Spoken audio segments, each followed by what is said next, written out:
This film is purely fictional. Please do not imitate it. Your like and subscribe are the motivation for me to update. Chapter 1. In the deep, dark jungle, the sound of rapid, heavy footsteps startled bony birds and flying insects. Riding atop a dark blue undead steed, which glided through the realms of illusion and reality, Salali's expression was tense. He waved his staff from time to time to release ground traps, slowing the enemy's relentless pursuit. Thanks to the undead steed's ability to navigate space, the dense, tall, and twisting woodland, like ghostly claws, proved no obstacle to his movement. He traversed it with ease. The pursuers behind him were even more clumsy, smashing countless trees as they charged. This pursuit lasted for a year. A year ago, the Temple of Light declared, under divine guidance, a holy crusade to eliminate the dark creatures and evil heresy that strangled the continent of Murk. As the undead lord who unified the Sea of the Dead, Salali was honored and made the target of the Eastern expedition. Even though the Sea of the Dead was a vast distance from the holy land of the Temple of Light and the Eastern expedition route, the vast army of cardinals and the Crusade Knights, the strongest force under the Pope, spared no effort to dispatch several cardinals to lead their forces during the Eastern expedition to hunt him down. In just 100 years, Salali had transformed from a mere skeleton, completely devoid of flesh and blood and on the verge of disintegration, into a body that had been rebuilt and cultivated to the level of a mage. Naturally, he was no one to submit to fate. Relying on his vast reserves of magical power, necromancy, and forbidden black magic, he reduced a pursuit group of hundreds of clergymen to only a few dozen.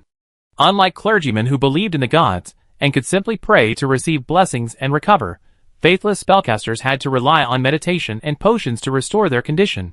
However, after a year of pursuit, Salali had barely paused for meditation and recuperation, and the various healing potions in his storage ring had been completely depleted. He could feel the stagnant, stinging sensation of his magic power becoming increasingly pronounced. There's a strong set of light ahead. A shadowy figure floated from Salali's lapel and whispered in his ear. Here he heard it, instinctively turning the reins, spurring the undead horse to change direction. Several radiant spells flew diagonally from behind, blocking his path, intentionally driving him forward. Salali dismounted and released the summoning contract with the undead horse. He now had enough magic power to unleash one final forbidden spell. Furthermore, he still had 2 forbidden spell scrolls remaining in his storage ring. Unleashing 3 spells simultaneously might offer a glimmer of hope. After all, the only one pursuing him was a cardinal of his own rank, though less powerful than him. The rest were nothing to behold. If it weren't for the inherent superiority of the Radiant Temple's magic, and its vast wealth of incantations and sealed artifacts, Salali would have annihilated this entire Eastern expedition army long ago. What, you're not fleeing? Seeing him halt, the cardinal on his unicorn raised his chin, smug. Compared to Salali, he and the other cardinal knights following behind him looked far more disheveled, their usually immaculate robes stained with dust and blood. Under normal circumstances, the Radiant Temple, so conscious of their image, would have immediately cast several cleansing spells, never allowing themselves to be so grimy. But after a year of relentless pursuit, even with the ability to restore divine strength through prayer, their spirits were strained to a considerable degree. After all, their enemy had brazenly entered the Storm Lord's church and then fled, brutally slaughtering the undead lord, a follower of the spring goddess, in front of everyone. Facing such an enemy, it was natural to use limited strength effectively. Salali smiled faintly, unfazed by the cardinal's condescending demeanor. Even at the end of his rope, unable to retreat, his eyes, as cold as the abyss, remained indifferent, looking at him like trash. This was what William hated most about Salali. He couldn't help but sneer, "You're about to die, and you still have the energy to laugh? You're truly a filthy and disgusting necromancer. Let me guess. What's the reason you can still laugh in the face of the Holy Inquisition? Is it because of that evil deity you believe in, one that dares not even proclaim its name?" He raised his chin, his gaze glancing at the elusive shadow hovering over Salali's shoulder, and sneered disdainfully. Salali's ability to reach the mage realm in just 100 years must have been due to external forces, in addition to his exceptional talent. For professionals on the Milk Continent, every advancement is a battle of strength, often consuming decades, or even centuries, to break through a realm. However, Salali seems to be immune to this constraint. Many speculate that the secret to Salali's rapid progress lies in surrendering his faith to the evil deity. For a mage, this is a grave taboo. This means that he has voluntarily severed his path to advancement, remaining limited to the realm of advanced mage for the rest of his life, forever barred from any higher realms. However, Salalai's realm is that of a true mage. This was incredible. It meant he had broken free from that shackle. Salalai raised his eyelids, nonchalantly teasing the shadow, secretly channeling his magic. William, unconcerned with his attitude, spurred his horse a few steps closer, confident of victory. In his view, the temple's secret treasure lay before him, a net already laid for Salalai to fall into. And behind him stood a cardinal, a natural nemesis of necromancers, whose magic power was exhausted. Salalai simply couldn't make a splash. Even if he summoned an evil god, what would it matter? Look at the evil god beside him. William had never seen such a weak god, so weak it couldn't even form a divine body. He even wondered if Salalai was feeding it, or if it was feeding Salalai. Whatever it was, after the Eastern expedition, he and his rubbish god were doomed. The cardinal, lost in his rosy dreams, failed to notice the dark current silently gathering at his feet like tentacles. The reflection behind him trembled slightly, twisting into a vague, ominous shape. The sounds of wind, water, and cicadas, at some point, fell silent. The knight bishops, trailing the two men from a distance, sensed something unusual and rode forward, only to find themselves firmly blocked by a translucent barrier, unable to approach. They attacked the barrier, bombarding with divine spells, slashing with heavy swords, and shouting something loudly. However, all these sounds were blocked, unable to penetrate the barrier. Forbidden spell. Silent Sigh, one of Salalai's signature forbidden spells. Over the centuries he had roamed the continent, he had relied on it countless times to provide a powerful environment for his attacks, unleashing it with ease, like drinking water. Even as William was complacent, Salalai, concealed by the wide sleeves of his mage robe, drained all his magical energy and unleashed a forbidden spell, trapping the two men within. Silence too quiet. William was slow to detect the change, but his warning came too late. Salalai quickly shredded the two forbidden scrolls, and a violent aura of destruction filled the world. Are you mad? You're willing to sacrifice your own life to kill me. Locking himself in the thick darkness, William fired several spells in an attempt to break through the barrier, but to no avail. His resistance was too weak against the three forbidden spells, like a drop of water merging into the vast ocean, barely stirring a ripple. In an instant, he was swallowed by the water, reduced to ash. The aftermath of the forbidden spell broke through the barrier, annihilating the remaining soldiers of the Eastern expedition. A massive explosion cloud rose above the dense forest, attracting the attention of those waiting in the distance. One of them paled. Oh no!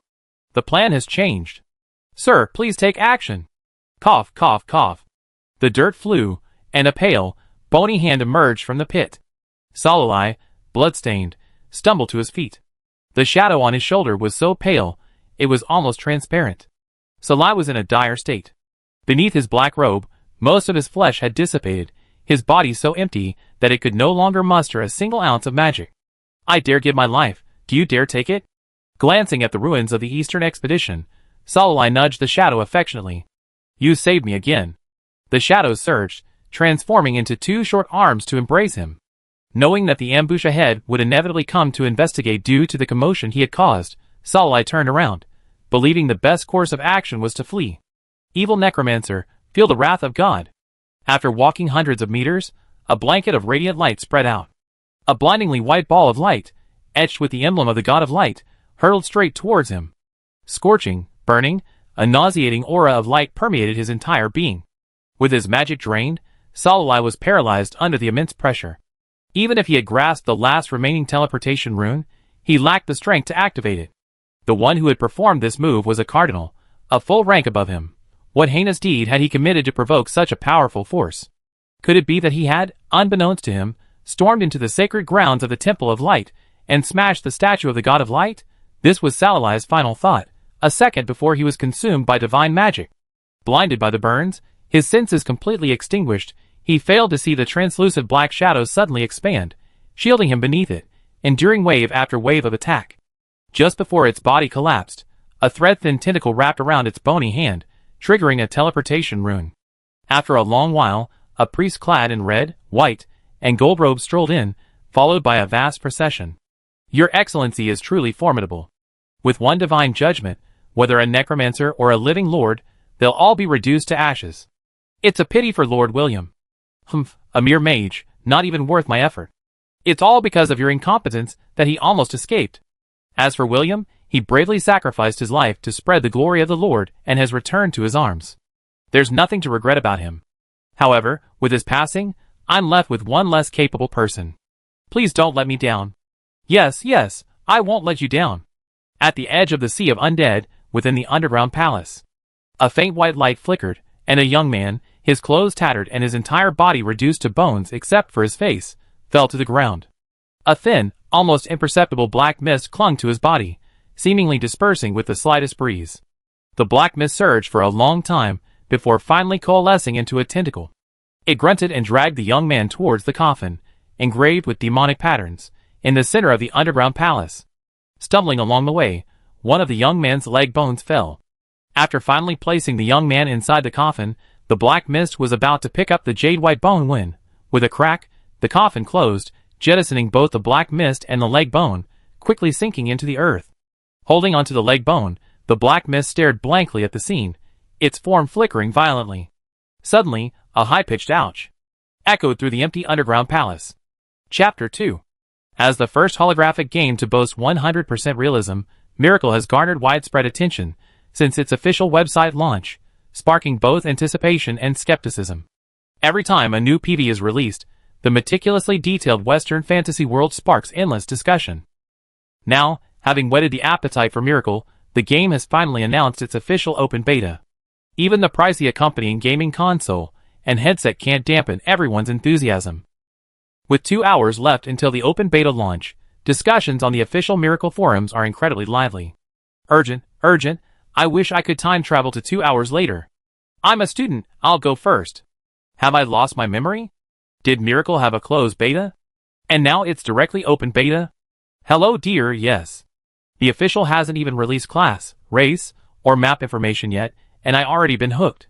The clock jumped to 10 o'clock in the morning, and the rapidly updating forums froze. The Miracle open beta has begun. Over the Milk Continent, the stars shone, countless blazing meteors streaked across the sky and fell to the ground.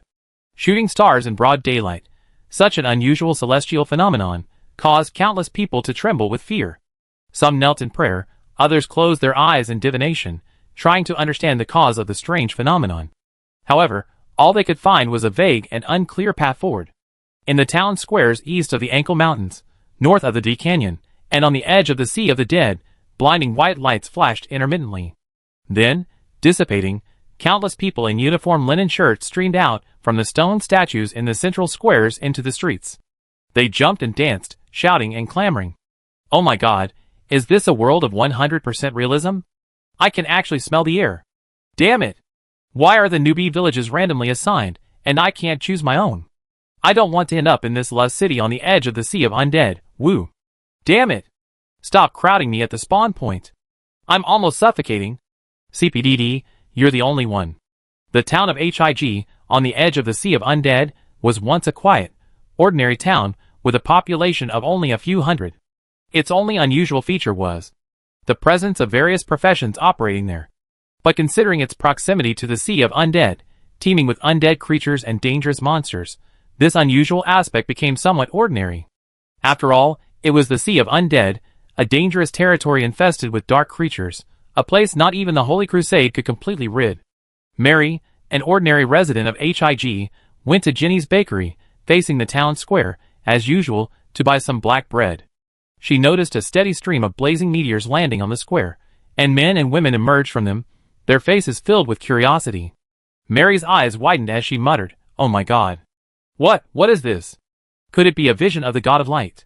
Aunt Jenny, the bakery owner, chimed in, "Those are the strangers mentioned in the oracle. Legend has it they were summoned by the Lord into the world." Mary nodded, half understanding. "Then what did the Lord summon them to do?" Aunt Jenny faltered. Well, anyway, there must be a reason why the Lord summoned them. Why are you asking so many questions, little girl?" She abruptly changed the subject. "Same old thing?" Mary hummed twice. "Same old thing, 2 loaves of black bread." After handing over 10 copper coins and packing the bread into a basket, Mary left the bakery and found herself surrounded by 5 strangers. One of the girls asked sweetly, "Is there anything I can help you with?" Mary replied, stunned, No. How could there be no?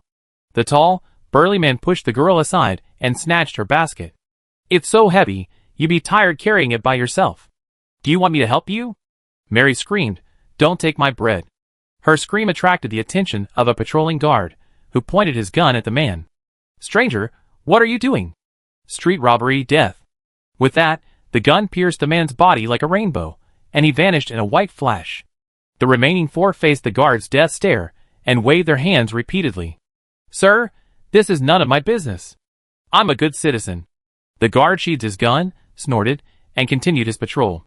As a few outsiders gathered together, muttering, Mary quickly picked up the fallen basket. Luckily, the bread wasn't stained. She trotted home, only to see countless outsiders surrounding the townspeople, their chatter merging into one simple phrase, "How can I help you?" It was horrible, truly horrible. Mary patted her chest, closed the door, and finally breathed a sigh of relief. The chaos in Hig town didn't last long. Soon, the governor intervened and, with lightning speed, stopped the outsiders' harassment of the townspeople. The world channel was filled with sighs and lamentations. "Ah! A guard shot me dead. I just wanted to help an NPC carry something, and the guard accused me of robbery. You were just stabbed to death, no other punishment? Then why am I thrown into jail after resurrection? I'm supposed to be incarcerated for a week, and that time doesn't count against my offline time.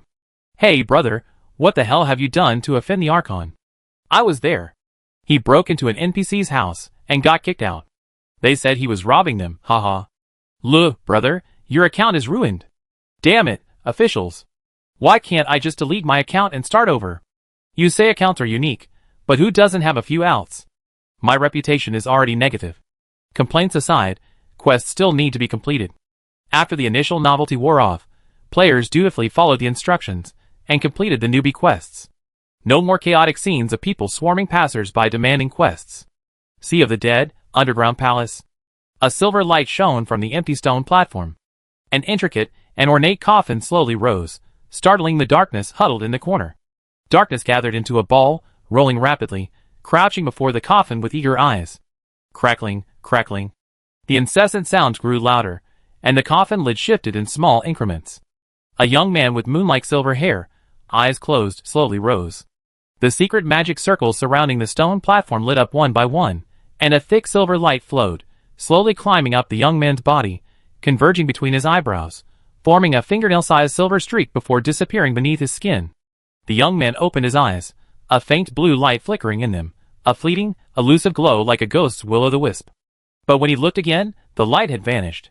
Awakening from his slumber, Salala looked down and realized he was still wearing his tattered robes, the rags dangling from his body, covering nothing that should be covered. The ball of black shadow happily lingered over his chest and abdomen. TSK. Dismissing the shadow with disdain, Salala examined his boneless hands with a look of suspicion. From forearm to fingertips, flesh was completely gone, the glistening white bone standing out against the dim underground chamber. Salai muttered, could it be that this injury was too severe, and even deep sleep couldn't fully repair it? Fortunately, only my hands are fleshless, the rest. Wait, where's my leg? Black Ball conveniently held up the leg bone that had been left behind. Here it is, I've taken good care of it. Salai, He opened his lips slightly, about to say something, but remembering that his true form was just a fragile skeleton, vulnerable to disintegration, he silently closed his mouth and violently set the bone. After shedding his unsightly, tattered robes, Salai addressed the leaping shadows, don't worry. I'll transfer your magic power to you right now. He leaned against the coffin, his eyes closed in meditation. His strength was completely drained. Active magical factors were drawn into his body, but before they could generate magic power, they were shattered by the ball of light looming in his chest. The ball of light carried a rich, sickening aura of light, constantly eroding the magical factors it attracted.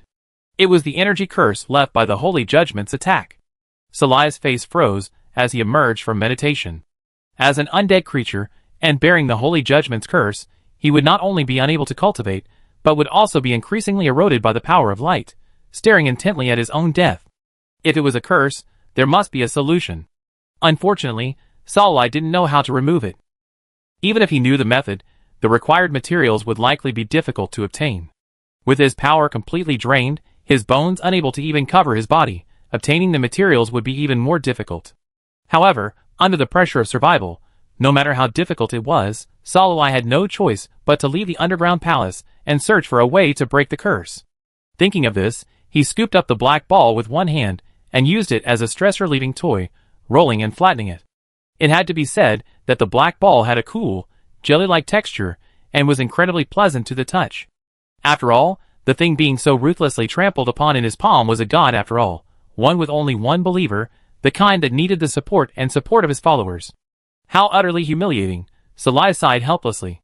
Despite spending hundreds of years in another world, Salai still retained a remarkably clear memory of his time travel. Anyone who diligently and painstakingly completed 18 years of school, only to be hit by a car and nearly died just after the college entrance exam, before enjoying a wonderful holiday, only to have their flesh shattered and disintegrated upon crossing through a rift in time and space, landing on a skull, facing a second death, would have the faintest memory of this experience. In truth, if he hadn't happened to be holding a statue containing the consciousness of a dormant god before his time travel, and his flesh and blood hadn't been absorbed by the statue as it disintegrated, forming a blood sacrifice pact with it, he would have likely been dead. Thinking of the cultivation method it had taught him, how it had helped him stabilize his soul, gradually reshape his body from a skeleton, and progress from the beginner's art to the realm of mage, Salai paused from kneading and gently touched it. So what if it lacked prestige? It's our own god, and I won't despise it. Salai counted the spoils he had collected over the years, stuffing all the alchemical bombs, which could be used without magic, into a storage ring. He then donned several protective gear, armored himself from head to toe, and, with the bone staff in hand, pushed open the door to the underground palace. The moment he raised his foot, the black ball scurried up to his shoulder and nuzzled his face. The stone door, engraved with layers of protective, cursed, counter-damage, and blood-sucking magic arrays, slowly opened. Salai and the man outside, who was digging for the night pearl with his butt raised, exchanged bewildered glances. Salai, ? Where did this little thief come from? The little thief, NPC? Haha, I was saying, with all these debuffs on this door, there must be a hidden quest. Chapter 3. 2 days had passed since the public beta of Miracle. The first batch of players had reached level 5, qualifying them to enter the novice village to select a class. As a standard Western fantasy holographic game, Miracle offered class configurations, in addition to the standard warrior, mage, and priest classes, as well as warlocks, archers, and rogues. Among them, the most popular class among players was the magician. Elegant, with long arms and devastating damage, they could annihilate ships with a single word. Not to mention the dazzling array of gorgeous robes in the promotional PVs, it simply struck a chord with players. Countless level 5 players shouted, "Coach, I want to learn this." Excitedly, they flocked to the Magicians Association site, forming long lines in front of the class instructors. However, these excited players were soon met with a cold shoulder. "Brother Ming, my heart is sinking." "Me too." "No, why is it so hard to become a mage? Lighting up 3 spell circuits at once is ridiculous. Elementary Fireball, Elementary Light, Elementary Water Ball. The spell circuits are as complex as advanced math. How dare you call yourself an elementary spellcaster? I give up.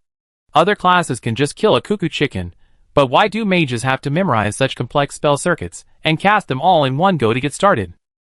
It's hard enough, but I failed 3 times and the NPCs told me off. They wouldn't let me become a mage. They're just sick. At least you other classes have classes. The entry requirements for priests are insane. You have to join the Temple of Light. And the thing is, there's no Temple of Light in the novice village. So, priest players are inferior. I recommend both heartbroken mages and priests to join the warlock class. They offer attack, control, and healing, and the entry requirements are simple. There was a lot of discussion on the World Channel, and many complaints were raised on the game forums about the unequal entry requirements for the classes. However, the official team remained silent, seemingly acknowledging that the entry requirements for the 2 most popular classes, the mage and priest, were more demanding. Even with system cheats, countless people copying the same tricks struggled to successfully draw 3 spell circuits in a row, and few succeeded. Countless heartbroken mage players tearfully switched classes, choosing the warlock class as a second choice, which is similar to the mage but much easier to get started with. And thanks to the warlock's weapon, the Book of Records, which can record 10 arcane spells and change them at any time, including health restoration, many cleric aspirants who wanted to join but couldn't find the Temple of Light also switched to the warlock class. In a short period of time, the warlock, once unpopular, became the most popular class in Miracle. Of course, there are also a group of players who deeply love mages and priests, looking beyond the novice village, convinced that there's always a way out, and that there must be a way to easily transition to the next class. Papa Gon is one of them. A veteran mage, he immediately rushed to the Sigtown Mages Guild upon reaching level 5, desperately battling the introductory quests. It's just 3 spell circuits, isn't it? Watch me fail again and again. Naturally I fail. Even the simplest, elementary illumination spell has 3 layers of complex, irregular patterns nested within it. Looking at it for too long can make you dizzy. Hearing the mage instructor's cold words, "Enough. You have no talent for magic. Get out." He appeared calm, but secretly he'd been cursing the officials dozens of times on the World Channel and the game forums. Even after being told to quit, and no longer able to complete the job transfer quests with NPCs, Papa Gon refused to give up. He gathered a large group of equally determined players, and after searching the novice village for hidden quests for a long time without success, they resolutely embarked on a journey to explore the Sea of the Dead. I read in the town history that Zigtown was the first line of defense against the evil creatures of the Sea of the Dead, and that countless evil mages were slain during the Holy Crusade 50 years ago. Perhaps the Sea of the Dead holds the legacy of those mages? Furthermore, it also says that there once existed a formidable necromancer lord in the Sea of the Dead. Although he was slain by the Temple of Light, according to the narrative, he must have a treasure trove or something. And so, with Papa Gon at the head, the large group set out towards the Sea of the Dead. Although Zigtown borders the Sea of the Dead, the distance between them is quite subtle. The Sea of the Dead, though its name contains the character sea, is actually a vast desert, covering approximately 500,000 square kilometers, large enough to accommodate the Salabar Empire and the Saint Megaphi Kingdom of the Western Continent. This vast land has bred countless dark creatures, skeletons, zombies, ghouls, liches, and has also become a refuge for wanted individuals. Thus, as the closest human town to the Sea of the Dead, this gray area of lawlessness, the distance between them is over 400 kilometers, separated by mountains and rivers, providing ample opportunities for monsters and bandits. This distance could be reached in the blink of an eye using a teleportation array. Unfortunately, teleportation arrays are only set up between towns. No one would be so foolish as to link a town to the Sea of the Dead. Furthermore, using the teleportation array required a high fee and was only available to beginners and nobles. In other words, Papa Gon and his companions, lacking both wealth and status, were utterly unworthy of using it. Thus, to enter the Sea of the Dead, they had to either rely on their own legs or ride on a magical beast. Faced with what seemed like 2 options, but was actually only one, Papa Gon and his companions decided to walk. The first day of their journey to the Sea of the Dead was filled with excitement and high spirits, each harboring visions of a bright future. From the second day on, the team began to dwindle. When the system announced they had officially entered the Sea of the Dead, only 3 people, including Papa Gon, remained of the mighty group. Faced with the endless stream of monsters and aimless searching within the Sea of the Dead, 2 of them deserted the group, committing suicide and returning to the city. In the end, only Papa Gon remained. Perhaps he was truly lucky. While being chased by a pack of undead lizards, Papa Gon accidentally fell into a pit of quicksand. Instead of dying, he was pulled by an inexplicable force and landed in front of the main gate of a hidden cavern. Papa Gon, shock! That door was exquisite and ornate, engraved with countless magic circles. A single appraise spell revealed a dizzying array of negative status effects. Papa Gon immediately took a screenshot and posted it on the game forum. Title: This is definitely the entrance to a ruin or a treasure cave. I wonder who's still calling me an idiot. First floor? Wow, you actually found something good? Second floor, how many red potions do I need to have before I dare to enter this door with its debuff? Third floor, one's own failure is terrifying, but the success of others is even more heartbreaking. Boss, please give me the coordinates. To the India's forum crowd, Papa Gon howled as he attacked the largest night shining pearl on the wall, making no attempt to share the coordinates. Just kidding. When he was wandering the Sea of the Dead, everyone scoffed at him, saying he'd be better off switching to a warlock. Now he's found something valuable, perhaps even hidden quests and encounters, and he wants to take advantage of his labor for free? Papa Gon. Impossible, absolutely impossible, facing death. Unable to open the underground palace gate, he threw himself into the excavation of the Night Pearl. Adhering to the principle of since I'm here, I won't come up empty-handed, Papa Gon dug with gusto. Papa Gon, engrossed in the plump Night Pearl, turned around and was caught off guard by Salai, who was behind the slowly opening gate. Silence is Cambridge tonight. Faced with this daring thief, constantly talking about quests and rewards, Salai regained his composure, grinning and delivering a powerful blow. The staff, crafted from mithril and the spine of an abyssal dragon, is not as fragile as it appears. Hidden silver veins are engraved on the bare bones. On the contrary, thanks to its rare and powerful raw materials, its material was exceptionally tough. Thus, even though Sarole had lost all his strength at this point, relying on his physical strength and the sturdiness of the bone staff, he could still clear the short bar of health from Papagon's forehead with a powerful blow directly to his head. Under the bone staff, Papagon, still tinged with excitement and astonishment, was instantly killed. His body vanished and dissipated, transforming into a dazzling stream of white light, leaving no trace of his body. The black ball suddenly shot out, pursuing the direction where the white light had disappeared. Never having encountered anything like this before, Sarole wondered, "What is that? An illusion?" A moment later, the black ball bounced back, dragging a silver-white ball of light the size of a fingernail, and lifted it to his lips. "Sai, eat quickly, it's good stuff." Seeing a hint of anticipation and urgency in his movements, Sarole hesitated for a few seconds before opening his mouth. The ball of light slid between his lips, transforming into a pure energy imbued with a hint of destiny. "Welcome to the holographic game Miracle. Please create your character." A female voice, thick with a whiff of AI synthesis, echoed in my head. Salala parted her lips slightly, gazing at the familiar, translucent screen hovering before her. Bad news. I woke up to find the world I was in was a holographic game. Chapter 4. Salali was puzzled and shocked by the fact that his world had inexplicably transformed into a holographic game, but he soon accepted it and registered a game account. After all, he had already experienced time travel, from a muggle to a wizard, so the mere gamification of the world wasn't that hard to accept. What's more, beside the handsome young man with silver hair like a flowing moon stood a boy who bore a striking resemblance to him, but with a more youthful face and softer features. Compared to the young man with eyes as deep as 1,000 years of ice, skin so pale it was almost transparent, and a strikingly beautiful appearance, the boy looked quite approachable. He had round, amber cat-like eyes, slightly chubby cheeks, and a small canine fang faintly visible between his pale pink lips. Above the boy's short silver hair, a green ID, sigh floated.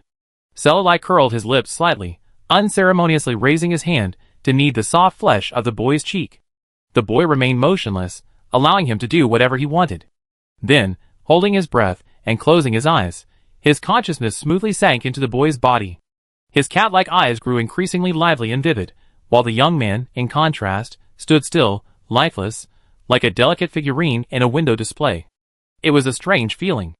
After swallowing the ball of light condensed from pure energy, the game system became attached to Salali's consciousness.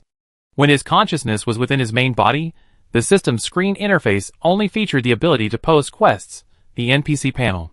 When he switched from his main body to this young man's body, condensed from unknown energy, a complete player panel appeared before him. ID, health bar, blue bar, status bar, player attribute panel, skill interface, game map, chat channel, and built-in game forum entry. Ah, what a standard game interface. Salali, who hadn't touched a video game in centuries, felt tears welling up in his eyes. God knows how painful and tormenting the former internet addict must have been in this entertainment-starved world, where every day he opened his eyes was spent practicing, and every day he closed his eyes was spent meditating. Salali, a skilled surfer, snuck into the forums and peeked into their screens. Soon, his expression grew increasingly subtle. Although the current players were generally low-level and barely beginning their journey as professionals, judging by the information they revealed and the PVs released on the official website, this so-called holographic game was merely a video game wrapping the real world in a veneer of gaming. As for how this was achieved, Salali had no idea, but he speculated that it must have been divinely orchestrated, and most likely a deity of destiny. After all, among the professions available to players was priest. As the world channels and game forums had complained about, on the Milky Continent, only followers of the Temple of Light could be called priests. To join the Temple of Light as a priest or paladin, besides extraordinary talent, there's one most important prerequisite: a sincere faith in the God of Light. If their faith is impure or their heart wavers, they won't be able to cast divine spells. Although no player has yet successfully transitioned to priest due to the novice village's location, Salali knows the game officials must have a way to circumvent or fool the Temple of Light's faith tests, successfully putting players on the path of priesthood. Otherwise, he would never have so brazenly listed the priest class on the official website. Promoting it but then being unable to join, Isn't that just asking for trouble and criticism? Therefore, to achieve this, the authority of this unknown god must be heavily weighted by the fate aspect. At the very least, he must be able to convince powerful figures, like the Pope of the Temple of Light, to turn a blind eye to the unusual emergence of so many professionals and professional reserve personnel on the Milk Continent, or subconsciously believe this to be normal, rather than praying and reporting this information to their gods to interfere with the progress of the game. Selalai searched his mind for known gods, but found none possessing such immense power. Could it be another god, like the Black Ball, lost in the long river of history? He turned his gaze to the Black Ball, darting between the two bodies. Nickname: Black Ball, Little Black. Level: ? Status: ? Haha, great. Besides the nickname, the screen is full of question marks. Does this mean that the Black Ball's authority and power surpassed that of this fate-related god? Or perhaps... Selalai's gaze swept over the head of the original body, which stood still with its eyes closed. Selalai level: ? Status: Curse. Cursed by? Health and mana permanently reduced by 90%, unable to restore mana through meditation. Mana exhaustion, unable to cast magic. The silver-haired youth clasped his hands together, suddenly realizing. The Black Ball, bound to him since the beginning of his journey, an unknown deity he had worshipped for centuries, displayed a question mark in the system bar. Similarly, Selalai had no idea which damned cardinal had issued a holy judgment on him, so the debuff cursed by on his body was also unknown. This demonstrates that the amount of information displayed on the system panel depends on the user's level of understanding. It also demonstrates that the Destiny God who created the game isn't omniscient and omnipotent. However, being able to block perception is already quite impressive. Looking at his own deity, crumpled into a black pancake in his palm, Selalai sighed with worry. It's not that he hadn't asked him for information, but being a mere black ball of divine consciousness, it was like amnesia, unable to recall its own information. He only vaguely knew that he needed a great deal of energy to recover. As for his divine name, ministry, divine body, and why a trace of consciousness was attached to the statue of Selalai's previous life, he remained clueless. Thinking of the black ball he raised, fat and black, even able to communicate with him, now reduced to this pitiful mute creature, Selalai sighed again. The most urgent thing is to level up and find a way to lift the curse. After reaching the mage realm, his sensitivity to the laws of the world had increased. As his consciousness constantly switched between his two bodies, Selalai could clearly sense a connection between his original body and his player account. This connection was extremely helpful for Selalai, who was currently powerless. The player account Sai was like an avatar he had created.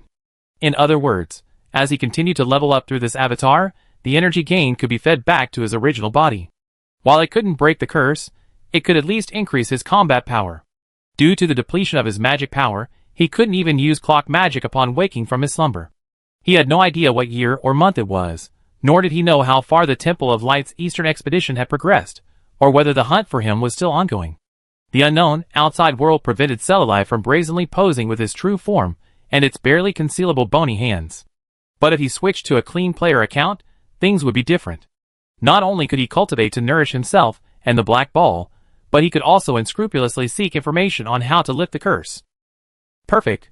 Thinking this way, Selalai's consciousness switched to his true form. The silver-haired young man opened his eyes, a glittering light in them, his red lips curled gently, like melting spring snow. The black ball stared blankly at the young man, a few wisps of smoke emanating, curling and lingering around his lips. So beautiful, so adorable. Selalai looked at the inexplicably twisted and swaying black ball and said, "No need to follow me. Wait here. The underground palace has been discovered. I need to change the coordinates." With that, Selalai pulled out 10 top-grade magic cores from a corner and placed them one by one on the formation that maintained the underground palace's operation. He activated the spatial delay jump function and relocated the underground palace. The brazen thief outside the underground palace gate was clearly a player. Selalai, having played many games in his previous life, was well aware of the power of players as the fourth calamity. If one person discovered the coordinates of his underground palace, it was equivalent to the entire player community discovering it. Perhaps they had already regarded the underground palace as some hidden quest point. Although his underground palace was protected by layers of defense, these defenses also required energy. If the energy was depleted, players could easily enter the underground palace. And as players possessed infinite lifespans, fearless of death, and ever stronger, They were best at depleting their protective energy. Celeli's scalp tingled just at the thought of players swarming like locusts, breaking into the underground palace and plundering his collection. Horrible, truly terrifying. Of all the strategies, retreat is the best. Celeli sat down on a high chair, adjusted himself to a comfortable position, and his consciousness shifted to his clone. He scooped up the obediently resting black ball and tucked it into his arms. He strode out of the underground palace, heading towards the nearest novice village, Shiga Town. The heavy underground palace door slowly closed, blocking out the light.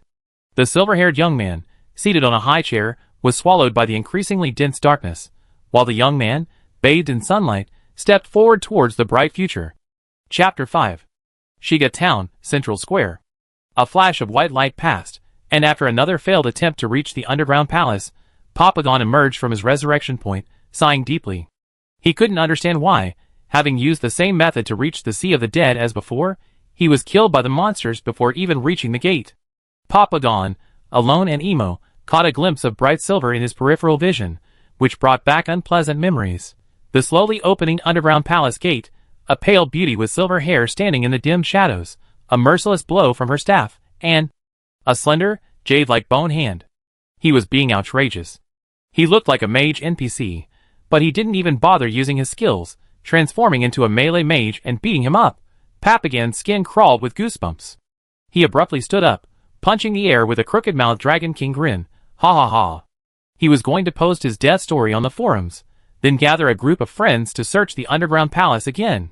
He was reborn as Twisted Wheel Papagon, and this time, he was going to take back everything that belonged to him. Papagon immediately activated the system's built-in video recording module and exported a death replay. Miracle built-in system features were the most comprehensive and detailed Papagon had ever seen. Due to the unique nature of holographic games, players must use a gaming headset or a game console.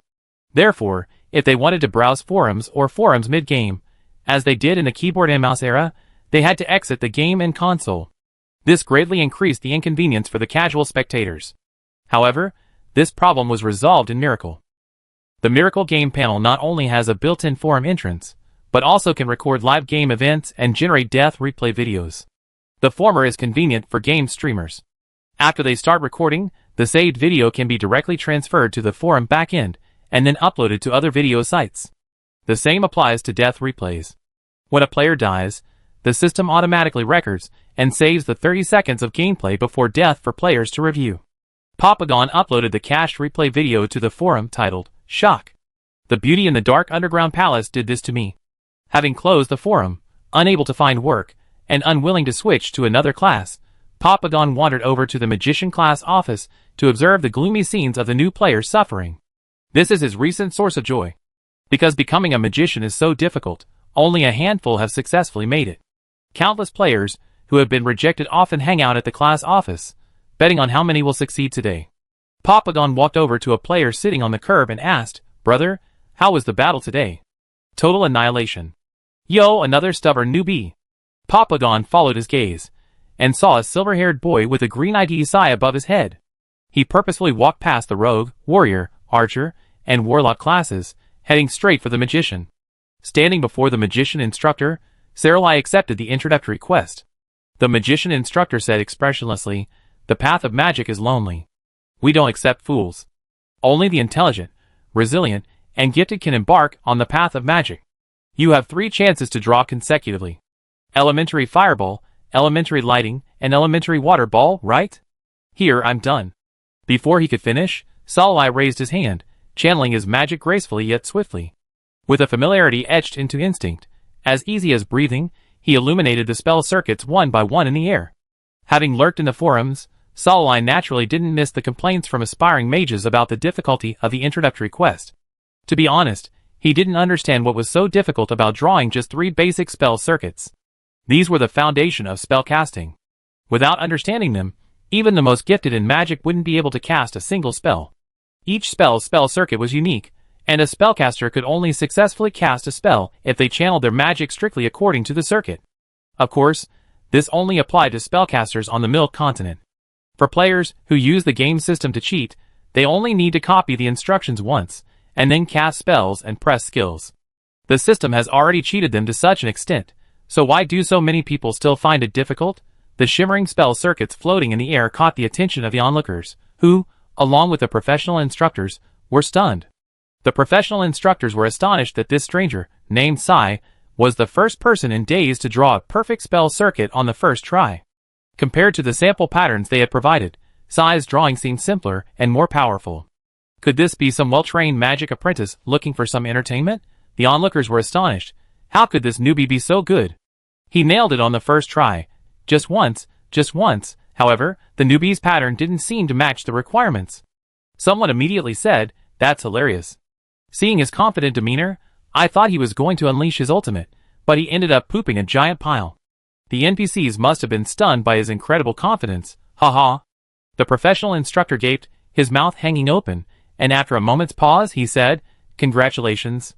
You perfectly completed your mission and embarked on the profound path of a magician.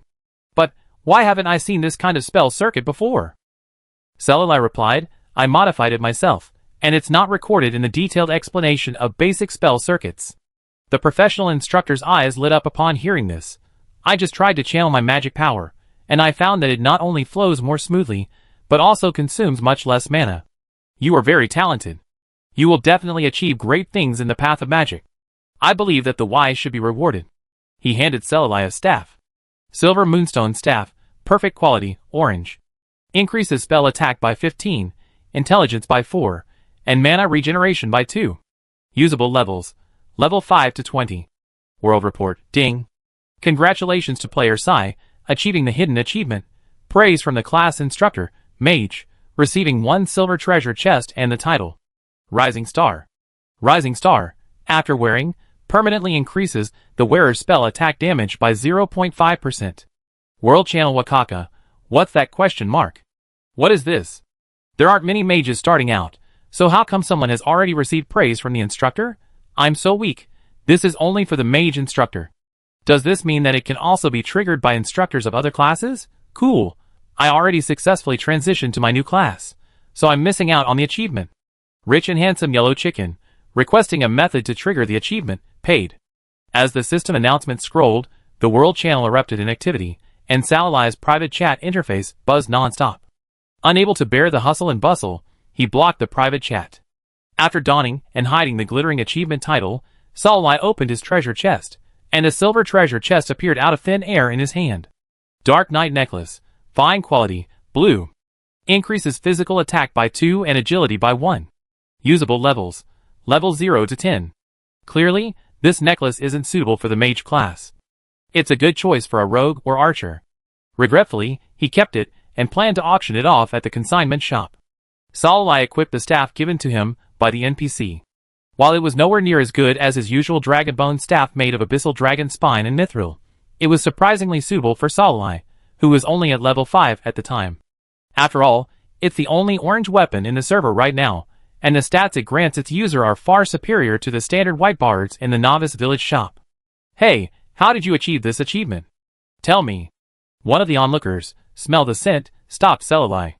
Compared to the polite inquiries in the private chat, Smell the Scent's tone held a certain commanding superiority.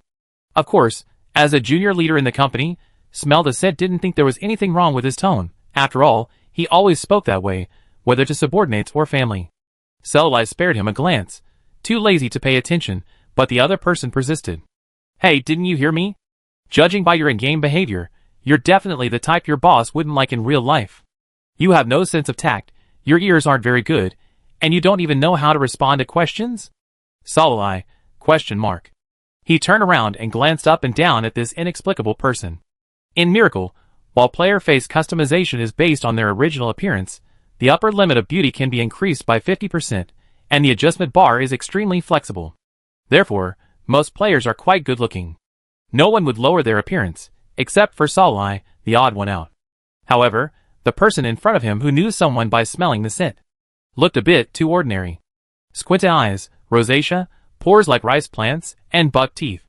And that was after the adjustments. He couldn't even imagine what he looked like before the face customization. Selilai, who was slightly obsessed with appearances, slowly closed his eyes. The last time he had such a visual impact was the green-skinned goblin in Dongza Forest. No comment. Scenting someone frowned and opened his mouth to curse, but was pushed aside by a fellow onlooker. Big boss, how did you pass the exam on the first try? Any tips? Also, why are your spell circuits different from the official ones? Is that why you got the hidden achievement? Sin of the Scent, full of profanity, was drowned out by the barrage of questions from Papadon. Unconsciously, more and more players gathered around Sai, and he realized he had been squeezed out of the crowd. A bunch of uncultured scoundrels. Do you even know what first come, first served means? Can't you see I'm talking to him? Sin of the Scent, cursing, walked away, unaware of the coldness in the silver-haired boy's eyes. Celli pinched the black ball in his pocket, itching to do something to Sin of the Scent. His gaze paused delicately for a few seconds on Papagon's face, and then, with a flick of his finger, he sent his first world message since creating his account. Sai, answering questions about mage introductory skills and achievement acquisition for a fee first come, first served. Mage introductory tips will be posted on the forum later. Chapter 6. Shaking off the onlookers, Celli felt the magic within him transform into a gentle stream, coursing through his body. The feeling of being filled with power. Truly wonderful. Before completing the introductory quest, even though his level had risen and his combat power stats had increased with each level, he had never felt the slightest trace of power within this body. Those increased stats were more like enchanted magic patterns, forcibly fixed to the body, enhancing the host's constitution and creating a false sense of strength. It was not until Celli successfully transitioned to a mage that magic power truly gathered within him. Although weak, being able to use magic again was reassuring. Seeing no one around, Celli cast a clock spell into the air. Bright Calendar, Year 1, May. Celli tilted his head in confusion. Bright Calendar? What? Wasn't it called the Pantheon Calendar before? Those gods allowed the Temple of Light to run rampant like this? Ever since Celli traveled to the Milky Continent, the Pantheon Calendar has been the unified calendar used across the continent. It's said that the various gods fought fiercely over its naming, each with their own opinion, and no one would yield. Finally, the goddess of spring, who governs revival and growth, prosperity, and sowing, stepped in and proposed the Pantheon Calendar, representing the will of the gods.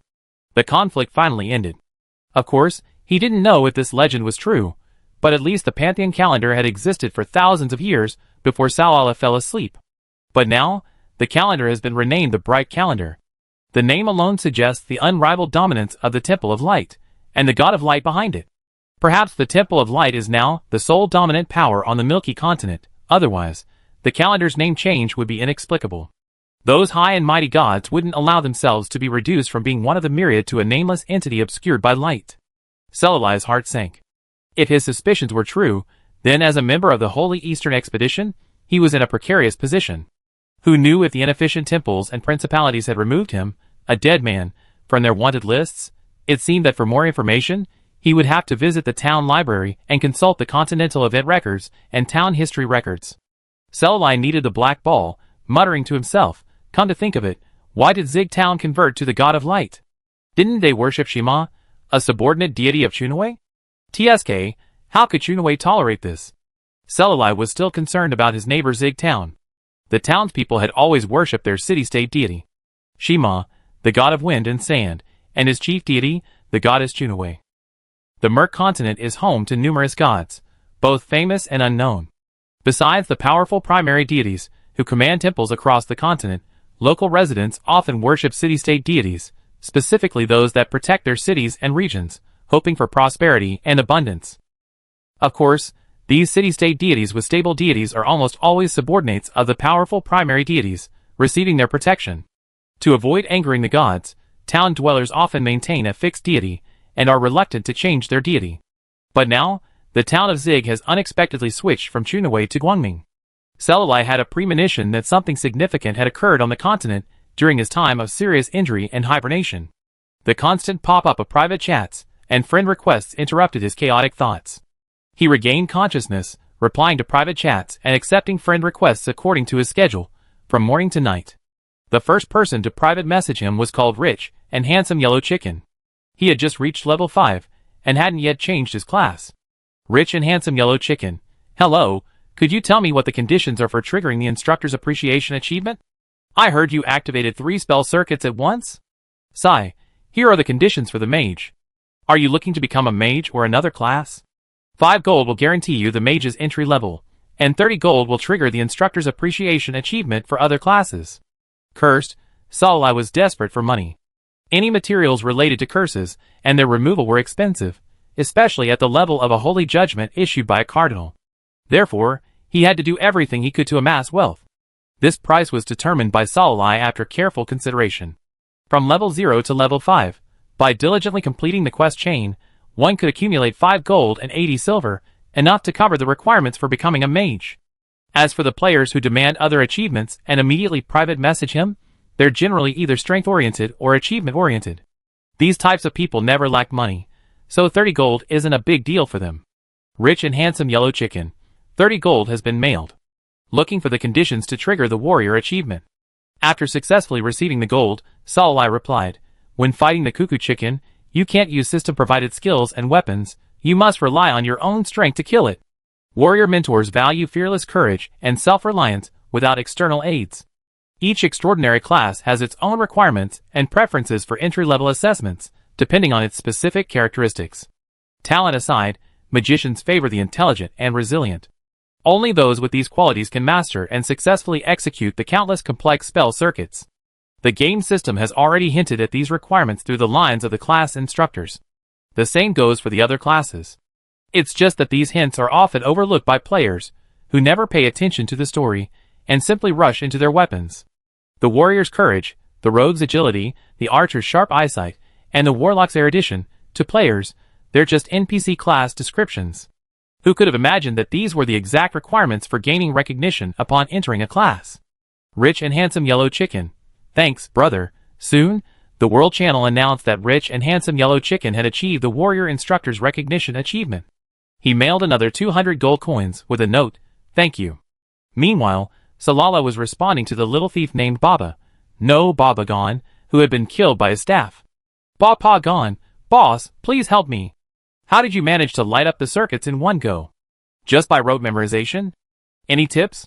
I like to switch to a mage class, but I used up my 3 chances and been told off by the NPC. Do you think there's any hope for my situation?" Sigh, it's not rote memorization. The embedded patterns within each spell circuit need to be memorized separately. I'll post the specific method on the forum. Since the NPC has told you off, you definitely can't switch to a mage class using the proper method. Bapa gone, are there any less formal methods? I met a beautiful NPC in the Sea of the Dead a while ago. She looked like a mage, but unfortunately, she killed me before I could even see if there were any quests. The NPC, Salala Beauty, twitched his lips and replied, 20 gold, I'll give you information about a mage NPC. As for whether you can convince him to help you switch, that's up to you. Babagan, okay, boss, I already mailed you the money. Accepting the gold coins, Salai sent Pabagan a coordinate. An NPC will appear here at midnight tonight. Seeing Pabagan happily thank him, Salai chuckled. Salai knew better than anyone that the mage NPC he was talking about didn't exist. Even though Miracle tried hard to package itself as a game, and disguised it well, the he behind the game didn't have the power to station guiding NPCs across the continent like a real game. All he could do was project a small number of character projections, like the NPC mentors on duty 24/7 at a vocational institute, repeating the same phrases according to a specific routine. So, without additional job transfer NPCs for the losers, what would become of these stubborn individuals who refused to compromise? Salai found them a suitable career guide, Salai. Of course, referring to his true self still within the underground palace. On the Milk Continent, not all Beyonders begin their journey through professional mentorship. A significant number of them learn from childhood under Beyonders hired by their families or mentors appointed early on, and accordingly, they are guided on their path to extraordinariness. Selalai intended to serve as a mentor for this group of players. Of course, he wasn't so naive as to want to be a role model. He simply wanted to build goodwill among the players, gain their influence, and select the right individuals to help him search for information about the curse. While most players weren't the type to diligently complete quests, occasionally coming up with mind-boggling ideas, Salalai had something to keep them in check. A class change, and one that was far easier than the class NPCs could offer. With the player's urgent needs in hand, the Force Scourge became his most powerful tool. After replying to each private message, all the commendation achievements, except those for priests and mages, were triggered. Meanwhile, Salalai shared information about the mysterious NPC that appeared at midnight with many people, figuring he might have something else to do tonight. He logged on to the game forum and posted his tips for becoming a mage and how to memorize spell circuits. He then cleared the numerous private messages and blocked them. After completing all this, while it was still early, Salalai rushed to the town library to research information. Opening the Continental Event log, Salalai's pupils trembled, and he remained dazed for a moment, as if his soul had left his body. He muttered to himself, "Have I not woken up yet? Or perhaps, in fact, I've been asleep for 500 years, not 50? Otherwise, how could he have seen such a shocking record?" The record clearly stated that 50 years ago, the Temple of Light launched a holy crusade. The first sword of the crusade was directed against the undead lord of the Sea of Death. Cardinal Munder issued a holy judgment, slaying him in the dense black forest. Salalai thus learned the duration of his slumber, and the name of the cardinal. Munder. His lips moved slightly, gnashing his teeth as he silently rolled the name between his lips. A faint blue will-o'-the-wisp flickered in his round, cat-like eyes. His otherwise harmless appearance was tinged with a sharp murderous intent, appearing both incongruous and dangerous. Resisting his murderous intent, the silver-haired youth sitting in the corner of the bookshelf regained his harmless demeanor. Salalai's slender, white fingers rubbed the yellowed pages. In the second year of the Eastern Expedition, the Temple of Light, under the pretext of purging the evil gods that were causing trouble in the region, released the Pantheon.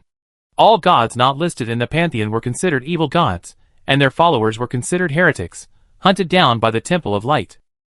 Initially, the Temple of Light's members strangled several evil gods who had practiced human sacrifice, turning their followers and the surrounding residents into the walking corpses of the evil gods. The people of the continent applauded. However, things soon went wrong. First, there was the goddess of love, whose reputation was mixed, both good and evil. Her statue was destroyed, and her temple was lost. Then, there was the goddess of spring sunshine, a powerful yet benevolent deity from the same era as the god of light. He, whose blessed lands spanned the continent, enjoyed peace and tranquility under his throne, yet his status as a righteous deity was not recognized. The Pope of Light, Leone III, personally declared him to have fallen into evil, unacceptable to the light.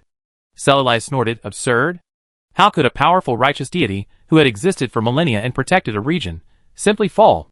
This was simply a pretext, a tactic the Temple of Light excelled at, using to attack the goddess of spring sunshine. He speculated that the reason behind the Temple of Light, and the god of light behind it committing such shameless acts, was largely due to a struggle for power, holy land, and believers. After all, the gods of the Milk Continent, save for a few rare exceptions like Xiao He, had been extremely eager for these things from their birth to their demise, vying for them. In the struggle for believers, places of communication, and the power that lay at the heart of divine power, it was no surprise that they would do anything. Chapter 7.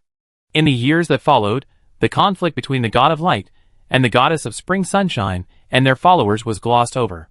Records reveal only that, during the 50-year Holy Crusade, the Temple of Light expended considerable time, manpower, and resources to eliminate spring sunshine's forces. Ultimately, the only true gods recognized by the Pantheon were the fire god of the dwarves, the forest god of the orcs, and the storm lord, who rose to prominence with the advent of the Age of Exploration. Their statues were collectively enshrined in the Pantheon. Thus, the Pantheon withered. To celebrate the elimination of the evil forces, the Temple of Light altered its calendar, officially naming the year marking the end of the Holy Crusade the Year of Light. Salalai noticed that the forest god's portfolio had absorbed some of Spring Sunshine's authority, suggesting that Light and Forest might have secretly joined forces to attack Spring Sunshine. But did the goddess of Spring Sunshine, who lived during the same era as the god of Light, truly vanish into history? Salalai had no idea of the struggles between the high-ranking gods, nor was it his business to concern himself with them. He discovered something very interesting in the records, which would greatly facilitate his future actions.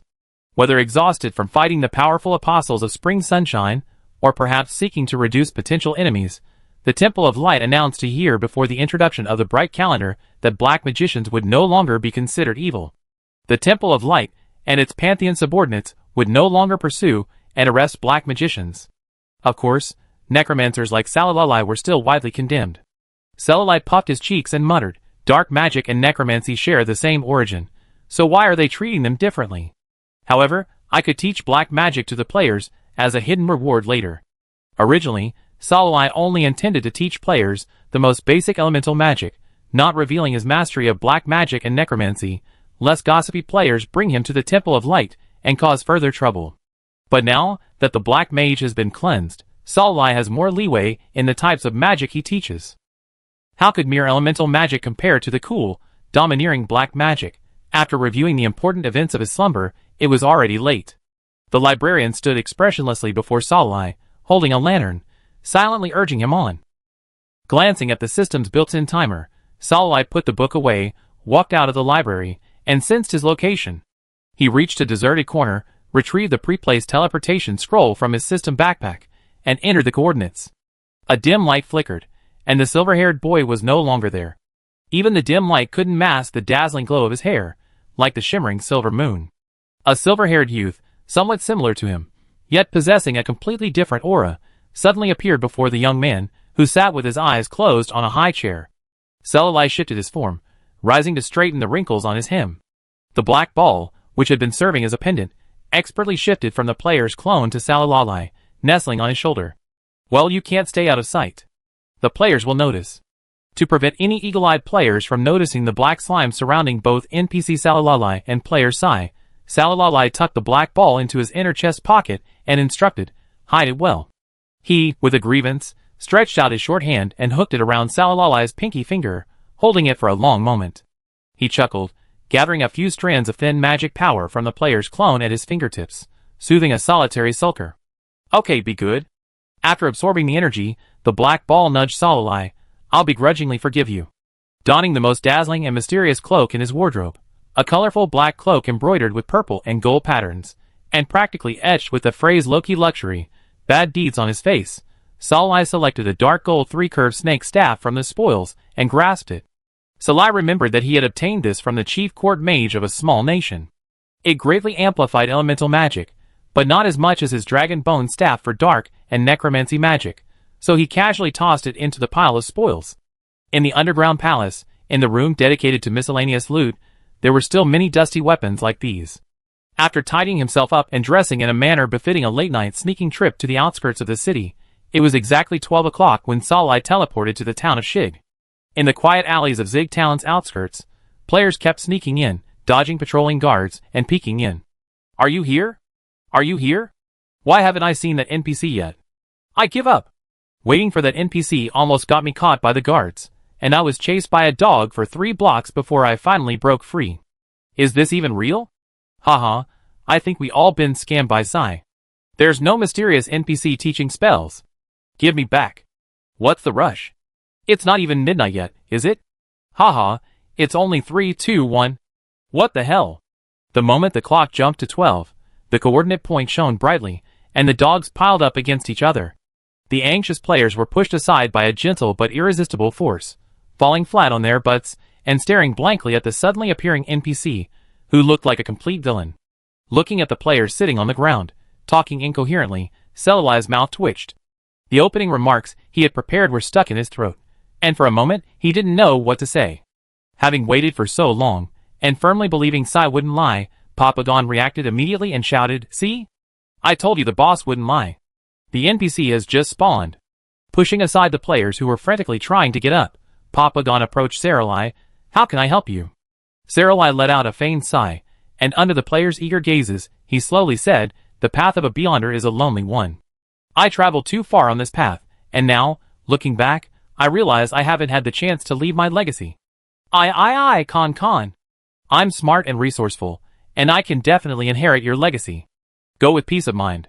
Saralai, He tightened his grip on his staff, took a deep breath, and, ignoring the players rushing forward to offer their services, continued, "Papagon, I see you have decent talent, but you haven't even started yet. Are you willing?" Papagon, I do. Come on, baby." Salalai, Great, these idiotic players really didn't even let him finish his words. He'd been thinking about his lines for ages. Salalai nodded with an air of exceptional aloofness, his snake staff pressed against Papagon's forehead, revealing his unusually eerie bony hands to the players. "Holy crap, bone hands? I always knew this NPC's color scheme didn't make him look like a good guy. Oh my god, how can he be both scary and cool? Could he be the legendary black mage? Hee, little NPC, bring out all your coolest, most destructive magic, or I'll report you." Huh, it seems the black mage is also on the white side? Why doesn't this game play by the rules? Unlike the players, who were shouting in surprise, the moment the snake staff touched his forehead, a chill, oppression, and an omnipresent sense of surveillance and pressure spread throughout his body. Papagon was unable to move, feeling as if his soul had frozen deep within, and a ghostly, evil presence lurked in his trance. He froze, feeling the brief moment stretch like centuries. It wasn't until a voice, cold yet ethereal and clear, echoed in his ears that he realized he was sweating profusely. On the status bar, the debuff vanished in an instant. Intimidation. Touched by an unknown force not yours, you are in a state of panic, immobilized for 3 seconds. Gulp. Papagon swallowed unconsciously. Babagon, prepared to be baptized by magic. Before he could recover, Cellulite swung her snake staff, forcibly pouring magic into his mind. Just like a video tutorial, she repeatedly outlined the path of the spell circuit before Babagon's eyes. Instant magic, Sage Possession. Although this spell has a high-sounding name and, to the uninitiated, appears to possess immense power, it's actually just a video version of an online magic course, the kind you can't quit until you learned it. The caster can use magic to impart their understanding and drawing techniques of a particular spell circuit, so they can teach their underachieving juniors. For the people of the Milk Continent, this magic is too useless, but for players, it's just perfect. As the complex spell circuits continued to appear before his eyes, Babagon stood motionless, having forgotten the inexplicable fear he had felt just seconds before. He had been kicked into a sea of knowledge, unable to escape. Cellulite bypassed him, and cast spells on the other players one by one. Under the curse, Cellulite, acting in her original form, consumed her internal energy with each use of magic, losing only energy without receiving it, unable to circulate it as freely as a clone. Luckily, the sage's possession relied on the user's understanding of spells. The stronger their foundation, the less magic power they consumed. Thus, after Cellulite had provided everyone with an online magic class, she still had plenty of magic power left, enough to handle any emergencies. She left a message for the players. I will continue the instruction, and guide those who have completed the course to a new class at midnight the following day. Then, Cellulite abandoned these temporarily immobilized human remains, teleported back to the underground palace, and switched bodies. The mysterious NPC Cellulite disappeared, and the player Sai made a grand entrance. Chapter 8. In the late night, the town of Hig was gloomy and dark, everything shrouded in darkness, only blurry and distorted shadows visible. If anyone had walked into a secluded alley at that moment, they would likely have fainted instantly from fright. In the narrow alley, countless figures stood frozen, motionless, like zombies from the Sea of the Dead or some other dark creature. Their wide, dull pupils stared fixedly into space, their lips often held hints of anticipation and pleasure, fixed in their rigid facial muscles, adding to the eerie effect. After a long moment, a figure in the foreground stirred. The rustling sound of fabric rustling, accompanied by excited howls, was particularly piercing in the silence. Ah ha ha ha, I finally learned the elementary thunderstorm spell, ha ha. Breaking out of his long, frozen state of learning, Papagon jumped with excitement. He pulled his long-prepared white staff from his backpack, grasped it, and pointed it toward the sky. Come out! Divine Secret Ultimate Spell Thunder. Boom! A trembling purple-white ball of lightning erupted from the tip of the staff, slamming into the bluestone floor and sending up small fragments of gravel. The sheer power of this spell, combined with his self-made, Chinibu name and the onomatopoeia he muttered, seemed a bit comical, but Papagon continued to relentlessly pursue it until his meager mana bar was depleted. At that moment, several more figures swirled, waving their staffs, and firing spells with abandon. Oh my god, I can finally move. Who understands this? I'm being forced to learn spell circuits. If I don't draw them right, they replay the video and make me redraw them. I'm taking cybernetic online classes. I'm speechless. This NPC appears so handsome and dressed so mysteriously. I thought there was some way I could learn magic directly, but it turns out I'm being forced to take online classes? If I never learn, won't I be permanently immobilized? Just tell me whether you learned it or not. While the experience isn't great without being able to move, post, or chat, isn't it better than the NPC at the class institute? At least he's teaching me how to draw. Damn it! He's clearly an official hidden adventure NPC. Wouldn't it be better to just give us quests to change classes? Why do we have to learn 3 spells before we can officially change classes, just like at the class institute? Doesn't that mean we have to take 3 online classes? But mages who change classes through the class institute all have 3 skills. Wouldn't it be a loss if we only had 1? So what skills did you learn? I'm Ice Spear. Are they different? I'm Earth Wall. More and more players finished their online classes and chatted away, forgetting it was the quietest time of night. As expected, Their noise attracted the patrolling guards. Breaking curfew, making a noise at night, damned outsiders die. Ah! The blinding white light of death, accompanied by the screams of fleeing in all directions, made this small world as lively as day. What a beautiful and vibrant night! Oblivious to the fate of the idiotic players, Salai switched to his player clone and, taking advantage of the night, spent the night at the spawn point outside the novice village, farming from dusk to dawn, finally reaching level 6. The surge of mana from leveling up flowed instinctively through his body, dispelling the fatigue of constant work. This spawn point could no longer provide him with any further experience, so Salai headed towards the more distant test terrace, where the monsters were denser and generally 4 or 5 levels higher than his own, offering more experience. Arriving at the leveling point, a dozen or so people were sparsely standing in the open space of Test Terrace. Judging by the dew and grass smudges on their robes, they must have, like him, been grinding non-stop all night. Sila, unwilling to join the crowd, found a corner of the open space to grind monsters alone.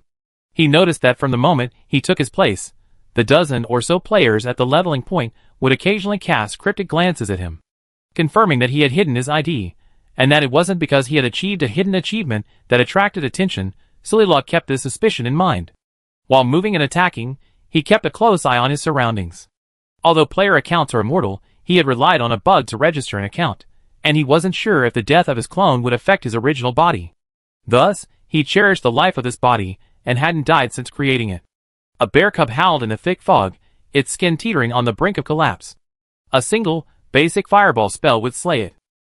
Before the solid fireball could strike the monster, an archer nearby unleashed an arrow, wiping out its health bar. A mistake? Or a deliberate attempt to steal the monster? Selilai raised an eyebrow, glanced at the archer, and stepped further away from her. He repeated his previous steps, continuing to farm monsters. However, his retreat was met with even more blatant provocation. The rogue player slid behind the now-dead monster and backstabbed it. Afterward, he gave Selilai a provocative smile. Great, they were deliberately stealing monsters. These dozen or so were a team. Noticing the overt and covert scrutiny, and the approaching footsteps, Selilai laughed out loud. Stealing monsters? Pretty cool, huh? The thief gloated. I'll take you, what? You have a problem? Another archer, who was also trying to steal monsters, spoke up. This spawn point is already owned by us tyrants. Since you're pretty, I'll spare you this time. Now go. After a pause, she added, if you force your way through, not only will you not be able to spawn monsters, you'll also be gang raped. Selilai tilted her head. Tyrant? What's that? I never heard of it. But just hearing the name, I know it's not a good thing. You? Everyone present was furious. They stopped spawning monsters, and pointed their weapons at the silver-haired mage, who was speaking out. However, compared to the players who stood there stupidly, shouting out their skills, Selilai, who had seen countless battles under the hail of bullets, moved faster. No one saw his movements, let alone heard his voice. He seemed to simply wave his staff lightly, and a chilling, bone-eating fire descended, instantly enveloping the 5 players charging in front. Dark magic, hellfire scorching. After learning that the black mage wasn't black, Selilai didn't intend to compromise himself. He discarded his convenient and powerful black magic and foolishly used elemental magic attacks. Born a necromancer, he used black magic as naturally and smoothly as breathing. However, according to the plan, NPC Selilai, disguised as a hidden bonus, sneakily taught the player black magic, and then player Sai would publicly use black magic skills. This sequence made sense. However, now, facing the unprovoked provocation of the tyrant gang, he had no choice but to reveal his already activated black magic skills in advance. Feeling frustrated by his disrupted plans, Selilai increased his magic output, his mana bar rapidly decreasing. At the same time, a black flame, sometimes swaying and sometimes stagnant, snaked along the grass like a snake, its range expanding until it enveloped everyone in the blink of an eye. At first, there was a bone-chilling chill, then an unbearable scorching heat, a world of ice and fire. HP reduced by 700. HP reduced by 555. HP reduced by 1088. The damage continued to accumulate, and even the most fragile warlock with health regenerating abilities had no time to react before he was the first to be reduced to ash in the eerie black flames. Several flashes of white light flashed, piercing the perpetually mist-shrouded sky of Test Terrace. The sky suddenly broke, and the light filtering through the gaps in the cloud shone upon the silver-haired mage, like a god returning from heaven. The black ball, who had been playing dead, peeked out, its two short arms twirling. Sigh. So impressive. To the tyrants, enveloped in a fiery, yet unquenchable flame, this mysterious silver-haired mage was a demon descended from the earth. Sword chi defense. Water curse. Health recovery. No matter what they did, they couldn't escape the scorching heat of the netherfire. In the end, filled with anger and resentment, they were all annihilated. The flow of mana ceased, and the raging netherfire instantly dissipated. The densely packed monsters, like the tyrants, were wiped out, leaving only equipment and materials scattered across the ground. After downing a mana potion to restore his depleted mana bar, Solomai bent down to pick up his spoils. While this netherfire burning was useful, it was very mana-intensive. The power derived from the game system had obvious limitations. Fixed values. Solomai, who uses the player's clone, cannot communicate and call on the external magic factors to cast magic like the original body. He can only mobilize the energy stored in his body, and consume the blue bar to activate skills. At the same time, the damage value of the black magic spells activated in the skill bar was fixed to the value corresponding to the current level. In other words, the magic used by Solomai now consumes more energy and deals less damage than in her original form. If Solomai hadn't calculated her endurance and skill damage in advance, she wouldn't have dared so arrogantly choose a single move to defeat the enemy. After collecting the bear hide, bear fangs, bear meat, and the white equipment and gold dropped by the tyrants, Solomai was about to leave this troubled place when the ground shook. World Report, aware of the brutal slaughter of its offspring, the elite wild boss, the corrupted black wind bear, LV-11, emerged from its slumber underground and appeared on Test Terrace, unleashing a killing spree. The ground cracked, and the roots of the plants rooted within were blown away by the tremendous force. The dark elements in the air gathered, forming an elemental vortex that corroded all living things within range. Solomai took a step back, a perfectly ordinary one, but as a complex circuit illuminated beneath his feet, it became mysterious and illusory. He peered closely, seeing the blur of reality and illusion. In the blink of an eye, the earth shrank to an inch, and he teleported away from a fatal blow. Space magic, shrinking the earth. Exiting the center of the vortex, which held a powerful suction, he watched the slowly rising, half-rotten bear carcass. The black bear in the center of the vortex stood 3 feet tall, half its body a mass of white bones, the other half still covered in maggot-infested rotting flesh.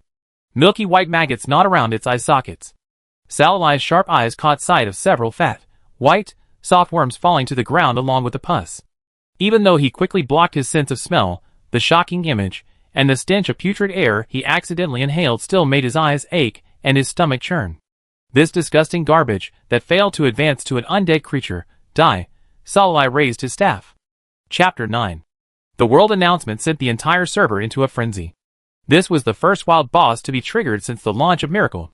Achieving the first kill guaranteed rich rewards, and perhaps even becoming the top player. The fame and the benefits alone were enough to attract players. Every player currently online stopped what they were doing and rushed to Test Terrace. Many even logged off temporarily, calling on their friends and family to log in and take down the boss. World Channel Rich and Handsome Yellow Chicken. Wild bosses are added. Successfully advancing to level 6 or higher will receive a hard work fee of 10,000 star coins per player. Successfully achieving the first kill will earn an additional 100,000 star coins. Wow, Boss Yellow Chicken is so generous. It's a shame I'm in Huasher Town, east of the Ankle Mountains, wishing I could be a Huasher and earn Sig's salary. I'm such a weakling, damn it. Why do wild map bosses only spawn in Zig Town? Why can't the newbie villages teleport to each other? What about us in Greed Town? Let's create a boss ourselves, and make the people from other towns jealous. On the World Channel, half the players were gathering their teams and sharpening their knives to take on the boss, while the other half were envious that the boss only spawned near Zig Town. Since the teleportation arrays between the newbie villages weren't interconnected, anyone determined to visit one of them would have to transfer between the various arrays, incurring exorbitant fees that were far beyond the player's means. Furthermore, the blue necklace previously listed by player Sai at the consignment auction had nearly drained the player's gold. Even with a large sum of star coins, the wealthy couldn't find anyone to gather enough to pay for the teleportation. It wasn't that no one approached Sai about under-the-table deals, bidding for equipment with real money, but he insisted on only gold. This led to the gold-to-star coin exchange rate reaching 1:8 at one point, and even now, it's only barely 1:3. It's no exaggeration to say that just one blue-grade necklace has made countless gold farmers a fortune. Glancing at the rapidly refreshing world channel, Saralai silently increased his damage output. At level 6, he faced a level 11 boss, a full 5 levels behind. In both health and mana, there was a chasm. Even with a vast skill arsenal, this gap was not easily bridged. While meticulously calculating skill cooldowns while maneuvering, Saralai downed a mana potion to restore his mana and sighed silently. Since he entered the ranks of spellcasters, except for the time when he was hunted by the madmen of the Temple of Light during the Holy Crusade, he had never faced such a tight battle. Back then, he always relied on his exceptionally deep magical reserves to bully others. He'd never been so cautious with his mana so limited. Despite multitasking, Saralai never stopped attacking. With a dazzling barrage of spells, the Black Wind Bear's health bar dropped to 50%. It ceased its futile attacks, and the dark element surrounding it grew even denser, darkening the already limited vision of the mesa even further. It was clearly daytime, yet it felt darker than night. The boss was furious. Under its pull, pure elemental power transformed half into a wind shield, protecting itself. This reduced the damage of Saralai's dark magic, which shared the same origin as darkness, by half. He was forced to switch tactics and employ less potent elemental magic. At the same time, the other half of the dark power transformed into a ball of purest magic, attacking Saralai densely. If his true form, a pure undead creature of a higher rank, were present, Saralai could have stood still, happily accepting this ton of magic, and using half to feed the black ball. However, at this moment, he was manipulating a fragile human body. Faced with an attack so intense it could corrode even life, he resorted to the simplest of defensive tactics. Run, shrinking earth, wind spell, light body spell. Alternating between spatial and elemental magic, Saralai was like an elusive gust of wind, dodging countless attacks in the blink of an eye, occasionally casting ground barriers to drain the boss's health bar. He fled, it pursued, and even the passers-by could not escape. After finally gathering their 25 men, the group bravely and confidently entered Test Terrace. Then, everything went black. In the thick darkness, they could only barely discern their own hands. As for their teammates' positions, they relied entirely on the team dashboard. Someone muttered, "How can we find the boss in this awful weather? We'll be lucky if we don't fall into a pit." Suddenly, a ball of green light rose from the distance, flickering as it drew closer. "What is that? A ghost? A ghost! Help! I'm terrified of ghosts." "Huh?" "It looks like a person." He could only vaguely make out the youth, enveloped in green light, with dazzling silver hair.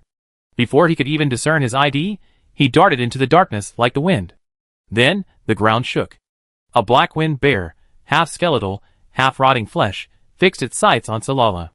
It rampaged across the plateau, stirring up dust and withering trees and life in its wake. Before this improvised group could even get excited about the boss's presence, they were enveloped by a tangible dark force, devouring them to death. 25 men, neatly assembled, and in a single encounter, all annihilated. A blinding white light of death briefly pierced the darkness, transforming into a ball of light that drifted towards the town of Sig. This strange sight undoubtedly warned the remaining blinded players. "Quick, the boss is in that direction, chase." Even while fleeing, Saralai's output speed remained undiminished, guzzling bottle after bottle of mana potion, barely maintaining a balance between mana and mana. A second before his wind spell expired, Saralai's waist suddenly bent back, and, driven by inertia, he slid into the narrow cave entrance with an eerily supple motion. The relentless pursuit of the black wind bear collided directly with the jagged spikes above the cave, leaving it stunned. Its health bar instantly jumped from 43% to 39%, its frenzy ending. What a great opportunity! Saralai pursed her lips and smiled. Ask magicians their favorite attacking environment, and 11 out of 10 will answer, standing still and attacking. Saralai now finds herself in such an ideal environment, her magic output flowing continuously, and the damage she inflicts exceptionally high. The black wind bear finally emerged from its daze, and shook its head, attempting to attack. The mage's condensed hand in midair grasped its skeleton tightly, slamming it against sharp rocks. It swooned again, and Saralai continued to stand still. This cycle of daze, attack, awaken, stun continued, until Saralai, exhausted from standing, sat arrogantly against the cave wall, attacking with a numbness. 3%, 2%, 1%. The black bear collapsed to the ground with a thud. Saralai pulled out a skill book common to both mages and warlocks, but he had already learned the spell models. World Report. Player Sai fought a bloody battle and successfully slew the corrupted black wind bear, the elite wild boss in Test Terrace. He received the first kill reward. One mysterious wooden box, moon grass, orange, flaming greatsword, blue, X gold. World Channel Papagon. Is this the boss? He can actually solo bosses. So powerful. I lie. Question mark. So, that person who just passed by me, glowing green and almost looking like a ghost, was Sai? Damn, I missed my photo with the boss, Northwest Wolf. Haha, that's disgusting. Why? He deliberately brought the boss to our group to grab a piece of the pie, resulting in our wipe. How do we calculate the experience loss? Yao Yao. Exactly, what kind of boss is he? He's clearly a piece of trash with questionable character. Not only does he cheat, but he's also cheating. A woo-woo. Question mark cheating? What's going on? Bae, if he wasn't cheating, how could he have single-handedly challenged a level 11 boss at level 6? How could he have wiped out over a dozen of us with a single move? I already reported the death replay to customer service, you cheater. Batu, reported +1. Haha, let's see how long you can keep up your arrogance. Wow, isn't that Baishan's president and vice president? Tututu. Ah, when did the boss offend Batian? But a level 6 versus an 11th level opponent is a bit tricky, isn't it? The gap is huge. Busy examining his loot, Salai ignored the inquiries from the World Channel. He examined the wooden box in his hands, which exuded a sweet and strange fragrance. The system prompted that he lacked the key and could not open it. The black ball, which had been quietly nestling in his pocket, suddenly emerged, hopping along his arm and onto the wooden box. Its short tentacles waved excitedly, as if eager to get inside. Could it be? Salai pinched the black ball and asked, "Does the contents here have anything to do with you?" The black ball nudged him, nodding and shaking its head. Seeing this, he changed his question. "Can the contents restore your strength?" The black ball nodded frantically, its entire body swaying in a shadowy manner. Salai chuckled. "Okay, I'll give it to you once I find the key. You better do your best. Grow stronger and protect your only believer, okay?" The black ball, happily waving its short tentacles, paused, its entire body turning a pinkish-black color. It bounced off the wooden box, its jelly-like body nudging the corner of Salalai's lips. After a joyful play with the black ball, Salalai placed the wooden box in his backpack. With a thought, a disc-like root, containing Wang Yuehua's exotic herb, emerged from his palm. As soon as he grasped it, the power of the cursed light sphere lingering within him, tightly linked to his original form and clone, began to loosen. However, this loosening was too weak to even begin to shake it. Moonlight grass. In the 100 years he had lived on the Milk Continent, he had never heard of this plant. But he wasn't an expert in this area, so perhaps he was simply ignorant. If he collected more moonlight grass, would it mitigate the curse's power? Salai carefully reviewed the system description. Moonlight grass. A rare herb that absorbs moonlight from the land of light. Perhaps, when mixed with certain ingredients, it could have magical effects. Very good, that's as good as nothing. A place where light converges. Could it be the sacred ground of the Temple of Light? Salai didn't think the Temple of Light would grow plants that absorb moonlight. Because, in the herbal medicine of the Milky Continent, the sun is yang and the moon is yin. Anything related to the moon is classified as dark. Anything that absorbs moonlight is considered excellent material for spiritual rituals. How could the Temple of Light, which prides itself on being the land of absolute light, tolerate any contact with darkness in its sacred ground? Unable to figure out where the moonlight grass came from, Salalai put it in his backpack. The friend's private chat kept flashing. Rich and handsome yellow chicken. Sai, do you have any plans for that flaming giant sword? If not, can you sell it to me? You name the price. 8 minutes ago, rich and handsome yellow chicken. The tyrants say you're cheating, but I believe you. However, there are many people around the world who are questioning this.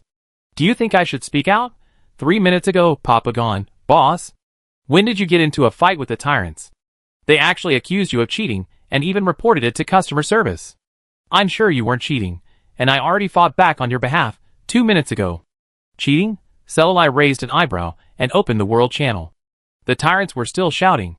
Bae, haha, where's Sai? Are you too guilty to come out? If you have the guts to cheat, then come out. Yao Yao, 4,000 plus cheating. Tricking monsters and wiping the whole team is disgusting. Zybalang. Sai, don't hide in silence. Sai, don't hide in silence. Compensate me for my equipment repairs. Compensate me for my lost experience. Sai, don't hide in silence. What a mess. Salai scoffed and typed a reply. Sai, if you're new, practice more, don't talk nonsense. At the same time, an official announcement was broadcast to all servers. The allegations of player side cheating have been verified and found to be false. Players can click the link below to go to the forum and view player size battle video. Chapter 10. The Miracle Forum.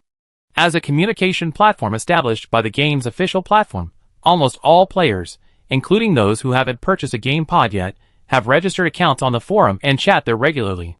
The video uploaded a while ago by player Papagon depicting NPCs in a mysterious underground palace and mage NPCs appearing in the back streets of Zig Town has yet to die down, and the battle video released by the nearly faceless game officials has sparked even more heated discussion on the forum. In the video, the silver-haired mage casts spells calmly, without a trace of panic or impatience. Countless spells and moves emanate from the tip of his staff, each swing capable of slashing a significant portion of the enemy's health. The bone-eating fire that obscured the sky turned an ominous and sinister black. The infernal flames blazed fiercely, engulfing both human and beast in the sea of fire, powerless to fight back. First floor, is this the boss? After watching his video, I suddenly feel like I'm back to my old ways. Second floor, the boss is so terrifying. He wins so easily, beating monsters like dogs, his expression doesn't even change. Third floor, haha, I'm dying of laughter. Tyrant's been acting so arrogant every day. Did he hit a wall? Apparently. Fourth floor, I understand the logic, but with such powerful skills, if it's not cheating, where did he learn it? 10,086th floor, the skill is dark magic, not regular magic. He learned it by doing a hidden quest from the mysterious mage NPC in Zig Town. After watching the official battle video, Saralai's expression froze. The angle of the video made it seem as if someone was watching his every move from the void and recording it. While there are numerous methods for achieving this, including the common alchemy eye, the reflection stone, and reflection magic, these methods inevitably leave traces. At least, during the battle, Saralai remained unaware of anyone spying. So who else could have accomplished this? The answer is clear. The god behind this game. Perhaps, having accidentally obtained the player panel through Xiaohe's plunder, he is under his watchful eye. This, in turn, raises the question of the rewards he receives for defeating wild bosses. What was his intention in placing the Moonfire Grass, which could unlock the power of the curse, into the reward pool? And for what purpose did he send Xiaohe the unknown tool that could restore his power? Is he an enemy or a friend to him, and Xiaohe? What does he want from him, Xiaohe, and the other players? From his reverie, Saralai regained consciousness and realized that the round black ball had been molded into a strange shape. Awkwardly he let go.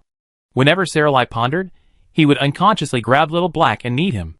The feel of his touch was undeniably like the squeezing music popular in his past life. He noticed that after the official video was released, the roaring tyrants fell silent, and the players became even more interested in the nature of his magic. Saralai simply took this opportunity to highlight the mysterious NPC who taught spells in Zig Town. In any case, he had originally intended to use powerful black magic to entice players into helping him find the ingredients for the curse-breaking spell. Now, he had simply brought his plans forward. He could already imagine the bustling scene in Zig Town tomorrow night. After promoting NPC Saralai, he closed the forum. In his backpack, the flaming greatsword he obtained from his first kill and the skill book containing the support skill, Poison Sting, were all unnecessary, and Saralai was planning to sell them all. Just then, his friend's private chat flashed again. It was rich and handsome Yellow Chicken, again asking about the flaming greatsword. Saralai had no strong preference as to who to sell the equipment to or not. As long as the price was right, he would give it to anyone. He posted the flaming greatsword's attributes. Flaming greatsword, excellent quality, blue. Physical attack +7, enchantment, the blade is covered in flames, dealing a variable amount of burning damage per second. Note, this equipment is only for warriors. Sigh, 80,000 gold, only gold. Rich and handsome Yellow Chicken. I basically used up all the gold from gold farming and casual players for the blue necklace I bought last time. I might not be able to collect that much gold for a while.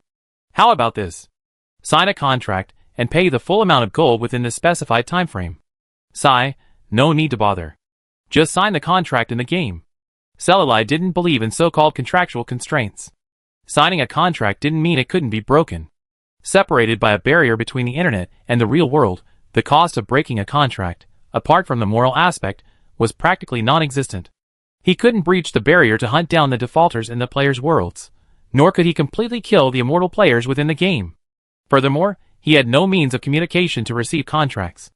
Cellulite preferred soul contracts to contracts that would easily expose his true identity. This is one of the most common and binding contracts on the Milk Continent. Failure to fulfill the contract will result in soul burning, damage, or even the demise of the soul. Not only that, after the defaulter's death, their body will remain at the disposal of the other party until the contract is fulfilled. Of course, this is the scenario after signing a contract with a normal Milk Continent native. As for players, the handsome and wealthy yellow chicken looked at the buff on his status bar, somewhat stunned. Contract. You pledge your soul, swear an oath before the gods. If you break the oath, you will lose control of your account. His eyes widened, and his voice trembled. You mean, if I don't collect 80,000 gold within a month and a half, my account will be banned? Cellulite nodded and patted him on the shoulder. Boss, keep going. I believe in your ability. Wang Ji swallowed with a gulp. Even though he knew he wouldn't break the contract's terms still frightened him. He felt as if an invisible sword was hanging over his head, poised to strike at any moment, splattering blood. However, he couldn't help but be curious, observing the seemingly harmless boy before him. He looked about 18 or 19, his silver hair softer and glossier than satin, draped softly against his neck. The boy's eyes were round, with the corners slightly drooping. Even when he wasn't smiling, he gave off the illusion of agility and gentleness. Yes, an illusion. A brief inquiry into the boy's deeds since entering the game revealed that he was far from the innocent, and innocent he appeared. But what did it matter to him whether Sai was consistent in his words and deeds? The handsome and wealthy Huang Ji smiled brightly and asked, this contract, this one, that can ban an account, is that what you learned from the mysterious NPC? Salala nodded and said, as long as you bring rare, uncommon herbs or materials, he'll be very easy to talk to. Yellow Chicken pressed, what kind of materials? Salala shrugged, I don't know. They're all so strange and unique, they have everything you need. You can't tell. Is that so? Yellow Chicken pondered, then asked, then, about this contract. Use it if you want. It's not mine. You know the ritual ingredients, sage, bird of prey tail feathers, 20 of salt-smelling powder, and crystal. Hearing this, the handsome and wealthy Yellow Chicken's smile grew even more sincere. After a few minutes, he clasped his hands together and said, thanks. Feel free to ask me if you need anything in the future. By the way, may I ask why you insist on only accepting gold coins? Cellulite curled his lips, calmly saying, I enjoy the feeling of having my backpack overflowing with gold coins more than star coins. Yellow Chicken suddenly realized, oh, I see, Tunton Rat, right? I understand that feeling of accomplishment. If you need equipment or items or skills in the future, please give me priority. No problem. Cellulite said goodbye to the handsome and wealthy Yellow Chicken and stroked the seal of the contract that had appeared out of thin air on his wrist. Although the corresponding buff and description of the contract appeared on his status bar, he could sense that the bounds of the oath were etched upon his soul, not his body. The god behind the game was quite powerful. Unsure of his motives, Salala stopped worrying about it for the time being. At least for now, he had no intention of punishing him for this bug. He might even be helping him to a certain extent. Salala decided to seize this opportunity to strengthen himself, taking whatever he could before his attitude changed. A burst of hellfire burned through the leveling point. Combined with the experience gained from defeating the Black Wind Bear and securing his first kill, Salala's level rose from LV6 to LV8, leaving him only 2 daily quests worth of experience away from the next level. He set off towards East Street in Zig Town. There Gorn, the NPC who posted daily quests, material collection, was present. As one of the NPCs who posted daily quests in the Novice Village, his quest was the easiest and most cost-effective. With just 3 sets of 60 beast meats, 20 beast tusks, and 10 beast hides, he could earn a considerable amount of experience. These beast materials were all acquired through leveling monsters, eliminating the need to expend time and effort collecting them. Salai walked briskly towards Gorn, his good mood evident to everyone. Gon was a blacksmith. When there were no players handing in quests, he would hunker down on a bench beside the room, sharpening his chipped knives. Salai suspected that the dagger, perhaps from his relentless, day-in, day-out sharpening, had become so severely worn. The thin blade was now riddled with nicks of varying sizes, as if a single gust of wind would break it. Hello, I'm here to take the quest. Standing before the NPC, his shadow cast on the whetstone, Gon slowly raised his head. His yellow eyes, once numb and empty, now widened to their limit, as if he had witnessed something incredibly terrifying. It seemed as if he would fall out of his wrinkled sockets in the next second. Gon sniffed the air, stammering, you. What's on you? What did you bring here? Filthy, ominous, the breath of the devil, a messenger from hell. The dagger he always kept in his hand was discarded like a worn-out shoe. Gon leaped up from the bench, and Salala was struck by his remarkable agility. He danced with his hands, half laughing and half crying, his hoarse voice echoing in the air, sending a chill through his spine. Salal raised an eyebrow. What breath of hell! This is clearly the scent of a precious hidden quest. Chapter 11. Selalai watched Gon's madness in silence, mumbling something inaudible. After a few minutes, he calmed down and returned from the end of the street. His withered, deformed hand grasped Selalai's arm, his sharp nails digging into the flesh, tugging painfully. He struggled, but couldn't break free. Gon stared into his eyes, and spoke slowly. This is fate, an inescapable fate. The sins committed years ago will eventually come back to haunt us. No one can escape, no one. Ding. The player has triggered the hidden quest, Invisible Shadow. Once accepted, it cannot be abandoned. Do you want to accept? Accept the quest. The quest panel updated in real time. Invisible Shadow. The shadow of evil grows. Gon, on East Street in Sig Town, senses the return of an ominous omen from years past, and has commissioned the player's sight to investigate outside Sig Town. Gorn said with a wry smile, Go, find the key to unlock your sinful past. The darkness will guide you. With that, he ignored Salalai, picked up the dusty dagger that had fallen to the ground, wiped it repeatedly, and muttered, This day has finally come. Unable to get any more information from Gorn, Salalai turned and left. If he had been unsure about the cause of the NPC's anomaly before accepting the quest, the moment he mentioned the key, he knew it was all connected to the wooden box in his backpack. He took the box in his hand again, and the moment the wood of the box bottom touched his palm, the mini-map in the upper right corner of the game interface changed. A striking golden arrow pointed somewhere, almost telling him that something was there. Salalai, I feel like the game has suddenly taken a turn for a $9.99 hit a dagger skin snap game. According to the formula, shouldn't hidden quests involve a series of errands, monster slaying, puzzle solving, and countless arduous tasks before obtaining the key to the wooden box? Why is this quest so easy? He almost wanted to slap the key's hiding place in his face. Complaints aside, Salalai was relieved to have clear directions for the quest, rather than having to fumble around like a headless fly. The arrow on the minimap indicated a point just outside of Zig Town, almost in the gray area between the town and the Sea of the Dead. He knew the value of these empty and used areas on the Milk Continent.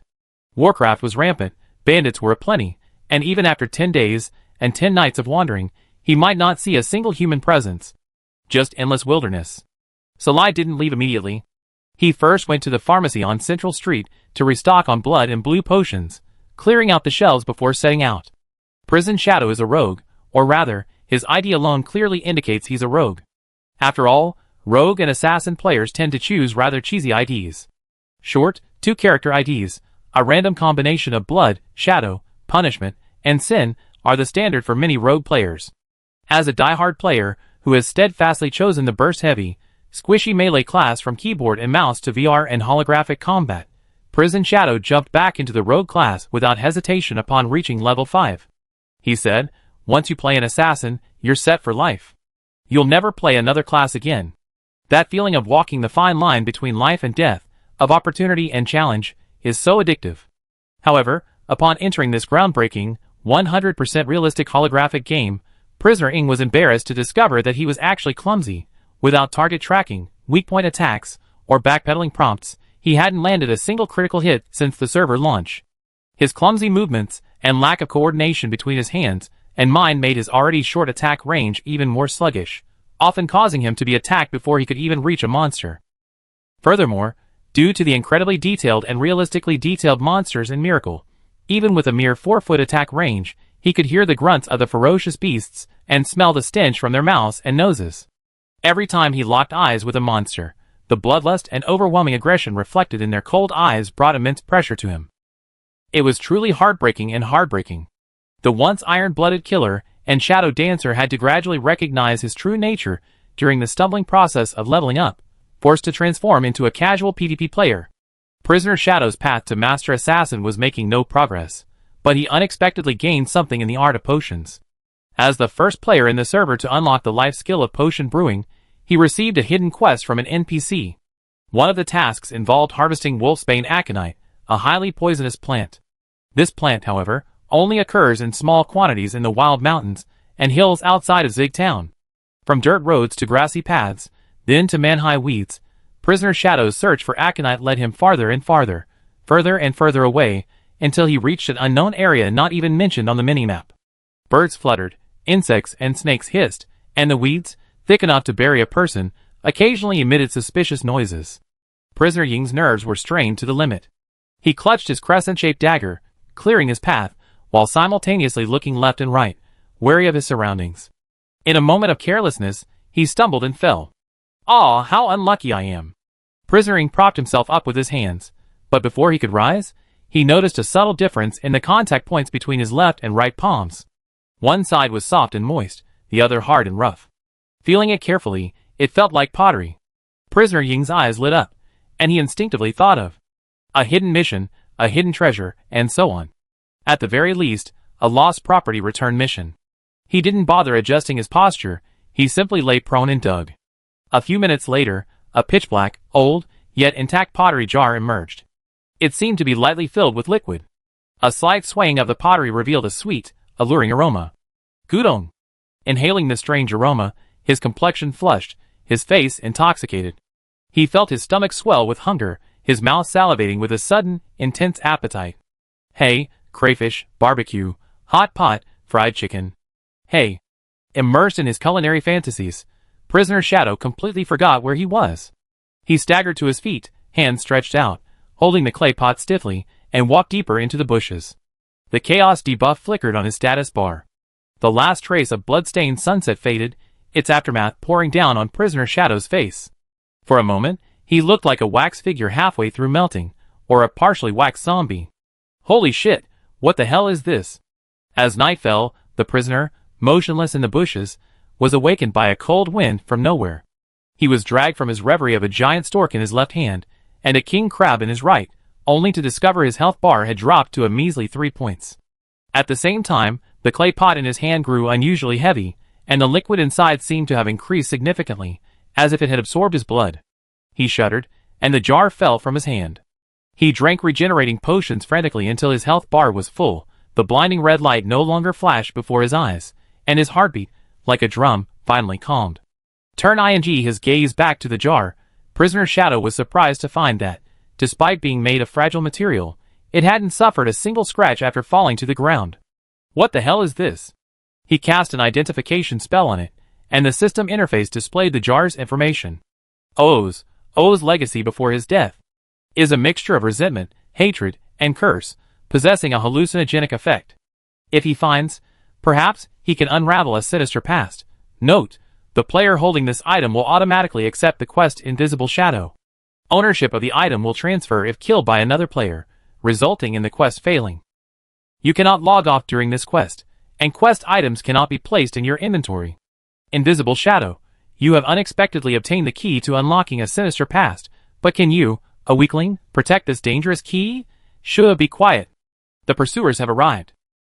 Escape, escape, escape. The fallen O loves to watch their own kind slaughter each other. Almost simultaneously, the quest panels for Salai and Prisoner Shadow refreshed, revealing that they were the pursuers and the evaders. The pursuers needed to follow the coordinates refreshed on the mini-map, killing the evaders and seizing the key, while the evaders had the opposite procedure. With the moon at its zenith, Salai, still following the directions, was elated. He hadn't expected someone to get there first and obtain the key. The task panel and the small map only showed the other party's coordinates, but no name, so he couldn't tell whether it was the player or the NPC who got the key. However, the opponent wasn't that far away. Huh? Just as Salai was about to use the light body technique, he noticed that the small yellow dot on the mini-map, originally belonging to the evader, had suddenly vanished. A few seconds later, it respawned. The respawn point on the outskirts of Zig Town. Salai raised an eyebrow, a bloodthirsty, evil smile slowly spreading across his previously innocent face. The one who got the key was a player. How lucky! Tucking a few strands of hair that had been obscuring his face behind his ears, Salai tore through the teleportation scroll, entered the coordinates, and teleported. After reading the mission prompt and realizing his pursuer was not far away, Prisoner Shadow, now fully aware of his clumsy nature, reacted immediately. To run, and for a player, the quickest and most convenient way to escape was undoubtedly to commit suicide and return to the city. The sharp dagger sliced cleanly into his neck. Prisoner Shadow prayed to the heavens that the pursuer wasn't a player, as he vanished into a stream of light and respawned at the respawn point. Huh? They haven't caught up. Noticing the pursuer's red dot remain motionless, seemingly startled by his long-distance teleportation, Prison Shadow breathed a sigh of relief. But he soon realized he let out a sigh of relief too soon. Due to the special nature of the quest item, it couldn't be stored in the system backpack, so Prison Shadow had to hold the pottery jar in his arms. Compared to the other players, his appearance was truly overly conspicuous, as powerful as a fluorescent neon sign overhead that read, "There's something wrong with me." 11 o'clock at night is the peak time for night owls. It's no exaggeration to say that the number of online players at this time is several times greater than at 11 o'clock in the afternoon. The second after Prison Shadow stepped out of the resurrection point, he noticed that the players trapped outside the novice village due to the curfew closing the town gates were all turning their attention to him, and the pottery jar in his hands. Countless identification spells swept over the pottery jar. The moment they saw the description, the crowd erupted in excitement. Quest item? Hidden quest. Hurry, call someone. Brother, what quest did you take? Why don't you share it with everyone? Prison Shadow. Chapter 12. No, it's not a hidden quest. Oh, don't pry at me. I just got it by accident. No, why should I tell you that? The scene grew increasingly chaotic. Players surrounded Prisoner Shadow, constantly reaching out to pry him away. Poor Prisoner Shadow. No matter where he tried to hide, there were always a few hands darting around in front of him. Then, someone unknown initiated the attack, but a swaying fireball exploded from behind the crowd, kicking off the largest player melee since the server launched. Arrows, fireballs, vines, sword energy, bayonets. The ultra-realistic physics of the holographic game became an obstacle at this moment. The huge crowd was huddled together. Even if they wanted to avoid the fight, they couldn't escape the surging wall of people. They were forced to endure the attacks from who knows who, and then, in anger, retaliate. What's going on over there? I don't know, it seems like there's a fight? Come on, let's go join in the fun. Uninformed people kept approaching, drawn into the fray. A deadly white light rose into the sky, stained the night like day. Amidst the chaos, Salalai, who had escaped the city through a crack in the corner gate, laid down his staff and leisurely folded his arms, observing the battle with a cold eye, this unexpectedly lethal skirmish. He had already observed that many people were not seriously injured by skills, but rather died from the crushing crowd. The battles between players were not as passionate as they imagined. To Salalai, they seemed to be fixed in place, rigid and inert, mumbling skills and performing identical moves like AI. If Salalai wanted to, he could even escape from such a rigid attack and counterattack without even having to waste a single move. Salalai, the city that sparked the chaos, was enjoying a peaceful and tranquil life, even enjoying the opportunity to comment. Meanwhile, Prisoner Shadow, at the center of the fray, was overwhelmed. Flanked by men, he had nowhere to retreat. All he could see were hard chests and dazzling skill effects. With unprecedented speed, he ducked down, dodging the fatal blow. No, perhaps several blows. In short, he became the concave part of the concave part. Prisoner Shadow, clearly at the center, luckily survived. The white light of death flickered before his eyes, and a solemn aura enveloped him. What a chance! Prisoner Shadow, maintaining his crouch, slowly moved, weaving through pairs of legs, occasionally taking a few potions to replenish health lost to crushing and accidental skill damage. The yellow dot, representing the evader, shifted slightly. Salalai stared intently at the crowd and saw a player dressed as a thief, crouching in a shabby position, moving through the crowd. Salalai, wow, what a rare escape method. He's a real talent. He raised his staff, and tiny ice crystals condensed into icy blades. He aimed at the thief's head, unleashing all 4 blades simultaneously. Prisoner Shadow glanced back with lingering fear at the increasingly angry group of players, and breathed a sigh of relief. It's a bit vulgar, but it works. That pursuer wouldn't have guessed I could teleport. Holy crap! For icy blades pierced the skull with the force of the air. Puff! The icy blades pierced through the skull, delivering a fatal blow, instantly killing him. You have been killed by player side player dead, invisible shadow quest failed, item ownership transferred. The moment he transformed into white light, Prisoner Shadow saw the slender young man, almost blending into the shadows of the city wall. His silver hair shone, and the intricate dark patterns on his black robe shone a brilliant, faint light in the moonlight. His lips lifted in a carefree smile, his amber eyes filled with a coldness. The pursuer's red light was blinding and dangerous. Picking up the neglected clay pot, the quest refreshed. Celali sensed something, leaning sideways, peering across the crowd at the resurrected prisoner's shadow. He raised an eyebrow, curled his lips, and placed his slender index finger between his lips. Shh. The prisoner's shadow's face flushed crimson, and he slowly covered his heart, muttering, "It's over. He's got it." Celali slipped into the night until no other players could see him. He then retrieved the clay pot and the wooden box and placed them together. The sweet, strange fragrance grew stronger. Negative emotions, brimming with negative energy, tangled together, transforming into a tangible black mist that swirled around Celali, attempting to erode his sanity. The well-behaved black ball alertly peeked out. The moment it caught sight of the black mist, it leaped out like a wild dog, chasing and biting at it. Wherever the black ball touched, the black mist dissipated. Somehow, Celali could sense a hint of fear in the gradually thinning black mist. After absorbing the mist, the black ball visibly expanded, becoming rounder and more like a jelly slime. It bounced back into Celali's palm. The moment he caught it, it made a sticky sound. Ing! Celali was surprised. "Can you speak now?" The black ball shook its head, inging. Puff. He pinched the black ball, and said with a helpless smile, "So you're still a little mute." Ing! The pottery jar shattered, and pale blue slime surged. The previously calm wooden box shook violently, with a continuous clanging sound, as if something was about to break out.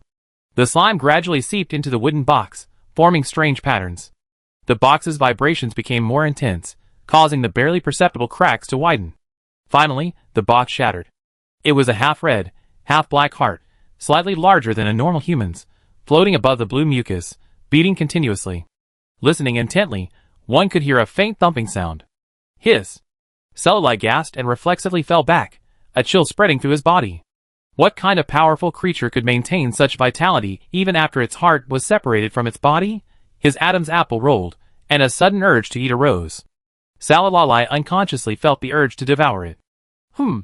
Xiaohei's cry brought him out of his trance, and Celali suddenly realized that he was holding the heart in his hands, just a few centimeters from his lips. The warm, sweet, and fishy smell filled his air, suffocating him. He muttered, "Such a powerful, bewitching power." He quickly put it into his system backpack. Still feeling a lingering fear, Celali couldn't help but wonder, what would happen if he, using a player clone, ate the heart? Given the bewitching power of this heart, it's at least at the level of a forbidden seal. Used properly, it could easily destroy an entire town. If swallowed, would he become a mindless degenerate? Or would he explode from the overwhelming force? But he was currently using the body of an immortal player. Why be so cautious? It wouldn't matter if he tried it, right? At worst, he'd just die and return to the resurrection point. The boy's round, cat-like eyes cleared for a moment, then a hazy blur returned. His pinkish-white knuckles curled up and pressed against her fleshy lips, nibbling softly with his pearly teeth, ready to move. Black ball, shock. Sai, wake up. Don't stuff anything into your mouth. He leaped up and down anxiously, his 8 long, sturdy tentacles tightly binding the boy's body, tying them tightly, and tying several knots at the ends. The undeniable pressure throughout his body brought Celali out of his trance. He realized his own thoughts, and a cold sweat trickled down his forehead. How could he have thought that? Knowing this thing was evil, yet he still harbored the urge to devour it. Celali couldn't imagine what would happen if he really let down his guard and devoured the heart because of his player status. Xiaohei, I'm fine. The tentacles moved. Don't worry, I won't have those foolish thoughts again. I haven't lived long enough. After wrapping Celali around him for a while longer, confirming that he had truly given up on the sinister thought, the tentacles loosened and dissipated into mist. Holding onto the tree trunk to his left, Celali looked at the refreshed quest panel. It instructed him to return to Zig Town and find Gorn to explain the situation. Returning to the city gate, the fighting subsided under the forceful suppression of the guards. The most aggressive fighters were taken into custody and taken to the prison. Crouching in the corner, Prisoner Shadow caught a glimpse of the silvery white. His eyes lit up. He stood up, trudging over to Celali, and whispered, Sai, hello. You're the pursuer, right? Celali half smiled, revenge? Prisoner Shadow waved his hands repeatedly, no. I just wanted to ask if I could be your friend. Nothing else. I just thought you looked so cool when you killed me. Celali, ? Being stared at by the silver-haired boy with that "so you're a pervert" look, Prisoner Shadow felt so embarrassed he dug his toes out of his pocket. He stammered, no, I was just saying, that hidden quest looks pretty difficult. If you need any potions, come find me. I'm a potion master, currently the top potion master in the player community. Selali smiled and agreed to his request. A dozen players, bound and shackled, were being held by the guards, looking dejected. Chiuying explained. An NPC guard rushed out and said they were causing a disturbance.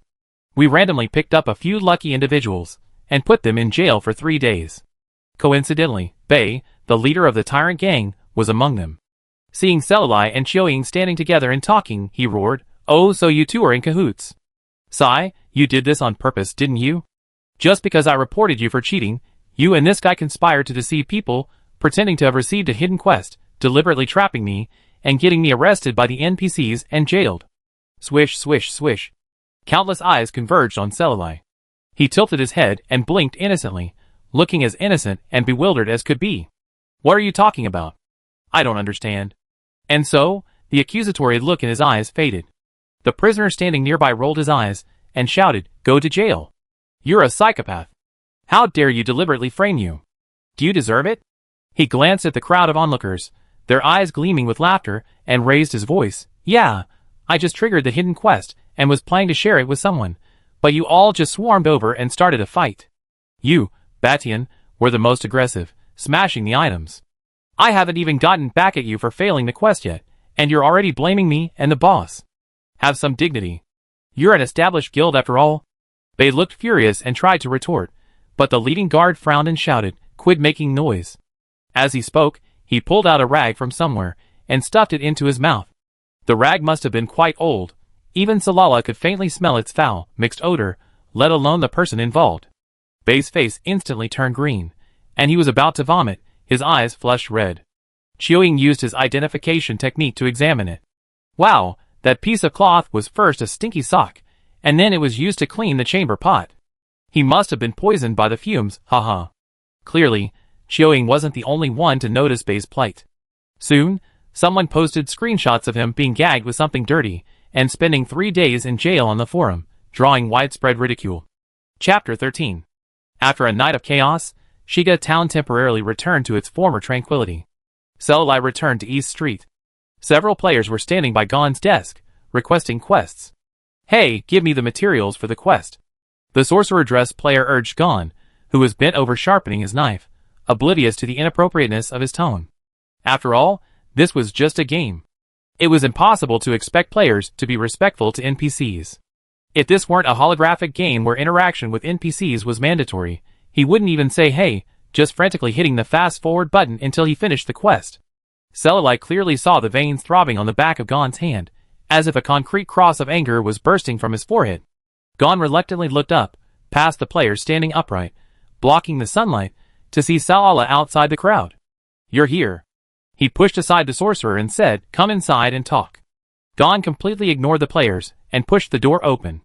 "What's going on? Hidden quests?" "No, just send us our daily quests first." "Are you just leaving like that?" "Hey, Lao Ding, I don't care about your hidden quests, just hand them in first."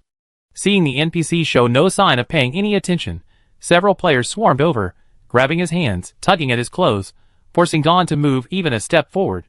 Selali thought inexplicably, "The children of South Village are bullying me because I'm old and weak." Unfortunately, Gon was only old, he still had some strength. Furious at such disrespect, he swung his sword with such swiftness that it left an afterimage. The blinding light of the blade slashed across his throat, killing several players. Wow. It seems he's not only strong, but also quite strong. Selali admired silently. Following Gon into the room, he closed the door. The last ray of light faded from the windowless, sealed room, plunging into darkness. In the darkness, only Gon's heavy breathing could be heard. Silence stretched. After a few breaths, Gon slowly said, "You didn't open that thing." His voice was rough and hoarse, like sandpaper sliding down, but it was very firm. Selali denied it. "No, the key and the wooden box are both open." Gon chuckled a few times. Even in the darkness, one could vaguely see the disbelief overflowing in his cloudy, dim eyes. He was trembling with excitement, his entire body trembling as if in an epileptic seizure. He paced anxiously in circles, muttering shrilly, "How is this possible? This is impossible, this is impossible. No one can resist his fascination. No! You will never be safe. Salai keenly detected the key word in the flurry of nonsense. Him? Chuckles. Yes. Him. Gorn, whose intermittent fits of madness, calmed down and lit the single oil lamp in the simple hut. The tiny flame flickered, casting eerie shadows on his face. He removed his shirt, revealing his upper body. Salai was at a loss for words to describe the growths on his bare torso. Where muscle should have been was covered with dense pits, some as big as an adult's fist, some as small as sesame seeds. Inside, embedded were constantly moving eyeballs, and thread-thin tentacles poked out of the pits, expanding and contracting. His internal organs and muscles seemed to have disappeared, leaving only these densely packed disgusting eyeballs supporting his upper body. Just one glance made Salala feel dizzy and nauseous, his health bar dropping at a rate of seconds. He quickly closed his eyes, and swallowed the red potion. Gorn seemed to enjoy seeing Salala's sudden pallor, and frown furrowed in discomfort. His voice held a hint of gloating satisfaction, its ending rising, and a hint of resentment, jealous that Salala hadn't suffered the same tragic fate. This goes back decades, back then, when I was only 19. It happened in Para village, a small mountain village with only a few dozen people. Gorn calmly recounted the events of decades ago. Year 1785 of the Aldot calendar, spring, Para village. Salah automatically calculated that this time was during the Holy Crusade, and by then, he had already died. As a village where everyone worships Hema, the god of wind and sand, a subordinate deity of the goddess of spring sunshine, Pala village has lived a self-sufficient, isolated existence since its founding. While its output isn't lavish, it's sufficient to provide for basic necessities, freeing the villagers from worrying about their livelihoods. Gorn vividly remembers it as early spring, the snow melting. Along with the sound of falling icicles, the clatter of galloping horses echoed. Strangers have arrived in Pala village. They call themselves mercenaries. For Pala village, a remote mountain village rarely visited by outsiders, the arrival of the mercenaries was as significant as the arrival of the spring sunshine apostles to spread the gospel. We were all thrilled. We offered them our finest food and lodging, just to hear their stories of slaying monsters, battling bandits, and escaping from black magicians and heretics. Ah-ha, they brought disaster to the village. Whoosh! The evil wind blew in from the leaky door, extinguishing the dimming lights, plunging the room into a cold darkness once again, just like the village of Pala back then. The mercenaries explained that they worked for the wealthy Thomas family, searching for unowned land suitable for an industrial park for the distinguished Viscount Thomas. Selali interrupted, the Thomas whose family, including all servants and direct descendants, perished overnight due to the evil god's sacrifice. But the Thomas family was destroyed in the year 1720 of the universal calendar. Did you hear wrongly? I don't know. I'm just a lowly peasant. To this day, I don't even know how to spell Thomas. Selali fell silent, listening quietly. They were curious about everything about the village, so I took them on a tour. I stole this opportunity from someone else.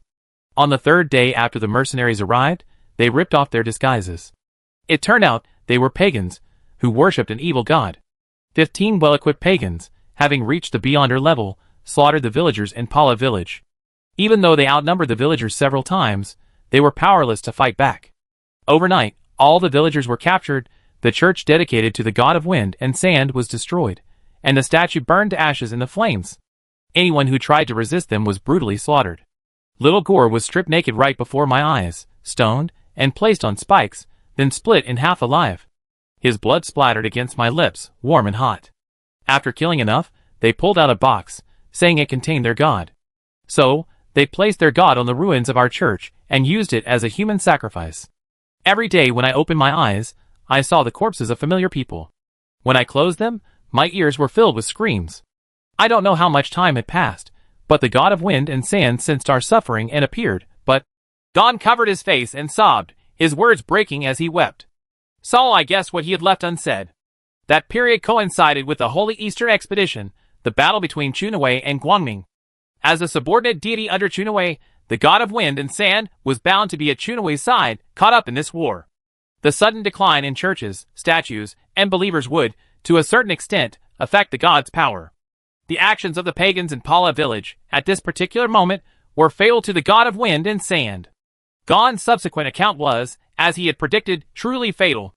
Material. The god who had hurriedly arrived to investigate was affected by the remains of the evil god, watered with the blood and suffering of the pagans. His strength was greatly reduced, and he was trapped in the sacrificial circle they had drawn against him. He watched helplessly as his followers were slaughtered. They forced me to take up my weapon and stab the god, or die. We had no choice. Too many people died. We harmed our god. We are sinful, our sins are unforgivable. Ho ho, damn pagans, heretics, they are evil heretics. Not only did they force us to kill the god, they also forced us to devour his corpse like they did. Gon's words grew increasingly disillusioned. In the darkness, accompanied by the rustling sound of someone gnawing at his nails, he tossed and turned cursing at the infidels. Selalai, growing impatient, disinterested in Gon's repetitive complaints, interrupted, and then? What happened next? Gon, ha ha, then. Those heretics died. They got what they deserved. They became monsters, hee. I and the survivors, we escaped with the remains of the god. But I discovered we were cursed. The evil god devoured our god, constantly tempting us to consume his corpse. Gudong. Some people died along the way. In the end, there were only 3 of us left, including me, and we arrived in the town of Shig. They died too, and I'm the only one alive. We already thrown the evil god's body away, so why did we die again? Why did I become this half-human, half-ghost? Why, after all these years, he'd been found again. Gon trembled uncontrollably, constantly wondering why. After a while, Gon regained his composure. He said, "Young man, you resisted his temptation. Will you help me bring the remains of my 2 companions back to Para village? They told me before they died that they wanted to return to their roots. But I'm a coward, I dare not." The quest panel refreshed. Invisible Shadow. Gon requests that you find the bodies of his fellow villagers, Jenna and Annie, and bring them back to Para village for burial. Selalai accepted the quest and asked, "How do I get to Para village?" According to his description, while Para village shares the same faith as Zig town, it must be far away. Otherwise, if something like this happened in one village, the people of Zig town would surely be unaware of it. Gon smiled, his voice cryptic, and said, "Go north from Zig town, keep going, and enter the valley of the 3rd mountain. There's a cave there. Only by offering his heart as a sacrifice, and praying for his permission can you enter." "Okay, I said what I need to say. You may leave." "Is that so?" Selalai glanced at him deeply and left the dim, somewhat uncomfortable room. As he pushed the door open, he turned to see Gon and the evil eyes on his upper body, staring straight at him, a flicker of greedy desire in their eyes. Chapter 14. Leaving Gorn's hut, several more players were waiting for NPC quests. They swarmed around Selalai, all asking, "Sai, what hidden quest did you take? Have you finished it? Can it be shared?" Yes, everyone who sees it gets a share." "Brother, this quest is really unfair. It's taking up so much of the NPC's time. I finally got some leave today just to level up, and you're..." "If you ask me, young man, share the quest with everyone here. If you can share it, then share it. If you can't, at least give us some compensation for the delay. Look, we've been waiting here for so long. If we were to level up, we at least gain a lot of experience." A familiar, somewhat irritating player raised his hands, and pressed them slightly downwards, to quell the noise. "Smell the scent?" No, the person spoke in a long voice, pushed through the crowd, and stood before Selalai. Facing the players' inquiring, yet in reality coercive, gazes, Selalai smiled, his amber cat-like eyes narrowed to conceal a flicker of cunning and coldness. "Okay," he said. "I advise you to hurry." "Eh? What did you say?" Selalai folded his arms and chuckled. "I said, I agreed to share the quest." At this unexpected response, the players looked at each other, wondering. They'd gotten the result they were hoping for, so why do they feel so uneasy? One of them said, "So easy to agree? Is there a trap?" His voice was a little loud, but it reached Selalai's ears clearly, and Selalai pinpointed his location in the crowd. The player next to him cleared his throat and shouted, "How can you talk like that? Do you even know how to talk? They're willing to share the quest because they're kind, and you're still questioning whether there's a trap? Then don't take the quest." The player, annoyed, quickly said, "That's not what I meant. I was just saying it casually. It's a hidden quest. Even if sharing the reward meant splitting it with everyone present, it was still better than having it all to yourself. Telling it later would make you a known quest expert in Miracle." Originally, NPC Gorn had been in the room for most of the day, with the door locked and unable to enter. They all planned to leave, and return to take the quest later. After all, they had encountered situations where the NPC had gone to eat, shower, or sleep while they were handing over a quest. Often, they could only consider themselves unlucky and postpone the handover. However, some players stood up, indignant, citing the game's NPC design as inappropriate. They argued that Sai, knowing full well that NPCs were unique, had taken them away for hidden quests, preventing others from taking on daily quests. This was selfish and inconsiderate. Why didn't he wait until everyone else had completed their quests before doing the hidden quests? As they listened, they suddenly realized there was some truth to what he was saying. Sai had wasted so many people's time and experience, surely he deserved an explanation? Determined to give it a try, they waited until Sai emerged from the room. Then, they surrounded him, and unleashed the draft they had silently refined several times. Unexpectedly, this tactic worked so well. Seeing their numbers, Sai backed off and agreed to share the hidden quests. Humph!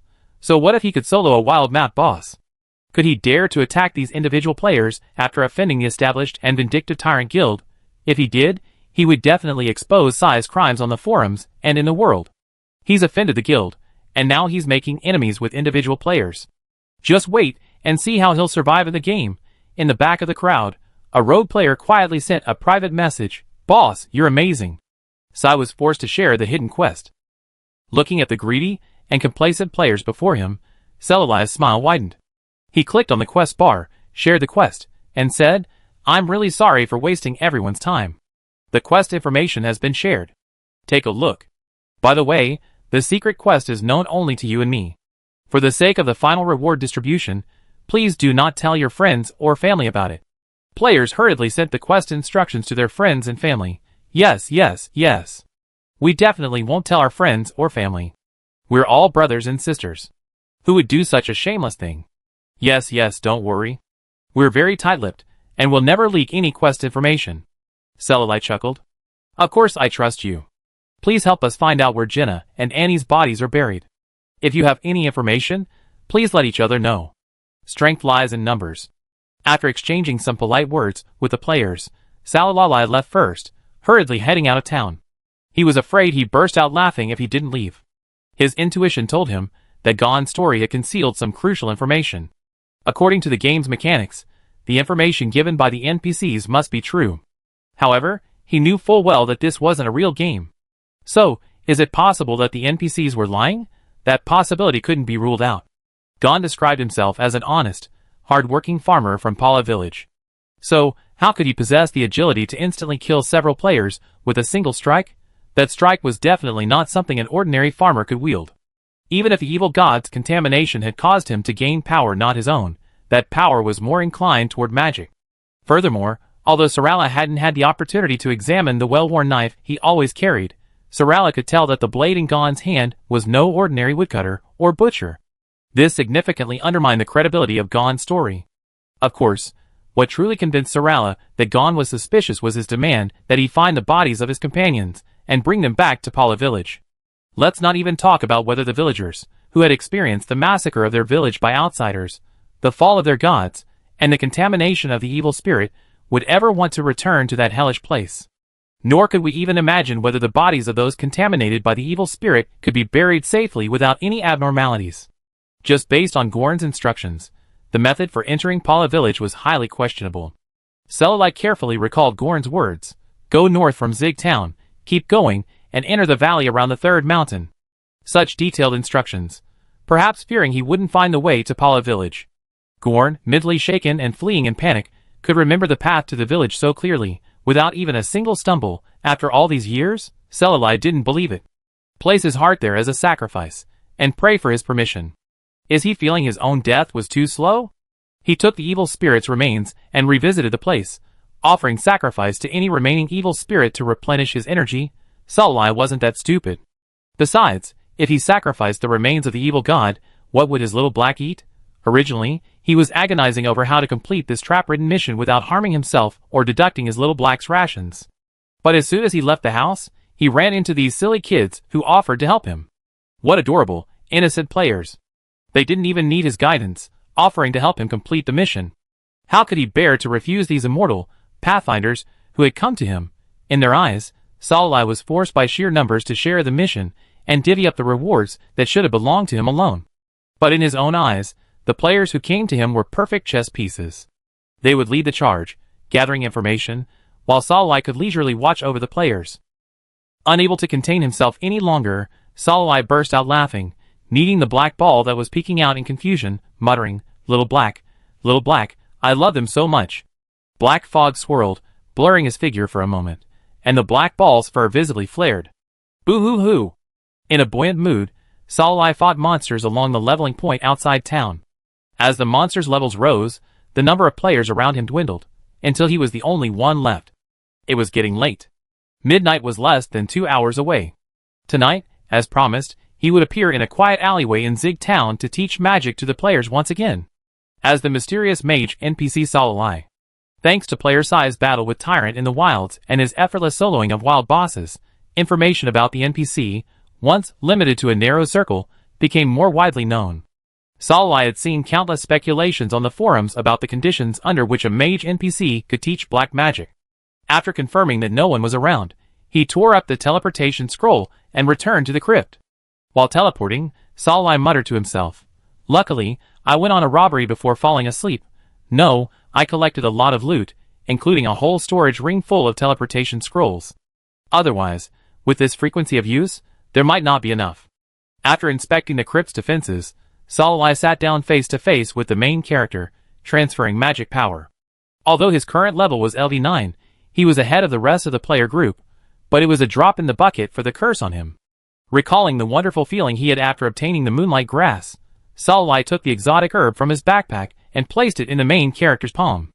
The cursed light ball pulsed slightly. With a thought, Salai returned to his true form from his player clone. The mysterious connection between the moon grass and the cursed energy became even more pronounced. He could clearly feel the energy of the light ball, drawn to the condensed moonlight on the moon grass, stirring. Perhaps, as the game system described, gathering the remaining ingredients and refining them with the moon grass could lift the Holy Judgment curse. However, the difficulties were numerous. Besides the unknown ingredients and formula, finding someone to refine the potion was also a major problem. High-level potion masters on the Milk Continent were few in number and erratic in temperament. Most were kept captive by powerful forces, and wild ones were practically unavailable. Furthermore, brewing a potion to lift the Holy Judgment curse for an unidentified magician who had clearly offended the Temple of Light was a serious question. Offending the continent's most powerful organization for a stranger with whom he had no ties, this business was simply not worth it. Alas! Salai sighed in anguish. She had once relied on her undead form, believing she could recover even from serious injuries through slumber. She had never considered making friends with any potion masters during her centuries of wandering the continent. Now, when she needed them, she realized she had no connections. Deeply regretful, Salai had a beautiful face, a gloomy expression. Chapter 15. As midnight approached in the town of Hig, guards, rifles in hand, patrolled, intent on executing anyone who dared to violate curfew. Their eagle-eyed gazes scanned the night, not missing a single unpleasant sound. However, they were doomed to disappointment. The players, tormented by the curfew, had long since learned their lesson. No longer would they carelessly run and laugh on the main street, only to be mercilessly stabbed to death by spears. Timing their time, the players expertly navigated the back streets, slipping through the dim shadows and making almost no noise. In a particularly secluded alley, far from the main street, the atmosphere was particularly bustling. Countless heads swayed, the rustling of clothing, the clash of weapons filled the air, and the chat channels were rapidly refreshed. Hurry, hurry, hurry! Why isn't it midnight yet? Can that NPC really teach dark magic? I watched Sai's battle videos so many times, they're so cool. I wonder what the requirements are for teaching dark magic. Are they very demanding? Why didn't Sai tell us the requirements? Is he afraid that if we learn them, he won't be the only one with dark magic skills? Aren't you disgusting? It's already great that they're willing to share information with the NPC. You're the only one who keeps asking for more, and you insist on feeding them to your mouth, right? I was just saying it casually. Why are you so excited? Amidst the crowd's anticipation, the clock struck midnight. A brilliant light shone through the crowded alleyway. A mage in a silver robe emerged from the light, wielding an invisible force to push aside the throng. For a moment, cries of pain filled the air. Looking at the crowded alley, Salai inexplicably felt a suffocating feeling, as if he had just returned from the Spring Festival travel rush. He had to be thankful that when the teleportation scroll landed, a layer of air membrane would unfold at the coordinate point to wrap around the user's body, to prevent them from being teleported into the mouth of a monster or strange places like the magma layer, where they would die as soon as they landed. And it was precisely because of this protective barrier that he wouldn't step on some unlucky player's head. That kind of appearance wouldn't be impressive at all. Here I come. Coach, I want to learn black magic. Wow, this NPC's equipment looks so high-end. Let me touch it, let me touch it. Selalai silently cast a protective shield around himself, warding off any players who tried to tamper with him. He lightly touched the ground with his staff, and a thin aura spread from the towering mage, barely enveloping the entire alley. Everyone fell silent. A strange bony hand reached out, resting at his lips. Shoo. The players' eyes widened in shock, their mouths opening and closing, but no sound came out. You're too noisy. You'll attract the guards' attention. A voice like shattered jade and ice, carried by the cool midnight breeze, stirred goosebumps. Closed chat channel. Silence. Group mute. Chanting spells cannot be used. Oh my god, is this NPC that powerful? I didn't even see him attack, and he's already been muted. Okay, we're being too noisy. From her voice and figure, I know this must be a beauty, hee. And she's even worried about us being discovered by the guards. She's such a nice person. Selalai, without a player panel, couldn't see the closed chat channel, but just by looking at the unusually varied expressions on their faces, he knew they weren't saying anything nice. Even though he knew the reason for all these extra players, he still had to put on a show. Selalai tangled his fingers in a strand of smooth silver hair that fell across his chest, puzzled. There are so many new faces tonight. Could it be that you two want guidance? The silent players nodded. That won't do. You already entered the profession. I only teach those with talent who haven't yet embarked on the professional path, and I'll select the most outstanding from among them to receive the inheritance. Go away. Players, shock. No. I think I can still save them. What? NPCs discriminate against professions?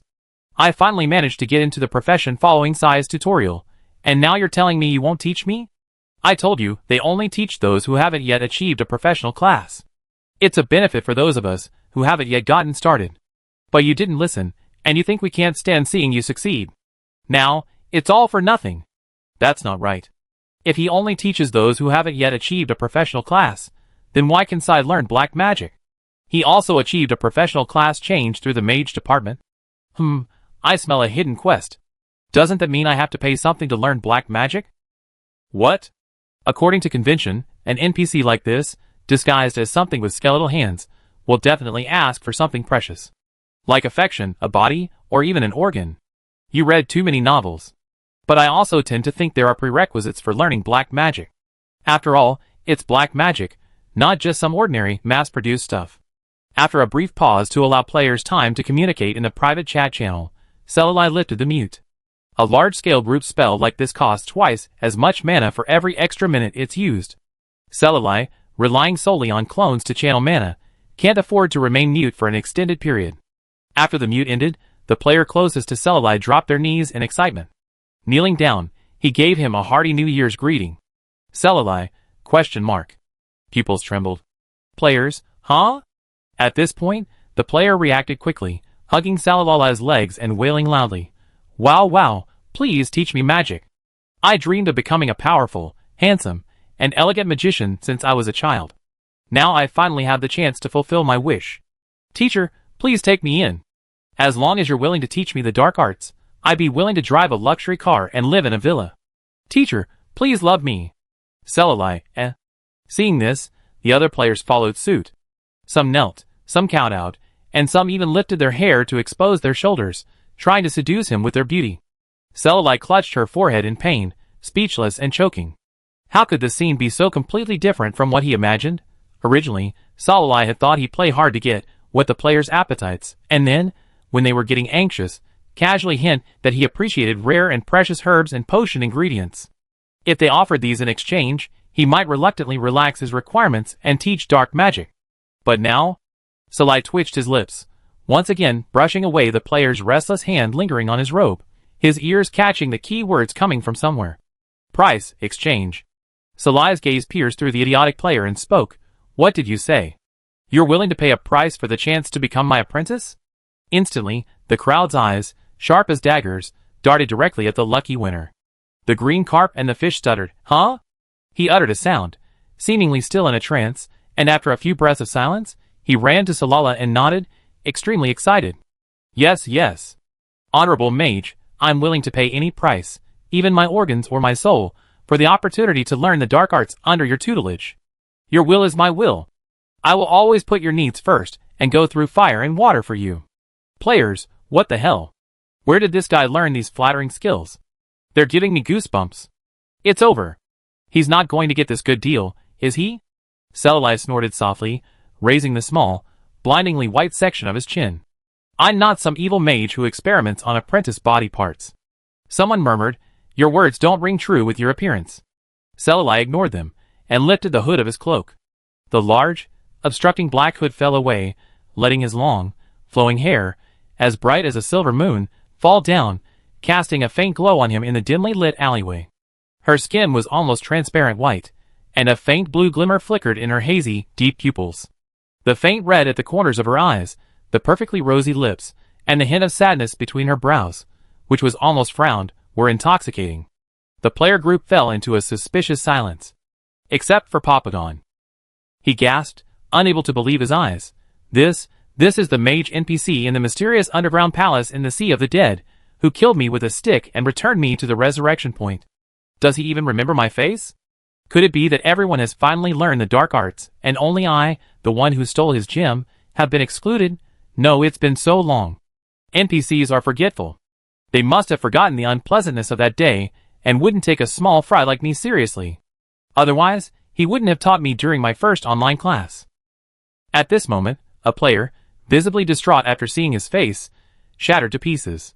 Celli frowned slightly, eyes lowered, and sighed, cursed, my path to magic has been severed. I can never advance a single step further in this life. My life is as fleeting as a rush, as fragile as a candle flame. My days are numbered. As soon as he finished speaking, he felt several identification spells sweep over him. His debuff must have been discovered by other players. It's amazing how the game system manages to do this, but even with an identification spell, even with a hooded cloak, a common garb for exploring the continent, the player can't obtain any information about the NPC. Only with the cloak removed, revealing his face, can the identification spell reveal his name, status, and other information. It's clear that his cloak doesn't block detection. Who the hell is this monger who cast the curse? He's so cruel to my wife. Damn it! I won't let such a beautiful NPC die. My Celli wife, tell me what you need. Even if it's the stars in the sky, I'll get it for you. Munger must have done this to my wife's hand too. Damn evil magician. Munger, don't let me catch him, or I'll make you pay. Oh my god, this NPC is amazing. Even with his blood mana restricted, he can still cast such powerful spells. How powerful must he have been before? I know. He'll definitely want us to help him find an item to lift the curse. If we find it, we can learn black magic. After checking his information, the players chattered and discussed right in front of him. Green carp and fish, seeing my current situation, are you still willing to give up everything in exchange for the opportunity to learn? His expression brightened, and he replied repeatedly, yes, I am. Teacher, I will do everything in my power to help you find a way to lift the curse. You will definitely recover. Okay, in that case, then you can join the people who found me before. No, wait. Teacher, I'm willing to help you too. Yes, all of us here are willing to help you. We will never let you die from the curse. Please teach us too, teacher. Celli was interrupted before he could finish his words by the awakened players. They acted like pleading, patting their chests to express their loyalty, and making countless promises in exchange for dark magic skills. Hearing this, the beautiful woman smiled brightly, as if she saw the players before her as her only lifeline, trusting and relying on them. Looking at the players' flushed faces, his eyelashes fluttered slightly, maintaining a perfect smile. He said, I didn't expect you all. I already know about your love for magic, but black magic is different from ordinary elemental magic. It requires extremely high talent from the user. Besides, I promised them. Celli pointed to the players, led by Papagon, who were taking their first online course and, unsurprisingly, received moved glances. I need to guide them to successfully enter the realm of spellcasting. Celli paused, then continued, you can find me here at midnight 4 days from now. Ding. The NPC Celli favorability system has been activated. Players can redeem rewards corresponding to their favorability with NPCs. A system notification popped up on the game panel, touching, excited, or anxious players. The moment they saw the rewards, the players went wild. Chapter 16. The Favorability Exchange List, ranked from top to bottom, lists several black magic skill scrolls, ranked by their power. At the top is the forbidden spell. Players who have been playing games and reading novels for years are familiar with the power of the forbidden spell. With one strike, a city is destroyed and life is extinguished. Unfortunately, the favorability requirement for exchanging for the forbidden spell skill is incredibly high. This is the first time I've seen an NPC's favorability cap of not 100, but 1,000. But that's a forbidden spell. I can't even imagine how cool I'd be if I could learn it, haha. Oh my god, the lowest level skill in the exchange list is far more powerful than my current fireball, water ball, and lighting spells. Is this powerful black magic? Just talking about these 3 rubbish skills makes me angry. The low damage is fine, but what the hell is lighting? It takes up an entire skill slot. I give up. I heard from the players, who asked Saralai to teach them magic the other day, that the skills they learned were quite practical. I'm so envious. If I'd known I'd been. If your class instructor refuses, you can come here and learn. Why should I bother? Brothers and sisters, to redeem your dark magic skills, I propose that we work together to protect the lives of NPCs. We absolutely cannot let them die prematurely. If we have to, at least wait until we learn the forbidden spells. Second, add 1. No, the key is how to increase favorability. He doesn't even know what I'm talking about. If I go and praise him now, will he increase my favorability? Saralai, smiling quietly in the background, watched the players wink and discuss with each other. Afterwards, one of them stepped out from the crowd and said affectionately, "Brother, you smell so good." Saralai, ? NPC Saralai's favorability has been reduced by 2, so of course, it's -2. Avoiding his utterly devastated gaze, Saralai coughed strategically, dismissing everyone, not so politely, leaving only the players who were taking their second online class. Using Sage Possession, he trapped them in a short magic classroom video, allowing them to wander through a sea of knowledge. If they continued to make a fuss, who knew how long it would take? Returning to the underground palace, Saralai didn't rush to change his account. Ever since he accidentally linked his player dashboard and created an avatar account, he'd been working non-stop, leveling up day and night without a single moment of rest. Though a player avatar, formed from pure power, wouldn't tire, Saralai still felt a wave of drowsiness welling up from the depths of his soul. That kind of fatigue was like the exhaustion of his senior year of high school in his previous life, when he had to attend 12 consecutive days of classes due to a holiday break. He was so sleepy that even the simple act of opening his eyelids felt a certain weakness and numbness.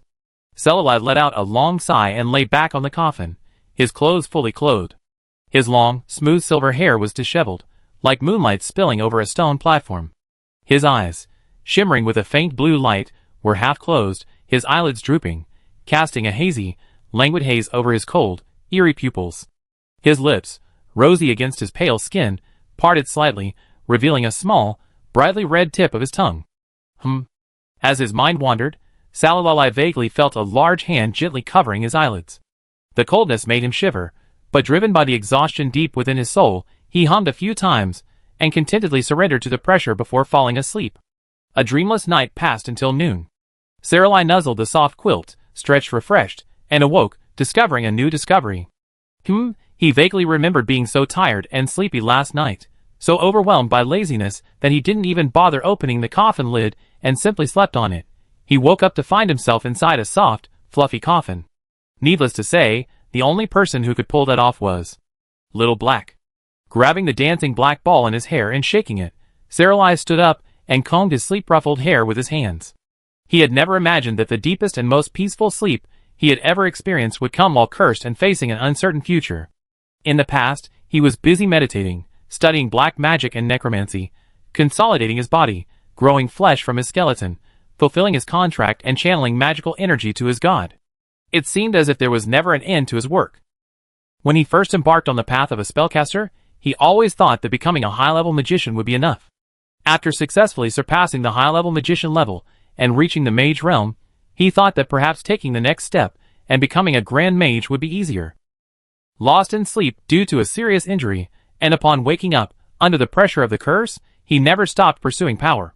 Saralai sighed silently and unconsciously kneaded Xiao, thinking, perhaps, in his pursuit of power, he should also pause and rest. Lie down? The thought had barely formed when Saralai sensed a vortex of rich, pure dark elements within the underground palace and beyond, rushing into his body like a torrent and a wave. Saralali didn't even have time to adjust his posture before, in a Guyu-like slouching posture, he entered a state of inner vision. Dark elements overwhelmed his entire body's meridians, circling and flowing, ultimately converging at his heart, where the foreign object had lingered. Two spheres of light, one black and one white, clashed and clashed, each growing stronger while the other waned. Saralai's jade-white skin cracked, blood oozing from hairline-thin lacerations. Ouch! A tearing pain ripped through his body, his brow furrowed, and he cried out involuntarily. Xiaohei, who had broken free from his grasp the moment the abnormality became apparent, was whirling in panic. Seeing the young man practically reduced to a bloody mess, his form suddenly expanded, a volatile, yet ever-condensing black mist enveloping Saralai completely. A third, stronger yet gentler force entered his body, devouring the dark element, while guiding it to fight against the cursed light orb. With this guidance, the dark element, which had attempted to merge into Saralai's body, but was mercilessly dispersed by the cursed light orb, finally stopped its reckless charge. Instead, it skillfully circulated according to a unique pattern, converging its attack on a single point and stabbing the light orb. Suddenly, Saralai seemed to hear the sound of air leaking. A tiny hole appeared in the once seamless ball of light. The ball attempted to mobilize the power of light to combat the contamination, but in this underground palace, transformed into a temporary gathering place for darkness, such an effort was futile. More blood, unable to withstand the impact, spilled out of his body. Saralai was drenched in blood. A black mist, as if protecting and possessing, gently lapped up the blood. After an unknown amount of time, the speed of elemental convergence slowed. The pure white ball of light in the center of his heart was entwined with wisps of black gossamer, a chaotic and eerie mess. Saralai sensed the door leading to the Grand Mage slightly opening, revealing the mysterious aura beyond. Unfortunately, the gap was too short-lived, barely enough for a moment of glimpse before closing again. Exiting his inner vision, Saralai slowly opened his eyes. The raging elements around him calmed, and the darkness gradually receded. Is this feeling enlightenment? He was a little incredulous. Enlightenment is the state of cultivation that every Beyonder on the Milk Continent dreams of.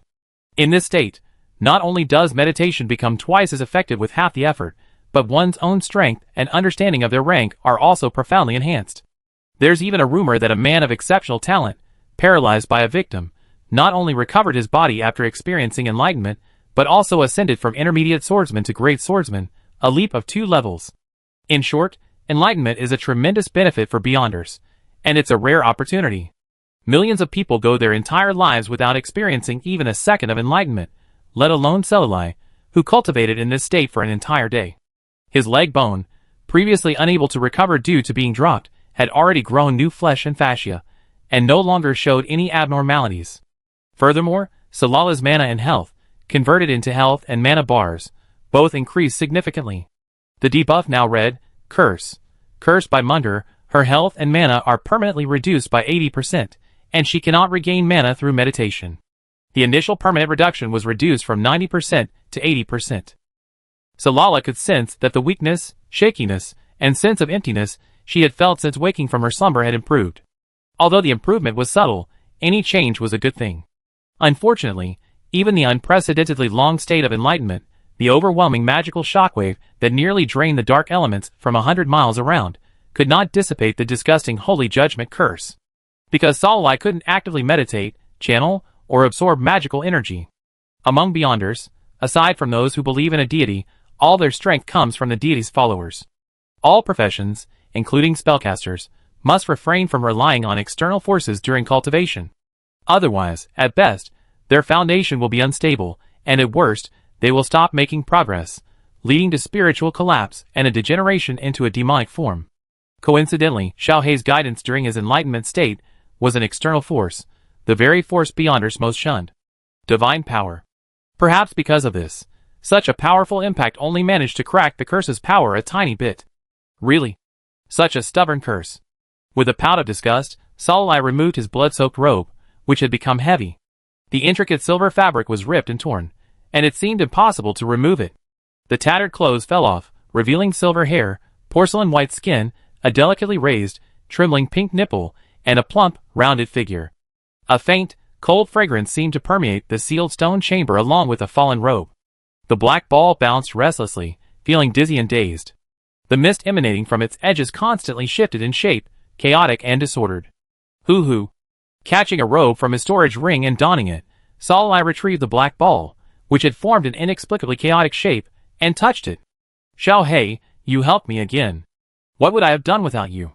The night-shining pearl hanging high on the stone wall's dome continuously shed a soft light, casting a shadow on the silver-haired young man, illuminating a subtle pink and white tint beneath his half-open robe.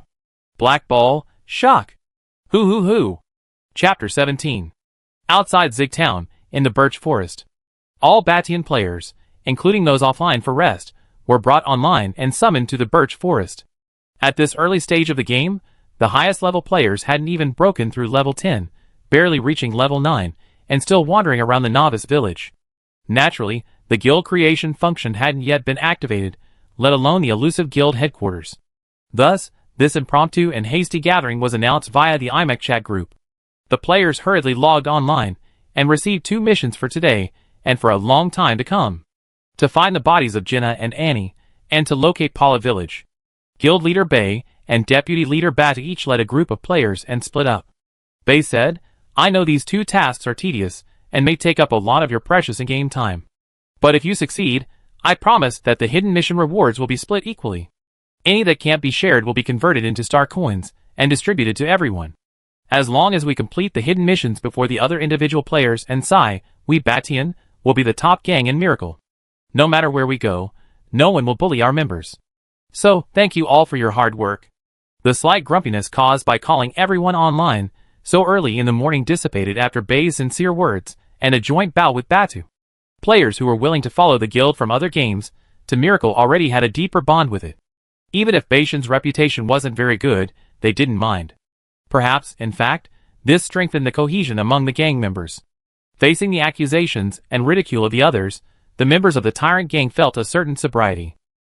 After a few words to calm the restless gang members, Tyrant and Tyrant went their separate ways, busy with their hidden quests. A similar scene unfolded in secluded corners both within and outside of Shiga Town. Guilds large and small mobilized their members to inquire about hidden quests, each vying to be the first to claim them. At the same time, the members of the other 2 novice villages discovered that all the less common herbs and strange alchemy and potion ingredients listed in the interconnected consignment shops had been completely cleared out, selling out instantly. World Channel Pear Juice. What's going on? Someone bought the blue ingredient I've been holding at the consignment shop for so long. Oh whoa. Haha. If you open the consignment shop and search, you'll see that all the ingredients have been cleared out, except for the white trash. Cool. What's going on? Did the uncle party leak some information? There's a place later that needs a lot of materials, so the merchants are all buying up the goods? Little cat, I checked. The ones above aren't from Zig Town, and aren't on the forum. Have you seen Sai's solo boss kill videos, and his one-on-one fight with the Tyrant Guild? He learned his skills from the beautiful, sickly mage NPC that spawns every other day in Zig Town. If you reach the required favorability, you can learn black magic skills from the NPC, and they can also guide players who failed to transfer to the mage class or haven't yet transferred. Oh whoa, what does this have to do with buying up the goods? Wong Wong shattered ice. Of course, giving gifts to beautiful women increases favorability. And if you're lucky and give the right item, you can even break the NPC's curse.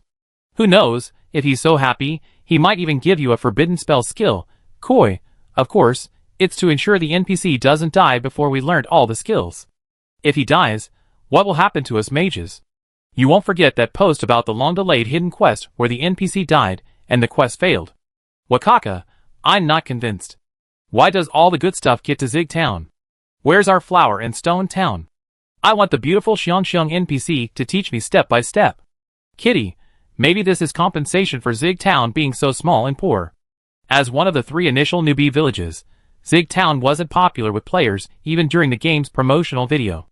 Its earthy yellow color scheme, desolate surroundings, and houses built primarily of yellow earth mud, along with its more isolated location compared to the other 2 newbie villages, meant it wasn't as popular as the vibrant flower and stone town or the tranquil and refreshing Jerry Town. If it weren't for the system's random assignment of newbie village spawn points after account creation, Zig Town would definitely be at the bottom of the list in terms of player numbers. As the player's initial base, Zig Town wasn't exactly small. After all major professions had established bases there, and its facilities were as complete as those of the main city. But it wasn't exactly large either. One could explore its streets and alleys in about a day. The Zig Town players split into two groups. One group searched the town for burial sites, while the other marched along the dirt road outside, searching for the village Apollo, long lost to history. That morning, Mary went out to buy bread as usual. After spending so many days with the town, she had become immune to the outsiders who ran around the town, seemingly with endless energy. She had become adept at answering their inquiries. For example, like this: "Hello, may I ask?" Mary waved her hand coldly, declining. "I don't need your help." "Huh?" The student-looking player across from her was stunned for a moment, then said, "I'm not trying to help. I'm just asking if you know the deceased Nar and where they're buried?" Mary's face flushed red, and she stammered in embarrassment. "Which Nar and?" "We have so many Nars and Annis who have fallen into the Lord's arms." Player: I don't know." Mary mumbled a few words, waved her hand, and walked away. Soon, she noticed that the strangers who had previously asked anyone for help had finally stopped their boundless helpfulness and began asking for information about Nar and. Oh my god! The god of light finally knew who the Nar and they were referring to. Mary felt like she didn't want to talk to anyone named Nar and for a long time. After a long day of toiling, the players found nothing. No matter who they asked, they simply shook their heads and claimed they had no idea. Some even surrounded Gon, the quest issuer, trying to extract a single word of information from him. But like a robot suddenly taken over by AI, he simply issued his usual quests and a cold, no comment. Similarly to the players in Zig, the scattered groups of players, who had been sent out into the wilds in search of Paula Village, faced similar obstacles. Of course, the challenges faced inside and outside the town were different. Unlike the players inside, who were completely clueless about the quest objectives, the players outside the town faced the dilemma of having the answers, but no opportunity to respond. Leaving Zig Town and heading north, the roads became increasingly desolate and dangerous as the population gradually shriveled. Hordes of monsters, even those slightly below the team's average level, could not withstand the sheer number of enemies. Within a day, the team was decimated. Players who strayed and returned to the novice village often failed to catch up with the main group and were slain by the monsters again. Players inside and outside the town were filled with gloom and sighs. When Celali finished his epiphany and switched accounts back to Zig Town, he heard countless lamentations within a few steps. He discovered the reason on the forum and chuckled. He had no desire to join this national action, content to remain hands-off. "What? You ask me why, as the original quest triggerer, I'm not anxious?" Celali said. "I believe in your abilities." Jern and Annie, two ordinary outsiders who died decades ago, are hard to find out about. While the specific circumstances are unknown, judging by Gon's physical abnormalities, the two people accompanying him are likely no less transformed than he is. The pain of their crumbling faith, the shock of their degenerate deity, and the terror of their bodies gradually becoming alienated from ordinary people have inevitably made them unable to integrate into the social circles of Zig Town, forcing them to become solitudes of strange, invisible beings. So, how much of the townspeople still alive decades later still remember the marginalized invisible beings? Celali is certain, almost none. Thus, the difficulty of the task of recovering the body is evident. As for reaching Paula Village, it's an even greater hurdle. Not to mention whether the villagers infected by the evil god are still alive after successfully reaching their destination. The sheer number of monsters that might appear along the way is enough to give players a hard time. Players, happy to see him being cute, helped him deflect minds. Celali's relaxed demeanor contrasted sharply with the player's frantic anxiety. Soon, someone couldn't stand it anymore and stopped him on the street. The warlock, identified as Yakult, angrily asked, "Sai, what do you mean? Everyone's busy with the hidden quest. How can you just hang out here eating bread?" Celali, who had just bought sea buckthorn cakes from Jenny's bakery, tilted his head in confusion. "What hidden quest?" Gorn, the blacksmith on East Street. He raised his voice, incredulous that Sai, the quest triggerer, would actually ask him about the hidden quest with those innocent eyes. Celali suddenly realized, so it's my quest. Otherwise? Who else could it be? Celali smiled and said, "How can I? Why don't you remember that you were one of the players I shared quests with?" Yakult's expression froze, anger frozen in awkwardness. He evaded the question. "It's not because. It's because you're so powerful. If you just ask anyone on the street, who wouldn't know?" Celali nodded. "I see. I thought there was a snitch among those present that day." Yakult fell silent, then awkwardly said, "Anyway, you have to work hard with everyone." Celali smiled and dismissed Yakult. He peeled back the oil paper wrapping the sea buckthorn pancake and took a big bite, his mouth filled with sweetness. After a friendly exchange with the players, the scalding pancake finally cooled to a pleasantly warm temperature. The crust was soft and crispy, the interior was dense and fluffy, and the flavor was just right. Chapter 18. While players throughout Zig Town were agitated by hidden quests and mage NPCs, at the end of East Street, in front of the unusually deserted town library, a player dressed as a sorcerer approached, greeted the librarian politely, and then entered the library. The Zig Town library was neither large nor small, its exterior walls covered in patches, appearing exceptionally dilapidated. Even with candles lit, the areas away from the windows were extremely dim, making it unsuitable for extended reading. Oh Huang Wang had come to return a book. According to regulations, books in the town library could not be borrowed, and even those allowed were beyonders, who had reached the level of entry. After all, in this era, many people would never be able to touch precious and fragile books in their entire lives. If they were to borrow them, the library's collection would likely be gone in less than a week, never to be returned. Of course, with the exception of beyonders born into aristocratic families, beyonders born into ordinary families were not particularly interested in reading books beyond skill scrolls. For them, increasing their own strength is paramount. As for cultural literacy, can you eat that stuff? For this reason, the library in Zig Town barely saw a single visitor in 6 months, save for curious players who entered during the initial server launch. And the reason Oh Huang Wang was able to be the special case, borrowing books from the library. Your task today is to move all the books on shelves 3 through 8 out to dry, and put them away before sunset. Oh Huang Wang silently accepted the task from the administrator, and began to work. As a storyteller, Oh Huang Wang enjoys immersing himself in the main and side plots of each new game, piecing together the love, hate, and vengeance of the NPCs. Unfortunately, most of the games released on StarNet in recent years have been storyless competitive games. Oh Huang Wang had waited a long time for Miracle, a holographic game with an exceptionally grand world setting. Upon entering the novice village, he found this world incredibly realistic. Not only did each NPC have their own unique story, but even the town library, a building with no quests, had its own unique model for each book. Flipping through the pages, it felt like witnessing the development of a small town on the edge of a forbidden area. Oh Huang Wang became obsessed with it. After switching classes to a novice warlock, he visited the library every day to borrow books. He became familiar with the administrator, Mrs. Swan, and often helped her with her chores. Because of this, he became the special case allowed to borrow books. The process of drying the books was not only tedious, but also extremely tedious. One by one, he carefully opened the pages, which had been stuck together due to improper storage, cleaned them of dirt, and then, under the bright sun, spread them out in an open area to remove the moisture from long periods of unreading. If there weren't hidden quests hanging ahead, any other player would probably not be able to persevere. After all, in this game world that completely synchronizes with real time, every minute and every second of gameplay is precious. Even just admiring the otherworldly scenery, completely different from the interstellar era, would be more interesting than this task. Oh Huang Wang arranged the books with exceptional gentleness. The book in his hands had a smudged cover and a particularly historical feel.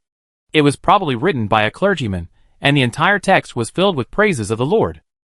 Interestingly, whether due to a binding error or some other reason, the second half of the book was actually a diary. 2 strangers have moved in next door to me. From their figures and voices, I suspect they're a man and a woman, perhaps a couple? Or perhaps siblings? Well, I don't know. From the day they moved in until now, they've been wrapped up tightly from head to toe. From this, it seems they're wealthy enough to afford more than double the amount of fabric required for ordinary ready-made clothing. It's strange. I never heard them cook, nor seen them buy bread. I'm really curious. What do these strangers eat? With no lights on, no talking, the house next door is as quiet as if no one lives there. Even if I secretly put my ear to their door, I can't hear a single sound. You know, the walls here are so thin that even the sound of someone turning over is clear enough. I could even count how many times Tom had to pee that night. A few of us got together and talked about that strange pair of strangers. My goodness, no one knew their names. It turns out they weren't against me, but they were just so cold and rude to everyone else. Of course, this conversation wasn't entirely fruitless. At least, I learned they were from the countryside outside town, and we share a common faith, praising the God of. Oh well, I just blurted it out of habit. Fortunately, everyone else is the same, so no one will tell on me. There's something wrong with them. There must be something wrong with them. I saw something strange about them. Tom whispered to me that he saw strangers in the cemetery. Tom's dead. How could he just die? Although I have no evidence, I still suspect they're involved. After the funeral, I ran into them. They were looking at me. Even though they covered their eyes so tightly I couldn't see anything, I just felt like they were looking at me, laughing, and everything about them was looking at me. I'm scared. But I can't find the Lord's temple. Why would the people of the Temple of Light force us to convert without building a temple within town? Has our town of Shiga become a place forsaken by the gods? I secretly prayed to the Lord. Ha ha, they're dead. It must be the Lord's presence. No one wanted to collect their bodies, so they were thrown into the strange cave. I quietly followed them, peeled off their clothes, and I saw it. The diary ended abruptly there. Oh Huang Huang took a deep breath, feeling a little irritated. This feeling of being on suspense was truly unpleasant. He desperately wanted to know what the diary's owner had seen, what exactly was on those two strangers' bodies. He set the books aside and rummaged through the others trying to find the second half of the diary. However, nothing was found until sunset. Mrs. Swan arrived promptly to inspect the bookshelves from 3 to 8, aired and sorted. She was extremely satisfied. Mrs. Swan, which book do you want to borrow this time? Pick it up yourself. Oh Huang Huang shook his head. Can I ask you a question? Mrs. Swan said it puzzled him, and nodded. Do you know where the spooky cave is? Mrs. Swan frowned, her already deep and unsympathetic features becoming even more serious. Her voice was a little dry as she asked, where did you know about the spooky cave? Instinctively, Oh Huang Huang didn't want to reveal the contents of the half-open diary, so he lied. I think I heard it from someone. That blacksmith who sharpens knives every day. Mrs. Swan sneered, that outsider. She warned, since you've been helping me manage the library for so many days, I advise you not to be curious about the strange cave, and certainly not to approach that outsider. Curiosity often costs one's life.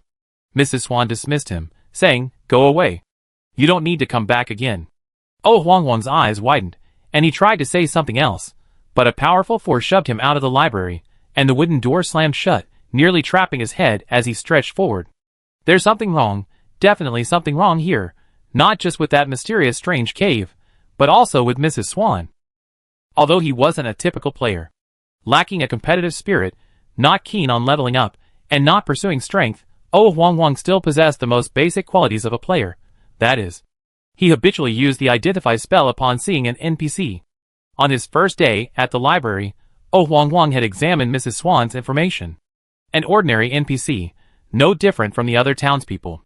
So how did Mrs. Swan, of average height, pale and thin, possess the power to sweep a 1.81 meter tall man out without even touching him? Oh Huang Huang sat up, dusted off his butt, and decided to explore the so-called mysterious cave. As for Mrs. Swan's warning about the dangers of the mysterious cave, he didn't take it seriously. NPCs felt it was dangerous because they only had one life, but players with unlimited lives could go anywhere strange. Let's go ask the daily quest NPC who sharpens knives every day. What's his name? Arriving at Gorn's hut, he found a large gathering of players. They surrounded the NPC, peppering him with questions. Oh Huang Huang, a somewhat solitary individual, instinctively felt uncomfortable and silently lit candles for Gorn. Gorn, where are Gina and Annie's bodies buried? You must know, right? Tell us sooner so we can complete the quest. Gorn remained impassive, his movements focused on the knife in his hand without pause. The blade's blade made a harsh, rasping sound. It seemed they had received some hidden quest, initiated by Gorn. Could this quest be related to the mysterious cave that Madame Swan feared? Oh Huang Huang waited patiently outside the circle. After the players repeatedly ran into Gorn and left, cursing, he approached. Gone, hello. He didn't even look up. Do you know about the spooky cave? The sound of sharpening the knife stopped. Gon slowly raised his head, staring at him intently with those cloudy eyes, and grinned. Hee. Spooky cave, spooky cave. I haven't heard that word in ages. How could a kid your age know about spooky caves? Oh Huang Huang, as usual, brought up Mrs. Swan's story, changing the subject. I overheard it from Mrs. Swan in the library. Gon's smile widened, the corners of his mouth curling up even more exaggeratedly, thanks to the game's overly realistic modeling, making Oh Huang Huang feel a little uncomfortable. He chuckled, a ghost cave. It's a haunted cave. No one's been there in ages. It's haunted.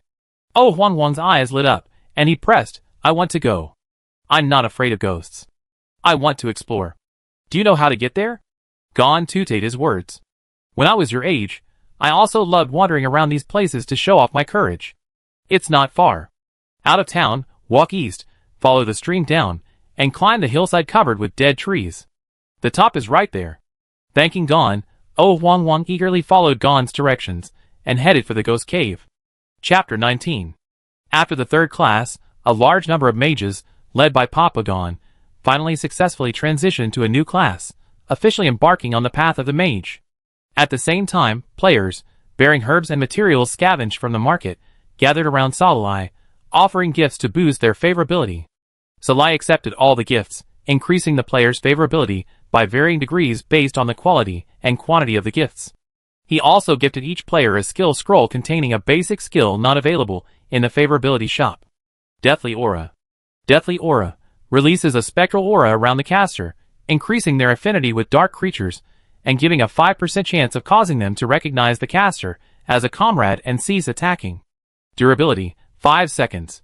A rather useless black spell, but surprisingly suitable for satisfying complacent players.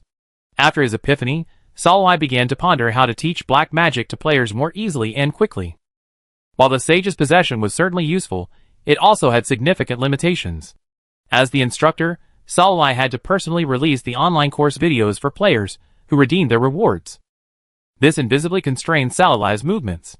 To distribute rewards to players, he was forced to appear at a fixed location regularly, unable to move freely.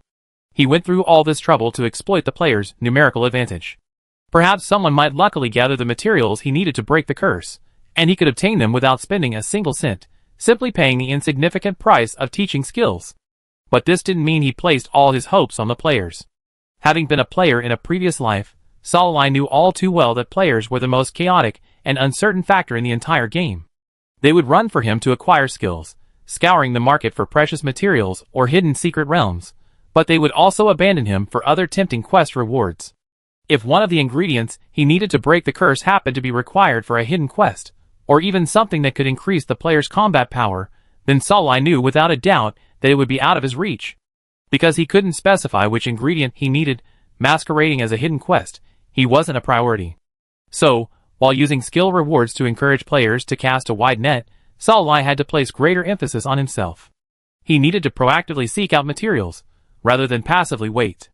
Thus, Salai decided to use the more flexible and free-flowing skill scroll method to redeem favorability rewards. Crafting a skill scroll was neither difficult nor easy. Its simplicity lies in its extremely low barrier to entry. The raw materials needed to craft a scroll are inexpensive. A single gold coin can buy a whole box of blank scrolls. The method for crafting is also remarkably simple. For the caster, all they need to do is continuously output magic power, engraving their understanding of the skill onto a blank scroll through a magical circuit. It can be said that anyone who has embarked on the path of a Beyonder can craft a skill scroll. However, skill scrolls on the market remain extremely difficult to come by. The reason is that the quality of a scroll depends on the creator's profound mastery of the skill. A superior scroll can, after learning it, multiply the damage of an ordinary or even inferior scroll. While this difference can be gradually reduced through the user's subsequent understanding of the skill, the reality is that not everyone can achieve this. Many Beyonders, from the moment they embark on this path until their death, simply recite the instructions. This is the difficulty of crafting skill scrolls. Of course, this is not a problem for Salai, who has mass-produced countless perfect skill scrolls and profited from them. He wouldn't exaggerate about elemental magic, but when it comes to black magic and even necromancy, Salai is certain that his skill scrolls are among the finest. Smiling at the stunned and incredulous players, Salai said, "I'm delighted that you all possess a steadfast resolve and faith in delving into the dark arts. I'm also deeply touched that you're so concerned about my health, having sought out so many precious potion ingredients for me. This scroll will serve as my welcome gift to you." Dazed by the NPC's beauty, the players mechanically tap the Identify spell after receiving the scroll, only to regain consciousness. This NPC is so generous. We just gave him a gift, and he's giving us something as valuable as calm in return. Although the skill is probabilistic and doesn't last long, it might be quite useful in a crucial moment. At the same time, some players murmured, with such a simple method as a skill scroll, why did we foolishly take online classes before? He tore open the scroll, and the imagined flash of light passed. The scene of automatically learning a skill didn't appear. Instead, he saw the unfamiliar and complex magic circuits. Player, Oh no, you have to draw the circuits yourself to unlock the skill in the love skill scroll? That's even worse than taking a hands-on magic online course. Besides the issue of how to redeem the skill rewards, Salai also needed to figure out how to receive the materials players sent to him periodically to increase their favorability. The coordinates of the underground palace, where he rested, must never be revealed. With no fixed location, he couldn't spawn in a fixed time like a real NPC, waiting for players to find him. Thus, Salai turned his attention to the pigeon racing game. Unlike traditional human-powered post stations, the Pigeon Bureau utilizes tamed magical birds, primarily carrier pigeons and owls. Using special spatial positioning magic, simply write down the recipient's name, and letters or light items will be delivered to the recipient's designated receiving point. It's even more convenient than express delivery in previous lives, and the price per use isn't expensive. Of course, the Pigeon Bureau, like teleportation arrays and libraries, serves only Beyonders. Typically, only major cities and the capital city have Pigeon Bureau stations. However, Zig Town, due to its unique geographical location and position as a defensive line against the sea of undead, once again becomes an exception.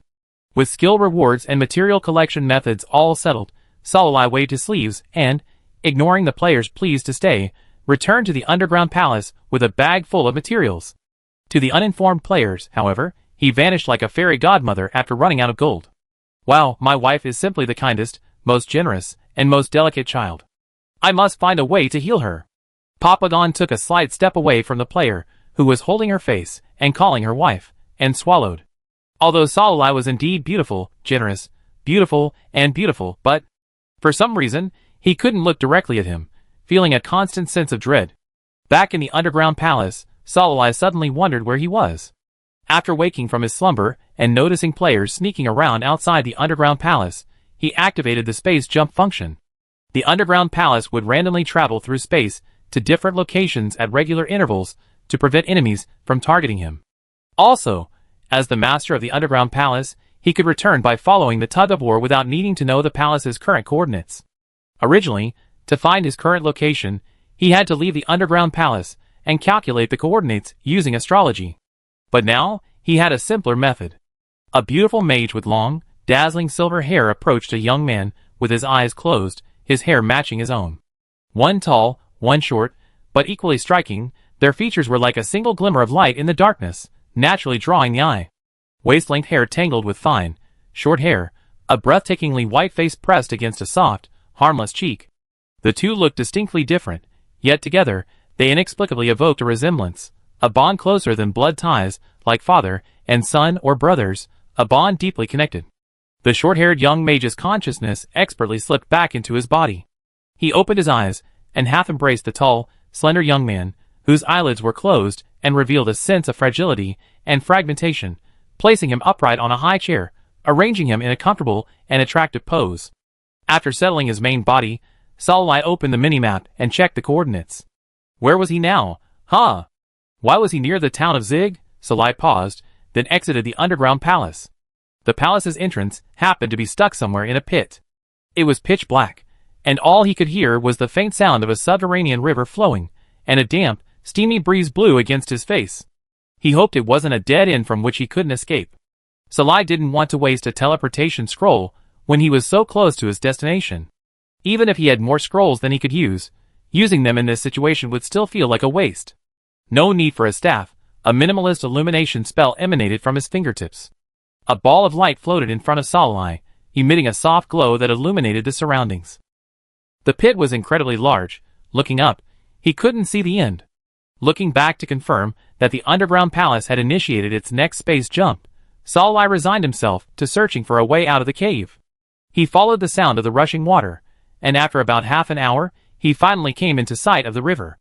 Along with the rushing water came the anxiously crawling deformed humanoids, and a sorcerer, dangling from the tangled vines, unable to move, head first and feet upward, his face flushed with blood. Above the humanoids, howling at the untouchable food, were the words, "Restless Fallen, Annie, LV11 Celluli, eh." He had never imagined that, by casually pushing open the door, the underground palace's teleportation array would transport him to the face of one of his targets. It really is. He curled his lips. Even Salalai, who never believed in fate, couldn't help but lament this damned fate. Chapter 20. Following Gorn's guidance, Oh Wong Wong found the strange cave unimpeded, and then fell from the top of the pit unimpeded. During the long, dizzying fall, he had no idea where he was. With only half a liter of health left, he dangled upside down in the vines, staring blankly at the drooling, spinning, leaping monsters on the ground. Oh Huang Wang, Suddenly, he didn't want to live so badly. However, the upside-down position and the incredibly strong vines made it impossible for him to slit his throat to return to the resurrection point, nor could he drink a health potion. Time ticked by, and his health bar, swelled by the blood from hanging upside down, slowly dwindled. Only 5 points remained, and Oh Huang Wang felt a sense of relief. Being dangled above the monster like food, unable to die or survive, was a real strain. Desperate, he met the gaze of the suddenly intruding Saralai. It's no exaggeration to say that at that moment, Oh Huang Wang felt like he saw light. The upside-down player begged for help. The target of the fallen quest looked up at him, then back at the sky, as if deciding who to attack first. Saralai sighed, swung his staff, and unleashed a burst of air blades. The humanoid monster's flesh tore, and a shrunken eyeball slowly oozed from the wound. The unfortunate upside-down player was saved by the sharp aftermath of the bend. He landed safely, immediately guzzling potions, and then offering sincere thanks. It seemed that the fallen, with only their souls annihilated and only their bodies remaining, reacted much more slowly to trauma and attacks. After several consecutive magic strikes, the monster's health plummeted before finally reacting and roaring. The fierce sonic attack, powerful enough to warp space and possessing the power to damage souls, reverberated through the hive. Saralai quickly enveloped himself in protective shields. Though he could still hear the agonizing howls, he took no damage. Oh Huang Wang, who had been hiding in a corner, firing arrows at the monster but always missing, wasn't so lucky. 6 levels lower than the monster, he had no protection and took the blow head-on.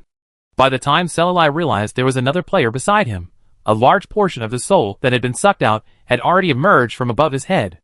Of course, the soul's appearance was identical to his own frozen body, and it wasn't as terrifying as the true spirit behind the account. Saralai found the degenerate's attack pattern unexpectedly comical. After successfully striking the warlock, the hideous-looking degenerate paused and, bit by bit, began to stuff the souls that didn't belong to it into its own body, completely ignoring the living being standing before it. Saralai? At this moment, the unfortunate player's drifting soul had been pulled out of the image of the famous painting The Scream. As the soul gradually entered the body, the fallen's health bar slowly rose, its level steadily climbed, and its spell attacks became ineffective. Delay would lead to trouble. The fallen couldn't just let it absorb him. Saralai, without a pause, unleashed soul-binding dark magic, engaging the fallen in a tug-of-war for the poor player's soul. Oh Huang Wang felt like a piece of rice cake, fickle and fragile, being pulled by the silver-haired mage one moment, then by the fallen. Their actions showed no regard for his own feelings, tugging him back and forth so relentlessly that he even felt his own soul being stretched and deformed. No, perhaps it wasn't an illusion. When his soul was stretched to its limit, a silent but remarkably clear crack shattered his spirit in two. The smaller piece completely merged into the monster's body, while the larger piece, wrung and kneaded by the silver-haired mage through some unknown magic, was stuffed back into his own body. After a dizzying spin, the debuffs on his status bar were dizzying. Before Oh Huang Wang could adjust to the sudden heaviness of his body, a new wave of attacks began. The fallen, now fully healthy and fully conditioned, opened its mouth, whimpering shrilly as Oh Huang Wang stared in horror, unleashing another sonic attack. This time, he learned his lesson. With unprecedented speed, he clung to Saralai's side and whispered, "Boss, save me." A hemispherical protective shield enveloped the two of them. A stream of magical attacks emanated from his staff, and with a single go, he dismissed the warlock player who attempted to help. The shield, which refreshed the instant its duration expired, rendered the monster's only attack, the wail of the soul, useless. Soon, the fallen's health bar emptied, and its body collapsed, crumbling into a pool of shrunken eyeballs, large and small. A blast of nether fire consumed the corpse and the strange eyeballs, leaving behind ashes and fallen items. Saralai manifested a mage's hand, gathering the ashes and the torn parchment that had fallen to the ground. The quest panel changed. Invisible Shadow. Gorn requests that you find the bodies of his fellow villagers, Jenna and Annie, and bring them back to Pala village for burial. Jenna's body 0/1, Annie's body 1/1. All players who shared the quest with him received a notification that their quest progress had been updated. On the parchment, a single sentence was scrawled over and over: "I am guilty." Saralai glanced at it, and placed it in his backpack along with the urn. The warlock player's cautious voice echoed from the side. Oh, Huang Wang carefully formulated his words and asked, "Boss, are you here for the hidden quest too? The one everyone's been talking about on the World Channel and forums these past few days? I might know a little bit." Selalai turned to the warlock named Oh Huang Wang. Oh Huang Wang revealed all the information he had. That's what happened. Selalai stroked his chin, scanning the lair, now visible under the illumination spell. So, after their deaths, both were thrown into the haunted cave, which is where we are now. Yes. Are we going to look for Nar's body now? By the way, boss, what do you think? The diary says they have something on them. What is it? Eyeballs, or some miscellaneous deformed organ. There's no way out here. Let's go up. Selalai raised his head to measure the distance from the ground and said, "What spells are in your record book?" Selalai was stunned for a moment by such a formal question. He paused for a moment before realizing he was asking about his skills. Blessing, Candlelight, Wind Bomb, and that useless Summon Vine spell. That's it. Summon Vines. Oh Huang Wang obediently followed the instructions and unleashed the spell. Thin vines, barely taller than weeds, appeared on the ground, seemingly vulnerable to breaking at the slightest breeze. Selalai briefly but swiftly drew a spell circuit in midair. In an instant, the delicate vines evolved, growing to over 100 meters tall, thick enough to support 5 adults standing in a row. Oh Huang Wang's eyes widened in amazement, exclaiming, "Is this magic?" After that, he obediently followed behind Selalai. The vines, mutated by dark magic, required no climbing. The two reached the summit automatically as the blades spun. Aside from the sheer speed, it was practically an elevator. Oh Huang Wang, cool! The two, carried to the exit by the wickedly twisting vines, were caught off guard by the horrific battle scene at the cave entrance. The 5-man-tall, wriggling tumor rolled left and right, each time crushing it. It carried away vast swathes of white light. Its dark red, eyeball-studded limbs incongruously rested on a dried, waxy human head. Selalai was inappropriately reminded of the bacon he often ate in his past life. Above the monster's head, restless fallen, Nar, LV-11 shrinking the ground to avoid the spurts from his half-open eyeballs, he reflexively counterattacked. Selalai's intervention drew the attention of both sides. Bay, his head covered in yellow mud and gravel, suddenly saw a light. He was about to cry for help, but upon seeing the approaching figure striking silver hair, he forced a squeal. A ball of nether fire eroded the tumor's surface, firmly grasping its hatred. Hundreds of eyeballs swirled, staring at Selalai, and the tumor rolled rapidly. Bay hurriedly called out to his team, "Retreat! Retreat! Retreat!" As Selalai dodged attacks and fired spells, Bay's barky commands echoed in his ears. "Now, steal the damage. Rogue, scurry around and stealthily attack. Don't die again. Attack from a distance, seize the opportunity. We got someone to tank. If you accidentally encounter them, run towards those scattered units. Don't let them get too comfortable with their damage." At the same time, he eagerly tried to disrupt Selalai's attack, but unfortunately, his arms weren't long enough, forcing him to retreat. Both at level 11, Gina's attack power and methods were far superior to Annie's, who could only scream and howl. Selalai was able to dodge without injury with her agility, but the others couldn't. Waves of white light erupted under the indiscriminate attacks. Oh Huang Wang, who appeared with Selalai, was ignored by everyone due to his low presence and level. He hid in the crevice of the cave entrance, closely observing the battle. Finally, the moment Bay entered the tumor's attack range, he seized the opportunity and unleashed vines at Bay's feet. The vines were small, their branches swaying tenderly, just enough to trip Bay's fleeing footsteps, sending him tumbling to the ground. Before he could see who had plotted against him, Bay returned to the city dead. The troublemaker was finally gone. During the break in the attack, Selalai, taking in the full view of the battlefield, curled his lips into a soft smile. He casually scooped up Oh Huang Wang and leaped over to the lingering vines, repeating his previous move. The vines grew rapidly, instantly moving away from the battlefield on the ground. Selalai aimed at the dried head and unleashed a barrage of magic, supplemented by a cauterizing spell of netherfire, finally clearing the tumor's health bar. Guji! Guji! The massive tumor trembled, shaking the entire ground. Eyeballs of all sizes opened wide, swollen, and exploded. A mixture of yellow-black pus and the unknown tissue fluid from the tumor's ruptured structure sprayed everywhere. White light erupted in all directions, killing anyone who touched it. Aside from Selalai and the pendant Oh Huang Wang, who had anticipated this, dozens of players still on the ground perished one after another. the white light so bright that it could be seen throughout the town of Sig. On East Street, Gorn, who had been sharpening razor blades day and night for 10 years, paused, staring up at the vast white light of death, grinning broadly and muttering inaudibly, "Ha ha, die a little more, than I can." In the town library, Mrs. Swan pressed her hands together against her forehead, whispering a prayer of compassion and sorrow. Her long sleeves, slipping to her elbows, revealed her arms, covered in cracks. A closer look revealed the faint flicker of an eye between the cracks. Lord, this day has finally arrived. Chapter 21. The monster's final explosion cleared the battlefield. The writhing fragments of flesh, seared by the nether fire, gradually lost their vitality and turned to ash. Sallalai, as usual, used his mage's hand to gather the ashes and fallen items. The parchment scroll dropped by Nar after his death, like Anne's, was filled with twisted and painful indictments. He also dropped a ring. The sapphire, encased in a mithril base, was remarkably translucent. In a trance, one could almost see it dangling from the delicate white fingertips of a noblewoman, a sight of noble elegance. Sapphire ring, fine quality, blue. Increases soul strength by 60, and defense by 30. Special effect, increases tranquility by 4, allowing for faster entry into meditation. The ring I never gave away, imbued with deep regret and pure love. This gift is given to the love of my life, Della. May you remain noble and beautiful forever. I pray earnestly that the Lord will bless you forever. Soul strength? Sallalai's long eyelashes trembled, concealing the surprise in her eyes. Soul strength, as the name suggests, increases the wearer's soul strength. The higher the strength, the greater the ability to resist the contamination of evil gods and fallen ones. Even if a mutation occurs, the severity of the change can be greatly suppressed. Such a precious ring, with attributes even superior to his current orange-grade weapon, why would it drop from G&A?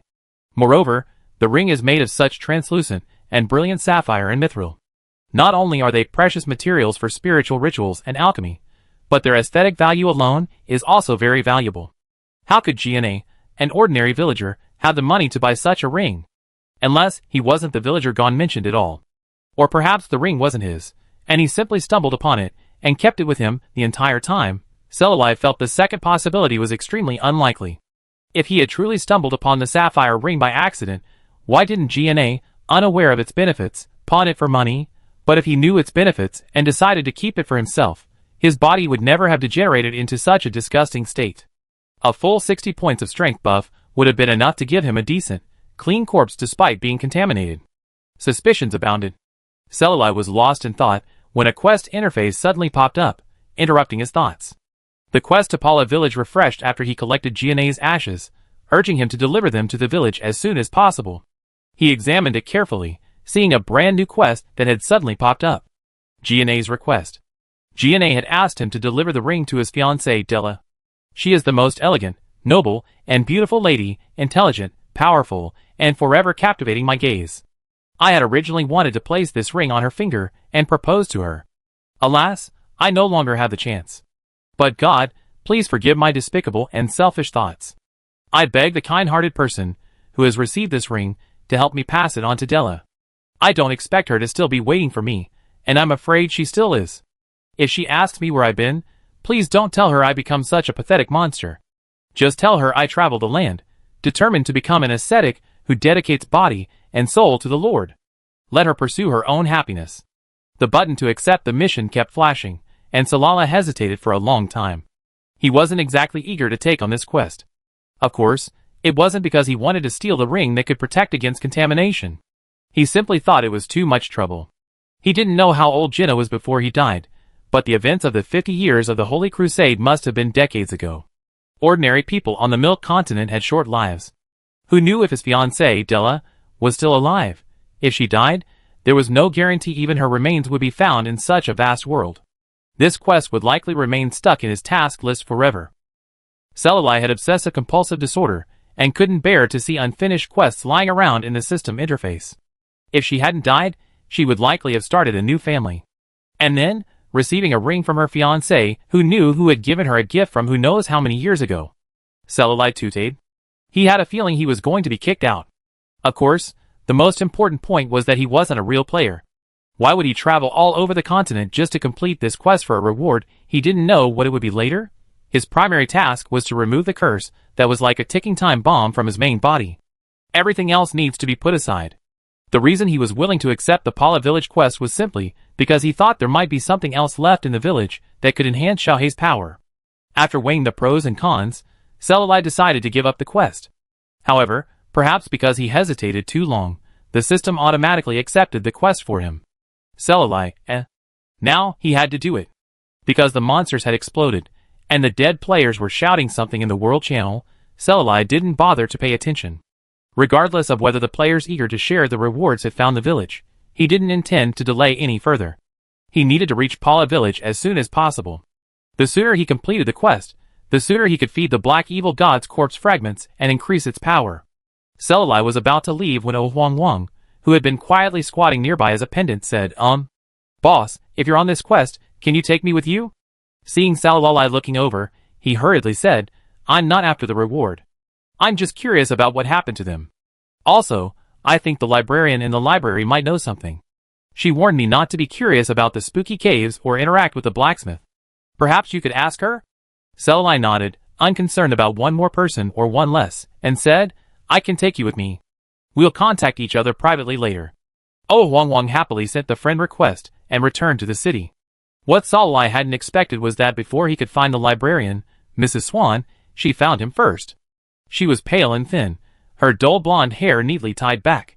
She wore a loose black robe with sleeves barely above her fingertips, and she looked grave. She remained silent, standing there, her gaze elusive. What's going on? Selalai frowned. He didn't like being looked at that way. She spoke slowly. I remember you, the young man who borrowed the town history books and saw the library closed. You were the one who got the key to Pala, and you were the one who killed those two disgusting monsters lingering in the cave. Although it was a question, her tone was firm and certain. Selalai's expression hardened, and before she could speak, she spoke to herself, Don't be wary of me. I'm here to help you, to get to Para village.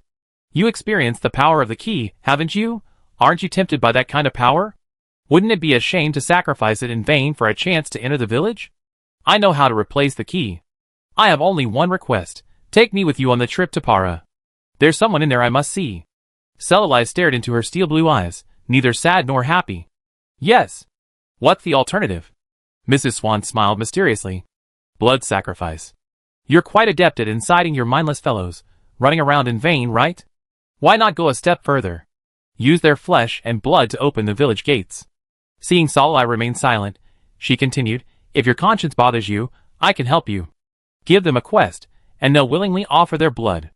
Mrs. Swan spoke in a flat, understated tone, and Selalai was startled, both by her disregard for names, and by her rapid adaptation to the game's rules of NPC-driven players. Admittedly, Selalai had entertained the idea of using players as cannon fodder, but that was because he knew full well that players were immortal. But in the eyes of Mrs. Swan and the other natives, they were all living, breathing people.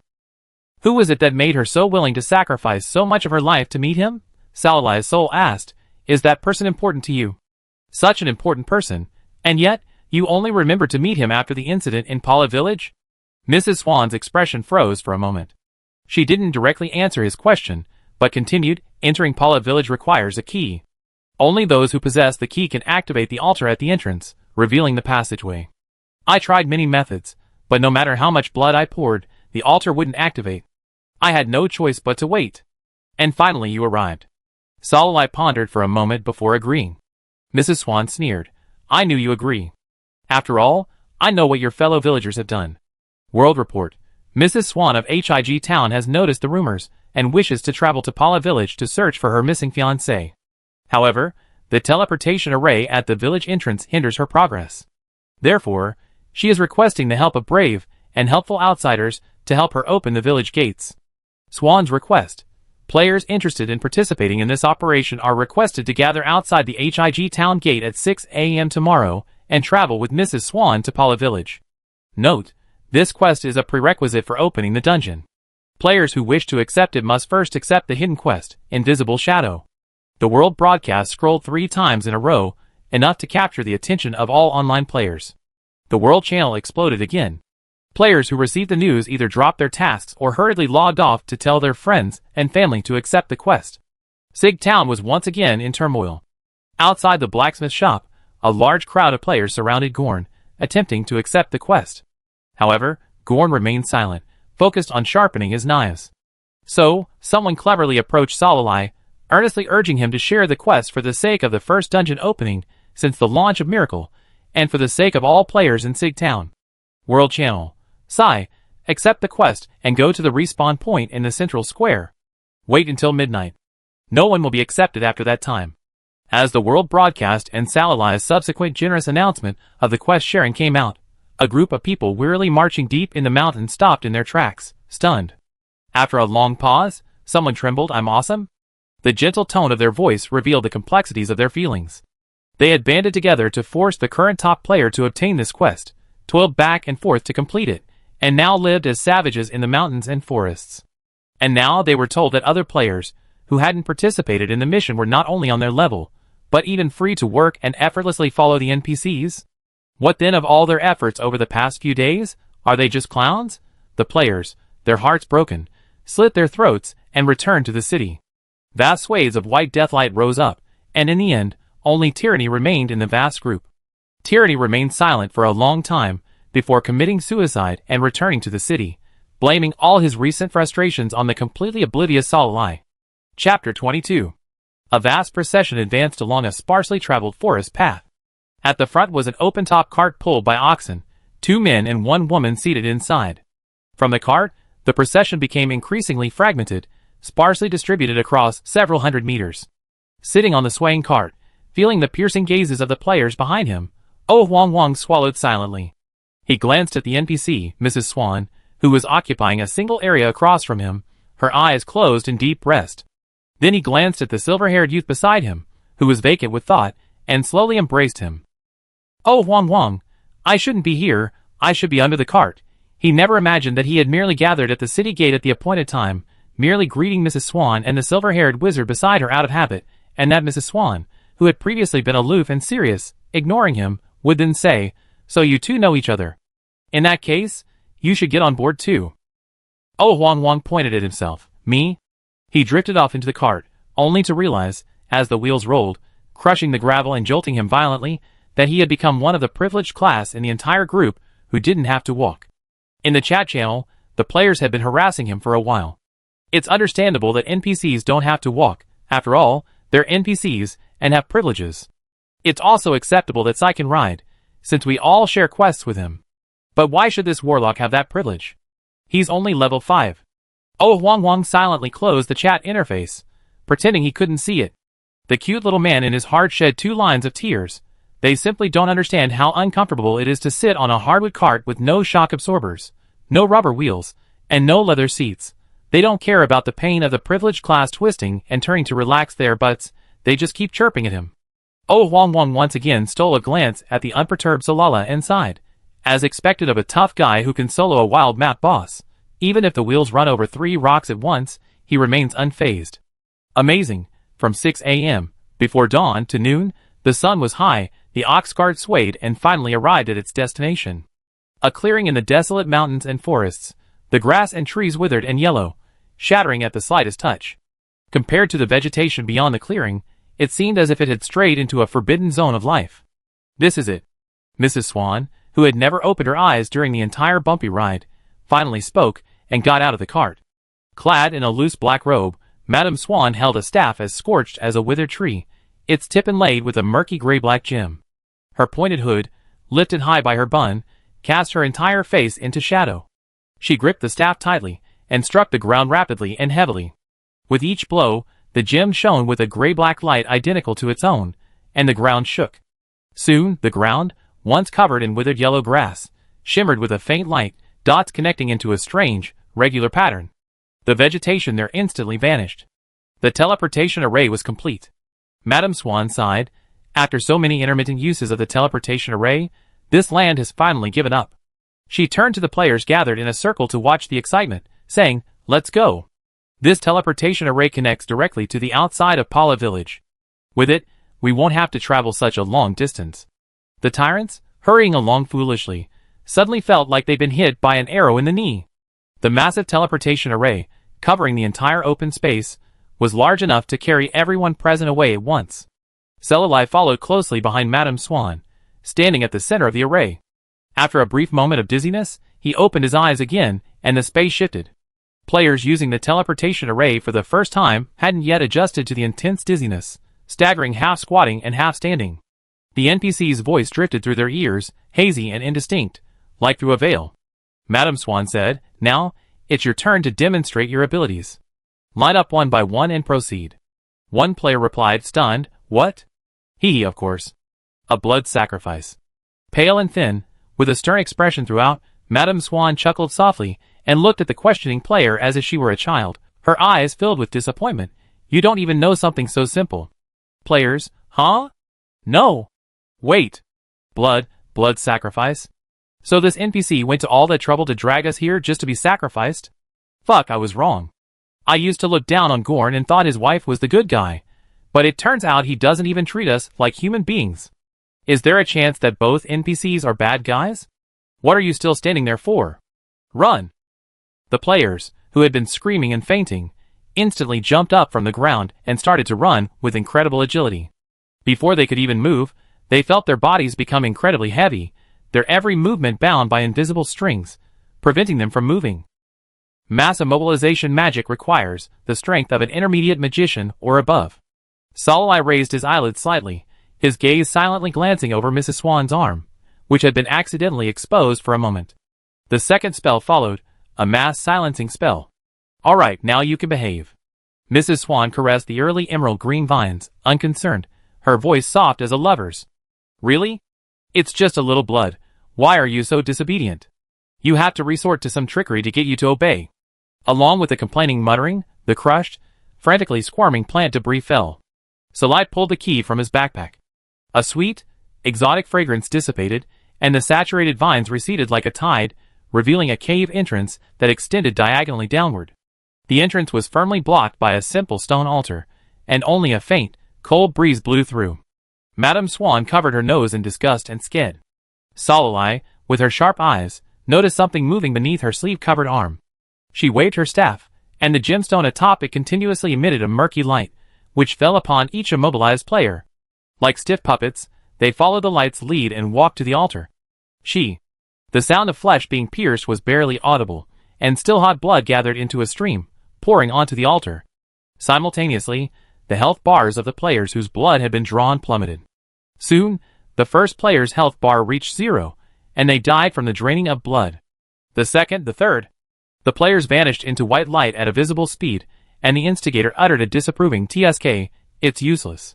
If looks could kill, Madame Swan would have died 1,000 times over by now. Furious players chimed in on the chat room. "Look at how she died. She'll definitely be in the dungeon as a boss. Just wait and see. Don't bully the weak." As the altar's color shifted from bluish-white to black-red, finally saturated with blood and transforming into a terrifying crimson, as rich as ink, the blood sacrifice ceremony finally concluded. Only a few dozen people remained. The restraints were lifted, the altar lit up, and the gate to Paula Village finally opened. At the same time, all the lucky survivors received a system notification. "You have entered a special map. Mutated Paula Village. Good luck." System notification. After entering a special map, chat is automatically disabled. Before the map dungeon opens, players cannot return to their respawn point after death, and the death penalty is doubled. Madame Swan had already entered the gate and disappeared. Solai and Oh Huang Wang, who had been acting as a figurehead, trying to keep a low profile to avoid being noticed for not being immobilized and drained, followed closely behind. The surviving players on the field exchanged glances for a long moment before someone broke the silence. "Let's go. Now that we're here, we can't possibly go back to the city at this moment." And so, one by one, they stepped through the gate emitting an ominous light. The moment he took in his surroundings, Salala was startled. He gripped his staff, alert for any enemy that might appear at any moment. But 3 minutes passed, 5 minutes passed. Nothing happened. A gentle breeze ruffled a strand of hair that fell from his forehead, as if mocking his fuss. Everything before him seemed so normal it was unnatural. All that could be seen were low, wooden houses, their windows and doors tightly shut, seemingly empty. The scattered country roads were completely deserted. No people, no monsters, not even the slightest hint of a battle. No matter how you looked at it, it was just an ordinary, deserted village. Cellulight pushed open doors one by one along the street. Apart from furniture, there was nothing else. He frowned, but remained vigilant.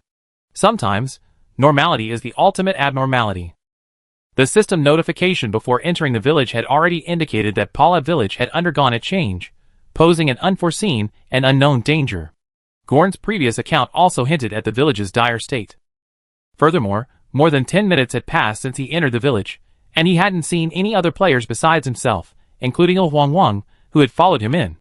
Could they have all given up and committed suicide by returning to the city? Celluloid didn't believe it. Special maps and hidden dungeons lure players like catnip. With the fruits of their labor so close at hand, giving up on them is simply not their style. So where did they all go? Using the light body technique to scale the rooftop, Celluloid gazed out from above. His first glimpse was the sunken, charred building in the very center. Even from a distance, he could sense its aura, purity, tranquility, and inclusiveness. It was the distinct aura of the Orthodox Church. But hadn't the church and temple in Paula village been destroyed? Since triggering this hidden quest, Celluloid felt like everything about it was like a tangled ball of yarn with no end in sight. Yet, he had developed an inappropriate interest in unraveling it. He instinctively reached for the inside pocket of his robe and pinched it. Huh? Pinch nothing. Celluloid looked down suddenly, and saw the usually well-behaved black ball running like a dog on a whim, straight toward the dilapidated church. Its body, already a small ball of mist, left a long afterimage. Blackie. Celluloid cast several speed-increasing spells, closely following the black ball's charge. Concentrated on catching the black ball, he didn't notice the sun, high above his head, setting at an unusually rapid pace. In just a few minutes, it was already setting. Chapter 23. In just a dozen minutes, the once bright sky turned from white to black, transforming into pitch-black darkness. After finally catching the darting black ball, before he could punish it, Celluloid sensed a subtle presence. The once peaceful and tranquil town seemed to reveal a dangerous side as the sky changed. A slender, strange figure emerged from nowhere, creeping along the edge of the shadows, approaching Celluloid. He pursed his lips. During the day, when he had opened doors and searched every house, he clearly saw no human presence, not even the slightest sign of life. But now wasn't the time to dwell on these things. As the strange figures drew closer, Celluloid finally saw what they looked like. The spherical shape he had thought was a head was actually a gigantic, bizarre eyeball.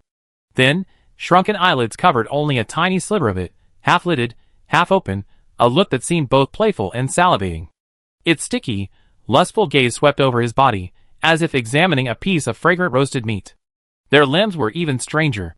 Tangled vines transformed into arms, for slender arms of varying lengths propped up the ground, carrying the eyeballs as they moved. Though they had no mouths, Celluloid could hear muffled, confused whispers, attempting to disturb his sanity. They said, "Smells so good." Huh? Celluloid sneered, his innocent face frozen, revealing a piercing evil. He raised his staff, never leaving his hand. "Want to eat me? See if you're lucky enough." A stream of sharp black rays shot from the tip of the staff, striking directly at the eyeballs. Pus and blood splattered. These monsters were very weak. Celluloid had used identification techniques to investigate, and found them to be generally around level 7 or 8. Their eyes were their weak point. A single poke would cause their entire bodies to wither and shrivel, reducing them to ash.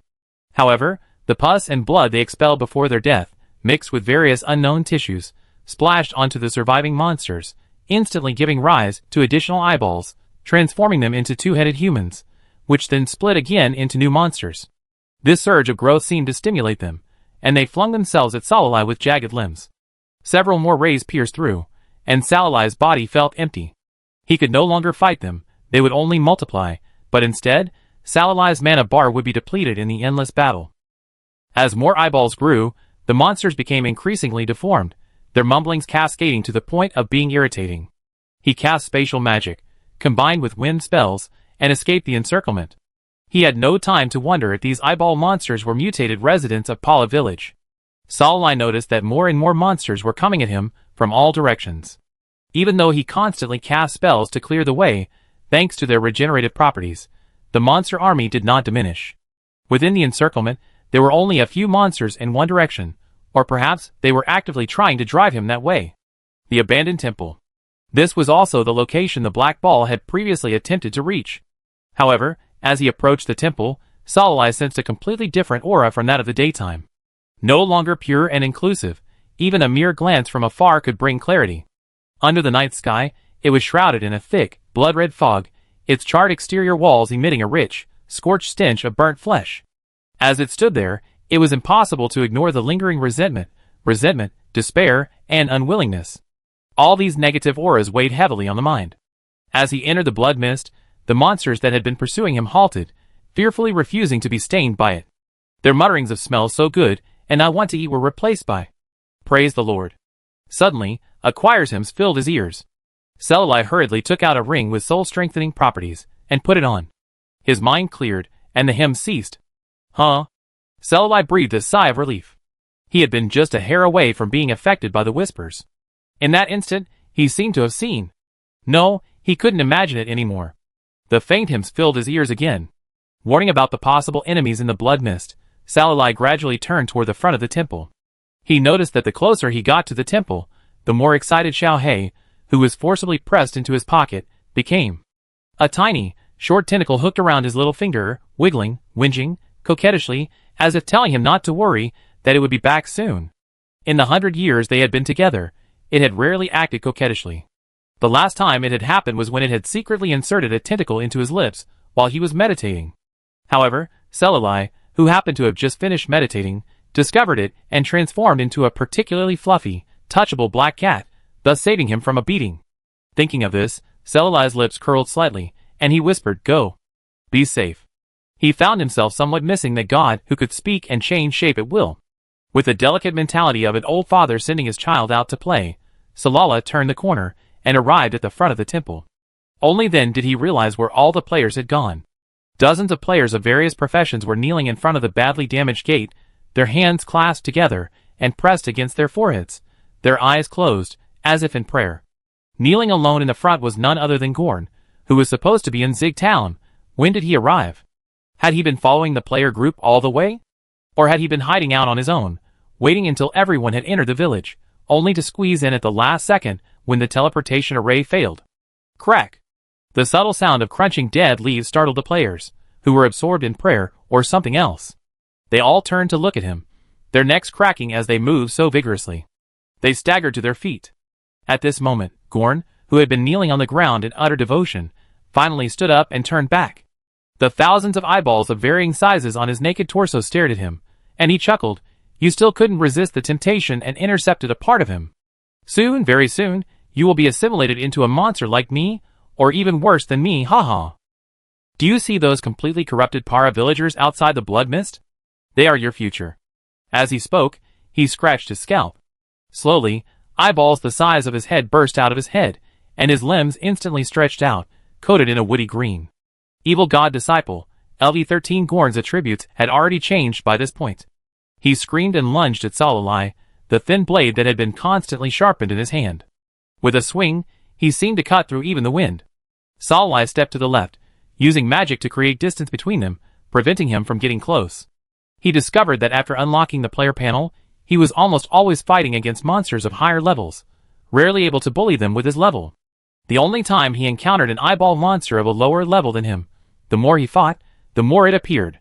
TSK. A soft ribbon of dark elemental light neutralized the deadly blade. While fighting, Selali was still able to think. What had Xiao been doing for so long? He was truly multitasking. Seeing his attacks being neutralized, not only unable to reach him, but also suffering multiple wounds from Selali's magic, Gorn was furious. He roared, "Puppets, serve me!" The stunned players formed a human wall, advancing towards Selali along with the blades. He said triumphantly, "If you have the guts, kill all your compatriots." Huh? Balls of infernal fire descended, neutralizing the attacks and dealing damage, while also scorching the players, who had formed a human shield to protect Gorn. You don't think I care about them, do you? Selali generally avoided speaking to the enemy in battle, believing it foolish, like cannon fodder, and that talking too much would kill them.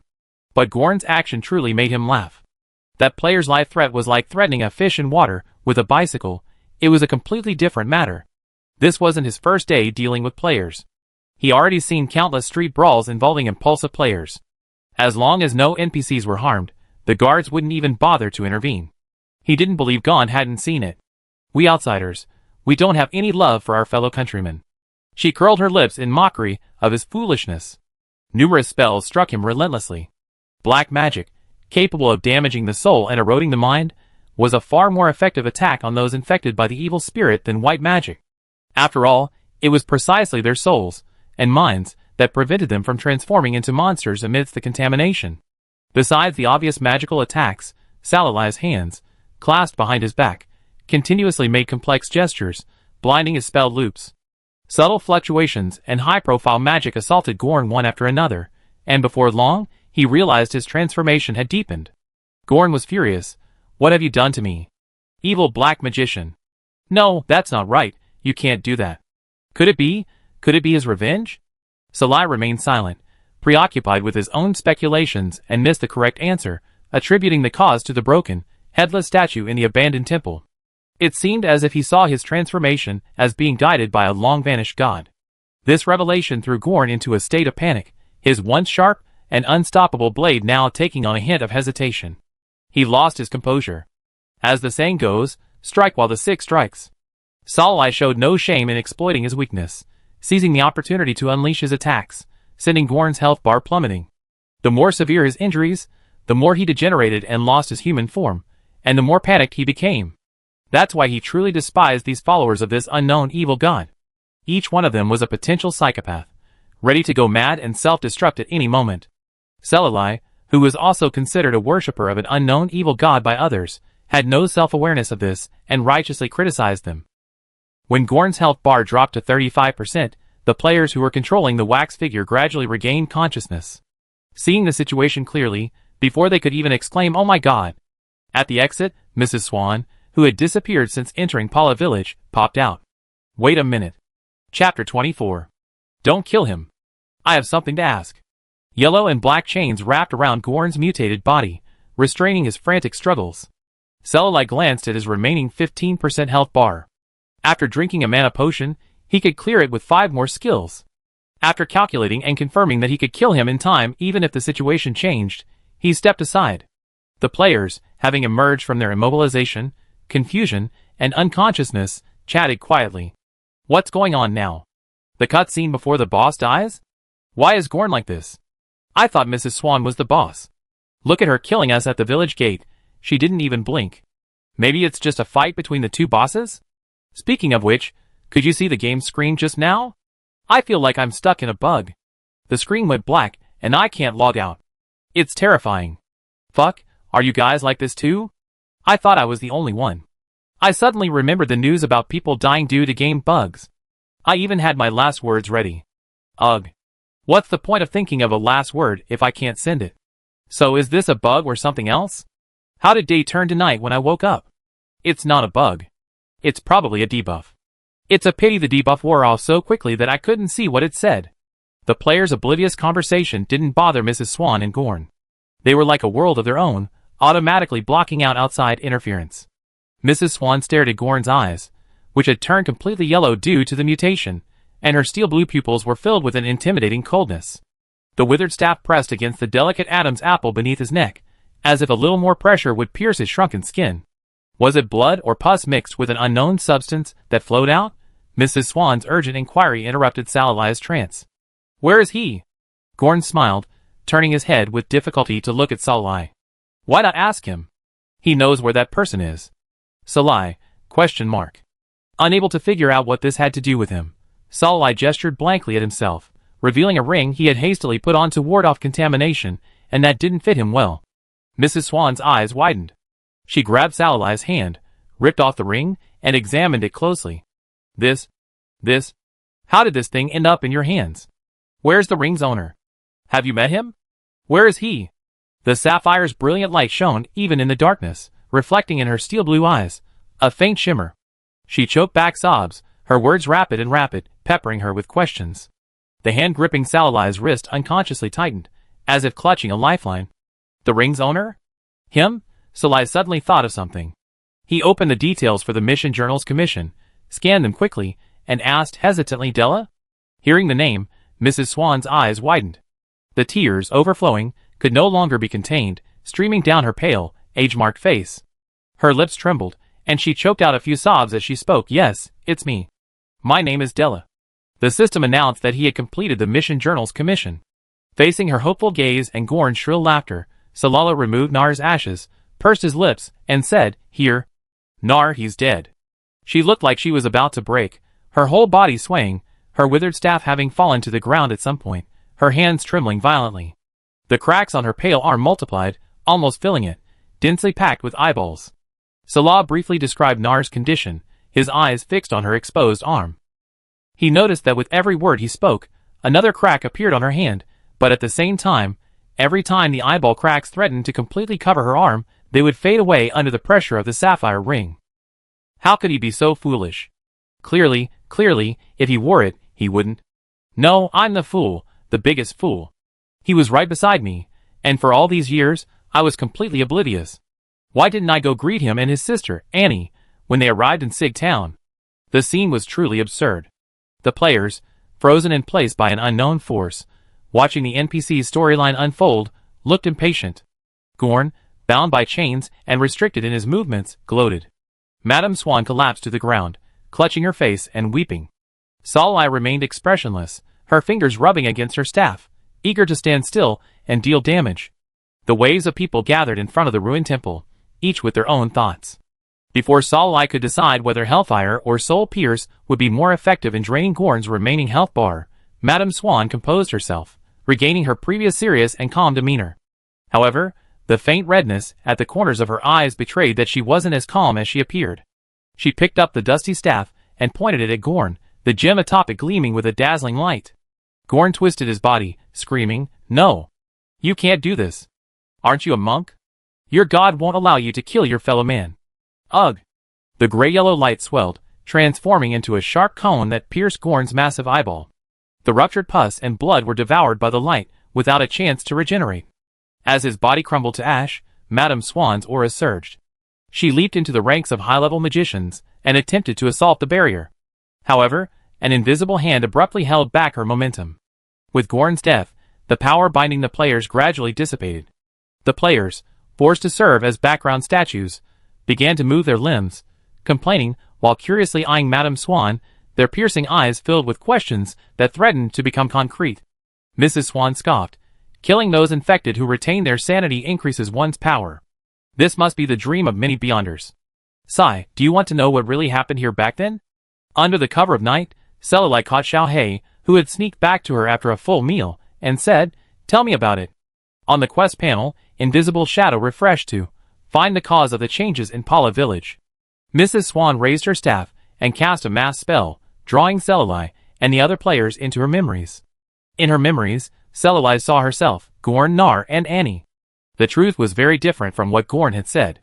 He was not a resident of Pala village, or rather, none of the four of them were native to Pala.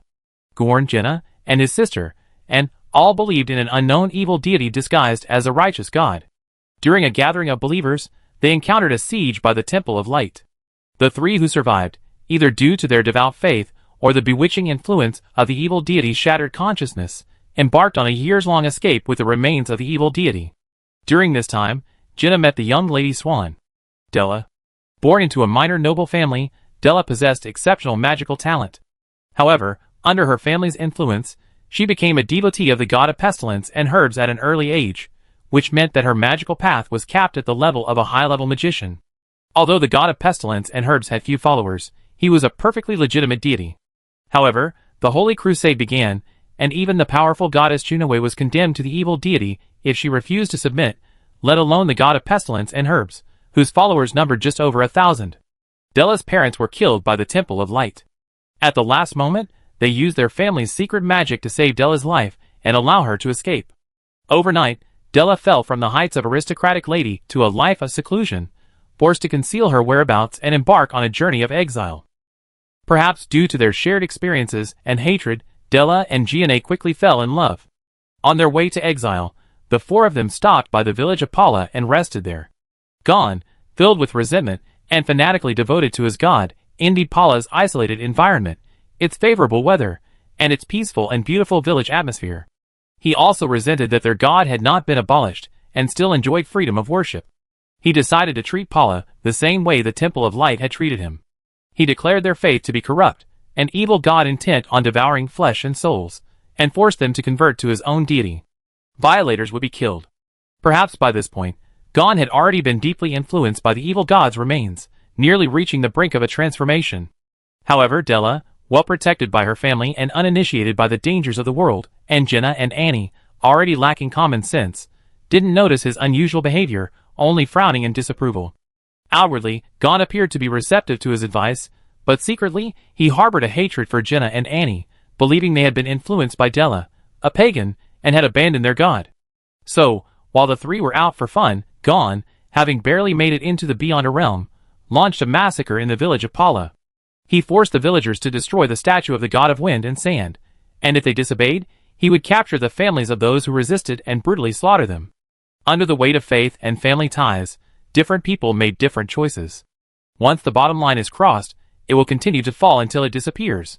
Destroying the idol and burning the temple, Gorn, atop the ruins of the headless idol, unearthed the still living remains of the evil god and offered them as a sacrifice to the god of wind and sand, attempting to resurrect him. This fantastical resurrection ritual naturally failed. However, the believer's agony and resentment, influenced by the remains of the evil god, corrupted the hastily reappearing god of wind and sand. The two merged into one, transforming into the eyeball monster Salala had seen so many times. Having devoted most of his divine power and energy to curbing the evil god's contamination, the god of wind and sand was greatly weakened, so weak that even mortals could harm him.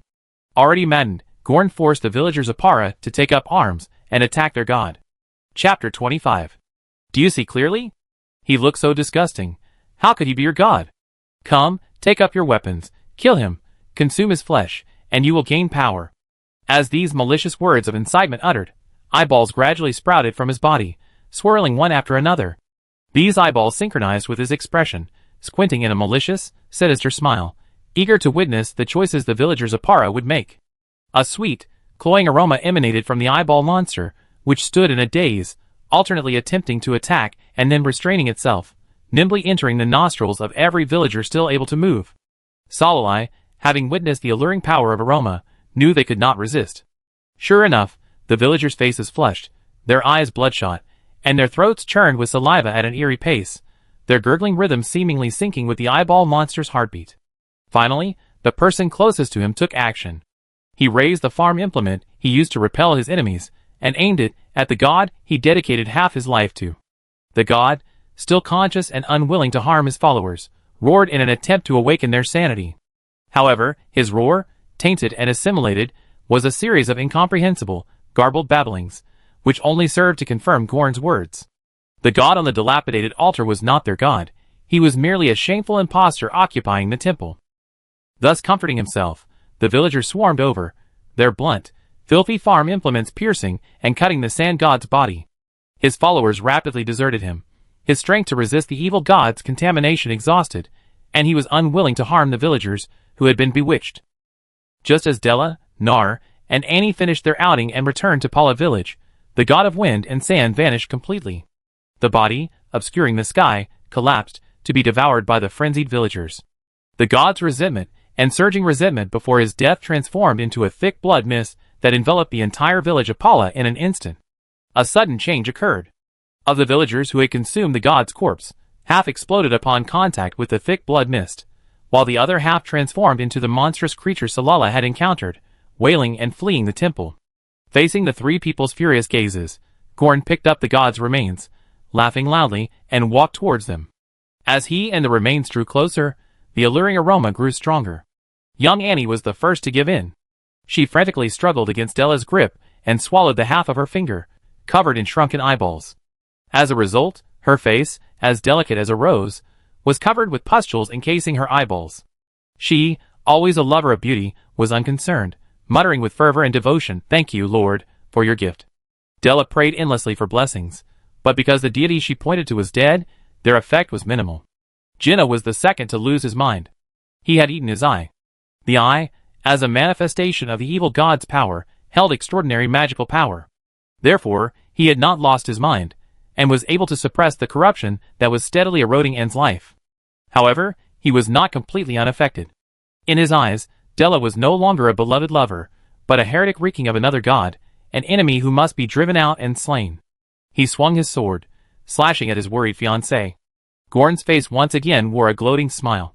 After a fruitless attempt to awaken him, Della, unwilling to harm Nar, fled towards the wasteland, circling the edge of the Sea of the Dead, ultimately arriving in the town of Sig to recuperate and curb the pollution. The memories ended abruptly here. After watching the story animation, a player commented, "Why do the gods in this game seem so weak? They're simply polluted, powerless to resist." Someone else chimed in, yeah, so uncool.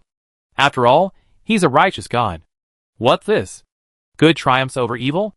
He loses his power once his followers die. What kind of god is he? Yes, why? Salai wondered. He discovered that the gods of the Milk Continent were very different from the gods he knew in his previous life. They seemed deeply bound by their priesthood and the influence of their followers, completely devoid of any sense of spontaneous freedom.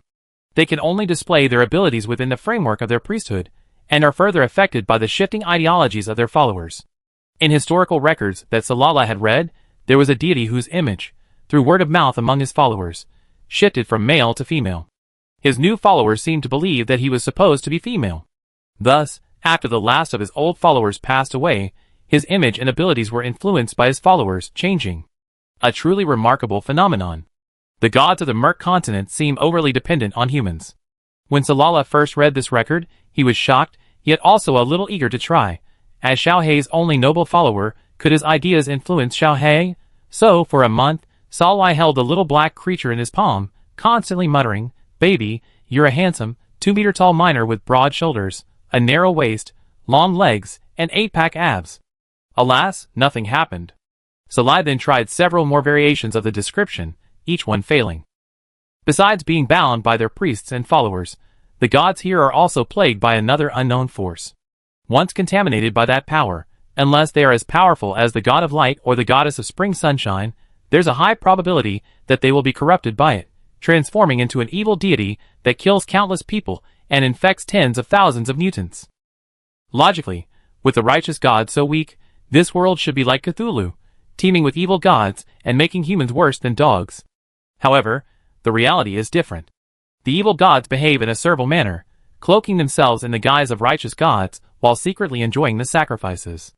In short, including the 50 years he spent in deep sleep after a serious injury, Salai had lived in this world for a full 150 years, yet he still hadn't figured out the reason. Strange vibrations emanating from the abandoned temple brought Salai back from his flight. He turned and looked, only to see the entire temple twisted into a blood-red vortex of space, shrouded in a hazy, almost illusory illusion. Instinctively, he tightened his grip on his staff and took a few steps back. Only after hearing the player's conversation did he relax. So those dungeon prequests mentioned in the world broadcast really are prequests?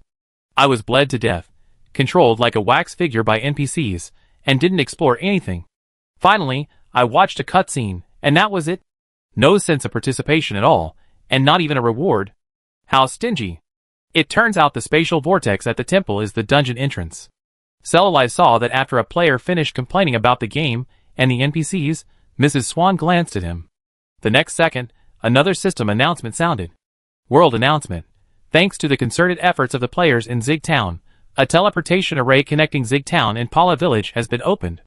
To use it, a team of up to 5 players must sacrifice a total of 200 health points to activate the teleportation directly to Pala Village. Also, as a thank you to players who contributed to the quests Invisible Shadow and Swan's request, players will receive varying amounts of experience points, gold, and any attribute enhancement points based on their participation. Woohoo! I'll drink a glass of wine for my earlier complaints about the system's stinginess. Salai muttered to himself. Actually, this is a voice-controlled game. He was certain that without the players' complaints, the rewards for the latter world announcement wouldn't have appeared. Having earned a considerable amount of experience points in gold, and having invested all the system-rewarded attribute enhancement points into his magic capacity, Salai was in high spirits. At this moment, Madame Swan approached him. She took Anne's urn and placed it next to Nar's, saying, "Thank you for bringing back a part of him, and thank you for returning it to me as promised. I know you all ask for your rewards after completing your missions. I'll distribute Nar's reward on your behalf." She pulled out a necklace. Divine blessing, given by the god of plague and herbs to his most devoted followers, the Swan family. Wearing this necklace increases soul strength by 100 and grants immunity to plague damage. Then, she waved to Oh Huang Wang, who was looking at her eagerly. "My child, I know you're different from your fellow countrymen. You're a book lover, able to endure loneliness and resist temptation. The town library of Shiga Town is now entrusted to you. If you're willing, you can take over as librarian. If not, that's fine, you can hire someone to take care of it. Ah! Oh, Huang sighed. I'm an administrator? What about you? As for me, I'm going to travel the continent. Although the Temple of Light has slain countless evil gods, they and their fanatics remain active in the shadows. Beneath the light, shadows abound. I can feel the infection within me, fused with my soul, inextricable.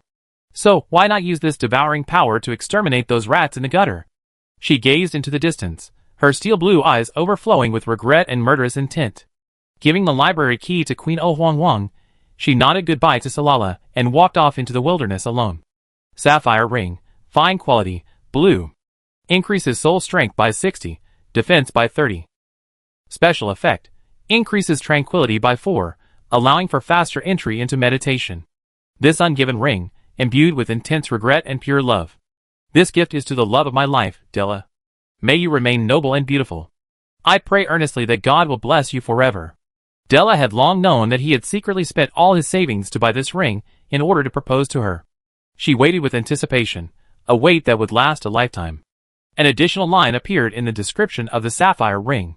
Having gained library management privileges, Huang, who had been waiting for a long time, waited until Salala had reviewed the ring's attributes and put it in his backpack. Unable to conceal his excitement, he sent him a private message. Library key, designated by the previous librarian, Della Swan, the player Huang becomes the new librarian of Hig Town, granting him absolute authority within the library building. This includes, but is not limited to, instantly killing any target within the library, regardless of level, or destroying books and buildings. After taking over, players can choose one of the following two options. 1. Spend 20 days in the library each month, 24-hour period, offline time does not count. 2. Hire a player/NPC to oversee the library. Note, this item cannot be obtained through killing unless the player relinquishes the librarian role and hands it over to the next librarian. Boss, what should I do? Huang felt a mixture of emotions. On the one hand, he was delighted to receive this item. The description on the item implied that as long as he remained within the library, he would be nearly invincible. The entire library, including all the books within, would become his possession. On the other hand, the librarian role was also a constraint for him. It meant that his in-game time was no longer free, and in a sense, he became a fixed NPC in Zig Town. Furthermore, Zig Town was only a transitional starting town. If he chose to stay in the library, he would never be able to advance to the higher-level player cities. He didn't want to. But if he hired someone to look after the library, what if the hired person wasn't honest and took advantage of his absence? What if someone stole books or vandalized the library? He didn't want to disappoint Mrs. Swan. Even if she was just an NPC, and even if he didn't pay much attention to the management, it wouldn't affect his gaming career. Hiding his surprise after reading the item description, Selali said, "Once you take over as administrator, you can establish library rules to govern not only the players and NPCs who borrow books, but also the hired ones. Of course, if you find it troublesome, you could auction off your succession qualifications and make a killing." After a moment's hesitation, Huang decided to take over, scratching his head somewhat embarrassedly. "You are the one who basically did all the hard work on this mission, but I got to take advantage of such a huge deal. I'm truly ashamed. What's your Star Network account number? I'll transfer you Star Coins." Selali declined. "You were able to obtain this item thanks to my goodwill with the librarian. If it weren't you, it wouldn't be me. No need to transfer money, just do me a favor." Huang quickly said, "You tell me. I'll do you 100 things, not just one." Selali, I accepted a hidden quest to help the mage NPC Selali find a way to lift the curse. You know the nature of game NPCs. If a task is delayed too long, there's no telling when they'll disappear. So, I'd like you to use your administrator status to help me find it." Huang patted his chest and promised to help him complete the quest. Selali added, "Oh, by the way, I forgot where I heard from an NPC that librarians can also be promoted. If you work hard, you might even be promoted to the main city librarian, and then to the Royal Capital Library. This is a unique privilege among players." These few words evoked Huang's fantasy of a bright future. Selali curled his lips and chuckled softly, stepping onto the teleportation array back to Shiga Town. The library in Shiga Town couldn't find a way to lift the curse. But what about the main city, or the Royal Capital? The books there numbered in the tens of millions. If he were to search through them one by one, it would take forever. But Oh Huang Wang was different. As a librarian, he had a natural ability to find specific books. If he were promoted to the next level of administrator, he could use this ability to help him find possible clues. Salai would not miss any chance of helping him lift the curse. As for how Oh Huang Wang, the player, could successfully advance from novice village librarian to leave the border town, Salai said he had a clever plan. Chapter 26. World Channel Rich and Handsome Yellow Chicken. Instance 4 is equal to 1, come to level 8 and above to add. Wow, Huasher Town, go for it. Get the first kill in the instance and defend Huasher's glory. I'm so weak. The Jerry Town instance team comes to level 8 to add, and bravely claim the first kill. Victory belongs to Jerry Town. The first instance open since the launch of Miracle has caused a huge sensation among the player community. Even though the instance won't officially open until 3 days later, players are busy preforming and assembling teams to explore the dungeon. Also, these 3 days of reserved time provide ample transit time for players in the newbie villages outside of Zig Town, allowing them to enter the instance on time 3 days later. Amidst the frenzied team building, players from the 3 different newbie villages began to compete against each other. The players in Zig Town, who were close to the action and had the advantage of being the first to get the moon, were desperate to defend their position as the dungeon's activator. The players in the other 2 newbie villages, unwilling to remain behind, were determined to secure the first kill, proving that Zig Town was just lucky and truly inferior. World Channel Xiao Mao, forget it, those from the other 2 newbie villages. We have Sai in Zig Town. How could you possibly get the first kill, Loluzi? That's not true. No matter how powerful Sai is, he's only one person. His skills have high damage, but they also cost a lot of mana. He can't possibly kill the boss in one blow, right? Very cool. Yeah, speaking of which, has Sai found any teammates? It doesn't seem like he has any particularly close friends. So doesn't that mean I have a chance? Look at me, boss, King Wang Wang. Is there a possibility? I mean a possibility. What if he's soloing again? It seems like the boss always keeps to himself. So mysterious, so cool, so handsome. Returning to the underground palace to feed the magic power within his body back to his main body, Salai paid no attention to the constant stream of team-up invitations popping up in the world channel and private chat. After completing his requisite tasks after each level up, he retrieved the remains of the evil god, which Xiaohei had long coveted, from his system backpack and waved them before him. The round, little black ball drifted back and forth, with his movements dazed. Says I want to eat. The little tentacle hooked around his finger, shaking it coquettishly, its whimpering sounds incredibly sticky. Salai was amused by his adorable appearance, and in a trance, he seemed to see a furry puppy whimpering for milk. The believer, with a smile on his lips, concealed his rebellious thoughts perfectly, his white fingers gently poking the god that belonged only to him. Eat it. Flesh imbued with the evil god's resentment, even the mere touch could taint the once righteous deity, let alone the more brutal, direct consumption. But Salai wasn't worried about Xiaohei getting hurt. During his century of wandering the continent, Salai had repeatedly battled evil god followers mutated by contamination. The most intense battle involved a 7-day battle with a ghost monk who, after his transformation, had corrupted an entire town of 500 people, turning them into walking corpses. He slew the monk at the cost of sprouting bird feathers on half his body. It was during this battle that Salai discovered Xiaohei's ability to remove contamination. His ability was unlike the Temple of Light's forced immersion in holy water, where the infected relied on their own vitality and willpower to resist corruption, ultimately becoming assimilated into the God of Light's fanatical followers. It was also unlike the violent removal methods of the apostles of the goddess of spring sunshine. While the contamination was gone, the victim remained crippled, and they were forced to kneel down in gratitude for the goddess's gift. His method of removing the taint was quite simple and brutal: eating it. Things that the god shunned seemed to be a great tonic for him, consuming them to enhance his power. However, the process of eating them was truly. The silver-haired youth blushed inexplicably, layers of crimson staining his snow-white face with an alluring hue. His long, thick eyelashes fluttered like butterfly wings, masking a hint of shame and anger in his eyes. Well, in short, ever since that time of removing the taint, he had been particularly vigilant, unwilling to be contaminated by the irritating taint. The dazed believers failed to notice that the god, having swallowed the evil god's blood and heart, had suddenly expanded, his once sleek, harmless form, easily graspable in one hand. A thick black fog filled the tall stone chamber. The darkness was so dense it swallowed up all light, as if it had gathered all things in the world: greed, desire, evil, and anger. With just one glance, everything collapsed into a pool of rotting flesh. Yet, within this terrifying darkness, sat a delicate, beautiful silver-haired youth. His hair shimmered, and from afar, he looked like a bright moon embraced in the night, guarding his treasure. Inside this underground palace, completely his own, with a god beside him whom he could confide his complete trust, Saralai's reaction slowed considerably due to his absolute sense of security. His thoughts wandered aimlessly, brooding on a multitude of random thoughts. On regaining consciousness, he realized he had been completely enveloped by the god's body, his vision filled with thick darkness.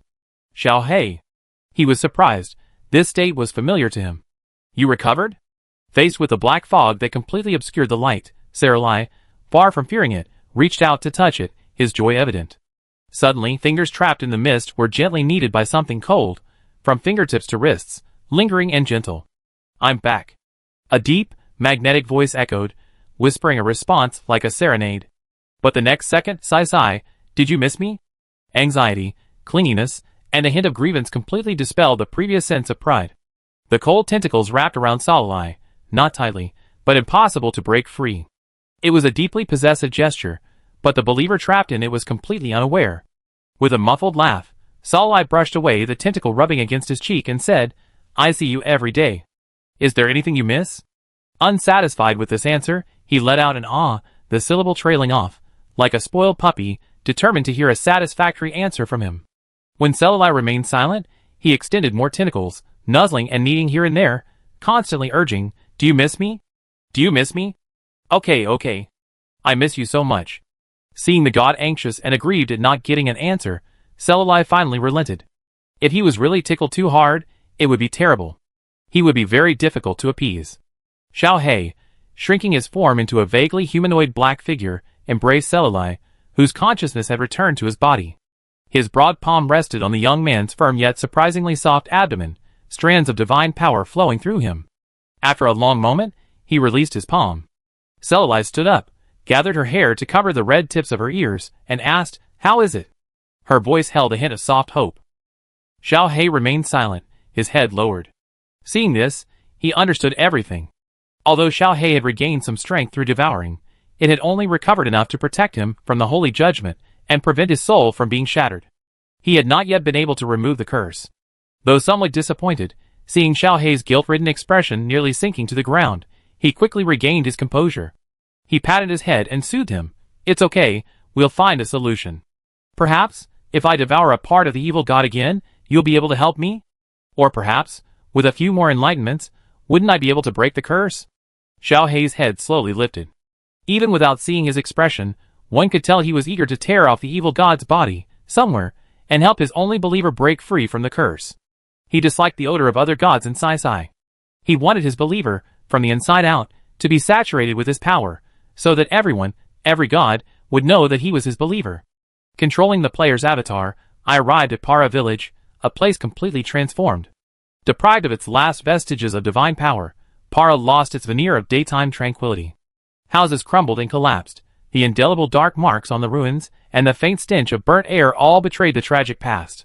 The scene should have been bleak and desolate, easily inspiring a sense of loathing for the evil god, and a profound sense of human insignificance. However, the host of colorfully dressed players, marching in the same direction with hopeful eyes and shouting Ula, Ula, dispelled the melancholy atmosphere. The slight emotion that had just welled up in Saralai's heart was shattered by the idiotic players jostling each other, shouting for the glory of XX Town, as they rushed towards the dungeon entrance. Assimilated by them, he silently quickened his pace. Though he didn't know why he was jogging all the way there, knowing the dungeon was right there, and he couldn't run, Saralai joined in the trot anyway. The crisp, sometimes high-pitched laughter in his ears, the gentle breeze caressing his face as he trotted towards his goal, brought an involuntary smile to his lips, his eyes curved and sparkling in the sunlight. Carefree youth, pure joy.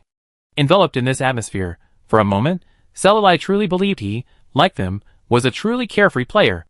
This good mood lasted until he reached the dungeon entrance. Trying to venture into the dungeon alone, Saralai was stopped by a spatial vortex. The system prompted that this dungeon doesn't support solo play and requires a party with at least one other player to enter. Saralai, His mood at this moment could only be summed up by the monkey meme from his past life. I'm going to report this to the authorities. Saralai sighed helplessly, looking left and right at the arguments about whose DPS was higher, and whose team was lagging behind, leading to a wipe. Right then, he glanced at the well-equipped teams arrogantly claiming their first clear of the dungeon had all dropped black items, a headache gripping him.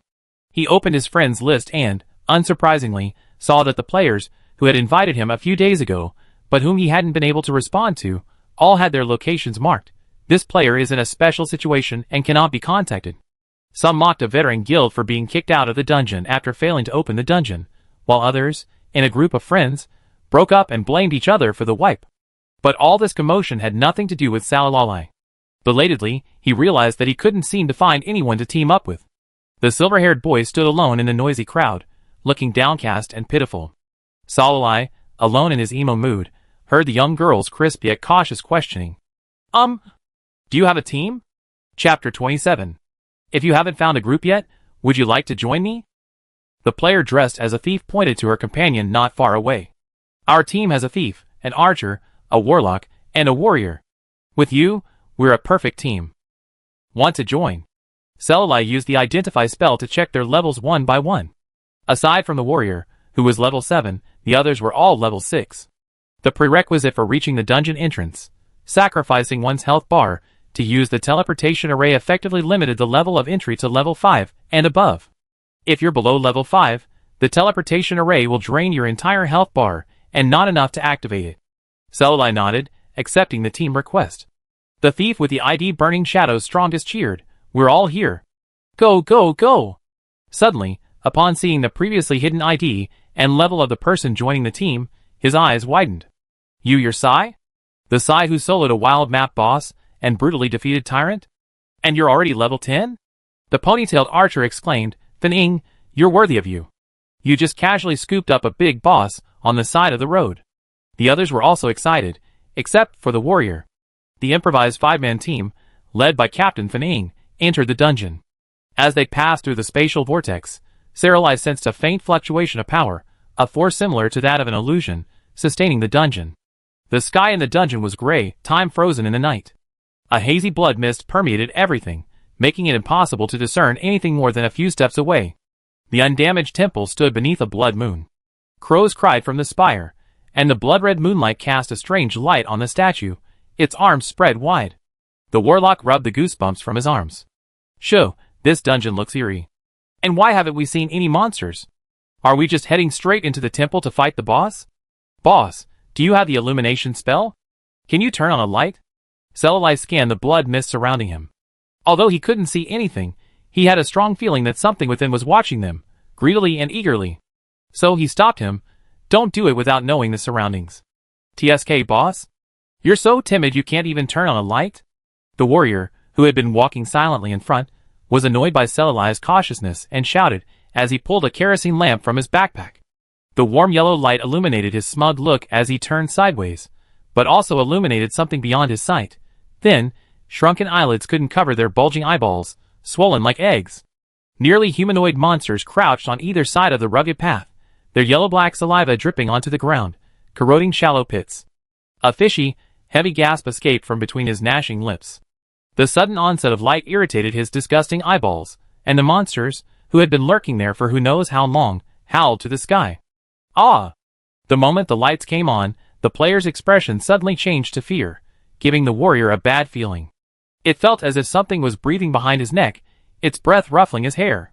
Slowly turning back, his scream echoed with the monster's howls, sending Dew Oyster flying. No one, including Salalai, reacted quickly. The monster, almost right behind him, pounced on the warrior holding the lantern, who dropped it in terror. The lights went out, and in the darkness, a chilling gnawing sound filled the air. Fortunately, this was just a game. A few seconds later, as the warrior ID went dark, he vanished into a white glow and died outside the dungeon. Gudong. Someone swallowed, the sound resounding in the dark and silent surroundings. The monsters, having slain a player in the blink of an eye, retreated back into the darkness as the lights dimmed. Yet, everyone knew they were there, right beside them, on the path leading forward, poised to descend and devour them at any moment. Even if one's pain senses were muted, even if one knew it was just a game, the mere sound of fangs piercing flesh was enough to cause panic. Now, what do I do now? The warlock, whose ID was Big Macho, trembled in a voice completely unbecoming of his ID, weeping as he wedged himself between the rogue and the archer, refusing to leave. "No, I don't know. Boss, help." The thief shuddered, grabbing someone's robe. The three of them huddled together, moving behind Salih. Each of them reached out to grab a small piece of the robe and shook it vigorously. Salih dodged their attempts to touch the staff, somewhat helplessly saying, "It's just a game. What's there to be afraid of? Just kill them without turning on the lights. They're not high level." The hunk, "They're not high level, only level 7, a full level higher than me. The strongest shadow burner. I finally understand why, after all this morning, no team has cleared the dungeon yet." Shaking his head helplessly, Salih unleashed a stream of hellfire in front, behind, and to the sides. 3 levels higher than the monsters, his hellfire reduced the monsters to ash before they could even utter a wail. In the brief flash of light that pierced the blood mist, the densely packed monsters were largely gone. Ding ding ding ding, it's the experience crediting notification. Hidden behind Mother Chicken, the 3 people stared in amazement at the team screen. Side team, killed Restless Villager level 7, gaining experience. It didn't seem so scary after all. The 3 exchanged glances, unable to tell whether it was the encouragement of the experience credits or the shame of their own timid retreat while their teammates attacked so effectively. Anyway, they all grabbed their weapons and unleashed their skills into the darkness. What if they couldn't see? The monsters were so densely packed that a single blow would surely land. At that moment, the terrifying monster that had torn a companion apart was no longer a monster in their eyes, but a walking experience pack. With the mobile turret of Salala and the warlock's occasional healing spells, the rogues and archers unleashed their attacks, and soon all the monsters blocking the path were cleared. The blood mist that had swirled since entering the dungeon retreated significantly towards the temple as the monsters died, revealing a gleaming treasure chest in the center of the path. The trio silently stepped back and said in unison, "Boss, go ahead and touch it." Salih didn't refuse, but nodded and stepped forward to touch the treasure chest. The system prompted him to obtain 1 bracer, 50 gold coins, and 1 treasure chest key. The bracer was of common, green quality, exclusive to warlocks, so naturally, the hunk took it. The hunk said, "Boss, I love you." After inserting the gold coins into the team panel, he happily donned his new gear. As for the treasure chest key, the 3 of them said they had no use for it, so Salih accepted it. In the dungeon, apart from the path below and the temple standing quietly under the protection of a blood moon and a flock of crows, there were no other roads or buildings. Salih tried to stray from the path and step into the air beyond, but a light, soft membrane stopped him. They had no choice but to continue on their path. Unsure if there were other dangers lurking in the darkness, the few who had learned from the warrior's death no longer considered lighting lamps. They slowly advanced in the moonlight, Salih in front, followed by the strongest rogue, Shadow Burning, the mighty warlock, and finally the archer, ID, Bow Master, in a single row. I had originally thought that this dungeon would be like the prequest, Invisible Shadows, focusing more on puzzles and storytelling. However, it wasn't until he reached the second group of monsters, and the mini-boss behind them, that Salih realized this dungeon might truly be a pure monster-killing game. I felt a sense of loss for some reason. Shaking his head, to dispel his unreliable thoughts, Salih surveyed the monsters with his staff in hand. Those monsters were the same ones I seen before in Pala Village, a symbiotic blend of plant and eyeball forms. They wandered aimlessly in the wide open space in front of the temple, and the moment they caught a whiff of a stranger, they turned their heads sharply. Ho ho! The boss, surrounded by the monsters, hung high in the air, supported by vines. It resembled a woman with her eyes closed, without a trace of eyeballs on her body, as if... Finning said, "This boss looks completely different from the monsters. It's so awkward." Even when the level 8 monsters charged at the players, it remained motionless, floating unconsciously. The plant-eye monsters swung their branches, attacking the players from all directions. The warrior, lacking a sufficient health bar to act as a tank, was 2 levels lower than the monster. This meant that, with the exception of Salih, the other 3 fragile creatures would be utterly defeated by a single scratch from the exceptionally sharp, barbed paper. However, despite their timidity, the trio resolutely shifted their formation, surrounding Salih in the center, forming a subtle protective posture. Finning patted his chest and said, "Don't worry, sir. We won't let you take even a single ounce of damage until we're dead." The tough guy, "Yes, sir. I'll give you every drop of my milk. As long as I'm alive, you can drink it without worry." The archer, "Add one." Those who knew this was just a dungeon where the dead could be resurrected. Those who didn't might have imagined a farewell scene of life and death, with Salulai as the carefully protected princess. Salulai, not necessarily. Not knowing how many waves of monsters and bosses he would encounter, and the final boss would undoubtedly be within the temple, where he might even face a priest of the god of wind and sand or a projection of his power. Salulai wasn't planning on using the most powerful, yet mana-intensive, move in his arsenal, dark magic, Hellfire Scorch. But that didn't mean he was without effective offensive tools. The Annihilation Ray that had previously slain dozens of eyeball monsters in Pala Village emanated again from the moon-white gem atop his staff, sharp and precise, striking the deadly spot. And so, the arrogant bloodthirsty branch barely reached the bound master before withering, drying up into mud at a visible speed. He paused in his bowstring, muttering the skill name halfway through, then inexplicably split open. The arrow soared high with unstoppable force, striking him squarely in the forehead. Ah! Nurse, help! The recording spell floating above the warlock's head glowed a warm white. Healing spell. Despite a few minor hiccups, the foursome generally worked in perfect harmony. Without needing Salulai's direction, the three players, the rogue, the warlock, and the archer, interweaved their skills between his spells. A sharp blade slashed vines, or sharp arrows pierced their targets.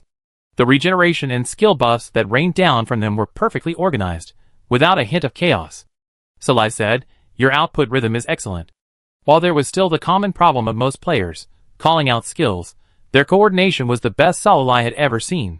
Fanine chuckled, of course. The three of us are friends, who have played many games together. Unnoticed, the four of them gathered together, and slowly moved to the foot of the mini-boss. The monsters that had continuously spawned from her floating vines disappeared. Chapter 28. The woman opened her eyes, her eye sockets empty like two bottomless black holes embedded in her wall-white face. Branches like jellyfish tentacles emanated from her waist, surging and tumbling. Salulai saw, surrounded by three waist-thick, grinning eyes. For a moment, his gaze met those eyes, curved with laughter as if they had seen a delicious meal. He thought to himself, "Don't look at it. Back off." Alas, it was too late. Hee. The woman, apparently devoid of lips, teeth, tongue, or throat, let out a shrill, soul-piercing laugh, like a child, a half-old woman, a chaotic cacophony. Soul shook. In a split second, with the exception of Salulai, whose soul strength was already high, and who possessed the equipment gifted by Madame Swan, the other three were affected by the attack, bewitched into becoming part of the attackers, their weapons trained on Salulai. Their names changed from blue, representing teammates, to red, like the bosses, representing enemies. Salulai dodged an arrow and swung his staff to parry the ghostly assassin that appeared behind him. Unwilling to inflict heavy damage on his teammates, he fired spells in the boss's direction while dodging, but the damage he dealt was transferred to his teammates intact. The archer's health bar evaporated by a third, only to be replenished by the warlock's continuous use of health-restoring spells with no cooldown.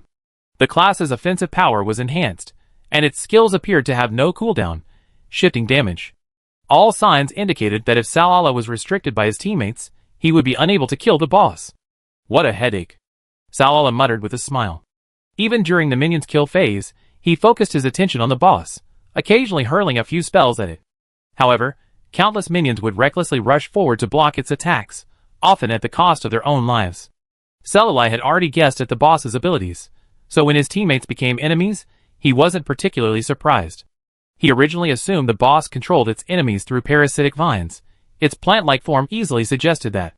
Who knew it was actually controlling its enemies through the chaos and bewitching properties of its soul attacks? This made the response simple. Dark magic, soul chaos, let the chaos be even more thorough. Invisible vibrations spread outward, centered around the silver-haired youth, sending dense ripples through the air. It seemed harmless, but before the ripples even reached the boss, it screamed to the heavens. And so, the players, who had initially resisted the magic's control, raised their hands once again. Wave after wave of shockwaves emanated from the staff, colliding with the woman's nearly incessant screams. Like malfunctioning robots, the players alternately dropped and picked up their weapons, their expressions tinged with a hint of struggle. Salulai drank the top-tier mana-restoring potion purchased from Prisoner Shadow.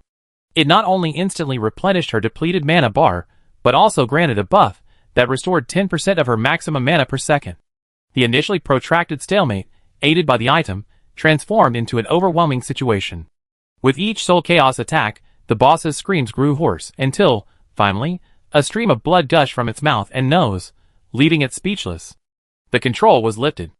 The moment the rogue, warlock, and archer broke free, Salai seemed to see a hint of anger on the boss's expressionless face. That emotion faded quickly, and upon closer inspection, it had regained its composure, weakened. Desperate to strike while it was still vulnerable, the three, still confused by the debuff, and still having just been released, instinctively drew their weapons, and unleashed their abilities on the lone red-named enemy. Soon, the boss's health dropped to 50%, and another wave of soul control descended. Salai repeated the same tactics, engaging in a tug-of-war with it. This back-and-forth continued, and before long, the half-human, half-plant woman collapsed to the ground, her body dissolving, leaving only withered, dead branches and vines. The kill chest still contained no mage equipment, but rather the rogue's shoes and the archer's necklace. The strongest and the archer master, as usual, deposited gold into the team panel for equipment purchases, and divided the proceeds after the battle. Salai, curious, asked, "What does it feel like when the bewitching buff is activated? Can you see the game interface? Or is everything black?" "I can see the interface, but I can't move." Fanning, curious about what skill Salai was using, didn't ask. Instead, he smiled and said, "It's better not to see anything at all. Watching teammates beat you up, or yourself beating your teammates up, always feels weird." As they chatted, the four of them entered the temple. The blood mist that had been in sight since entering the dungeon dissipated, revealing a towering statue beneath the blood moon. Its solemn majesty and divine presence could be felt. However, the blood moon's light and shadow shifted due to the shifting clouds, casting a shadow on the statue's face that was half compassionate and half menacing. A writhing shadow emerged from behind the statue, transforming into a humanoid form. Fanatical follower of the god of wind and sand, LV-13 3 levels higher than Salai and 7 levels higher than the other three. She was a yellow name, and did not initiate an attack. The yellow sand transformed into a dress, and her hair, composed of gravel, moved without wind. With every step she took, a rustling of sand fell, forming a delicate eyeball shape under the shadows. Under Salai's vigilant gaze, she slowly spoke, "Little insects who disturb my lord's peace. If you help me dispel the evil taint from my lord, I will let you go and forgive your disrespectful behavior. Otherwise..." The fierce wind swept the yellow sand, transforming it into silk, wrapping around the croaking crows above the temple. In an instant, the vibrant crows became shrunken corpses, falling to the ground and shattering into pieces. The burly man couldn't help but hiss, then clamped his hands over his mouth the moment the white-eyed believer glanced at him. He couldn't explain why he was so afraid of an NPC in a dungeon, but he felt a certain murderous intent in her eyes. Salai asked, "How do I dispel it?" Fighting a fanatic within the temple was clearly not a wise decision.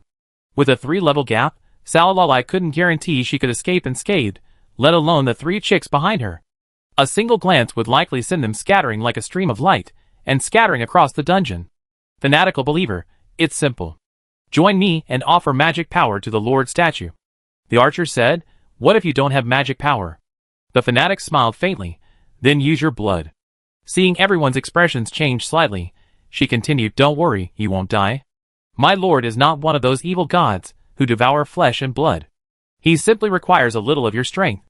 If you don't agree, I'll have to come and take it myself. Life or death won't matter then." She smiled, not realizing she said anything horrifying or out of character with the traditional image of a righteous deity protecting the world. Her eyes silently urged them to make a decision quickly.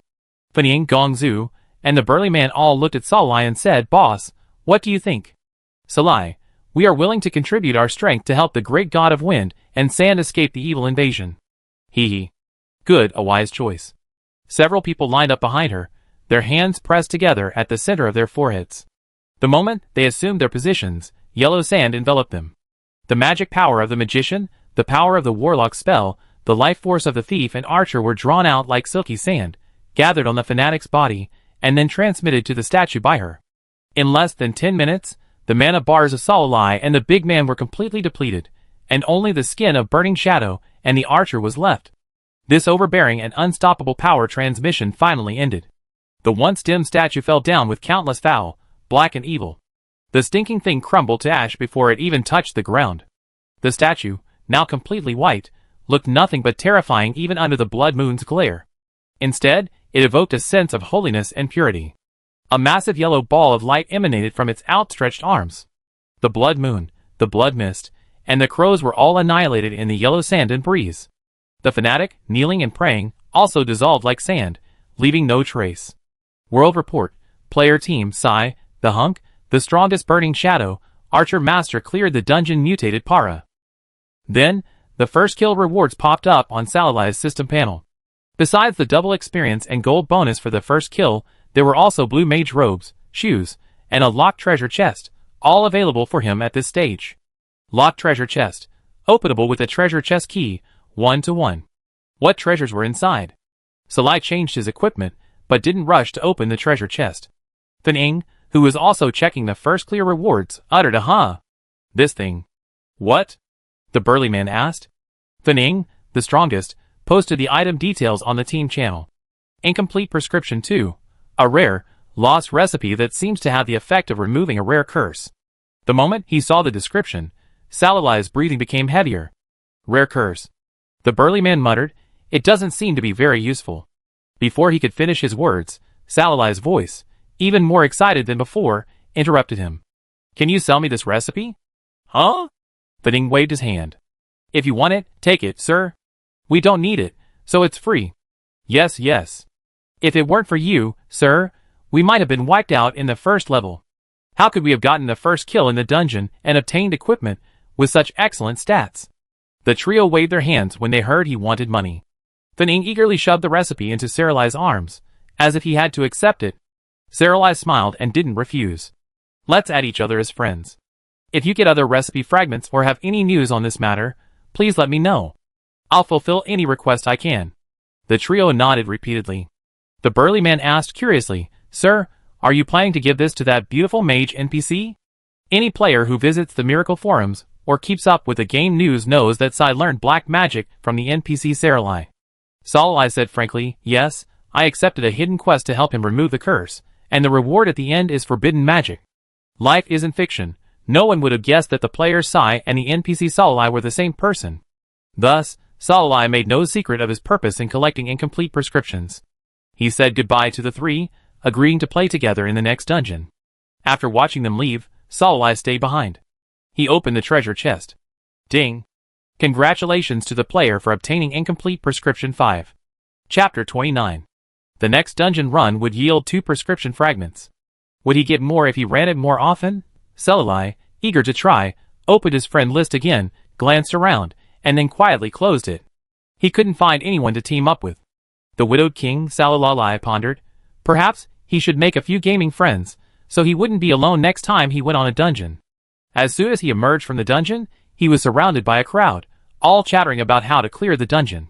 Through a gap in the crowd, Salalai saw that the 3 men who had left earlier, the rogue, the warlock, and the archer, had also been grabbed. Their eyes met, and they could see a hint of helplessness in each other's eyes. Sai, I urge you to release the guide. It's better for everyone. Hiding it wouldn't be a good thing for your title as the top player. It won't affect you anyway, right? After a deliberately drawn-out official line, Sin of Wisdom used his large belly to push aside anyone blocking his path, then strolled over to Salala with his hands behind his back. How funny! Where does that daddy-smelling pua come from? It's so overpowering it's almost nauseating. So what if you're willing to share? So what if you're not? Doesn't sharing make Sai no longer the top player? A hand reached out from behind, grasping Sin of Wisdom's shoulder and pushing him away with unstoppable force. The newcomer had a face etched with youthful charm and chivalrous spirit. His eyebrows were raised, his eyes were clear, and his lips were wide open with a smile.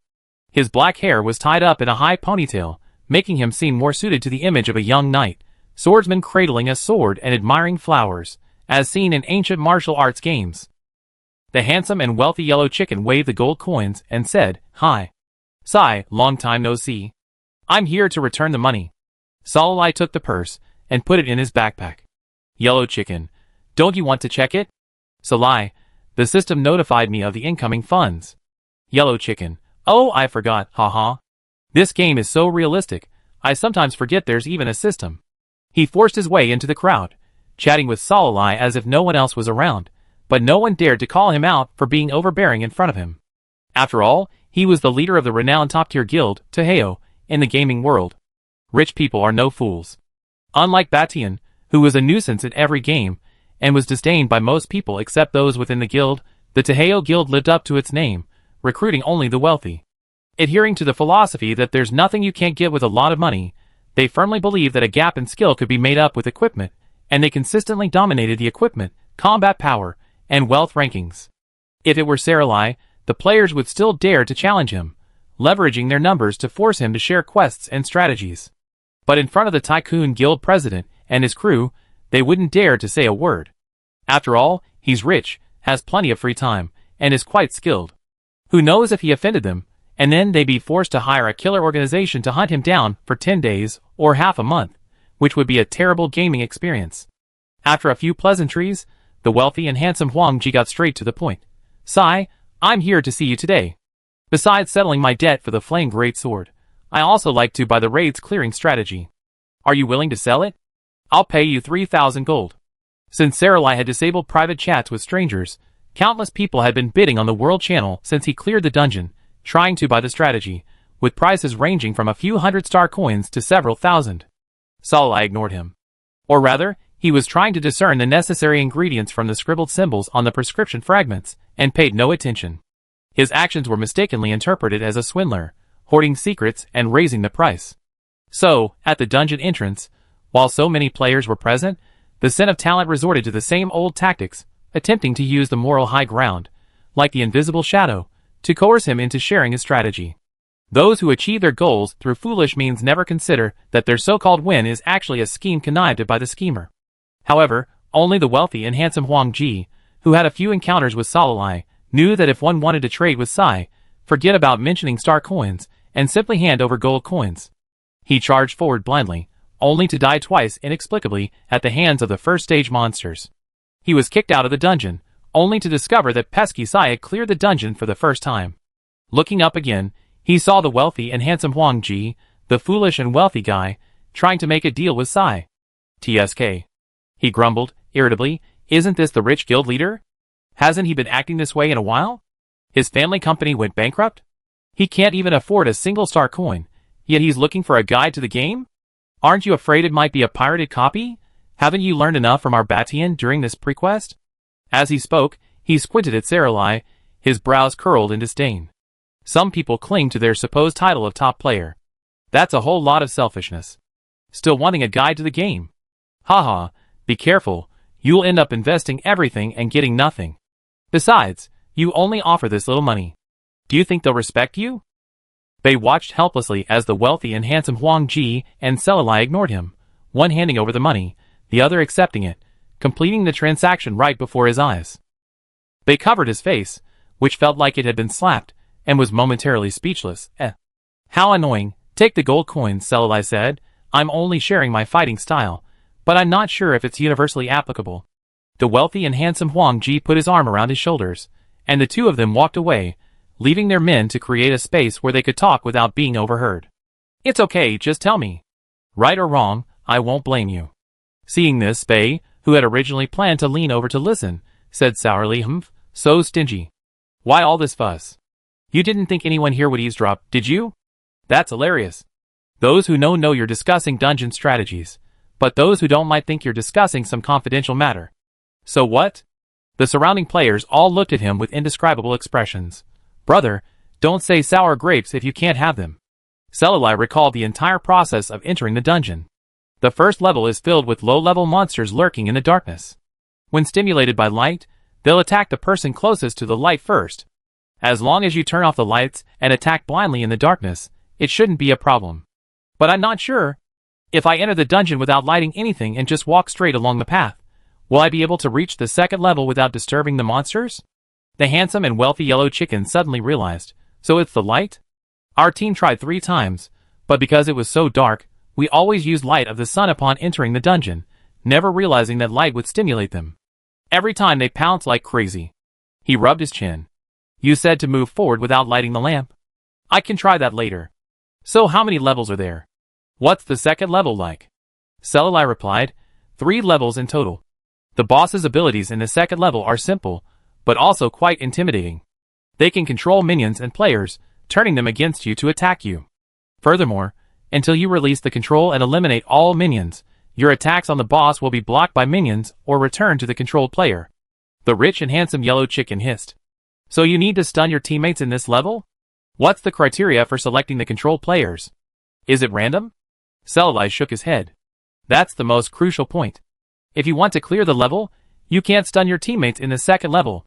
You need to keep the number of casualties in the first and second levels to 1. Because in the third level, you and the boss need to transfer power to the statue of the god of wind and sand. Mages and warlocks use their mana bars, while other classes transfer health points. With fewer people, insufficient transmission capacity could cause the boss to go berserk and wipe out the entire group.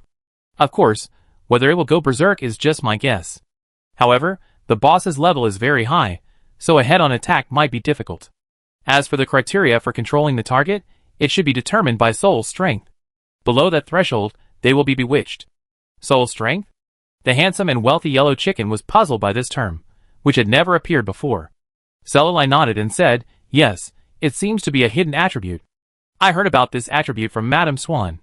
She said that soul strength determines resistance to contamination and mind control.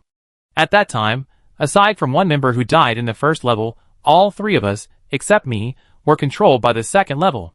For the sake of money, Celli shared everything he knew, even telling rich and handsome Yellow Chicken about the soul magic he used to clear the second level. Yellow Chicken felt the pinch. This way, the mage has a guaranteed ticket, and they must have earned the favor of the beautiful NPC to redeem their black magic skills. Unfortunately, the mage and his regular team hadn't had the opportunity to earn NPC favor, as their randomly assigned newbie village was Flower Stone Town. Celli consoled him, perhaps there are other ways. After all, there's no single way to clear a game. Perhaps there are simpler, more convenient ways? Rich and handsome Yellow Chicken, but this is the only effective method for now. Thanks, brother. I'll go give it a try. The silver-haired boy's cat-like eyes narrowed as he smiled and said goodbye to the tangled group of Huang Ji, who was anxious to enter the dungeon. The smile on his lips was more sincere than his usual fake smile. In the interstellar era, players who have used their psychic power to connect to the internet with their optical computers since childhood, exposed to countless diverse information, entered the Milk Continent disguised as a game. The soul strength value hidden behind the player attribute panel should generally be greater than that of the indigenous people of the continent. But judging from the fact that Burning Shadow is the strongest in the dungeon, and the fact that the big man and the archer were bewitched upon encountering the boss, this value is probably not much higher. So, with soul strength enhancing items extremely rare, what will players, who are eager to complete the game do? Vary. It was clear that they would take advantage of this gathering in Hig Town, using it as a transit point for dungeon transport, to gain favor with NPC Celli, which they could then exchange for soul magic scrolls with lower thresholds to clear the level. He had only exploited the mages in Hig Town, not the mages in Flower Stone Town or Jerry Town. Perhaps they would give him some unexpected surprises? Although the amount was small, Celli still felt a modicum of anticipation. Following the wealthy and handsome Yellow Chicken, several other groups arrived, seeking strategies from Celli. Perhaps having inquired with Yellow Chicken, they all chose to trade with him for gold coins. Celli accepted all their offers and detailed his progress. Chapter 30. Equipped with the strategy he received from Celli, rich and handsome Yellow Chicken led his team into the dungeon again. He also summoned the guild's mage players to go to Zig Town to earn the favor of NPC Celli, so they could quickly exchange it for soul magic. Instinctively, rich and handsome Yellow Chicken felt that the hidden attribute soul strength, which wasn't displayed on his character panel, would greatly impact his future gaming career. He just didn't know if soul strength would increase with level, or if there were any items that could enhance it. His thoughts didn't affect his methodical command. From the beginning of the dungeon, he had repeatedly emphasized that the use of illumination spells and the lighting of lamps were forbidden. Therefore, even in pitch-black darkness, relying only on the hazy blood mist and blood moon for guidance, they tried their best to suppress their urge to seek light. Perhaps knowing that the seemingly harmless path was swarming with monsters waiting to swarm and tear them apart, rich and handsome Yellow Chicken spoke in a much lower voice, almost a breath. Let's see if we can get to the second level without fighting monsters. If not, just go for a burst of blind attacks. This place isn't big anyway, so any attack is guaranteed to hit. Warlock, focus on healing while attacking. Accepting the order, the 5-man team moved forward with quiet steps until they reached the location where they had been wiped out the previous 2 times. The archer, the team's most sensitive senses, heard a barely perceptible breath hidden in the darkness. Whoosh! The fishy breath hit her neck, not warm, but rather sticky and cold, causing goosebumps to form. She swallowed and followed the group. However, some things, once you're aware of them, You automatically pay attention. The sound of breathing followed her like a shadow, audible with every step. Listening closely, it seemed to grow louder and closer. In a trance, the archer, through the thick blood mist, saw a gigantic eyeball, its interior overflowing with greed. Ah! A terrified scream pierced the clouds. The blood-soaked moonlight shone on the archer's twisted face, illuminating the motionless, deformed monsters surrounding the 5 people. Perhaps sound was one of the factors that activated them. The monsters swarmed forward, and the scene of the previous 2 group annihilations was repeated. The numbing chewing sound echoed, and the 5 people were once again killed and exiled. No one noticed the debuff flash across the archer's status bar. The teams that were utterly defeated weren't just the wealthy guilds. The entire dungeon plaza was filled with teams that had been kicked out shortly after them. A closer look revealed that almost all of them had purchased strategy guides from Solala. Several leaders exchanged glances. You guys too? Yeah. Seeing this scene, Tyranny, unable to pass the dungeon, but unwilling to leave just like that, instantly became excited. Wow. They died already? In just a few minutes? I'm afraid it wasn't even as long as you guys had held out before. What? You didn't believe us, that Sai was a secretive jerk, but now you finally believe us, right? If you ask me, why don't you get your money back? Otherwise, he'll sell his gold and not come online, and we'll have nowhere to cry. The handsome and wealthy Huang Ji didn't want to bother with the 2 idiots, and instead led the team to review the situation. Ice-T, what happened to you just now? Why did you suddenly scream? Ice-T frowned blankly. I don't know what happened. I was walking, and suddenly felt terrified. I could feel the monster's breath approaching. Didn't you hear it? The others shook their heads. Bing Hongcha pressed on. Didn't you feel the cold air on the back of your neck? The maid shuddered. Not at all. I remember this was a Western fantasy game, not a supernatural one, right? Why does it sound so scary? What about breathing? Oh my god, why is it so creepy? Seeing his teammates were unconvinced, Bing Hongcha grew anxious. No, I'm not lying. Believe me, there really was a sound. Oh, and I saw a giant eyeball looking at us. The handsome and wealthy Huang Ji pressed his hands down, soothing him. Don't worry, I believe it. I know your mechanics and awareness. Let's try again, okay? This time, I'll pay attention to what you said. Some teams chose to replay and try again, while others, instigated by Tyranny, took to the World Channel and game forums, angrily accusing Sai of being a money-sucking scam. World Channel Mullet Row, Sai, can you please have some shame? You agreed to sell me a dungeon clearing guide, paying for the goods.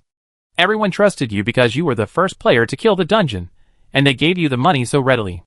But what happened to you? How did you betray everyone's trust? Not a single team that bought the guide from you managed to clear the dungeon. Is this the guide you sold? If you don't want to say it, just say it. Don't do such a disgusting thing. Hot me Jiangmingi, what? Got a meme? Chow Lemon, haha, some people are selling fake guides, afraid they'll break the fastest clear record if they sell the real thing. They're both deceiving and ripping people off. Mingnan? Or maybe they turned off private chat and adding friends. It was all planned. After dying out of the dungeon once again, rich and handsome Yellow Chicken didn't get angry. Instead, he looked at his teammates, each looking bewildered, and said, this time, you all heard it, didn't you? All 4 nodded, and the mage grew a little frightened. Boss, what's going on? Could it be a haunting? Rich and handsome Yellow Chicken was speechless. You big-headed ghost. Don't you all pay attention to your status bar? This happens because of a debuff. Perception contagion. Those with higher levels of inspiration are more likely to perceive things lurking in the darkness. When you sense them, they sense you too. Looking at the screenshots in the chat, everyone looked at each other in bewilderment. Finally, Bing Hongcha spoke up. So, I sense these monsters, so they sense me too? But you didn't hear anything the first time, so why did you all hear breathing the second time? The handsome and wealthy Huang Ji's expression was a little serious. Although it's unreliable, I speculate that the reason we could hear breathing the second time is because you, Bing Hongcha, told us after the first raid. You heard breathing, so we heard it. As the debuff says, Bing Hongcha probably has the highest intuition stat among the 5 of us, so she noticed something unusual. Furthermore, this perception is contagious. As long as one person senses it and tells the others present, everyone else will be able to sense it. The mage scratched his head. Huh? So, the game system can monitor our conversations? He looked up at the sky. Hey, Lao Ding, give me some gold. Rich and handsome Yellow Chicken, I have another guess. Let's try one last time. If that doesn't work, we'll just run through. The mage replied enthusiastically, what guess? Rich and handsome yellow chicken adjusted his non-existent glasses and said, both of our wipes were caused by hearing and seeing things, screaming in fear, which led to monsters attacking us.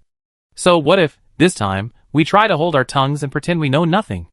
As long as we don't show any fear, they won't know we sense them. After all, no matter how twisted the dungeon mechanics are, they can't possibly know what we're thinking, right? However, before he could even put his idea into action, someone else had beaten him to the first level. World Channel Lianin, a message to those in the world and on the forums who say Sai sells fake guides. Practice more, don't talk nonsense. You can't beat the same guide, so why can't our team? Fa Zue, practice more. Inchin, happy. Not only did our team clear the first level without taking any damage, but we also had a lineup of 3 assassins, 1 mage, and 1 warlock. Some teams with only tanks and healers can't even beat it. Why don't you reflect on yourself and ask why? Stop listening to provocative nonsense all the time. Ho la miao jiang meng yi? Question mark. Isn't this the boss of Yuinglu? I'll take a photo right in the front row. Luo Luoya. Newbie question. What is Yuinglu? Ho la miao jiang meng yi? A killer guild specializing in revenge and assassination orders. Almost all the assassins on the list were born in their guild. Strategy, no damage, elemental detection. As a well-known guild in the gaming world, Rich and handsome yellow chicken naturally has friends with the Yuingli guild leader. After all, everyone has those few enemies they hate but can't get rid of. At this point, leaving it to Yuinglu is the best option. He poked punishment. A question for you. Punishment, 100 gold per time. Rich and handsome yellow chicken. I'll owe you that. Did you get through the first level by brute force, or by walking in the dark? Punishment, 5 squishy monsters and 3 short-armed. So of course, it was walking in the dark. Rich and handsome yellow chicken. What didn't you hear? What didn't you feel while walking along the road? Punishment, question mark. Did playing paranormal games make your brain split? And, this is the second question, more money. Rich and handsome yellow chicken was speechless. He sent him 200 gold and began to ponder. I had assumed that the dungeon's mechanics meant that walking in the dark would inevitably cause one or more members of the team to sense the monsters hidden within, triggering an attack. However, the people from Moon Shadow Tower didn't notice anything unusual, and made it all the way to the second level without incident. Why is that? Could it be the inspiration mentioned in the debuff description? Like soul strength, another hidden attribute, the debuff is triggered based on the level of inspiration, so it seems like too much inspiration isn't a good thing. Shaping away the confusion in his mind, Rich and handsome yellow chicken led the team into another dungeon. This time, hearing the breath so close, it was practically whispering into their ears. The 5 of them covered their mouths, their hands trembling, and passed the first level without a hitch. Rich and handsome yellow chicken. Haha, this idea of mine is truly brilliant. As the 5 of them methodically followed their command and slaughtered the monsters in the second stage, they felt incredibly powerful and even considered speedrunning the dungeon. However, as the Vine Boss opened its eyes and roared to the heavens, the entire team, save for the mage, was bewitched. The fragile mage was severely damaged by his teammates, especially the captain's flaming greatsword, and their speedrun dreams were shattered. Rich and handsome yellow chicken squatted at the dungeon entrance, looking particularly grieved. I never expected that the one with the highest soul strength in the entire team would be you, Huojia. Mage Huojia, Ice-T wiped his face. Let's pack him up and send him to the beautiful NPC to improve her favor. The team's hopes rest on you. Chapter 31. Switching back to his main body, Salalai discovered that the underground palace was nearly flooded with mail from the carrier pigeon station. While he was tidying up his clothes, a steady stream of carrier pigeons and owls dropped packages and vanished into the cracks in space. Wow! Salai, having never seen such a large-scale event, was somewhat surprised. He commanded Xiao Hei to use his tentacles to open the packages. Most of the materials sent by the players were common potion ingredients, but due to the sheer quantity, the accumulated amount was quite impressive. Touching his chin in thought, Salai muttered, "How about starting now and learning potion making?" Thinking of his own feat of 12 consecutive explosions in the crucible as a beginner, Salalai's newly fervent desire for a potion master instantly cooled. For him, fighting was easier. However, now that I have a player identity, perhaps with the system's help, brewing potions would be easier? Sai, take a look at this. Xiao Hei floated over, holding up a very familiar fragment of a prescription.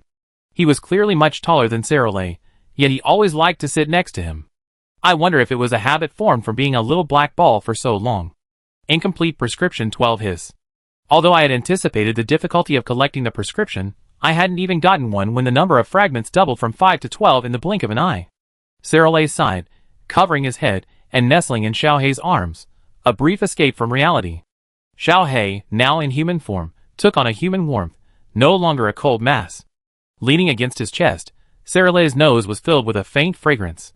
His limited vocabulary couldn't describe the smell, he simply found it pleasant. So, the silver-haired young man leaned in close to the Shadow's neck, sniffing carefully. He didn't notice the sudden tense of his body, and the momentary dissipation of the black mist. How strange. The trailing syllable, tinged with doubt, had a sticky, lingering quality, like a small brush gently scratching someone's heart. Xiaohei's voice was a little hoarse. What's wrong? Sarolay twisted himself, adjusting to a comfortable position in his embrace. His well-proportioned white arms wrapped around the Shadow's neck. The stark contrast of black and white gave those bony hands, which should have been terrifying, an inexplicable allure. Why do you suddenly smell so pleasant?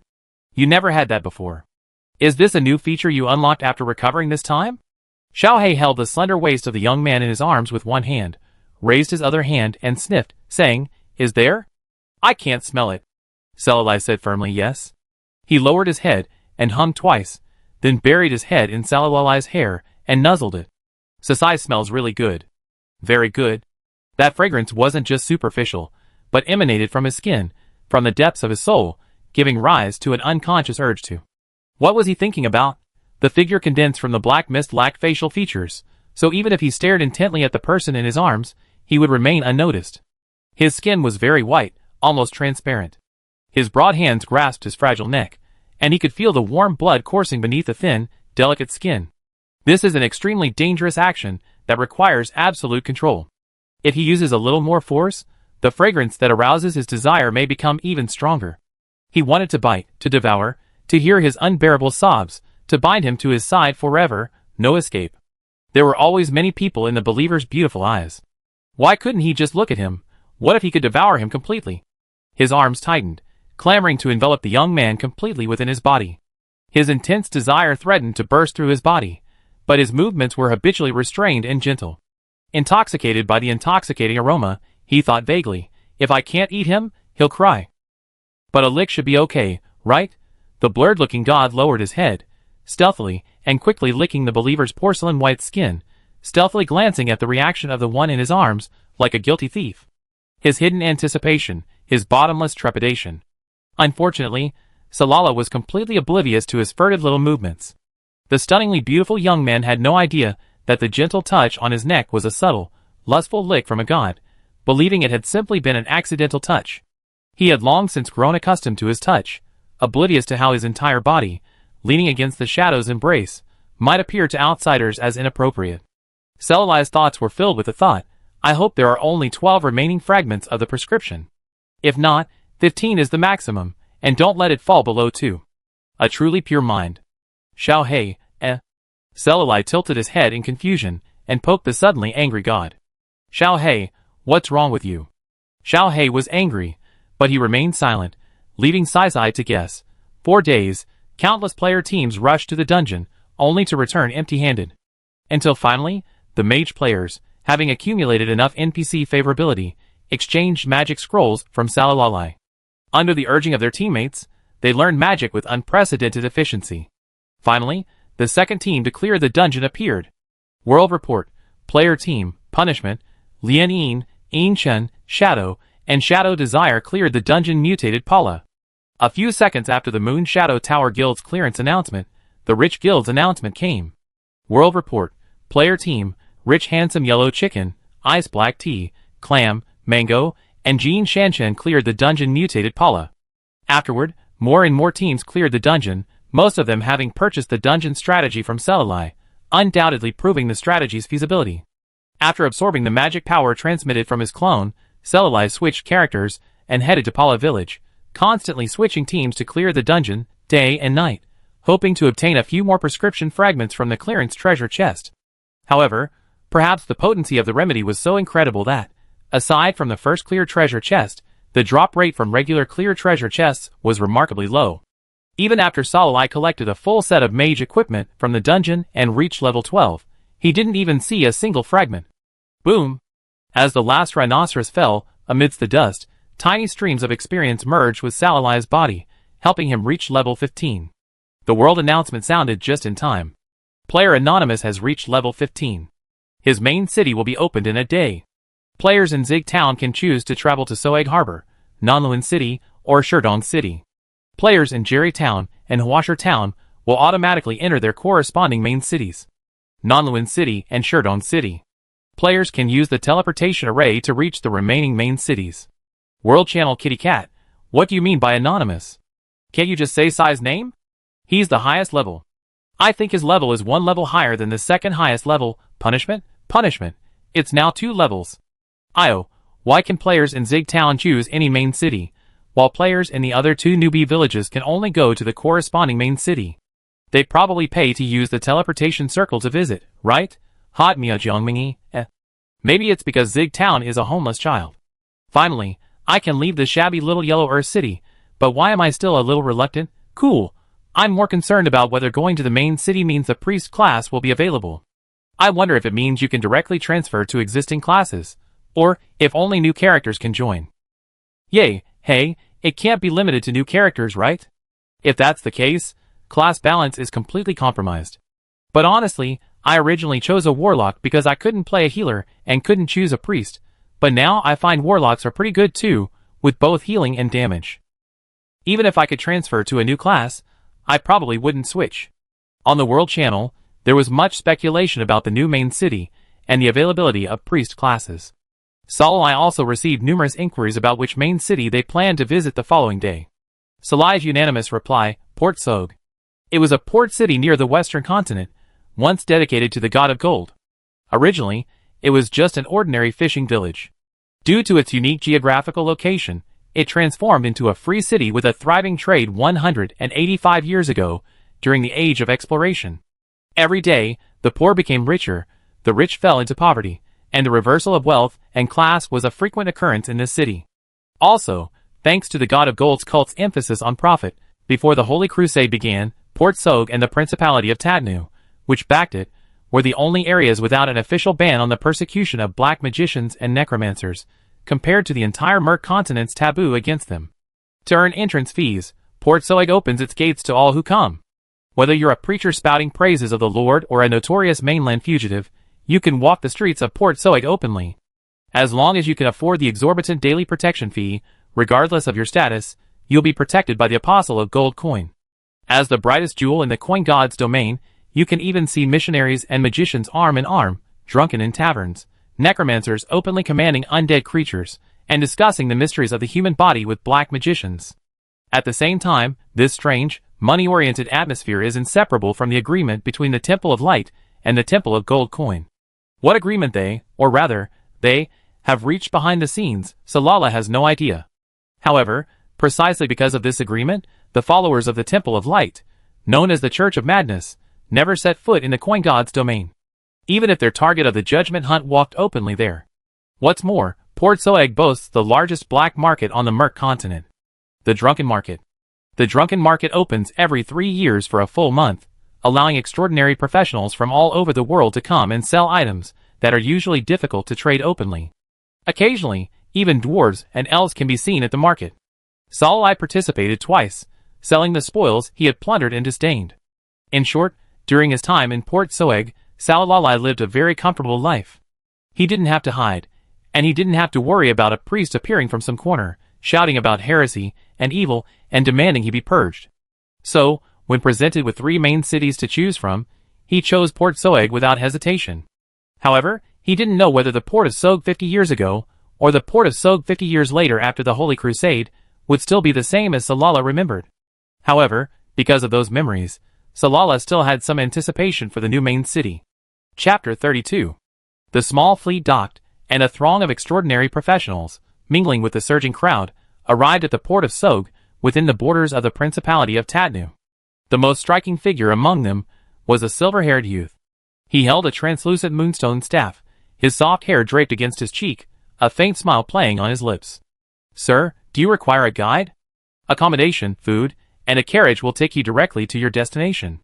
The child who had been guarding the harbor early on scurried up to the young man, offering his services. Perhaps you would prefer a map of the port city? It's only 5 silver coins. Salai politely declined, gazing up at the unchanging rainy sky and the black stone walls, whose heavy, historic presence was accentuated by the gloom. He sighed. Sog Port still has the familiar feel of 50 years ago. His gaze swept across a deep indentation somewhere on the wall, faintly emitting the power of domineering black magic, and a touch of nostalgia permeated his complex gaze. That mark was left by his battle with the apostle of the goddess of love when he had just entered the rank of high magician. As the deity in charge of desire, the apostles of love under her tutelage indulge their desires, and pursue the release of their most primal desires. In simple terms, the apostles of love are a group of attractive individuals who engage in sexual activity at any time and anywhere, and are known for their impulsiveness wherever they go. Yes, attractiveness. While other gods demand pure devotion from their followers, the goddess of love has only one requirement for her followers: good looks. If you are even slightly unattractive, then sorry, you will never be allowed to enter the temple of love. Precisely because of the apostles of love's obsession with lust, nearly half of the romance, novels, and poetry stories on the continent of Merc feature a protagonist based on one of their own. Some are prodigals, while others are affectionate but cut off from their own feelings. In short, when it comes to the apostles of love, their faces and ambiguous deeds are inescapable. For this very reason, the goddess of love is the most widely worshipped deity on the continent. Someone once jokingly said, "You can live without light, but you can't live without lust." But if anyone truly believes the apostles of love are a group of people obsessed with lust, they are gravely mistaken. Their unique attack methods, capable of stirring up their enemies' every emotion, will teach anyone who underestimates them a lesson. Originally, back in Sog Harbor, Salai had no desire to fight the apostles of love. Although he had earned the unpleasant and childish nickname of Berserker for publicly defeating the apostle of spring sunshine, he actually disliked fighting. Adhering to the principle of "I will not attack you unless you are attacked," almost every fight was an act of self-defense out of necessity. The first time Salala visited the port city of Sog, he was so broke he could barely afford to wear pants. He was preoccupied with selling things on the black market, and had no desire to experience the beauty of this renowned den of illicit goods. So, on his second visit, he decided to wander the city, only to stumble into the red light district. Of course, Salala, still somewhat naive at the time, hadn't realized he was in the red light district within the domain of the goddess of love. After all, it was quite different from his stereotype. It was clean and elegant.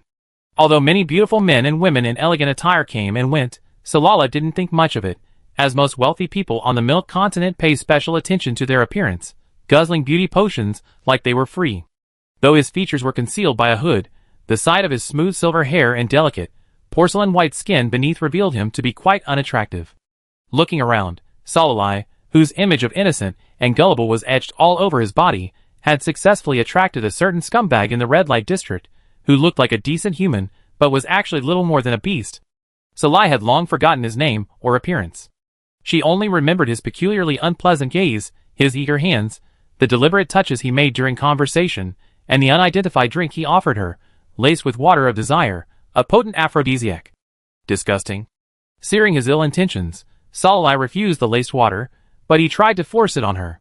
Having recently ascended to the rank of high-level magician, Salai would not allow him to force his way into her.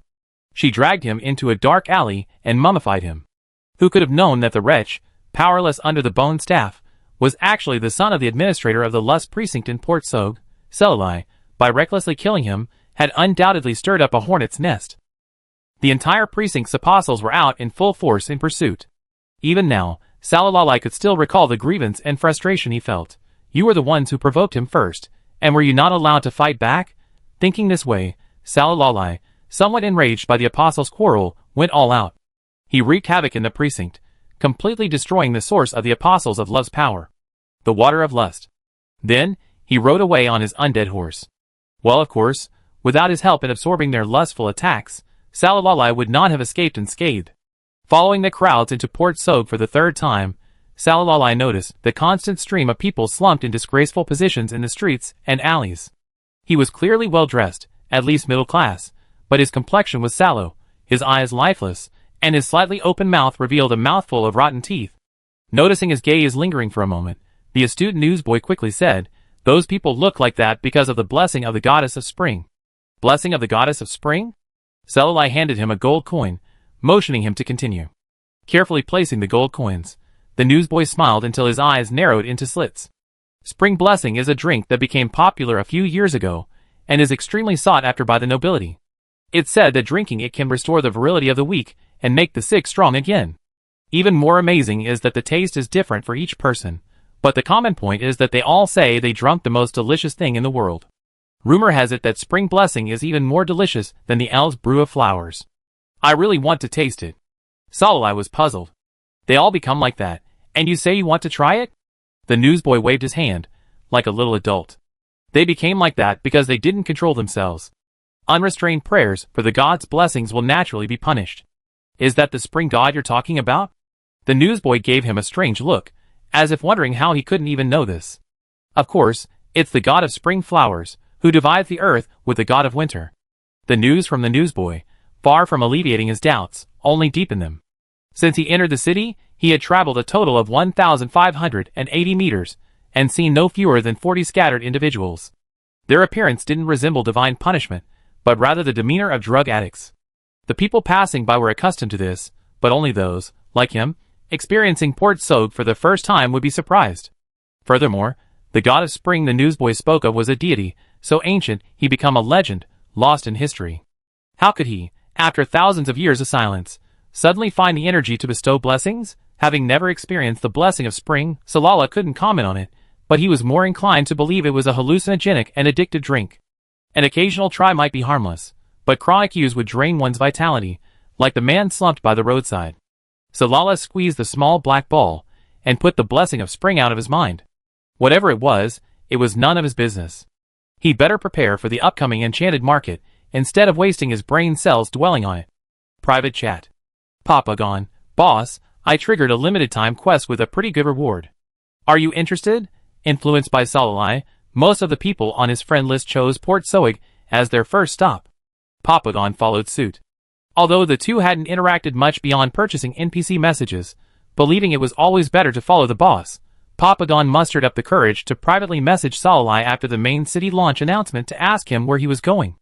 As a player who couldn't help but wander the streets whenever he arrived at a new map, Papagon successfully triggered the quest on his first day in the main city, while others were still completely clueless and asking for quests.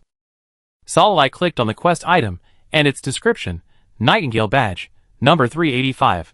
This badge represents the Night's Watch. Holders of this badge can accept city missions from Night's Watch teams in major cities. Limited time mission. Investigate the cause of Tom's family's death. Time limit, 7 days. Mission description. Tom Golding, of 3314 3rd Street, Gorse District, died at home a week ago without cause. His wife stated that Tom had no illness, and had not consumed any suspicious food. Unusual points. The body was unusually decomposed, with no internal organs and no signs of nausea. 3 days later, Tom Golding's wife, Mary, also died without cause at home. When her body was discovered by a neighbor, it was surrounded by rats, with the same signs of death and severe decomposition. The Night's Watch Alliance has been commissioned to investigate whether the deaths were caused by the infection of the evil spirit. Mission difficulty, C rank. Mission reward. After investigating and reporting the cause of Tom's family's death, you will receive 10 gold coins, 6,759 experience points, and 2 skill scrolls. After reading the description, Selali raised an eyebrow. The Nightingale Badge held by Papagon is also known as the Night Watch Badge. Any extraordinary professional who joins the Night Watch receives this status symbol. If the Night Watch were an institution from the past, it would be roughly a combination of a neighborhood committee, urban management, and community police.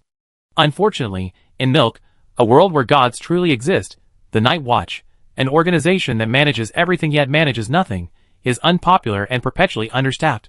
However, the very organization despised by the mainland's indigenous professionals is precisely what players crave. After all, players are always happy to complete any quest that offers a reward, even one as simple as helping the village grandmother find her. Even if the reward is only a single copper coin. Sigh, interested. Let's meet at the quest location. The death described in the quest description is indeed illogical. While Tom's family's deaths didn't fit the typical pattern of worshipping an evil god and accidentally being contaminated, they were undoubtedly influenced by some unknown force. What if that force could be absorbed by Blackie? investigating the cause of death wouldn't take much time, so he gladly accepted Papagan's invitation. Chapter 33. Papagan's location was closer to the mission's objective than Salala. When Salala arrived at the meeting point, he was already waiting there. "Boss, you're here." Seeing Salala, he waved and was about to share the information he had gathered when a sudden burst of wailing erupted from the townhouse next door, number 3313. Most of the tenants along 3rd Street were barely middle class, with limited financial resources. Therefore, the houses were densely packed together, and the soundproofing wasn't particularly good. Eating melons is probably ingrained in everyone's DNA. As the woman of number 3313 began wailing, several nearby households opened their doors to watch. They gathered together, whispering a few words, and then elected a representative to knock on the door and inquire. "Mrs. Eula, what happened?" Salala and Papagan silently followed the crowd of spectators, and then followed them into number 3313. Room 3313 was warmly decorated, with a portrait of the loving couple directly opposite the entrance. "Oh my God, Jinta. Mrs. Yura, my condolences." Yura, her long hair draped across the floor, slumped over the pale, long dead man on the sofa, wailing incessantly. The soft skin, dented by her prostrate position, was wet with traces of water, perhaps tears or something else. The distinct stench of a rotting corpse permeated the enclosed space. "Oh, how could this happen? He was fine last night, and today." Someone muttered, "Could it be like 3314? The man in the house next door also died first, and a few days later the woman." Meeting Yura's fierce gaze, he hushed his lips. Salala's fingers twitched slightly, and he whispered to Papagan, "Take out your night watch badges and investigate the body." Papagan's eyes suddenly lit up. "Don't move, police." "No, the night watch is here." "Everyone disperse. I need to investigate the cause of his death." At that, the crowd dispersed, and the two of them reached the body without incident. Salah had silenced his sense of smell just in time. Reminded by the mission description, Papagan questioned the wailing Yura about the deceased's physical condition and whether he had ingested poisonous food. After receiving negative responses, he opened the body's abdomen and found that the organs were indeed missing. The onlookers, peeking in, gasped. Yura was about to collapse from sobbing. The only ones who remained calm at the scene were Salala and Papagan. Papagan exclaimed, "This game's details are incredible. The background NPCs are even more engaging than a movie." Salala stepped aside the scattered strands of hair and asked a completely irrelevant question. "Mrs. Eula, how long have you been growing your hair?" The woman, her eyes red and swollen from crying, looked up blankly, her mouth uttering meaningless monotones, confused as to why he would ask such a strange question. The representative knocked on the door and answered, "You're asking me? Eula's been crying herself to death. How could she possibly remember anything? I remember she and her husband moved in a year ago. Back then, she had short hair, which was quite rare." Yes, I remember that too. Come to think of it, Eula, why did you grow your hair so long? It must be so inconvenient." Someone raised a hand to her collarbone and gestured, "Drink the hair growth potion." "When I saw her last month, her hair was only this thin." All the while, Yura remained motionless, holding a few strands of hair spread on the floor, dusty and grimy, a look of bewilderment on his face. "When did my hair get so long?" The onlookers, who had been discussing Yura's family's occupations and their favorite foods, fell silent and exchanged glances. Silence spread across the room. Someone spoke first, a flurry of voices saying, "Ahaha, I just remembered I still have some meat stewing at home. Let's go first." Then, except for Selali and Papagan, the others, some claiming their children wet the bed and went home to play, others claiming they hadn't finished their work, made up all sorts of excuses and rushed out the door, fearing that if they were slow, Yura would try to stop them. A few moments later, room 3313 was empty. Without the onlookers, Papagan belatedly noticed a slight chill coming from somewhere in the dimly lit room, shaded by heavy curtains. He moved towards Salai and asked in private, "Why did those NPCs suddenly leave? They seemed afraid of something." Salai muttered, "Pollution. Abnormalities appearing on the body's surface over a short period of time are a typical sign of pollution. Because evil god pollution occurs frequently, anyone who has attended school and can read on the Milk Continent knows the main signs of evil god pollution. Among them, physical changes and mumbling are not the most easily detected. However, since entering room 3313, neither Salai nor Xiaohei, who was in his sleeve, had detected even a trace of the evil god's presence. Salai might not be that perceptive, but Xiaohei, a peculiar god who specializes in feeding on evil god pollution and corpses, hadn't reacted either, which was somewhat strange. Yura clearly understood her predicament. If anyone in the crowd reported her to the church, suspecting her of being tainted by the evil spirit, she would be imprisoned in the prison until the taint was eradicated or the suspicion was cleared. But by then, she would be practically ruined. Her voice shrill with fear, and, no longer concerned for her now-dead husband, she kowtowed to Salalai and Papagon. "My lords, please be wise. I have not been bewitched by the evil spirit. I beg you, I cannot go to the prison of light. I will die there." Papagon took a step back awkwardly. "This isn't our business. It shouldn't be our business, right?" He glanced at Salalai. Salalai nodded. "Do you know Tom's family next door, room 3314? Have you ever met them?" Eula sobbed desperately. "The priest might burst in and take me away any second. Why should I answer your questions? If you can't help me, then get out. Get out." She pointed at the Papagon. "Get out too. God, why did you make me go through all this?" Faced with the sharp fingers that threatened to poke him, Salala remained calm. "The man in room 3314 died in the same way as your husband." The crying faded. He continued, "The woman died 3 days after her husband. You didn't know about this, did you?" Eula was silent for a long moment before she said, "I know." She stood up and accidentally stepped on her hair, stumbling a few steps. She continued, "Mary's hair used to be long too. She was very proud of her hair. Most of Tom's earnings went to her hair care. Mary is the mistress of 3314, next door." Eula's face was pale, her eyes swollen like ping-pong balls, tears threatening to fall. "Mary and I met at a secret gathering. It was my first gathering, and she approached me first. We chatted, and we discovered we were neighbors. From time to time, we go to gatherings and ladies' afternoon tea together." "What gathering?" Eula remained silent. Salalai continued, "Have you come across anything strange?" She remained silent. Babagan couldn't stand it any longer, and tugged at Salalai's clothes. "Boss, let's go. I don't think we can get much information from this NPC. It's probably just some plot setup. Why don't we go explore next door?"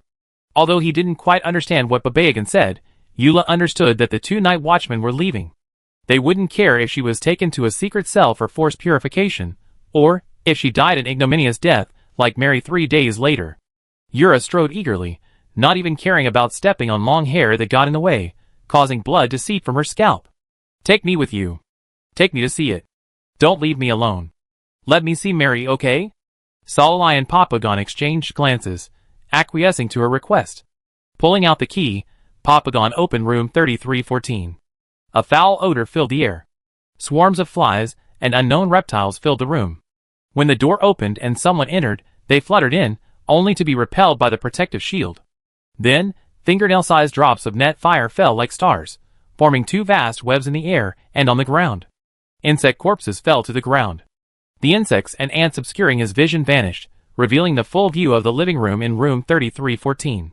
A woman in a plain robe lay sprawled on the floor, her exposed skin gray and shrunken, speckled with large and small spots. Parts of her skin had rotted and fallen away, and fat, white maggots crawled into her gaping mouth. Papagon retched violently.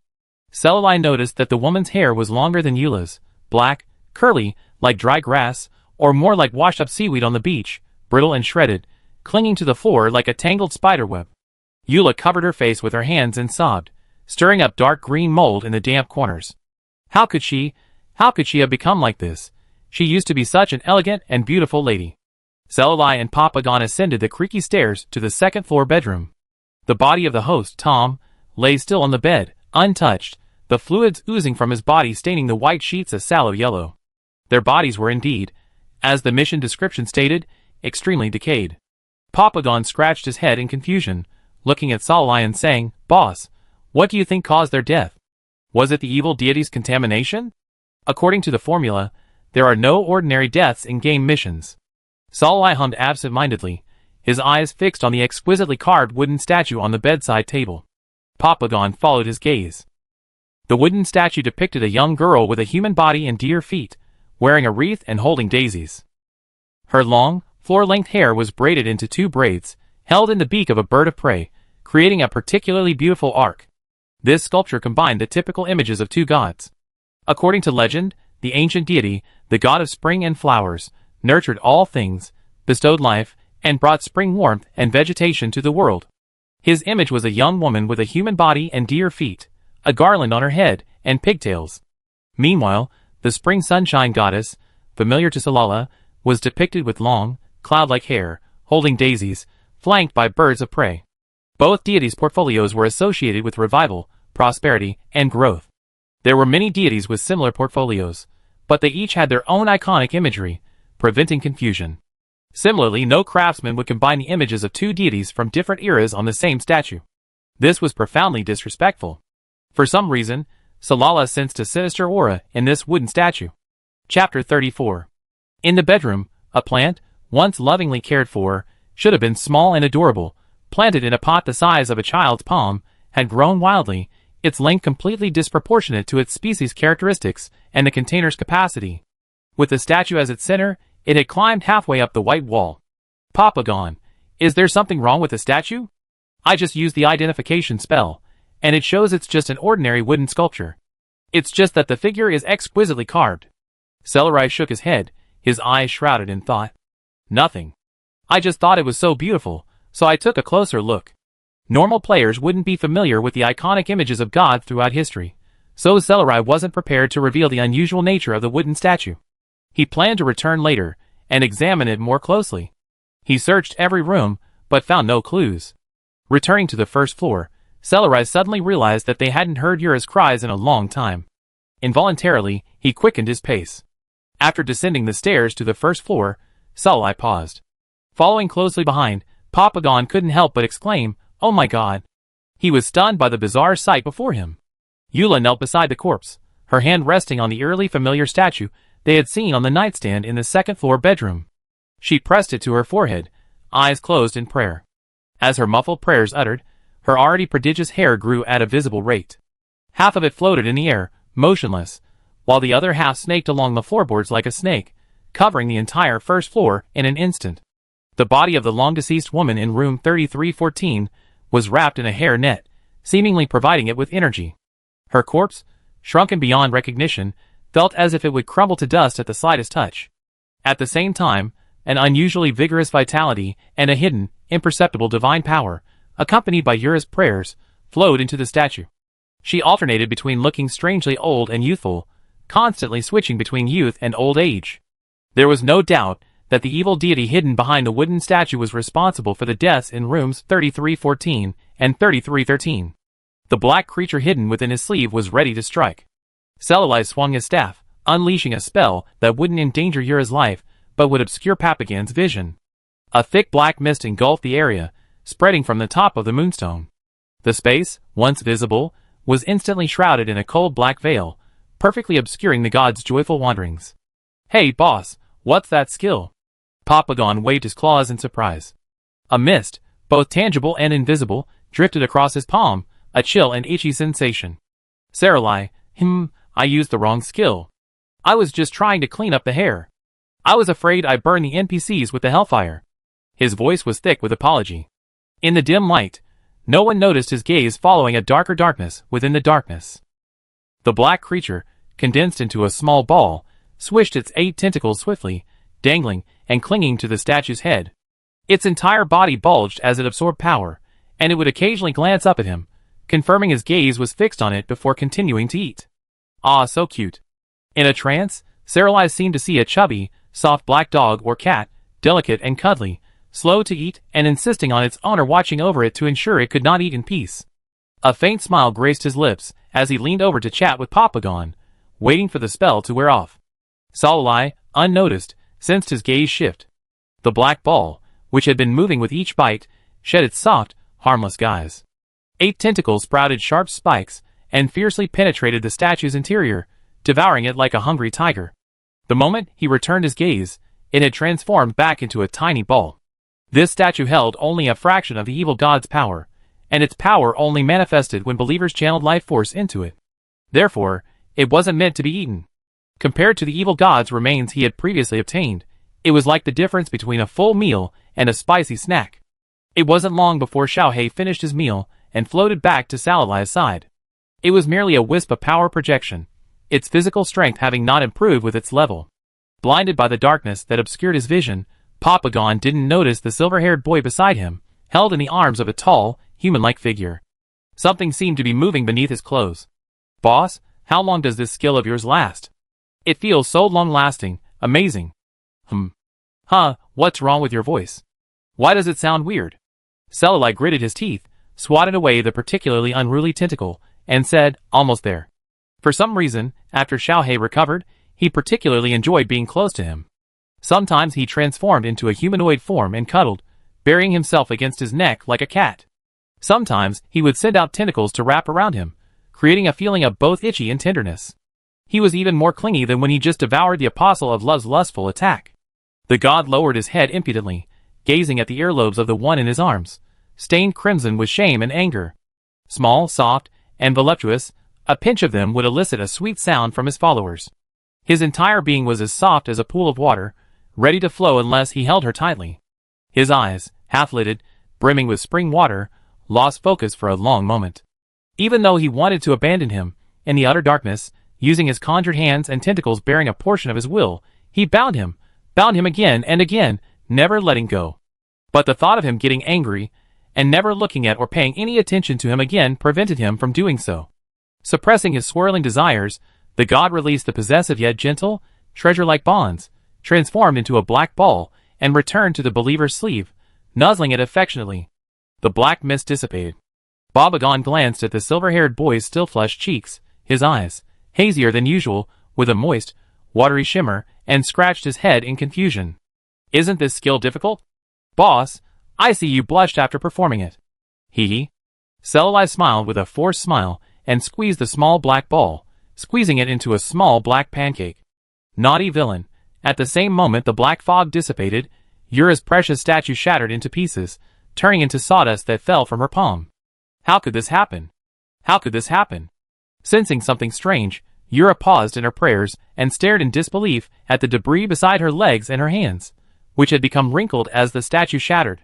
Yura, whose life force had been drained by the evil god behind the statue, looked up again. It was impossible to tell she was only 24 or 25 years old.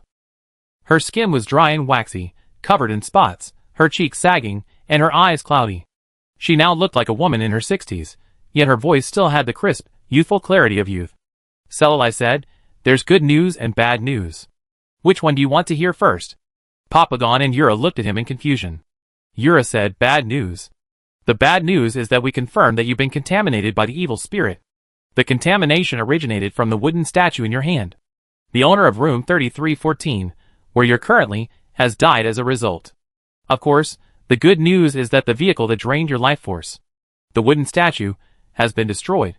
There's a high probability you won't die. Also, in your current state, you don't have to worry about being taken to the prison, because they won't recognize you." Eula, Papagon, Although the news was bad, wasn't Eula afraid of being captured? Why did she burst into tears and anger when he told her the good news, looking like she was about to collapse, not happy at all? Selali asked Papagon bewilderedly. Papagon, Papagon's expression became even more indescribable upon hearing his question. "I thought you did it on purpose." Selali, ? After letting out her anger, Eula stood up. Judging from her movements, she looked nimble and agile, not having aged as much as her appearance suggested by the loss of life force. It seems the god behind the wooden statue isn't very efficient at consuming life force. Selali muttered to herself, completely unaware that her thoughts were particularly villainous. Yura spoke, his mournful, ethereal voice echoing through the room where two people had died, a ghostly atmosphere. "Mary and I met at a secret gathering. Those who attended the gathering were dissatisfied with the Temple of Light's brutal tactics. They ostensibly followed the will of the light, but in reality, held different beliefs. We gathered together to overthrow the rule of the light and, at the same time, to once again receive a response from the gods." Selali, is the god you believe in the same one on the wooden statue? Yura said excitedly, "Of course not." Papagon, then why are you praying with it? Wouldn't it be more effective if you prayed with the statue of your own deity? A statue of a deity? The Temple of Light is so dominant that they even branded the goddess of spring sunshine an evil deity. How could they tolerate us leaving behind a statue of a deity? The wooden statue is of the god of spring flowers, the great being who gave birth to countless gods in the old era.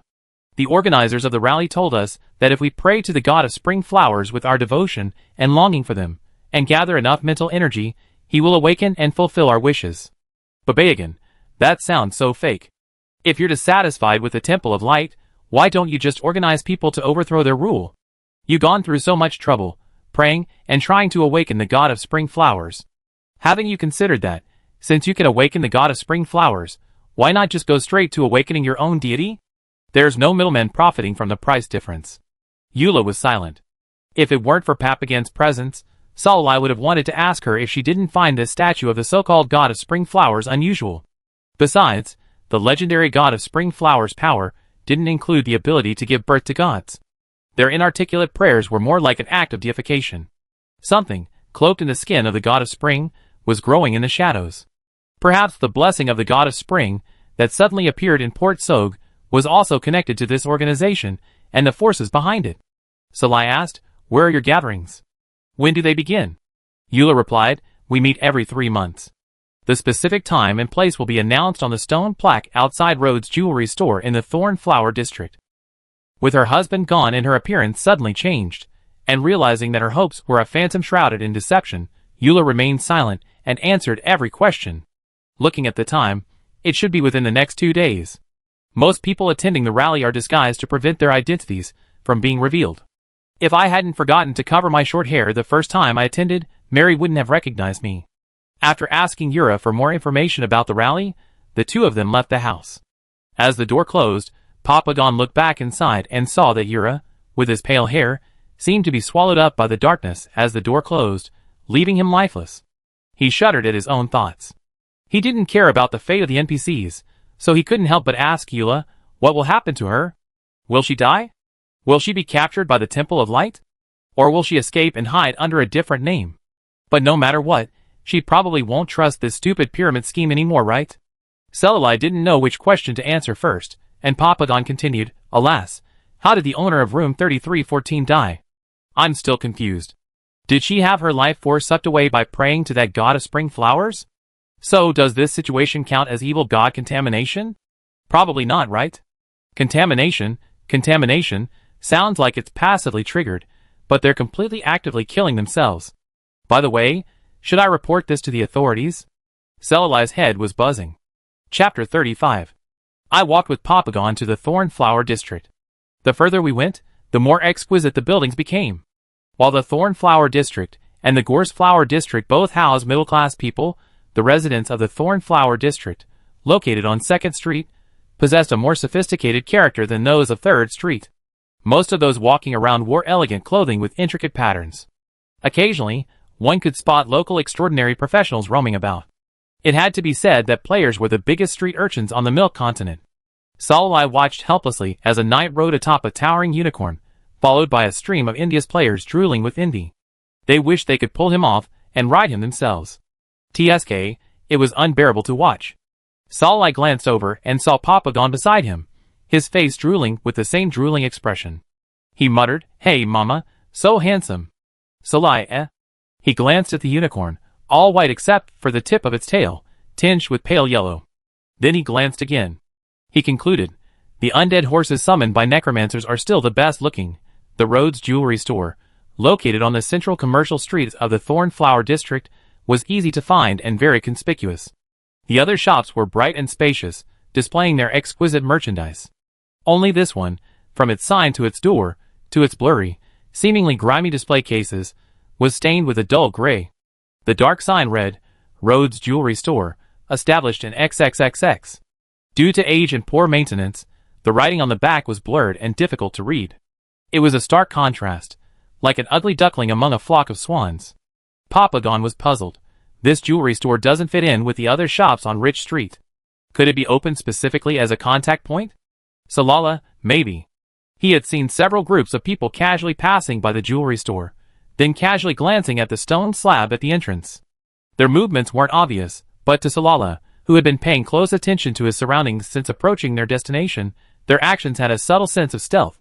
Papagon clattered over, almost wanting to crawl onto the stone slab. Let me see, where and when the meeting is? Salah, Salah didn't want to talk. I told you to take a casual look, not to do it so openly and confidently. However, when he remembered that he was a player, Salala felt relieved. Players, after all, were just discussing how to dispute their existence in front of NPCs. Amir, openly reading a secret code, was a trivial matter, completely insignificant. Inscribed slate, a few words were vaguely written on it. Purchase 2 sunstones. Transaction location, Kingsley Manor, south of the city. Price negotiable. Inscribed on the 23rd of the warm moon. Papagon suddenly realized what was going on. He glanced around furtively, then opened the private chat and said, "I see. This must mean the meeting will be at Kingsley Manor, south of the city, in 2 days. Isn't that right?" Selali clapped his hands. "Great. Papagon. Hey, that's how it's played out in TV dramas." Agreeing to meet at Kingsley Manor in 2 days, Salalai and Papagon unknowingly found themselves at the entrance to the Temple of Light. Located on the outermost edge of First Street, the Temple of Light branch, occupying a vast expanse, was exquisitely appointed, both in architectural style and materials, befitting its unique status. However, perhaps due to its overly focused emphasis on displaying its prominence and prestige, the Temple of Light, situated here, seems out of place among the surrounding buildings. The inner city of Port Soeg is divided into 5 districts along its 5 main streets. The most central is First Street, the innermost of the inner cities. This vast area houses the city lord's palace and the residences of the nobles. Non-professionals are forbidden from entering First Street. The nobles believe that allowing ordinary people to roam here would pollute their air. Also, the main temple of the original deity of the district, the god of gold and trade, stands in the heart of First Street. Its splendor is extreme, yet it does not give off a gaudy vibe. Instead, it conveys a sense of his power and generosity. Anyone who passes by the temple of the god of gold and says praise the god of gold to the statue has a chance of receiving a divine gift. Gold coins inexplicably appear in their bags, ranging from 100 to 1,000. The odds of receiving a gift from the god of gold coins were far greater than his odds of winning a scratch-off lottery ticket in his previous life. On his first visit to the port city of Soeg, the impoverished Salai scrounged gold coins every day, rain or shine, collecting a total of 3,000 gold. Ah, praise the great, selfless, and generous god of gold coins. Alas, the temple of gold coins no longer exists. He can no longer profit from them. Salai, looking at the gleaming white temple of light before him, felt even more displeased. The clergyman who constantly proclaimed the supremacy of light simply didn't understand how great the generous church of gold coins was to a poor man like him. Before the Holy Crusade, if light and spring sunshine were symbols of powerful deities, then love and gold coins were the 2 most widely worshipped gods on the continent. One is closely tied to human desires. The other controls the wealth that the world strives for. Even if one isn't a follower of either, one naturally harbors a fondness for them. At least at the time, upon hearing that every gold coin follower possesses the ability to transmute stone into gold, and that good fortune is readily available, with the possibility of being struck by a coin even while walking, Selali was genuinely tempted and eager to join the Church of the God of Gold Coins right then and there. Alas, from the moment he crossed over, he had been bound to Xiaohe. Even now, the thought of not being able to become a gold coin follower still evokes a slight pang of heartache. Who wouldn't want to have endless money at the touch of a finger? Of course, if given the choice between becoming a follower of Xiaohe, an unknown deity, or a follower of the god of gold and trade, Selali would choose Xiaohe without hesitation. After all, so many years had passed, and his deity had long become an integral part of his life. Selali couldn't imagine how he would have navigated those first, confusing years without Xiaohe's company. The silver-haired boy's eyes were filled with tenderness. He gently beckoned the deity within his sleeve, receiving a sticky rub from the little black ball. Xiaohe, Sai is acting like a spoiled child again. There's nothing I can do. He knew he loved him so much. Sai, rub. He absent-mindedly surveyed the temple before him. Pure white dominated the entire complex. The towering dome main building was flanked by 3 towers of varying heights. The statue of the deity, with golden hair and eyes, a flame pattern between his brows, a shrouded radiance, and a cross and scepter in hand, was the sole color in this pristine white complex. His brows lowered, one hand raised the scepter, symbolizing power and authority, while the other pressed down, as if touching nothingness. The rising sun could just barely rise from the statue's palm, symbolizing the first rays of dawn upon the continent. Selali speculated that perhaps this was to ensure that the sun would rise from the palms of the statues of the god of light everywhere, thus demonstrating their legitimacy and power everywhere. The Temple of Light, which had no temples outside the central area, and the branch temple in Port Soeg, had not been relocated to the very center of First Street. Papagon covered his eyes and complained, What kind of aesthetic is this temple of light? Looking at it any longer makes me feel like I'm going to be blinded by the light. The surrounding buildings are all so quaint and charming, but this one is so utterly ruined. It feels like at night, there's no need to turn on the lights. The reflection from its exterior walls alone could illuminate the entire first street.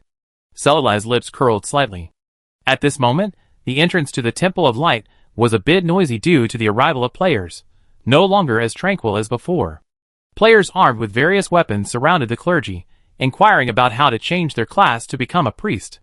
Celali watched as the priest, wearing a professional fake smile, gradually stiffened his expression, his hands hanging at his sides, clenching their fists. "Father, I want to become a priest. Do you think I have a chance? Father, please have mercy and let me become a priest." Laugh, laugh, laugh. What are you laughing at? Give me the class change quest. Is this NPC just a background character? I tried changing the keywords so many times, but the quest still won't trigger. The chaos at the temple gate didn't last long. Soon, a man in bishop's robes, moving at a leisurely pace, put an end to the commotion, preventing the magnificent Temple of Light from becoming a tragedy at the entrance of a market. Celali cast an identify spell at him. Bishop of Light Bill Young, LV 55, roughly equivalent in strength to a high-level magician, but at the weaker end of the high-level mage spectrum. Celali once could single-handedly defeat 10 bishops like him without a break. Now, Celali closed his eyes in sorrow. Bill, with his bright, half-long curly blonde hair, perfectly fit the stereotype of a Temple of Light clergyman: blonde hair, blue eyes, a neatly trimmed beard, and a gentle smile perpetually adorning his lips, his every word a praise of the Lord of Light. Bill held his composure and smiled softly. "I'm delighted to see so many lost souls determined to follow the right path and embrace our Lord." He looked at the mage and warlock, 2 man-intensive, fragile classes. "You can join the priest's team." He then looked at the warrior, slung a great sword. "You can join the paladin's team." The crowd erupted in excitement over the paladin, a brand new class not even mentioned in the official description. Someone immediately shouted joyfully, "I want to be a paladin. I want to be a dog of the Temple of Light." Sadly, he wasn't qualified to be a dog. Bill maintained his indifferent demeanor, as if the collapse of heaven and earth didn't matter. He shook his head and said, "I'm sorry, but filthy thieves have no right to enter the Gate of Light. Now, please, you and all of you leave." Ignoring the players' suddenly changing expressions, and their angry cries of "Why are you discriminating against me?" he pointed at the archers watching the excitement nearby. "Archers aren't qualified either." The archer named pointed at himself blankly. "Me? I'm just passing by to watch. Didn't I say I wanted to join this feudal, superstitious organization of yours that looks like a mourning hall?" Bill remained calm. "Those who insult the temple will die." Unleashing pure light, the archer successfully transformed into a streak of light on the horizon. Not long after, he was seen crying on the World Channel. He had been given a hunting buff, and any member of the Temple of Light he encountered would be killed at all costs. It could be said that his gaming career was essentially over. Chapter 36. While some are happy, others are sad. While the poor thieves and archers are being spurned by the Temple of Light, mages, warlocks, and warriors have all found careers within the Temple of Light where they can transition. Both mages and warlocks can become priests after passing the faith test.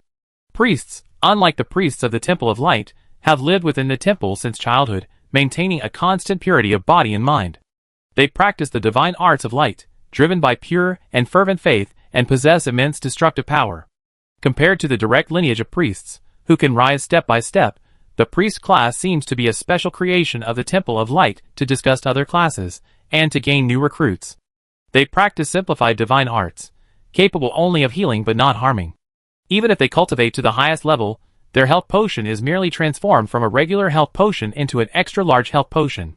Barring another continent-wide war, priests hold little value in the Beyonder class system. However, even this incomplete version is extremely sought after in today's world, where the Temple of Light reigns supreme, and the clergy status becomes increasingly transcendent.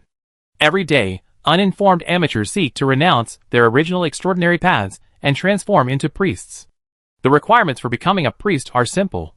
Simply surrender your faith, become a believer in the God of Light, and successfully pass the faith test at the assessment office. For natives of the Milk Continent, achieving this isn't difficult, as nearly everyone has their own beliefs, and they are not averse to faith and worship.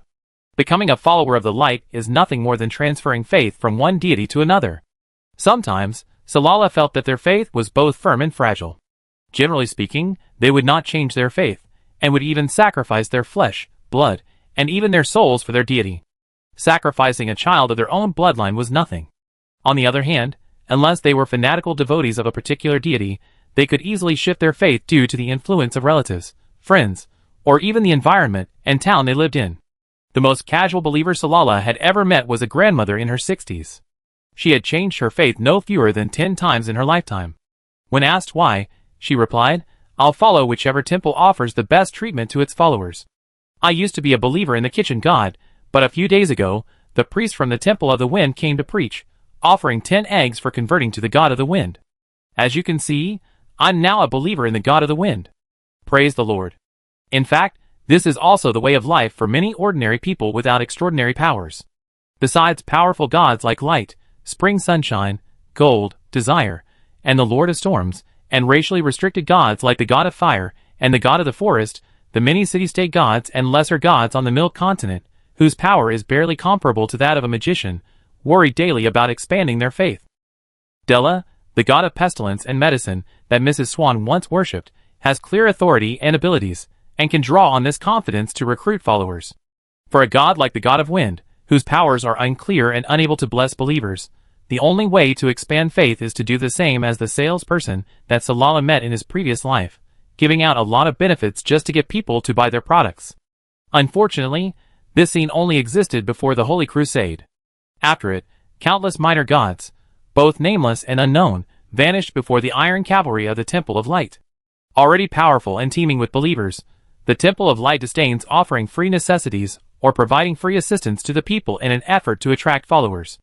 This phenomenon of backsliding must never occur to the Temple of Light. Believe or die. One day they believe in you because of eggs, and the next day they believe in you because of potatoes. This kind of thing will never happen again.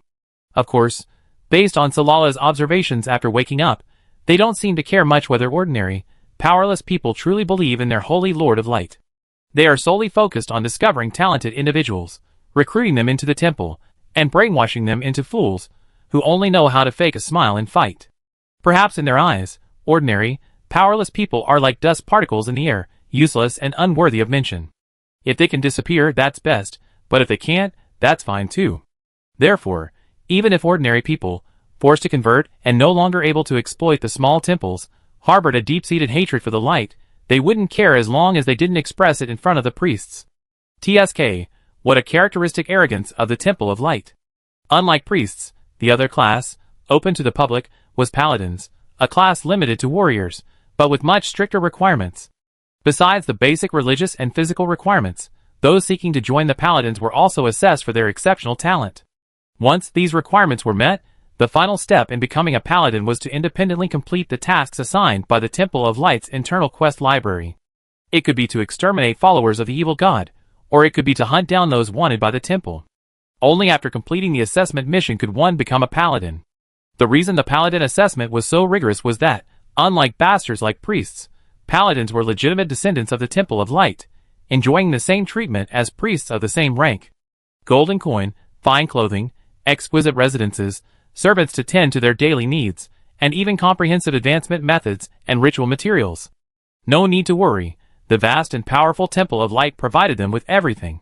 Salala saw that when Bill Young explained the treatment of paladins, every warrior player present almost knelt down and begged for their services. The mages and warlocks, on the other hand, expressed regret for not choosing the warrior class in the first place. Especially when a group of paladins paraded through the streets, riding tall, handsome, pure white wildebeests, the Temple of Light's unique warhorse. The envy and regret were almost tangible. Even Papa Gon, a staunch supporter of the mage class, sighed with a mixture of envy and annoyance. After announcing the starkly different treatments for the paladin and priest classes, the blonde, blue-eyed bishop declared, "The selections for priests and paladins have officially begun." Upon hearing the news, the ever larger crowd of players rushed from all corners of the city, cheering and excited. Miraculously, perhaps because the game time was synchronized with real-world time, most of the people online at that moment were students. Therefore, the originally chaotic teams, led by numerous clear-eyed university students, quickly and orderly formed into two long lines. One team consisted entirely of warriors, the other a pair of mages and warlocks.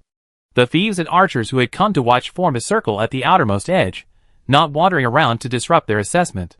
A flicker of shock crossed Bill's eyes. Selali and Papagon exchanged glances, each sensing a hint of interest in the other's gaze. Without further discussion, the two spontaneously joined the crowd, finding a spot in the front row with a good vantage point, and tacitly put their mission aside. The gathering wouldn't start until 2 days later, anyway. No rush, no rush. Compared to the paladins, whose progress was slow due to the cumbersome procedures, the priests were moving at a breakneck pace. Failed the assessment. Failed. But, more than a dozen people in a row had failed the faith assessment. Bill, who had been smiling faintly, couldn't contain his anger. Even though he knew that those who embarked on the path of a professional were those without faith, who had never given their faith. But you all decided to embrace the light, so why are you still so steadfast in your disbelief in God? Looking at this group of giggling, unruly low-level professionals, Bill felt for a moment like he'd been fooled. Thankfully, the 16th interviewee, a petite and sweet mage, saved him from collapse. He never encountered such a high failure rate before. Seeing her successfully pass the test and become a candidate priest, Bill felt a little tearful. Praise the Lord. Finally, someone succeeded. If they continued to fail, he started to wonder if there was something wrong with the testing equipment. A calm, compassionate smile returned to the bishop's face. He condescendingly took her hand and said, "My child, I sense your deep faith in the Lord. Congratulations. You're worthy of escaping suffering, returning to the right path, and becoming a glorious believer of light. Then, tell me your name." Selali's expression, like the crowd, was subtle, a hint of suppressed laughter. The only player who had successfully transitioned to a new class hung her head, so embarrassed she almost wanted to bury herself in the ground. She whispered, "One sword smashed dog's head." "Bill, ? He repeated in disbelief, "What?" "I said, my name is One Sword Smash Dog's Head." The girl repeated her ridiculous ID, deeply regretting it. If she had known NPCs would pay attention to players' IDs, she would have chosen something more serious. She wouldn't have chosen something like Bill Young or Salala, a formal foreign name. At least not something so ridiculous. She felt like she was about to cry, but when she heard the crowd's unbridled laughter, her heart shattered. Several players immediately quit the class transition group, saying, "I suddenly feel like being a warrior/mage/warlock isn't such a big deal." Selali glanced at their IDs one by one. Flying cockroach, exploding cockroach, deadly mother orangutan. Hiss. What an idiot player. It was clear that not only Bill, but also the other NPCs present at the Temple of Light were stunned by her ID. They stood there in a daze for a few seconds before reacting, their lips twitching. Bill chuckled dryly and repeated with great reluctance, "One sword blasting dog heads." "Uh-huh. Very unique taste." He silently swallowed the formulaic welcome speech. As the first player in both teams to successfully change classes, many people asked her in the private chat channel, trying to learn from her experience. One sword blasting dog heads was also openly sharing her secrets. "Of course, I don't believe in religion. If I believe in religion, I believe in reality. Who would believe in a paper god? Actually, I don't know how I succeeded. I was distracted at the time, thinking about my 3 cats. It seemed like the food I left for them this morning wasn't enough. I was just planning to play for a while longer before logging off to tend to the cats, but who knew I'd somehow succeed?" Selali raised an eyebrow. He probably knew how the he behind the game had fooled the Temple of Light's faith checks. Chapter 37. Believers on the Merc continent generally believe that serving a deity requires wholehearted devotion, trust, love, and selflessness, and that one must not demand favors from the deity. Only such pure faith can illuminate the Stone of Faith, a common test used in all major temples to assess one's devotion. The Stone of Faith not only measures devotion, but also verifies one's genuine faith in the deity. For example, in the Temple of Light, if a believer of Spring Sunshine, the Forest Lord, or the Storm Lord attempts to infiltrate the ranks of the Apostles of Light, they will have a difficult time passing the faith test. Pagans will be immediately revealed in the Stone of Faith's test results. Logically, these players seeking to change classes to priests and paladins would be completely wiped out. From Salala's understanding, their society, like his previous life, is dominated by atheists, who are resolute and steadfast. Oh, perhaps not so steadfast when facing the god of wealth. However, just as Selali had initially speculated, the he behind the game must have some means of deceiving the Stone of Faith, with a reasonable success rate. Otherwise, he wouldn't have even mentioned priest-related information in the trailer. This way, even if a player were lucky enough to become a priest, truly a believer in the God of Light, they would simply view it as a quest with stringent requirements or a hidden class. After a few setbacks, they give up. They wouldn't be obsessed with the priest class from the very beginning, as they are now. It wasn't until just now, when the first player to switch to a priest class appeared, that Selali understood his methods. While testing, the player thought of their pet.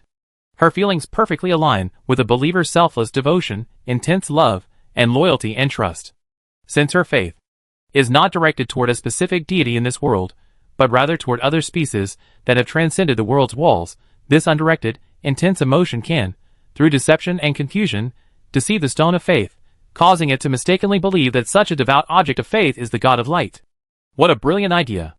Raising one's own cat is no different from the worship of the gods on the milk continent. Selfless devotion, selfless dedication. While one doesn't necessarily have to enjoy the most exquisite delicacies, one's pet must be well-fed, well-clothed, and well-rested. Occasionally, with the cat's permission, one can freely suck on its soft, furry belly and paws. How could this not be considered a divine blessing? Immediately after slicing a dog's head with a single sword, the few who successfully transitioned to a new class were all pet owners and lovers. They all said they thought of their own cats, dogs, rats, snakes, and other pets during the test. Someone wailed, "It's over. I can't even keep a pet. Doesn't that mean I'm not destined to be a priest?" Another player who passed the test said, "I can't keep one right now, but I'm thinking about the wonderful life I'll have with a cat in the future. Somehow, I passed, hee hee." Compared to the expanding ranks of priests, no paladins have yet to complete the test. Those who pass the first stage of the faith test often fail due to physical strength or talent. Having witnessed the pettiness of the Temple of Light, where even a casual complaint can lead to their demise, they dare not speak in front of the bishop and instead howl in the private chat room. "Ah, he actually said I'm too untalented for training, and questioned how I even managed to become a warrior. No, he's crazy, right? It's fine, so what? Why the personal attacks? Wow, I want to be a paladin. Why aren't you letting me be? My stamina is already 79, and they're saying I don't have enough? What exactly is the required stat for this class? Can't the planners give me a definitive answer?" The paladin selection process is extremely strict, and Saralay had anticipated the result of not even one person in the queue having passed. If it's like with priests, and a large number of qualified players can be selected from the player base, given the sheer size of the player base and their tendency to play the game, it won't be long before the Temple of Light changes hands. I felt a strange sense of anticipation. However, even without a large influx of player paladins, the successful priest candidates would likely cause quite a bit of trouble during their 2-week training at the Temple of Light. Salai cupped his fist and coughed softly, hiding his gloating smile. He and Papadon watched the selection for a while longer. By the end of the selection, no one had become a paladin, and the players present left with regret. The selected priests, smiling cheerfully, followed the teaching priest into the temple. Some were happy, some were sad. The selection ended, and the onlookers gradually dispersed. After saying goodbye to Papadon, Salai wandered around the city, and then went out to kill monsters and level up. 2 days passed in a flash, and soon it was time for the secret gathering. Salai hadn't been waiting long at the gathering point when he saw Papadon, dressed in night clothes, tightly wrapped in a cloak and mask. He leaned forward stealthily, saying, "How's it? Isn't my outfit nice? I bought it at a clothing store for 300 gold coins. So expensive." Salai smiled as the 2 dark-cloaked figures entered Kingsley Manor together. After telling the guide at the manor gate that they were buying the sunstone, a servant led them inside. The servant emanated a faint stream of magical energy. His level wasn't high, having only recently begun his training. With his subtle steps, the low walls of the garden plants shifted in configuration. The owner of the manor had incorporated magic formations into the process, but unfortunately, the guides lacked a natural talent for magic formations, and had to rely on rote memorization to guide guests along the correct path. Thus, to prevent them from straying, discrete markings were placed at each formation node. "Guests, my master is within. Please come in." The servant led the 2 to the banquet hall, bowed respectfully, and departed.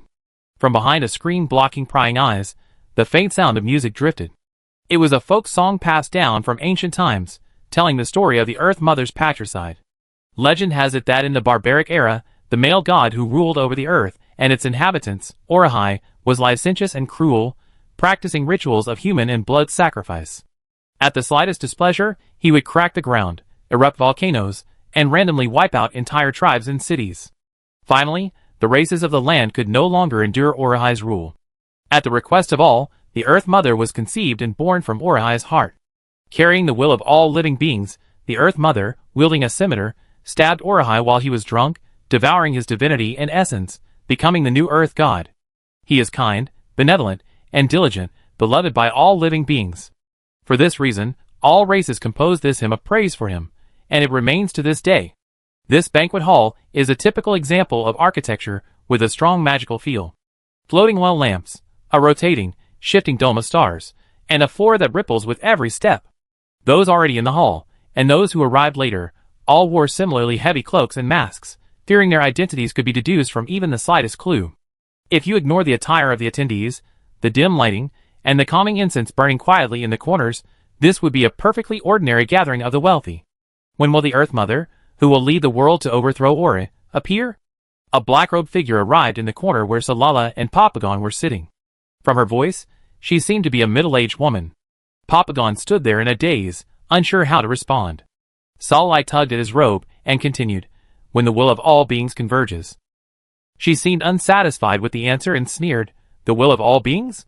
Some people, after spending so long in comfortable surroundings, have long forgotten their hatred, hunched over in Ori's shadow, deceiving themselves. Salai said, "Perhaps it's because the time hasn't come yet." She wanted to say something more, but the host tapped his wine glass with a spoon, signaling he had something to say. She stopped herself abruptly, a short breath escaping her throat. The owner of the manor was the only person present who wasn't wearing a disguise, naturally attracting everyone's attention. The elegant-looking man cleared his throat and glanced somewhere in the banquet hall. "There are a lot of new faces at our gathering this time." Papagon was startled and followed the man's gaze. Seeing he hadn't seen him, he breathed a sigh of relief. However, his relief was a little premature. The person who had been publicly called out, unable to contain himself, leaped out. In full view of the crowd, he flung open his cloak, holding the Nightingale badge, revealing a face that looked strikingly familiar to Papagon. He appeared calm, but whispered to Salai, "Ah, that's the NPC who issued my quest. Why is he here? Is he planning to cause a scene at the gathering? With so many people attacking him, he'd be killed in minutes, right? What would we do if he were to die? We haven't completed our mission yet." "Salai, we'll wait and see." Papagon's words were so noisy that they hurt his eyes.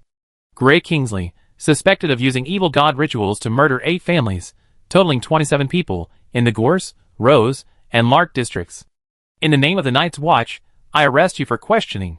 Kingsley smiled nonchalantly. "Evil god? Family members, tell this poor, deceived Night's Watchman, what is our purpose in gathering here? To overthrow the rule of the Temple of Light. Summon the god of spring flowers, and he will carry our prayers and repeat the Earth Mother's patricide. The cruel god of light, Alec, shall be his fate." Perhaps it was because the Night's Watchman was alone, no matter how one looked at it, no match for the throng of cloaked figures at the gathering, or perhaps it was the covering of their faces and bodies that emboldened them, but more and more words of resentment were vented at the gathering. Finally, it coalesced into one sentence: "Capture him, blood sacrifice. Blood sacrifice. Blood sacrifice." The crowd holding the statues murmured, connected by a hidden power, creating a trembling momentum, advancing towards the Night's Watch. Invisibly, a thread entwined everyone, continuously channeling life force and willpower towards a certain destination. The only 3 people present who could not produce the statues and lacked this connection stood out. A mad smile spread across Kingsley's elegant face. His hair grew wildly, like spiderwebs and steel wire, shredding the cloak and mask of the stalker. "Let me see what the little bug hiding under the mask looks like." Chapter 38. The cloak fragments fell, accompanied by the piercing cry of "my 300 gold." All the cloaked men's gazes shifted from the Night Watchman to him. The woman who had spoken to them earlier let out a shrill cry of shock and anger, a shrill cry that threatened to pierce the ceiling. "Damned heretic! Pretender! A lackey of the Temple of Light! I'm ashamed to have spoken to you! Die!" She grabbed the tray from the round table and smashed it at the cloak. The cloak, unresponsive in his dodging, took the blow firmly, his health bar fluctuating slightly. "How ridiculous! It doesn't hurt at all. I'm no longer the cloak that died with a single blow of my staff." The woman grew even more furious upon hearing this. Kingsley sneered, looking at Salai and saying, "What? Does this guest intend to remain hidden under his cloak?" Salai removed his hood. The first watchman to be exposed took advantage of the crowd's attention shifting from him to Papagon and Salai, inching closer and closer. Now he was only a body length away from Kingsley, a single reach away, and he could have restrained him. The watchman, with his rosy imagination, didn't notice the strange curve that curved Kingsley's lips. Circles and circles of translucent threads, like vines, quietly gathered along the floor, completely enveloping him. Sensing the anomaly, Salai cast a spell at the two men standing so close together, attempting to separate them. However, the distance between them meant that Kingsley was faster. Bind? Before he could put his imagination into action, the watchman was bound tightly by the suddenly rising threads. Then, gossamer tentacles sprouted from the ends of the threads, piercing his flesh, sucking his blood and life.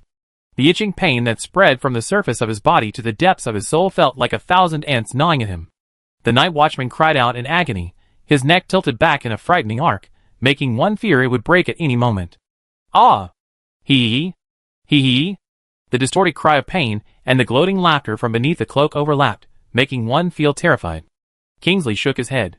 Why do so many self-proclaimed righteous lackeys always interfere with my cause? The Temple of Light, which only cares about asserting power, excluding heresy, and abolishing faith, is truly worth sacrificing your lives for. When my Lord returns to the world, the treacherous God of Light and his lackeys will ultimately fall before my Lord's divine power. Then, the world will be free of the gap between rich and poor, and everyone will live in peace and happiness. What a pity. You, who hinder my Lord's arrival, don't deserve to witness such a scene. Boom! The explosion and violent tremors interrupted his attempt to strangle the night watchman with his might. Kingsley squinted at the billowing dust outside the crack in the screen, his expression grim. Ha ha! Our reinforcements are here. Arrogant heretic, why don't you let me go? Surrender? You will be taken to the prison and brought to justice. The night watchman, utterly drained by the thread, suddenly perked up and laughed maniacally. Unaware that his life was in someone else's hands, he confidently threatened Kingsley to let him go. Papagon couldn't bear to watch. It's over. The quest NPC is going to die. Our quest is ruined, woo-woo. Salai, eh? Kingsley sneered. You dare to threaten me when you're about to die? He clenched his fingers into fists, and the silk threads emanating from his body moved in unison, tightening suddenly. In an instant, the night watchman was reduced to a dried corpse, its flesh stripped clean of all flesh, leaving only its skin, torn into tiny pieces by the threads. Papagon covered his face and wailed, his tone apologetic. It's over, it's over. We're going to die. Boss, it's all my fault. You'll also lose levels and experience with me. Outside the banquet hall, the sound of explosions intensified, the vibrations reaching the hall, and the floating oil lamps in the dome fell to the ground, catching the furniture and starting a fire. The crowd grew increasingly panicked, and the once tight connection began to falter. What should I do? Are they really going to attack? Is it the paladins of the Temple of Light? What should I do? I don't want to be captured. God, Lady of Mirror Lake, Goddess of Spring Flowers, bless me, please grant me a miracle. Kingsley regained his composure from his panic. His deep green pupils were like a pool of still water, cold and indifferent, unable to let in any light, swallowing all emotion. You have greatly disappointed me. He gazed coldly at the chaotic crowd, speaking to himself. The enemy is still struggling with the illusionary formation I set, and you're already losing your composure. You can't even maintain pure faith and resolve. How can you possibly accomplish the great cause of overthrowing the light? Alas, useless. He smiled coldly, raised his hands, and manipulated the silk threads that emerged from the crowd and converged into his body, gently twirling them. Useless creatures have only one fate, to become fuel for my God's resurrection. As soon as he finished speaking, the silk thread, plucked by his 10 fingers, quickly wrapped around their necks, sucking the life out of them like a night watchman. Saralai cast a protective shield, enveloping him and Papagon in a thin, pale black film to prevent them from being stained by the unholy threads. At the same time, hidden beneath his wide sleeves, he grasped the restless Xiao He in his pocket, gently rubbing him to prevent him from poking his head out. The situation wasn't too dire right now, it wasn't life-threatening yet, so why would Xiao He need to intervene? With a strong sense of urgency, and the principle of flee if you can't win, Saralai kept numerous teleportation scrolls in his system backpack. If he encountered danger, he could easily escape with them, and still have enough energy to take Papagon with him. With the continuous transmission of his life force and flesh, Kingsley, transforming himself into an energy transfer agent and retaining a considerable portion to enhance his own strength, had undergone a dramatic transformation. He floated in the air without any wind, his fingernails growing sharp and long, his skin smooth and delicate like a wax figure, and his voice becoming indistinguishable between male and female. His aura gradually increased, from its initial level 17 to level 35.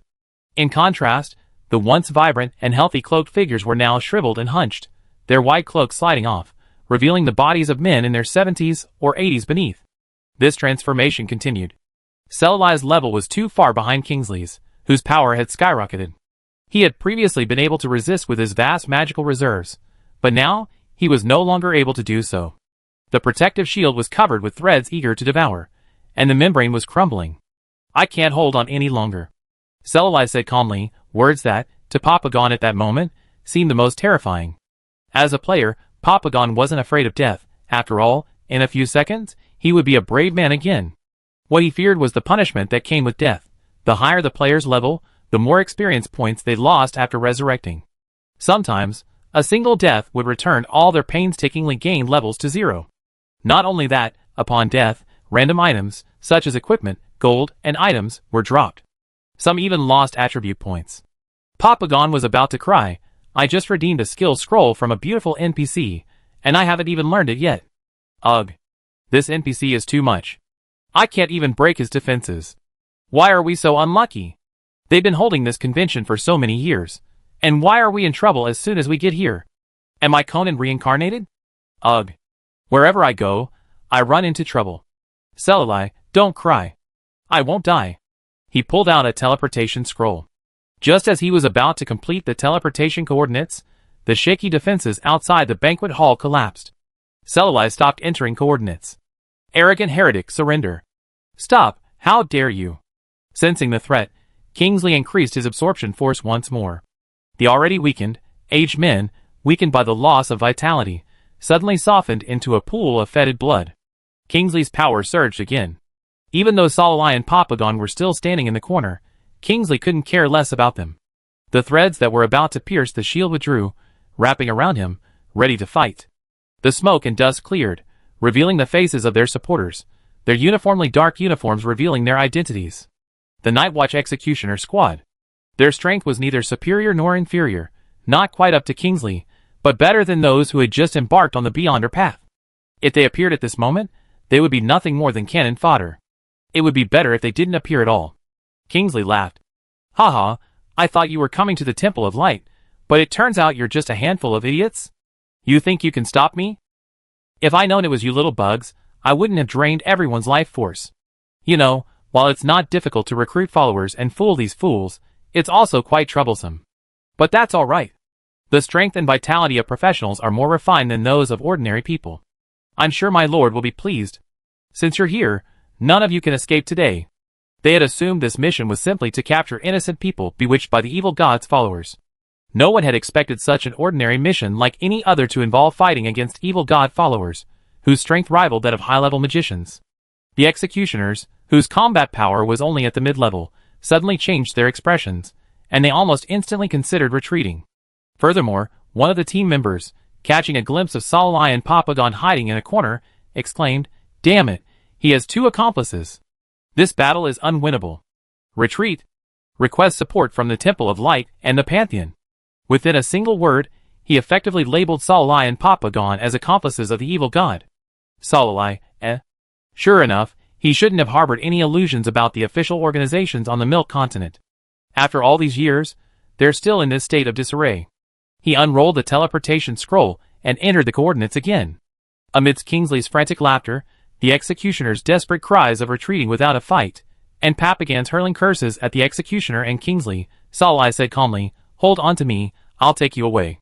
Papagon, who had been spouting the essence of the Chinese nation, fell silent. Although he didn't know any other way to escape besides suicide, he instinctively trusted that Celali wouldn't betray him. He clutched Celali's clothes tightly. He had intended to embrace his hand, but for some reason, the moment he moved, even hinting at his intention, a chill ran down his spine. A ghostly phantom obscured the sky, a pair of bloodthirsty eyes piercing him from the abyss.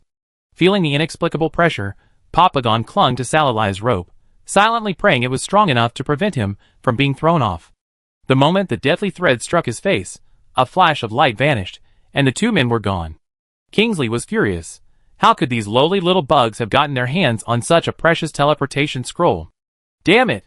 Since they escaped, you'll be left here with these rotten pieces of flesh. Chapter 39.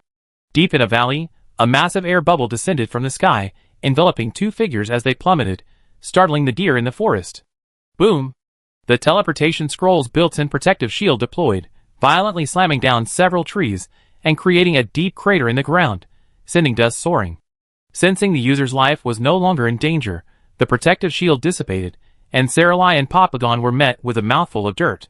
The two exchanged glances, each amused by the other's dusty appearance. They sat in the pit, laughing heartily. Raising a hand to wipe away the tears from the corners of his eyes, his white fingertips stained with water, leaving his face even more scratched. This only served to accentuate the silver-haired boy's watery, luminous eyes, like a pool of spring water, inviting one to immerse oneself. Little Black, stealthily extending a translucent tentacle to check Saralai for any injuries, was startled. He touched his face with a touch, then quickly slid back into his pocket. Sai was acting like a spoiled brat again. Saralai, why does he love to act like a spoiled brat so much? Noticing his little gesture, Saralai scratched his head. Why did Xiao seem to be acting strangely lately? Could it be puberty? Wait, do gods also go through puberty? Condensing water balls to clean the dust, he cast a few cleansing spells on himself.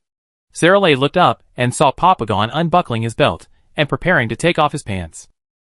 Sari, ? What are you doing? Furious, facing Papagon, who was less than a staff away, Saralai instinctively raised his staff and struck him on the head. Ouch!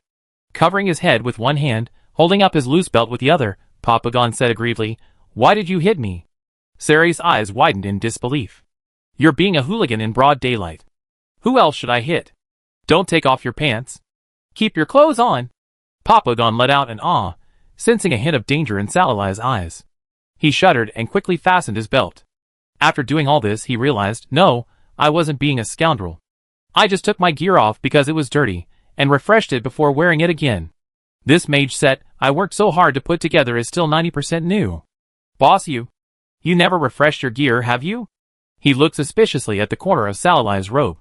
It was spotless, without a speck of dust, and he felt a little puzzled. Hey, why is your gear so clean? Saralai was stunned and repeated dully, refresh your gear? Papagon, look at my butt, it's covered in mud. I didn't expect even with such meticulous attention to detail in this game, gear could still get dirty. Luckily, it's not so realistic that you have to wash it yourself if it gets dirty. Just take it off and put it back on, and it'll be clean. He became increasingly hesitant. You didn't know? Saralai, Saralai, who always used the cleansing spell to clean, said, I'm shocked. He shook his head. Papagon, then why is your gear so clean? Saralai, cleansing spell. I completed a hidden object quest, and this skill, given by an NPC, has no other use except cleaning. Papagon's eyes lit up, and he rubbed his hands together in front of his chest, saying, Can I use it? Saralai, using his player avatar, had ample mana reserves, and since the cleansing spell consumed almost no mana, he naturally agreed. A cool breeze blew from head to toe, and in an instant, the dust on Papagon's body vanished. He exclaimed repeatedly, This is Western fantasy, this is magic. Wow, this method is so elegant. It's exactly how I imagined a magician's life would be. I always thought that removing equipment to refresh was so stupid and ungraceful. He felt like crying with envy. Actually, he also wanted to try taking off his clothes, and then putting them on again, only to have the dirt disappear. That would be fun. Saralai secretly decided to find a time to give it a try. Meanwhile, Papagon secretly pumped his fists, determined to buy the scroll of cleansing. Then, while everyone else would be foolishly taking off their gear, he Papagon. With a wave of his hand, the dust would dissipate. Wow, just thinking about it was so cool. After this little hiccup, Papagon finally had time to check the quest panel and notice something strange about the current status. According to tradition, the death of the initiator of a quest means the quest has failed. But now that the Night's Watch has been shattered to dust, the quest panel didn't indicate failure. Only, it dimmed, and the quest status changed to locked. Limited time quest. Investigate the cause of Tom's family's deaths. Time limit, 7 days. Mission description. Tom Golding, of 3314, 3rd Street in the Gorse District, died at home a week ago without cause. His wife stated that Tom had no illness, and had not consumed any suspicious food. Strange point. The body was unusually decomposed, with all internal organs empty, and no signs of NOS. 3 days later, Tom Golding's wife, Mary, also died without cause at home. When her body was discovered by a neighbor, It was surrounded by rats, with the same signs of death and severe decomposition. The Night Watch Alliance has been commissioned to investigate whether the deaths were caused by infection by the evil spirit. Mission difficulty, C rank. Mission reward. After investigating the cause of Tom's family's death and reporting it, you will receive 10 gold coins, 6,759 experience points, and 2 skill scrolls. Locked, unlockable after meeting the conditions. He nudged Solilai, prompting him to check the quest status. Since Papagon had shared the quest with him, Solilai could see it on his quest panel even though he hadn't accepted it himself. Locked? Having never encountered such a situation before, he and Papagon exchanged glances, each catching a glimpse of confusion in the other's eyes. Papagon suggested, how about I search the forum? Solilai surveyed his surroundings and said, let's go back to the city first. We're both low level, and it's unsafe to stay in the wilderness. Papagon paused from opening the forum and agreed, you're very thoughtful. But how do we get back? Are we going to use that teleporting gadget from before? Solilai said, of course, we'll walk back. This place isn't far from the city. At Kingsley Manor, Solilai hadn't set the teleport coordinates to the harbor city, but had deliberately deviated a few points, teleporting to the mountains not far from the city. Kingsley was able to develop so many subordinates within the city, providing life force for the evil god behind him. It was obvious that he wasn't alone. He must be backed by a vast organization. Unclear about the distribution of the forces behind him, Solilai didn't dare move rashly within the city. If he accidentally teleported into their base, he'd be lying in wait. Thus, he chose to circle the city with his pagoda, avoiding running into Kingsley, who had fled from the open to the covert after annihilating the Night's Watch. The commotion at Kingsley Manor was so significant, and the Night's Watch was an official organization. Their deaths would inevitably attract the attention of the Temple of Light, and the city's lord. At least, for the next while, he and his organization wouldn't have the energy to deal with these two weaklings. Following the mountain path, aided by magic, Solilai and Papagon quickly descended and reached the city gate. At the same time, another group arrived in the valley where they had forced a landing. Clad in dark green robes with vine patterns woven into the hems, the group moved in an orderly fashion. Though they numbered dozens, they gave the illusion of being a single individual. The leader, hoodless, with dark hair and dark eyes, had a distinctly pure and unadorned appearance, like vegetation. However, her greasy white skin and blood-red lips gave her a somewhat inhuman air. At first glance, she looked like a man-eating vine disguised as vegetation. Stop! She waved to stop the group, and the masked group following behind her all stopped. Gazing at the pit in the ground, she said coldly, someone's been here. Did you discover it? The surrounding trees rustled in the windless air. So that's it. 2 mages, a teleportation scroll? Was it a coincidence, or intentional? She gazed off into the distance. That was the direction of Port Soeg. No, it's definitely not a coincidence. Otherwise, why didn't they teleport directly into the city? Mumbling to herself, she turned back to the team, quickly moved the Lord's divine body. As for the altar here, humph. She sneered, since they're here, let's set it up properly, and give these idiots a little surprise. She and Papagon found a lively tavern and sat down. Solilai dragged him to a seat closest to the main entrance. Papagon wondered, why don't we go to a private room? Solilai replied via private chat, it's closer to the main entrance. If anything goes wrong, it'll be easier to escape. It's hard to escape after entering the private room. Seeing this, Papagon also whispered, I see. As expected of a big boss, you're so smart. I feel like you're so alert and experienced. Hee hee, I need to learn from you. Solilai smiled, but felt helpless. Who would be so alert if they hadn't experienced so much? Papagon, who had been ostensibly in a daze since sitting down, but was actually searching the player forums for information, moved and said dejectedly, I searched everywhere, and haven't seen anyone with the same situation as us. Solilai hummed, let's go to the Night Watch station first. Usually, not all members go out on missions, so there's always someone left behind. Go report the situation, and see if we can refresh the mission. If not, we'll find another way. Papagon nodded. After finishing the cheapest ale he had ordered in one gulp, Solilai overheard a discussion about the drunken market at the table behind him. Although the drunken market was a black market, as a semi-public one, discussing it didn't require much covert code. They said a batch of Spring God's blessings would be available there, and they were discussing pooling their money to buy one. Spring God's blessings? After bidding farewell to Papagon, who hurriedly sought out the survivors of the Night Watch to report the anomaly and refresh the quest, Solilai counted his inventory. Since obtaining the game panel, He had received a number of gold coins from players and the system, 30 high-level magic cores without attributes, perfectly suited for formations and alchemy of any attribute, and an elf-blessed forest bow that increased the user's vision and shooting accuracy, almost perfect, and several top-quality black magic skill scrolls. Selling them at the enchanted market, combined with his existing gold, would barely support his black market trips. If he could find a recipe fragment or two or some moonfire grass, that would be great. But if he wasn't the only one interested in those items, and needed to bid on them, this little money wouldn't be enough. Although his underground palace contained numerous treasures, the top-grade magic cores were needed to maintain the palace's operation and defenses, and the dusty loot in the armory was too conspicuous. Circulating it would easily reveal that he was still alive. Besides what he had on him, there was nothing else he could sell for gold. He had a headache. Where could he get more money? Chapter 40. East of Port Soag, the outer city is known for its chaotic nature. All sorts of people gather here. If someone wanders in without vigilance, they might find their pants stripped, and they won't know who did it.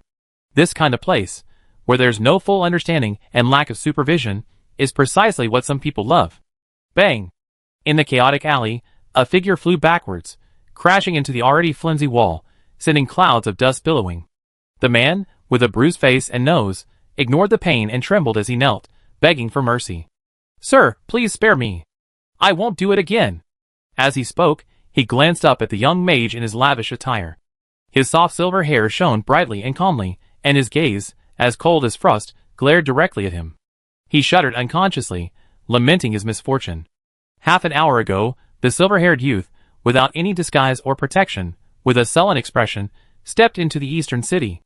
Ever since he crossed the line between order and chaos, countless eyes have been watching him, both overtly and covertly. They were the gazes of a fat sheep waiting to be slaughtered. The land east of the city, though chaotic, has its own set of rules, which everyone living there must abide by. Robbing innocent fat sheep according to the roster is one of them. It happened to be his gang's turn to rob today, and as the boss's trusted confidant, he naturally became the one to do it. He had originally thought his target was a naive young master, ignorant of everything, living on the lavish praise, and unable to discern his limits, having read some legendary novels, and gotten carried away, heading off alone into the East City. Who knew he was actually a wolf in sheep's clothing? He didn't want to recall how he was beaten by the innocent-looking boy. Now, he only hoped to offer all his gains today in exchange for forgiveness. "Sir, this is all I earned today. I give it all to you. Please forgive me." He forced a fawning smile, which tugged at the wound at the corner of his lip. He wanted to cover it but dared not move, making his movements and expression look somewhat comical. Salai smiled and accepted the money, a total of 25 gold and 98 silver. He said, "Is that all? You're sending away a beggar? It seems you're not truly begging for mercy." The man's face froze, and he cursed under his breath, feigning pity. "Sir, I truly have nothing. Please have mercy on me. I have elderly parents and young children to support." He was cut off before the staff pressed against his Adam's apple. The gemstone at the top of the staff was so cold it seemed to seep into his blood, freezing his entire body. Now, it was gleaming. With his life threatened, the man who had previously lied about not having a single gold coin to spare hurriedly emptied his wallet, spilling a good amount in slivers, just enough to make up the round number. "TSK, so little." Salai curled his lips in disdain, which the man saw as a sign that he didn't believe he'd given away his entire fortune. He hurriedly said, "My lord, I truly have nothing left. I'm absolutely not lying this time." Seeing Salai remain silent, he rolled his eyes and said, "My lord, I know where I can get some money." Salai raised an eyebrow. "Oh?" He rubbed his hands and chuckled. "According to the rules, people from the East City are strictly forbidden from revealing information to outsiders or betraying us. But, my lord, you look like us, a gangster? So I'll give you a tip. Will you let me go?" Salai nodded. The man had revealed that a hidden den of evil spirits existed in the streets at the far east of the city. The followers who came and went were dressed in fine clothing, and people often presented them with boxes of gold and silver. The man knew little, having only glimpsed it from afar. He didn't dare delve too deeply, fearing he might unwittingly be contaminated by the unknown. Revealing everything he knew, he tentatively asked, "Sir, do you think? Can I leave?" "Yes." "Very well, sir. May your journey be a safe journey." He quickly turned, his expression shifting from fawning to fierce as his back turned. That street was undoubtedly a hidden hideout for the evil god. However, the believers passing through were not weaklings. On the contrary, they were all professionals, mostly at the junior level. By then, he might go there alive but not return. The smirking man didn't notice the cold, knowing gaze from the person behind him. A wisp of black mist drifted into the back of his neck. Feeling a slight itch, he scratched it, turned back to Sarala, grinned, and quickly departed. Little Black climbed onto Saralai's shoulders and said, "Why didn't Saisai let me take action? He deliberately concealed the information and put you in danger. He deserves to be killed." Saralai chuckled and rubbed Little Black. "Why bother? Killing people all the time is bad. He's been haunted by nightmares every night for 3 months. Just teach him a lesson." Seeing him emerge unharmed from the hidden alleyway, while the robbers fled with bruised faces and noses, those hiding in dark corners and feigning indifference knew that the silver-haired mage was not as simple as he appeared. Perhaps he possessed the strength of a beginner or higher class, far beyond the reach of these newbies. Thinking of this, the scrutiny that had clung to him since he entered the East City dissipated, and the eager attention he paid to him ceased. What a pity! Why didn't anyone else take action? Following the man's verbal route, several dozen minutes later, Saralai successfully located the evil god's lair. There was no need to approach, only to observe from afar. Xiaohei, who was unusually sensitive to the presence of evil gods, whispered, "The statue inside is an empty shell, devoid of consciousness, and its power projection is very weak." But what's wrong? Something unusual? That power feels familiar. But it's so weak, I can't place it. Saralai pondered. Having devoured so many evil gods' power, this was the first time he heard Xiaohei mention a familiar power. Could it be? He pinched Xiaohei and shook him. Could it be that the evil god they worship is you? That's why you feel familiar. Xiaohei bristled. Of course not. How could I be that lowly thing? I'm sorry, I still can't remember. The little black ball drooped, flattening into a small black pancake in Saralai's palm, feeling extremely aggrieved. Saralai comforted him. It's okay. We have plenty of time. One day, you'll regain your memories. Perhaps you'll be a god even more powerful than the god of light? Then, Xiaohei waved his tentacle and continued, "Then, if anyone bullies Saisai again, I'll help you kill him." Okay. The silver-haired boy curled his lips in a smile, lowering his eyes to gaze tenderly at the god in his palm. The rare sunlight from the East City bathed his eyes, sweet as honey. Hiding his own aura, he positioned himself in a blind spot. While Xiaohei kept watch on the surroundings, he focused his attention on the followers entering and leaving the evil god's lair. With his player dashboard, he could easily tell their levels. They were generally slightly higher than his own, roughly the strength of a beginner spellcaster. After staking out their positions from afternoon until late at night, no intermediate-level individuals were sighted. Of course, the possibility of them entrenched in their hideout and not making an appearance could be ruled out. But this possibility was unlikely. After all, someone of intermediate strength wouldn't need to hide out with their subordinates in such a harsh environment. The lingering smell of urine in the air, subtle-colored liquid smeared on the pavement and walls, and unidentified garbage piled everywhere. Adding to Xiaohei's comment about not detecting any consciousness projections, Saralai was more inclined to believe this was an unimportant stronghold. However, as the man had said, the followers' attire was indeed quite attractive. The large expanse of dark green, with silver-white patterns breaking up the dullness of the color scheme, gave it a sense of lightness. Their uniforms surpassed those of countless evil god followers Saralai had seen before. After assessing the enemy's general strength, Saralai pulled up his friend list. It showed that Burning Shadow, who had previously collaborated with him on a dungeon, was the strongest. The big tough guy and the archer were currently in Sog Harbor, both reaching level 13. After the Para village raid, Saralai, remorselessly unwilling to experience another dungeon without anyone to look for, became much more active with the players on his friend list, learning much about the real world from them. In that world, the interstellar age had just begun. Humanity had left the blue planet and established a pan-solar system power. Planets within the solar system had been built, adapting their cities to accommodate human habitation. Although the blue planet and solar system they described differed from his past, Saralai inexplicably felt a surge of excitement and yearning. If only I could see the future world.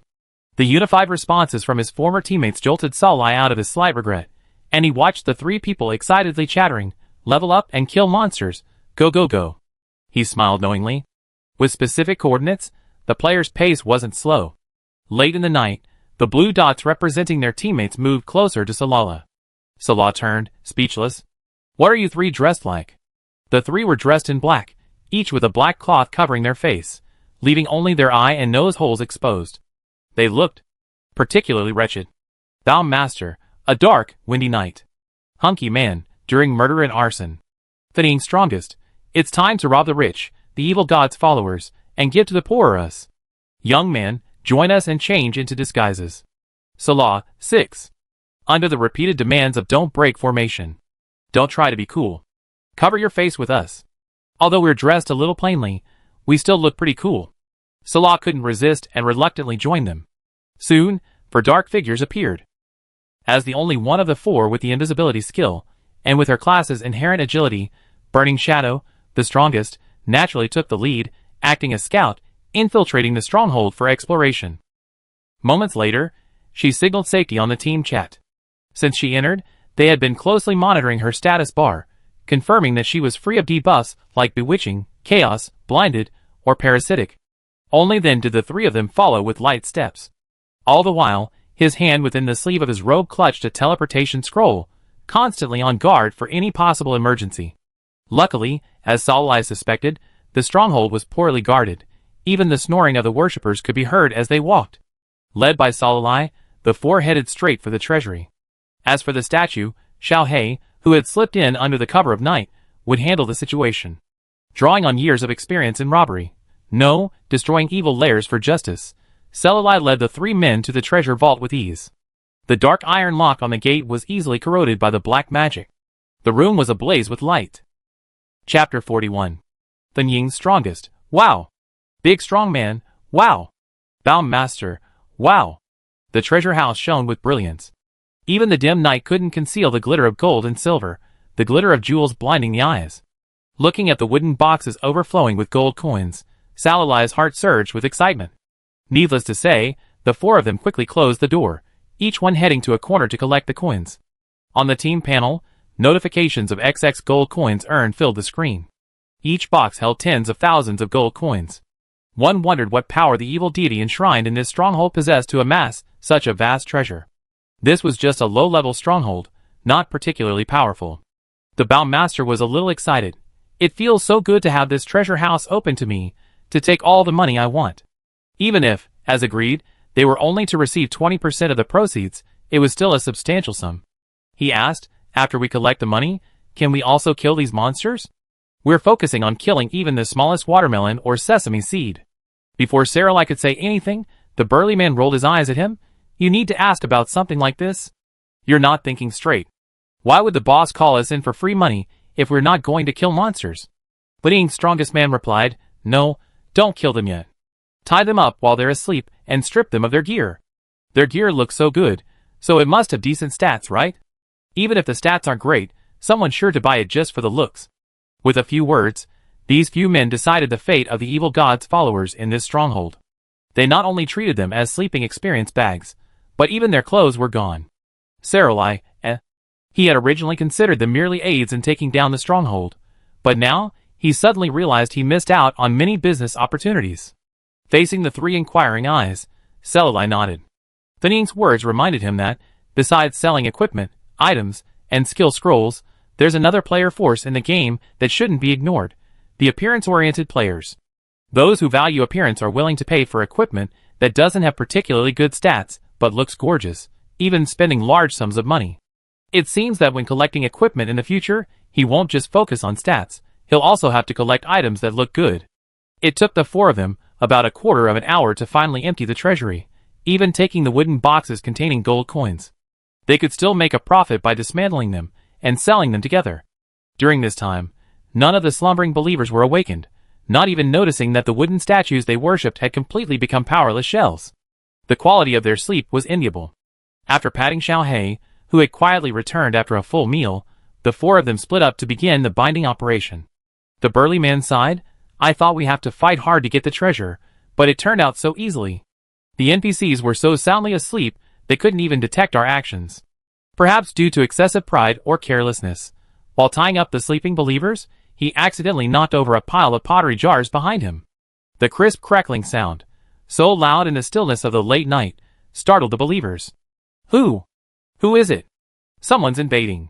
The believers who hadn't yet been tied up awoke one by one, their first sight being the muffled sobs of their companions, their hands and mouths covered and bound. Countless emerald green vines overran them, and the rhythmic voice of divine prayers filled their ears. Burning Shadow and the archer each elbowed the troublemaker, then quickly shifted their forms, protecting Salai in the center and engaging in combat with the incoming vines. With them destroying the vines, Salai freed herself to unleash her magic. Behind the numerous followers stood a figure, more elegantly dressed than the others. Presumably the leader of this stronghold, he had reached level 18. He remained silent, his eyes closed in prayer, preparing a divine descent spell. We couldn't let him unleash it. Salai quickly cast a protective shield and commanded, "Focus on the level 18 one." As soon as she finished speaking, the netherfire erupted with overwhelming force, scorching all the way towards the praying man. Hearing this, even though she was 5 levels behind the praying man, Burning Shadow, the strongest, showed no fear. She pulled something from her backpack and quickly swallowed it. Then, gliding into invisibility, she nimbly circled behind him. On the team panel, her buff shimmered. Golden Body. Increases defense and reduces damage by 80% for 5 seconds. A powerful item, especially suitable for melee classes like rogues and warriors. Bearing the attack, Burning Shadow successfully circled behind the target and stabbed the worshipper in the heart. Simultaneously, a ball of light emanating a dark aura of death struck his chest. A double lethal attack. The space around the believer, slightly distorted by the final steps, quietly shattered. The attacks from the rogue and the dark magic, directed at his vital heart, easily interrupted his spellcasting and depleted his health bar. No! Spring God. Curse. Boom. The believer, his life force rapidly drained, his face shattered with disbelief. He couldn't believe he had been slain by 2 tiny insects weaker than himself. In a rage, he opened his mouth and was about to cast a curse. Sensing his intention, Salai blasted his mouth with a magical blow. It was a close call. Both his true form and his clone were nearly cursed. Seeing their leader dead, the remaining followers intensified their prayers. However, no matter how they prayed to the statue seated in the main hall, they found no response. Has he abandoned us? If one person panicked and wavered over such a thought, it would multiply like cockroaches, rapidly spreading to everyone else. Gradually, their attacks weakened until they could no longer summon any divine arts, reduced to the powerless equivalent of ordinary people.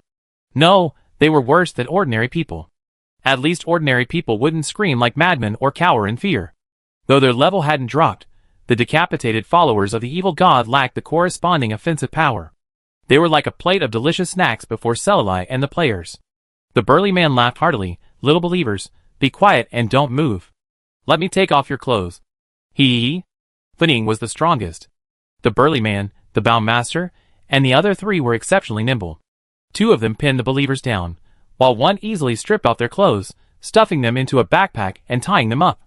Luckily, they only removed their ornate outer robes. Their plain inner garments escaped harm.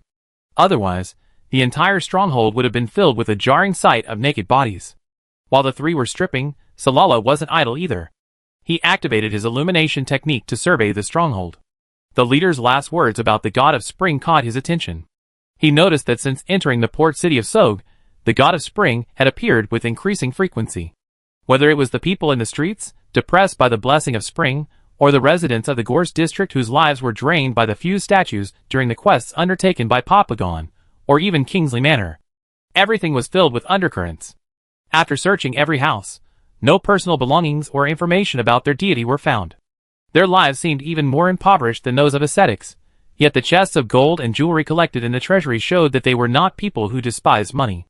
It was strange. Salai approached the statue and gazed at it. His power had been devoured by Xiao He, leaving no trace of consciousness on the statue. It looked like an ordinary wooden statue, devoid of brilliance or soul.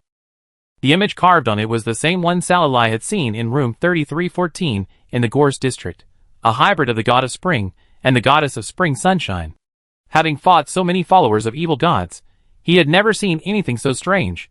It's not that he hadn't seen people worshipping gods clearly recorded as extinct and working to revive them, but the images they carved were either strictly based on historical records or inspired by their own imaginations. In short, they would never mix the images of 2 gods together. Even though he utterly loathed the Temple of Light, at that moment, Salala couldn't help but wonder, did they know about the force operating rampantly in the harbor city of Sog? Forget it, overthinking it was pointless. Even if it was a headache, It was the Temple of Light's business. He was just a simple, weak player, so there was no need to dwell on it. If the sky fell, the taller ones would die first. After exploring all the rooms to ensure there were no hidden secret passages or rooms, Fan Ing and the other two happened to strip all the believers naked and tied them up in the open field like lambs to the slaughter. Excluding the believers who died in the battle, there were still 40 remaining, just enough to be divided equally among the four. After each claimed their share, the four of them sharpened their knives and happily absorbed experience points. Thanks to defeating monsters above their own level, Saralai advanced from level 16 to level 17, leaving only 5% of the experience points needed to reach the next level. Fan Ing was the strongest, while the big tough guy and the archer, due to their lower levels, gained more benefits, and they all reached level 15. Everyone's face was filled with satisfied smiles. After Saralai distributed gold through the team panel, their faces were wrinkled with smiles, and their faces were almost invisible. Burning Shadow's strongest, boss, what do you think of these cosmetic items? I happen to know someone who's quite wealthy, and all about cosmetic items, and her friends and family are all cosmetic items fans too. I'd like to ask her if she's interested. Saralai nodded and said, okay, I'll leave it to you. But we better get out of here. Their fight made such a commotion. If they don't leave quickly, they might get caught by someone smelling the scent, and then be left stranded. The group quickly returned along the way they came. As daylight grew, residents in the eastern part of the city gradually woke up, peering through the piles of debris and into the shadows. Even if they didn't do anything, the sight was incredibly disturbing. The archer couldn't help but sigh, games don't need to be so detailed. It's really creepy. Back in the inner city, the three of them breathed a sigh of relief, still lingering fear. Fan Ying's biggest complaint, I'm not this nervous even when I'm fighting monsters. It feels like those people hiding in the shadows are looking at us like we're pieces of meat. After relaxing, Fan Ing opened her friend list and looked around. It wasn't long before the appearance fan she'd been talking about arrived. Fan Ing, where's that beautiful appearance you were talking about? Show me. The petite, sweet girl dragged her friend straight towards Fan Ing, introducing her. My friend also likes beautiful appearances, and since we met, we decided to come together. The moment he saw her friend's ID, the burly man exclaimed in surprise. Fa Zue? A woman? Fa Zue sneered. What, you got a problem? Chapter 42. What? You have a problem? Fa Shui sneered. Standing taller than an average man, he looked incredibly intimidating in front of the burly man. His upturned brows drooped slightly, his gaze making him uneasy. Realizing his mistake, the burly man waved his hands awkwardly. No, it's just that I always thought you were a man, because you always played a male character. Fa Shui rolled his eyes, stepped around him, and approached Saralai, extending his hand. Sai, I heard a lot about you. Would you like to meet me? Saralai shook her hand, holding up his staff with his other hand to block her slashing dagger. Fa Shui, very quick-witted, huh? Add me as a friend. If there's anyone you want to kill, but can't do it, come find me. Saralai smiled and accepted her friend request. The burly man whispered to the archer, are all the boss's ways of making friends so unique?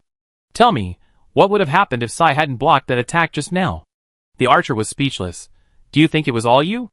After exchanging a few polite words with Saralai, Punishment returned to his friends, who were selecting robe designs with Fan Ing's strongest, and joined the discussion. Not long after, they had chosen their designs, and were selling them for 8,000 gold each. The leader, whose robes had been blasted to dust by Saralai and Fan Ing, had his magnificent robes sold for 20,000 gold. The two, who had changed into their robes on the spot, were delighted with the results. They summoned countless friends and relatives, finally buying up all the robes in the entire evil god's lair.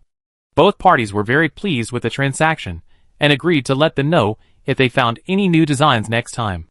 After bidding farewell to the three burning shadows, with his wallet overflowing with rewards, Saralai discovered that the previously locked quest had changed, from a time quest to a hidden quest. Confrontation in the shadows. While investigating the unexplained deaths of residents in the Gorse, Rose, and Lark districts, the Night Watch team of Sog Harbor City was attacked by heretics, killing all but one member. Only the gatekeeper, One Eye, and the newcomer, Papagon, survived. After receiving Papagon's report and initially verifying that he was untainted, One Eye commissioned Papagon to find Bill Young, the Bishop of the Temple of Light, and request assistance in eradicating the filth lurking in the shadows. Papagon's private message followed closely. Papagon, hey, quest unlocked. The NPC asked the two of us to report the news to that stingy bishop. Will you come with me? Saralai wasn't really keen on going. It was initially assumed that the survivors of the Night Watch who remained at the base would choose to go to the Temple of Light themselves to report the news, but instead, they sent Papagon alone. This action undoubtedly pushed Papagon, the only one of the two people who escaped the rally, into the flames. According to the Temple of Light's practices, anyone associated with the evil god would be imprisoned in a secret cell and subjected to a series of interrogations and tests, only being released after being deemed harmless. However, after undergoing these tests, those who were healthy and mentally sound before entering would either experience mental breakdowns and insanity, or be physically disabled and unable to care for themselves. Many others, unable to endure the excruciating torture, committed suicide. Celli did not want to go, and he also did not want to risk Papagon enduring such torture. After sharing his concerns with Papagon, who had been excitedly heading towards the Temple of Light, Papagon paused and replied, "No wonder the Night Watch NPCs were so perfunctory towards me. They're trying to send me to jail. Their intentions are sinister. But if I don't go to the Temple of Light, won't the quest be stuck here, and I won't be able to proceed?" Thinking of the evil god's stronghold he and the 3 strongest members of Burning Shadow had destroyed, and the corpses strewn across the ground, Celli replied, "Of course there's a way. First Street, at the entrance of the Temple of Light." For days, countless professionals had arrived to change their professions, and Bill was more excited than ever. Every additional priest meant a swell in the ranks of the followers of light, and also meant one less magician or sorcerer on the continent, weakening their power. Thinking of the number of people who had passed the tests in the past few days, Bill's smile grew even more genuine. Although these candidate priests weren't very obedient, questioning everything during training, and liked to wander around the temple, eating a lot but working without a clear plan, they were always asking him if he had any quests. It was outrageous. With the Beyonder path abolished, and these people still in the process of adapting to the new system, they still thought they were the magicians or sorcerers of the past, possessing extraordinary powers. After switching classes to priests, they couldn't even kill a single monster, let alone exterminate heretics. Their combat power was so low, and they were useless except for healing. Yet, they still wanted to take on quests. Inner vault quests, are they, blood bottles, the ones capable of? They really don't know their place. In short, although he despised the players joining, Bill was incredibly happy when he thought that this move would eliminate the vital forces of many Beyonder professions. In time, the magicians and sorcerers would be left without successors, while the Temple of Light would grow even more powerful. If he could find a few more promising paladins, coupled with this large pool of priests in reserve, perhaps Bill Young himself could make the pilgrimage to the Holy City and ascend to the rank of Cardinal? Bill's good mood lasted until his subordinate hurried over and whispered something in his ear. An evil god stronghold has been discovered in the eastern district of the city. All the heretics have perished, presumably drained of their vitality. The corners of Bill's lips curled downward, his expression darkening. He turned to leave, about to gather more men, when another hurriedly arriving subordinate stopped him and handed him a note. After reading the note, he exclaimed in surprise, "What? The entire Night Watch team was wiped out? Where's the person who sent this note? Bring it to me." The subordinate lowered his head and said, "It suddenly appeared at my feet, accompanied by a wave of dark magic. It must be a very powerful and cunning dark mage, and I failed to catch him." Bill took a deep breath, not wanting to look at him. He left the players peeking around the inspection site, and returned to the temple to gather men. One team will go to the east of the city to investigate, and the other team will follow me to Kingsley Manor to capture the followers of the evil god. Also, send someone to investigate the Night's Watch stronghold for anyone else. 2 well-equipped teams departed from the Temple of Light, heading east and south of the city. At the selection and testing site for priests and paladins, only a few people remained. The players present were buzzing with discussion. What are the Night's Watch? A subordinate faction of the Temple of Light? They're all dead? This seems pretty serious. I don't know what happened. I don't know, but I think there will be a quest later, maybe a hidden one. Another follow-up. Is the main storyline about fighting them? My friends in the other 2 main cities said that followers of the evil god are causing trouble there too, and they killed several people. After a discussion about Bill Young and the Temple of Light's actions, someone approached the priest leading the inspection, winking, and asked, "Hey, do you know what your bishop is doing? With so many people deployed, the situation must be dire. Do you want our help to strangle those evil heretics?" The priest looked him up and down and said coldly, "Our Temple of Light hasn't fallen to the point where we need the help of a weakling like you. Player, you have. Haha, if you don't want a quest, then don't, and you're resorting to personal attacks."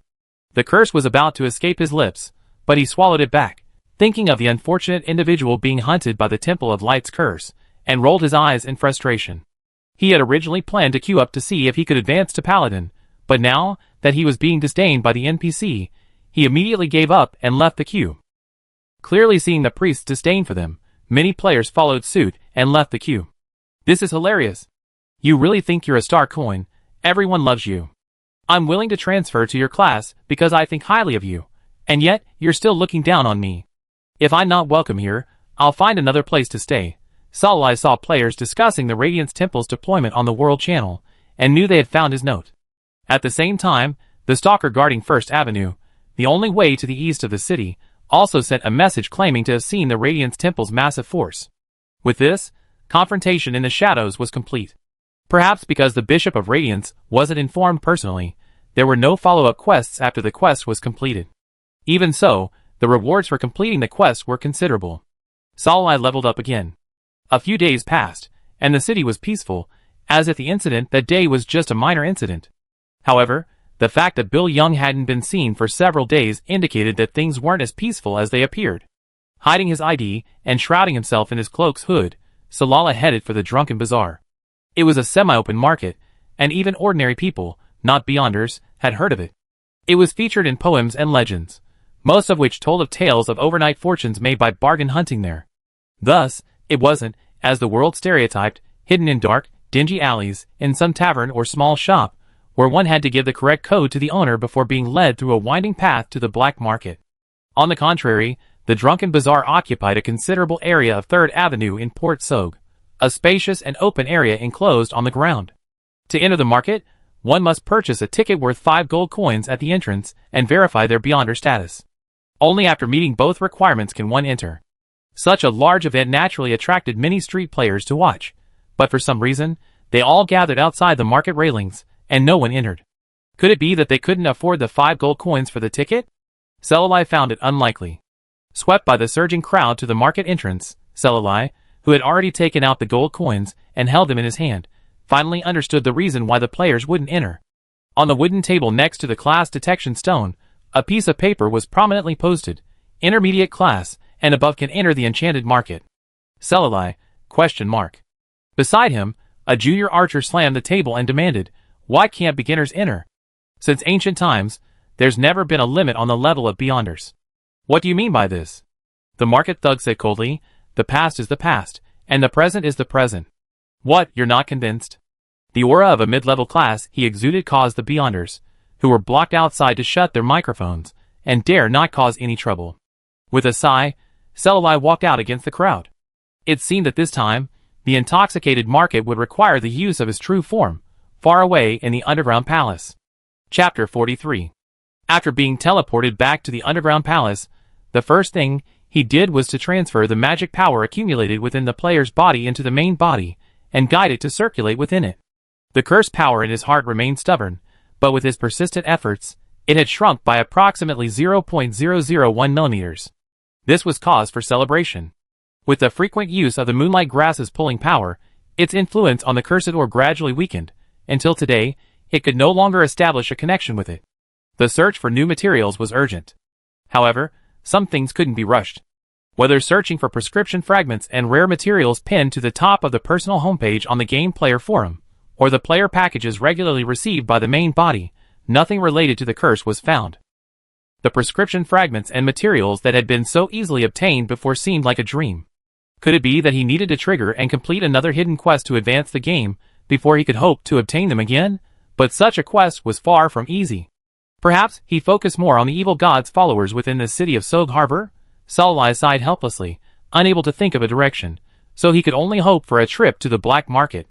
Emptying his backpack, the radiance of the gold coin shone on his face, casting a warm yellow glow. Salalai's 2 bodies pressed together, their consciousness shifting, and the pale yet gorgeous young man opened his eyes. He concentrated on sensing the magic within his body. Perhaps it was the subtle connection between his clone and his original form that was at work. Furthermore, even despite the curse, he had not given up his training. Therefore, the power now accumulated within him had reached that of a novice magician. In other words, when he diligently used elementary black magic, such as Hellfire Ball and Air Blade, which initially manifested the dark element, He no longer worried about running out of magic power after a single move. He needed to perform at least 10 moves before running out of energy. Unlike the player's clone, he had already reached the rank of mage, though his strength was limited by a curse. Therefore, his outward aura remained that of a mage, and as long as he didn't engage in conflict, he could still be quite intimidating. Even after arming himself from head to toe, Salalai still felt uneasy. He entered the storage room and retrieved the alchemical bomb, the substitute puppet, the magic scroll, and a ring containing a powerful attack from his prime, donning them. Clad in a top-tier defensive robe, a crown of damage rejection, a necklace gifted by Madame Swan that increased soul strength, and an attack ring. The storage ring contained countless offensive and defensive items. Finally, his fear of insufficient power was alleviated. He touched the black figure pressed against his neck, and covered his gorgeous features with his hood, revealing only a small slender white chin and perfectly shaped rosy lips. His smooth silver hair fell across his chest. The contrast of white and black evoked a voyeuristic desire, a desire to peer beneath the hood and see his features more clearly. He even wanted to lick the plump bead at the center of his lips, to bite, lick again, and press his way through the slightly parted lips, swallowing every ounce of their rich, moist flavor. Clinging to the believer's neck, enveloped by the fragrance that aroused his desire, the tentacles conjured by the black figure were ready to move. Before he could act on his thoughts, Salalai pinched them. Humph, always acting like a spoiled brat. I wonder what strange and bizarre Xiao Hei is imagining. Hiding his protruding bony hand with a dragon-hide glove, Salalai gently stroked the dragon-bone staff, feeling its trembling excitement at seeing the light of day again. With a snort of laughter, he tore through the teleportation scroll.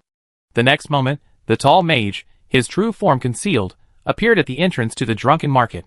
The teleportation scroll's built-in protective shield activated, forcibly splitting a gap in the crowd.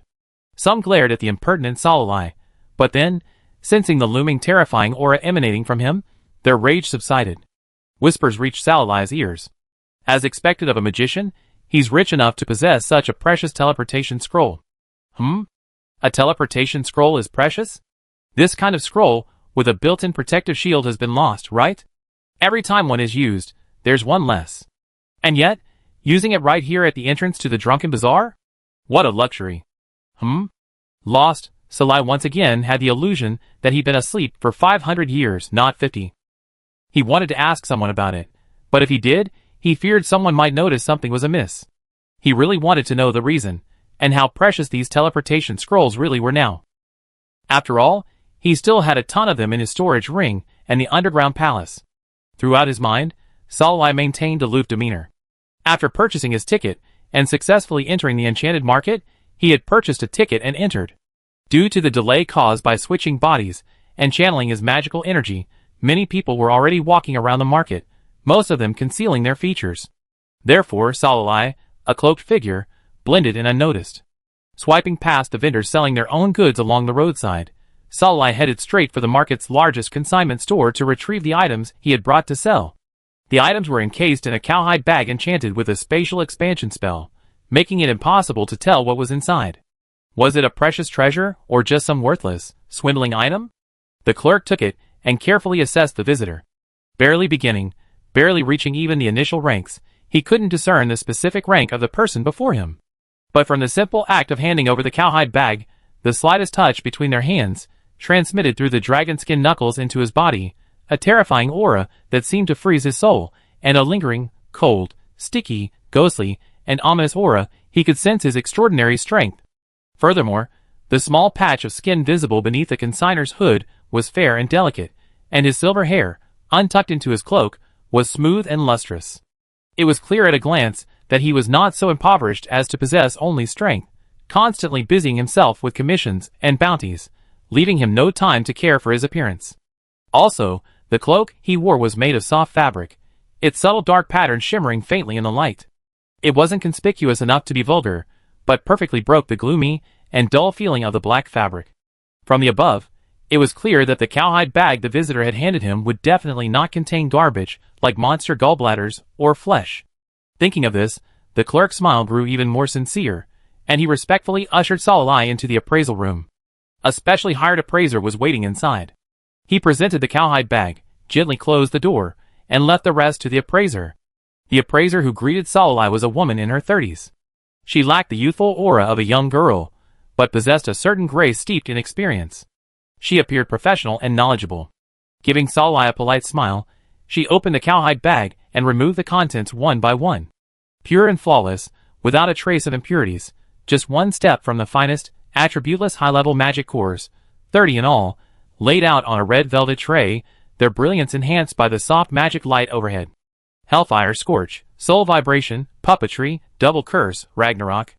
These skill scrolls shone with a uniquely supreme brilliance, and besides necromancy, they were the rarest and most powerful black magic scrolls. The appraiser's hand trembled as he pulled the last consignment item from the leather bag.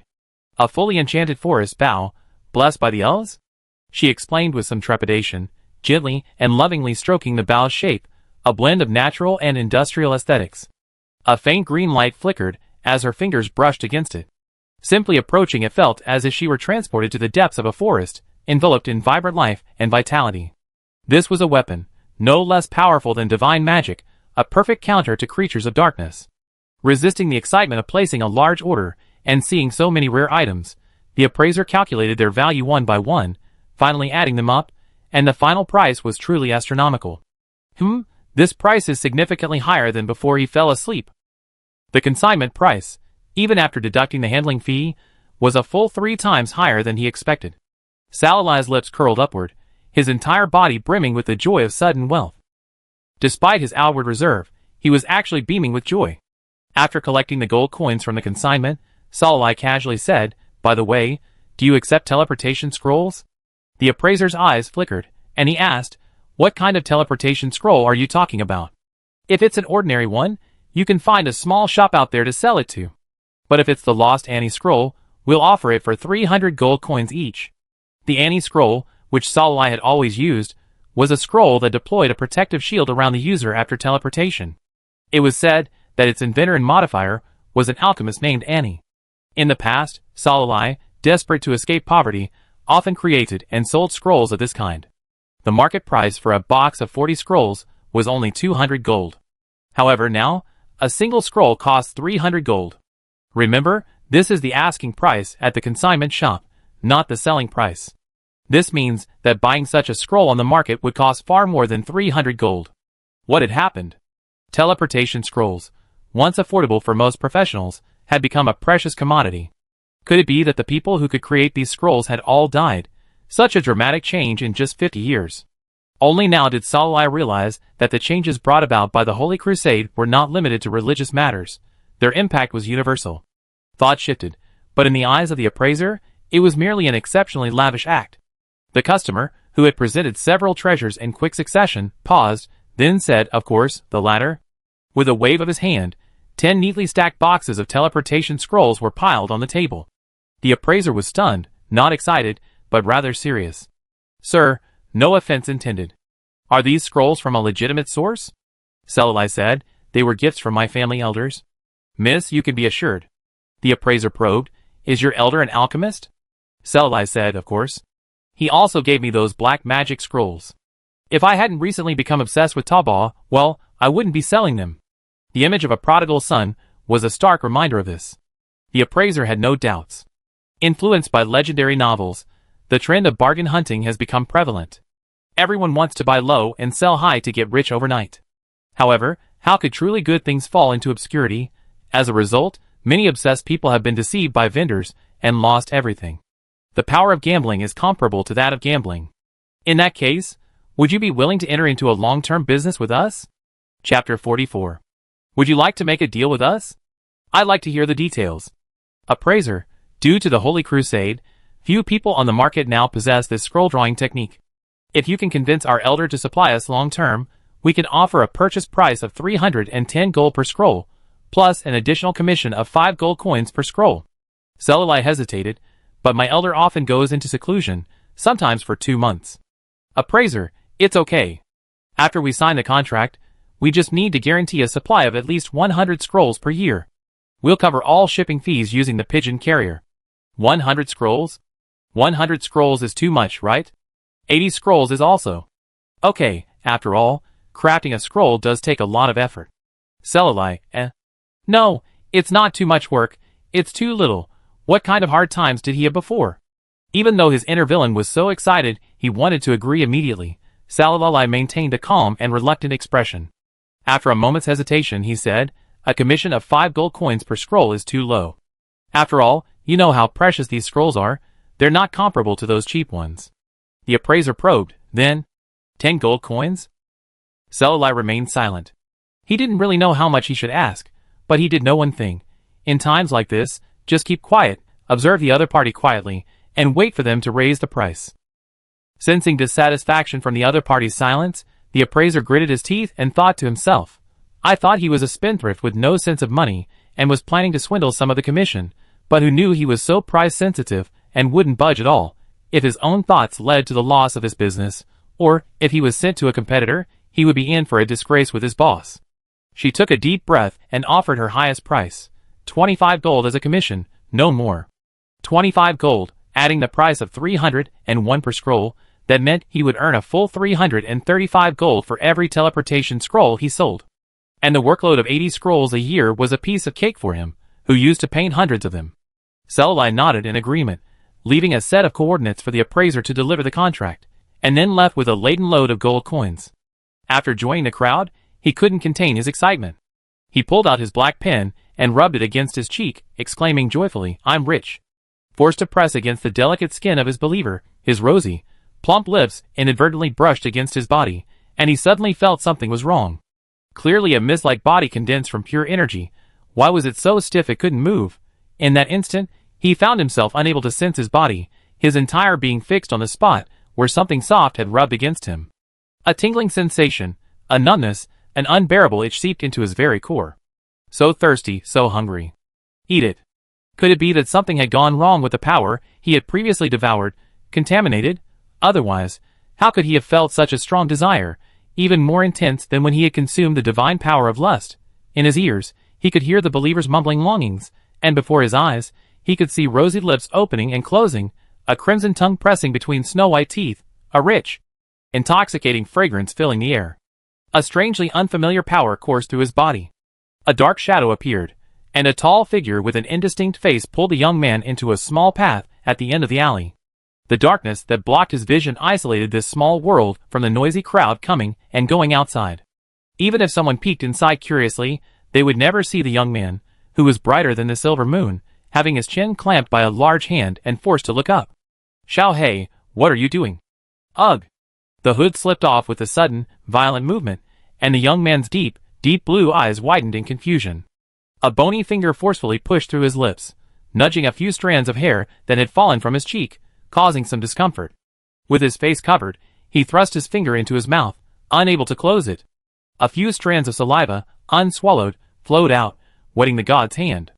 He rubbed the slightly protruding, unnoticeable canine teeth between his teeth, applying varying degrees of pressure. Salalai shuddered unconsciously, his legs weakening, his face instantly flushed. More saliva spilled out, and Salalai glared fiercely at him. Her eyes, moistened with shame, held no intimidation. The soft look didn't sound angry, but rather coquettish, a way of letting him do as he pleased, more like a message, more. A little more is fine. So, the finger pushed deeper. Sensing that Blackie wasn't relenting but intensified his attack, Salalai bit down on the offending finger, but because he was so deep inside, he couldn't exert force. He gently nibbled at the knuckle, like a kitten licking, leaving no trace except a moist shudder. Salalai was furious. He didn't know what had gone wrong with him. Without saying a word, he had inexplicably dragged him into this alley, so close to the main street that anyone curious enough to pee in would have seen his embarrassment. Although Blackie had once, out of curiosity, slipped his tentacle into his lips, the difference between non-human and human forms was always apparent. The mere thought of his current posture was mortifying. Woo! Tears of shame streamed down his eyes, wetting the young man's thick eyelashes. "Why are you crying?" He quickly let go, catching the tear dripping from the tip of his chin. Unexpectedly, the young man's sobs only intensified. Hearing his innocent question about why he was crying, his outstretched hand still stained with saliva, Salalai was furious and annoyed. He felt completely disgusted, wondering how a grown man like him could cry. Yet, he couldn't control his emotions, and used his dragon bone staff to push the god away as he clung even closer. I'm sorry. He was about to apologize when his words were cut short by a bitter sob. "You're the one who bullied me for no apparent reason, and yet you're asking me why I'm crying." Ugh. Who gave you permission to bully me? Tell me. He grew angrier and angrier, the tip of his dragon bone staff repeatedly poking the shadow, but due to the special features of his body, it left a slight indentation. Saralay grew even angrier. Xiao Hei stammered, No, I didn't mean to bully you. I'm sorry. I just suddenly became so strange. Sai, I feel so uncomfortable. What? Where are you uncomfortable? Are you feeling unwell? Thinking that he was acting so strangely because he was uncomfortable, and yet he hadn't even asked the reason and had lost his temper at him, not only biting him, but also hitting him with his staff. How could he be so mean? With a mixture of guilt and heartache, he approached the shadow, his hands tracing over his torso, trying to eliminate the discomfort. Before he knew it, the young man, with disheveled hair, crimson eyes, lips incredibly rosy and shiny, and a terrible red mark on his porcelain white chin, came closer. He tilted his head, his wet eyelashes trembling slightly, as soft and gentle as a sacrifice, offering his entirety, begging for mercy from the gods. That strange feeling welled up again. I had an inexplicable feeling that if I told him I wanted to eat Sai, his eyes would first widen, their pupils, made especially clear by tears, trembling slightly. Then he would become angry, so enraged that he would no longer pay any attention to him, nor allow him to get close. If he even came a little closer, he would be crushed into a small ball and thrown away. The god, always a simple-minded person, lied for the first time in front of his believers, who trusted him wholeheartedly. He said, I'm much better now. I'm sorry, I shouldn't have done that. Sai, please forgive me, okay? Selali didn't believe it, but no matter how he pulled him back, repeatedly questioning him, he only got the same answer. Finally, the shadow embraced him, and this time, he didn't resist. He gently nuzzled her, softly and coquettishly saying, Sai, I'm really fine. Please forgive me. Salai sighed helplessly, patting the thrashing little black and saying, Okay, I forgive you. But don't do that again next time, okay? Little black mumbled a nod, but Sarah Lalai, unrelenting, pinched and shook him. Got it. Little black complained aggrievedly, What if it hurts again? Can I? I'll be gentler. Salalai, Sai. Okay, it's a deal. Only when it hurts. Also, don't put your hands inside me again. Okay. Agreeing with Little Black not to do any more strange things, Sarah Lalai brushed away her wet hair, straightened her messy clothes, and finally used a cleansing technique to cleanse herself. She then used the conjured water mirror to remove the ambiguous red mark on her chin. After repeatedly confirming his posture was fine, he pulled up his hood, and was about to step out into the darkness, when he suddenly felt something was wrong. Salai looked back at Xiao Hei, who still maintained his human form, and asked in confusion, Why are you still in this form?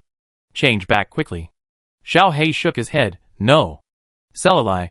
Xiao Hei said hopefully, I want to go shopping with Sai, like them, holding hands. He pointed at several couples walking hand in hand on the main street. Salai, you're not human. Sai. There's no point in being coquettish. No holding hands. They're a couple, not us. How can two men, well, a man and his idol go shopping hand in hand? How weird. Xiao Hei tilted his head and asked, What's a couple? A couple is people who like each other and have a close relationship. Xiao Hei excitedly pointed at himself, then at Sai. We're a couple. I like Sai, and Sai likes me. We have the closest relationship. Sai. Lalai, that's not that kind of love. What kind of love is that? Sai. Don't like me, hate me. Forget it, hold my hand. But you have to wear the cloak too, and don't show anything underneath, or you'll scare others. Got it? Yeah. She pulled the cloak out of her storage ring. Since she hadn't considered Xiao Hei's clothing needs, she had bought all her clothes to his size. The cloak, which fit perfectly on Salai, was much too short for Xiao Hei. TSK. He's clearly an illusion. How could he be so tall? She cast a robe-extending spell to roughly adjust the length for him.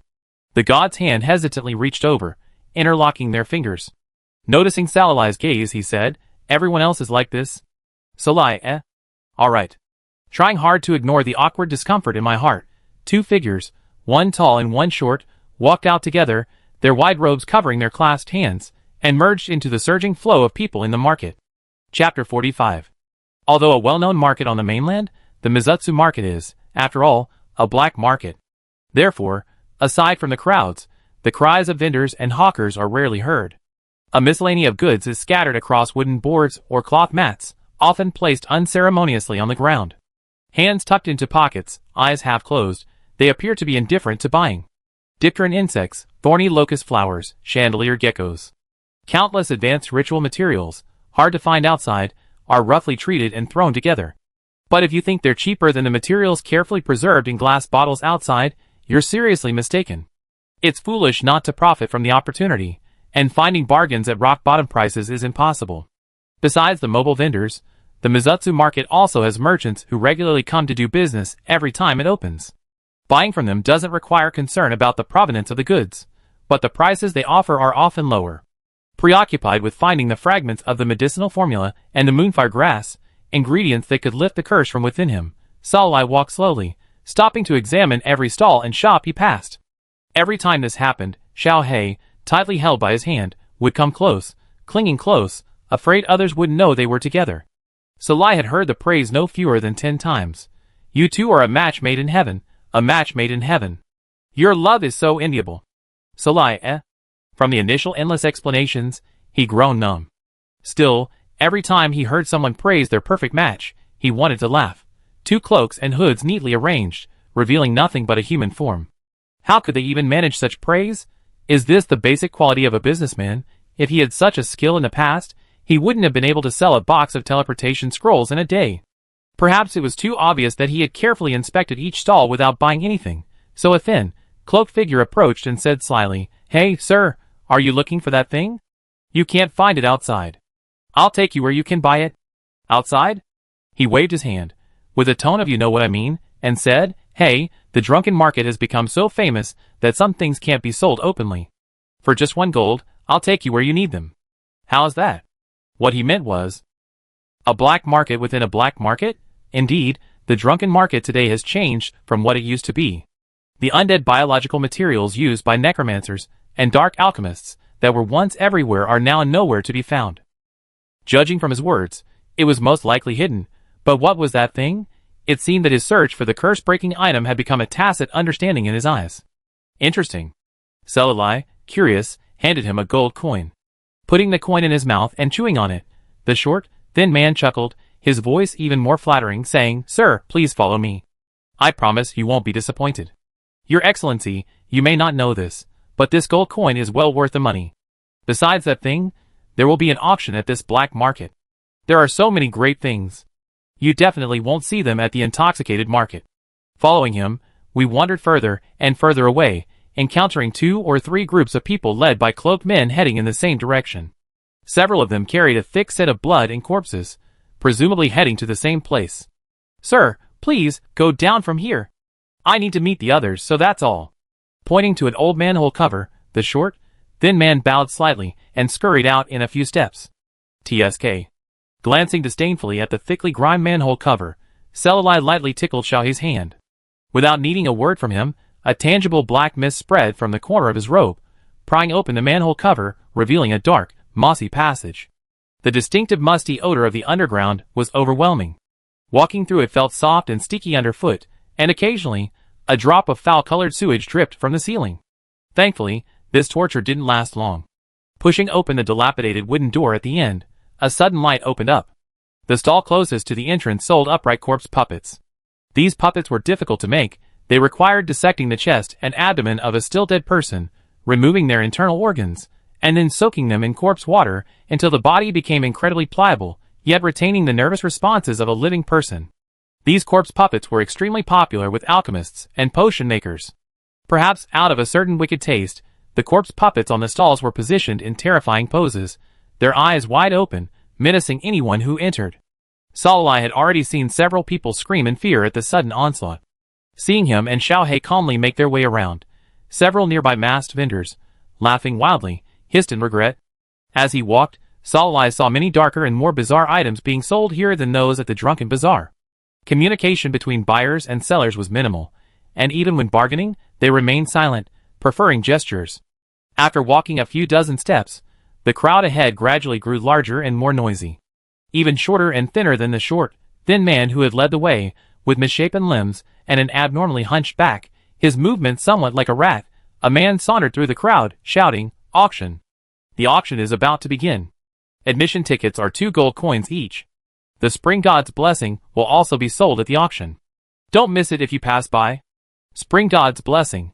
The clear glass vase he held in his hand held a thin layer of pale blue liquid, somewhat viscous.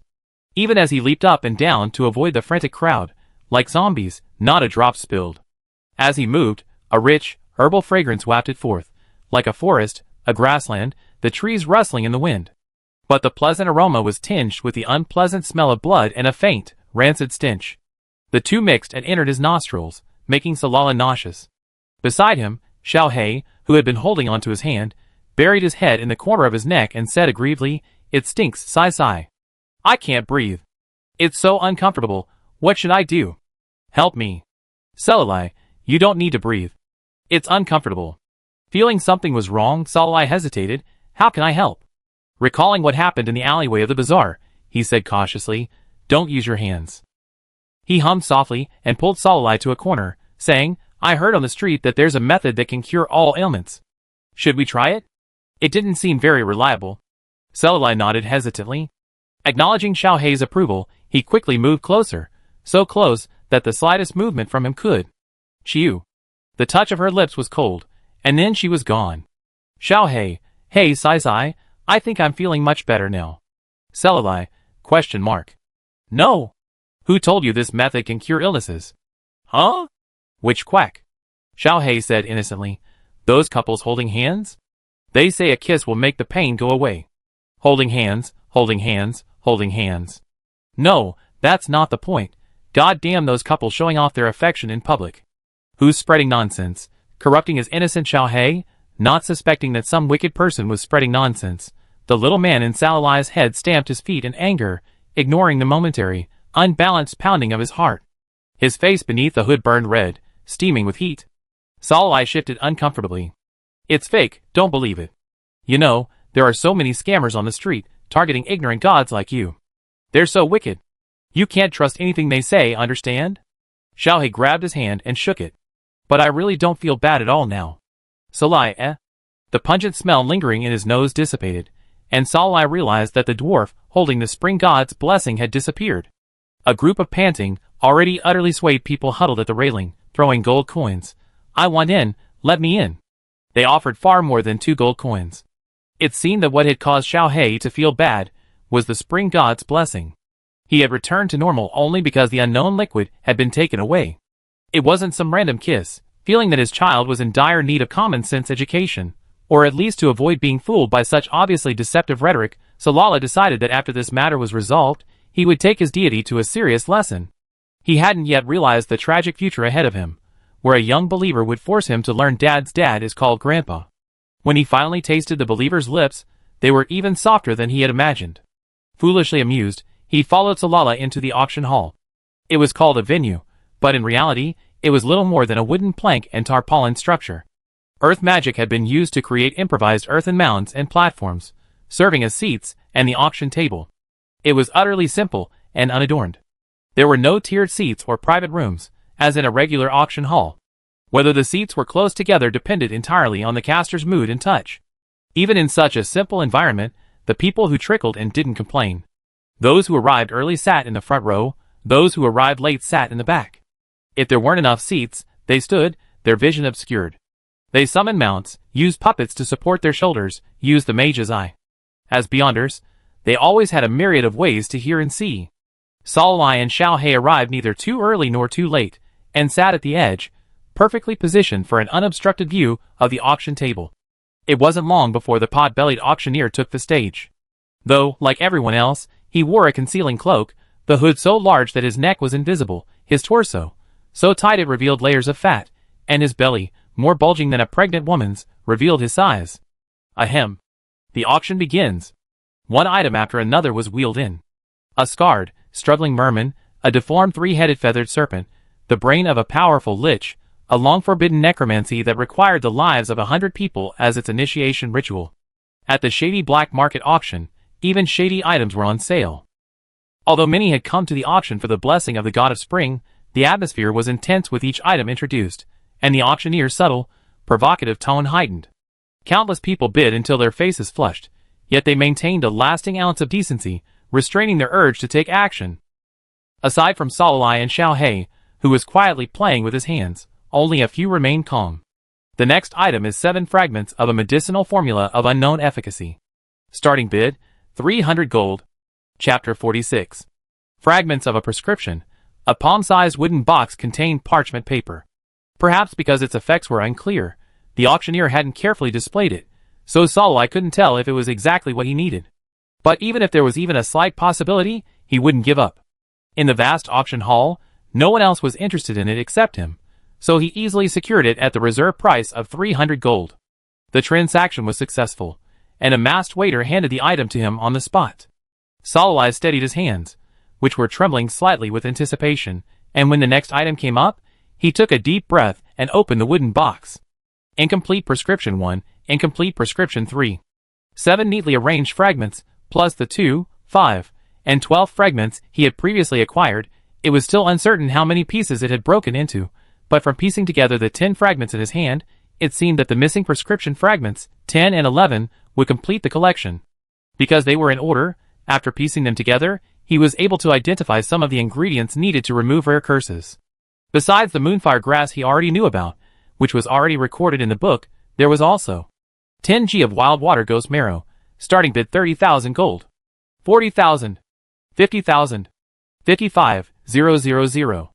Water ghost marrow, an extremely evil material, is extracted from a strand of spinal cord within the spine of a damp water ghost. It must be extracted while the ghost is still alive, otherwise the cord will turn to ash. Although its origin is somewhat disgusting, it is an excellent material for professional advancement rituals. It is also often used as an auxiliary material for spiritual enhancement, alchemy, and potion making, and has a wide range of uses. Because professional communities require water ghost marrow so frequently, a single water ghost, under ideal conditions, can only provide less than half a gram of spinal cord. Even across the vast expanse of the Milk Continent, wild water ghosts are in short supply and are on the verge of extinction. Therefore, many people choose to raise water ghosts in captivity. However, for some reason, the effectiveness of their spinal cord is far inferior to that of wild ones, exceedingly low. Today, a single gram of water ghost marrow is worth a fortune, let alone 10 grams. Compared to the unsought-after fragments of the prescription, it attracted numerous bidders. After a few seconds of hesitation, the bid had reached 17,000, and the number of bidders gradually dwindled. 200,000. Raising the price by a full 30,000, the moment the bid was announced, countless gazes, both overt and covert, shot at Salalai, some of them cold and malicious. Although 200,000 was slightly higher than the market price, considering that the market mostly sold it in single grams, and the prescription required a full 8 grams of water ghost marrow. If he failed to secure the 10 grams, and instead purchased them separately, the labor and resources expended in gathering the necessary ingredients would be far greater than the 200,000. After a short wait, no further bids were made, and Salalai successfully secured the item. The progress in gathering the materials to break the curse was progressing slightly. Before the grand finale, Spring God's Blessing, the last lot to be auctioned. The flesh and blood of an unknown creature imbued with immense power. Starting bid, 100,000 gold. A chunk of flesh, 3 times the size of an adult's fist, lay in a transparent container.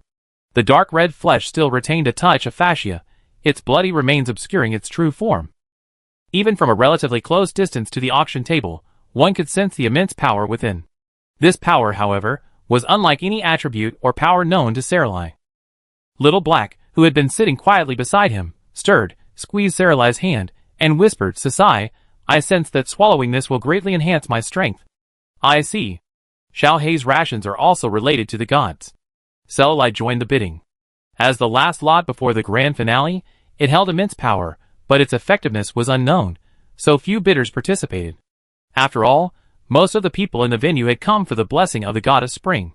Now that they were about to see their prize, how could they be willing to spend money on such an unknown item?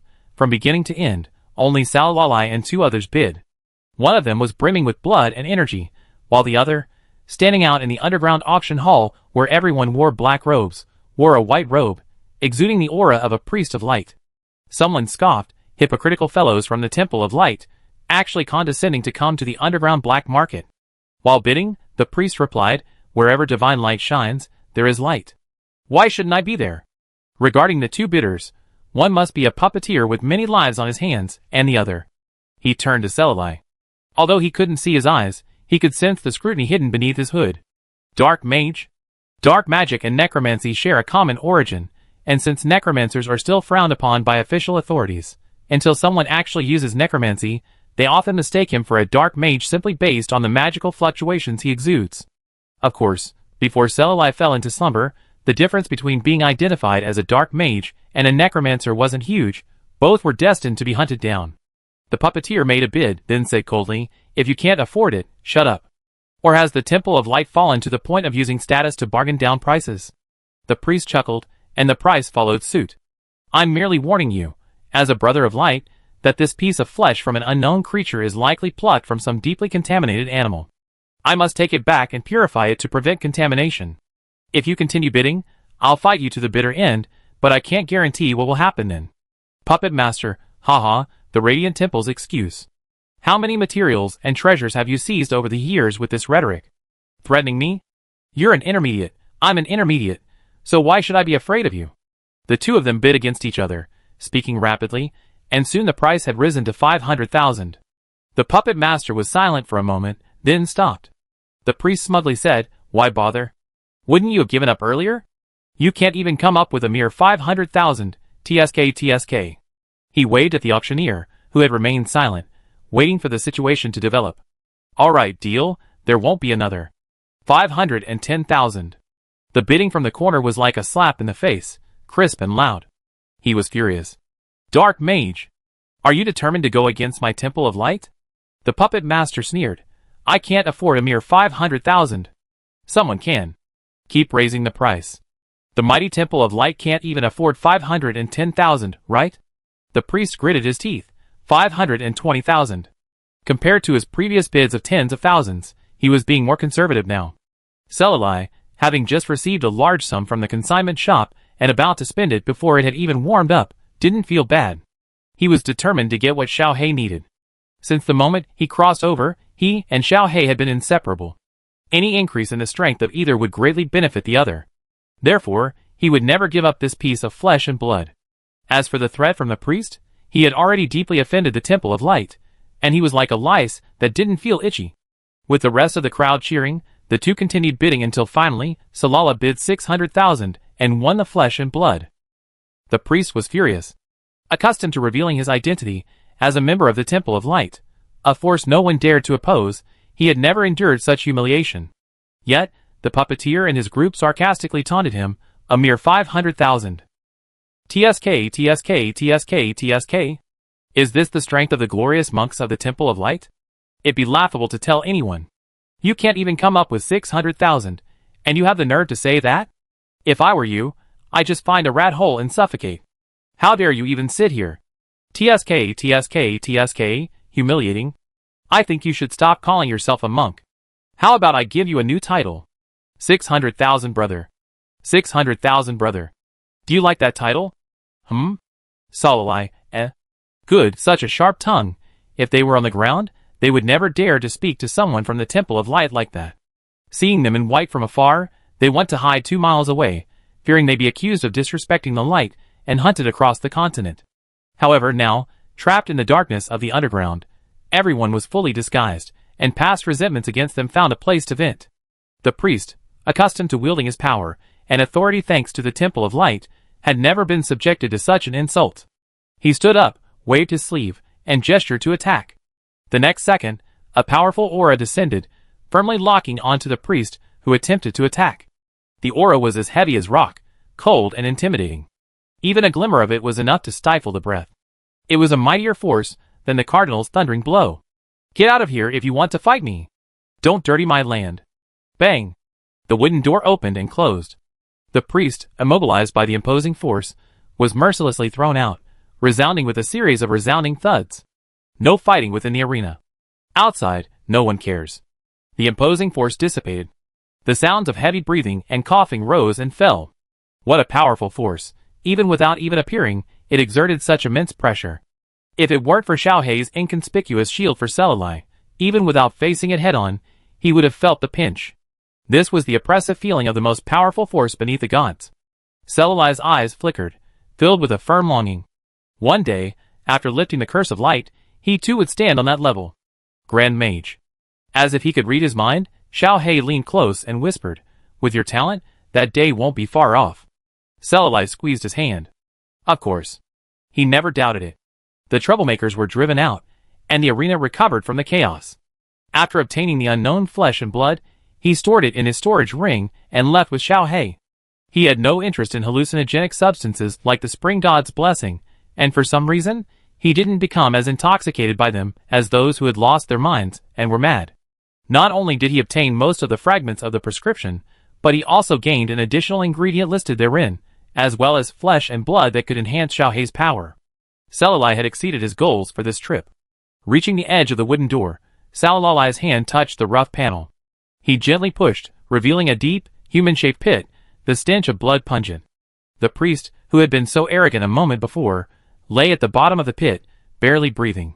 His neck was twisted, only a thin layer of skin holding it together. His chest was sunken, and his limbs were twisted. Cough, cough, cough. TSK, how tragic. The priest's entire body was in excruciating pain, and he kept spewing out fragments of his internal organs. His bloodshot eyes widened, and the last thing he saw in the blur of blood was a dim black light. Then, his heart ached. Beside him, someone said, with a smile at the end, teasing and malicious, "It's not a black magician, it's a necromancer." Chapter 47. Boom! Deep in the wasteland somewhere in the eastern continent, a surge of black energy pierced the sky with the force of swallowing everything, like a towering pillar, visible even thousands of miles away. In an instant, day turned to night, and the entire wasteland was enveloped in pitch-black darkness. In the thick darkness, breathing was extremely difficult. Cold despair, rage, and hatred. All these negative emotions, combined with the damp black fog, invaded, weighing down people's hearts, causing them to lose their minds and almost drown in negativity. The brutal and ancient power suddenly dissipated. After a few breaths, the energy subsided, the black fog dissipated, and the wasteland once again switched from day to night, returning to normal. Everything that had happened before seemed like a dream. However, far away in the holy land of light in the western continent, the shrill wailing of alarms and the silent bell atop the Pantheon, which had never sounded before, hummed rapidly and automatically without wind, all signaled that something major was happening on the Milk Continent. The Pope on the throne closed, and then opened his eyes, a bright orange light emanating from them. His voice was ethereal and cold, tinged with an inhuman chill. The Origin has revived. We must not allow him to return to his throne. Search the eastern continent and kill his followers. The cardinals, hastening to the scene in response to the alarm, sensed the supreme power emanating from the throne and knelt, kowtowed, not daring to disturb the Pope, enveloped in the light of understanding and communing with the divine. A stifling silence filled the warmth that melted their bones and blood.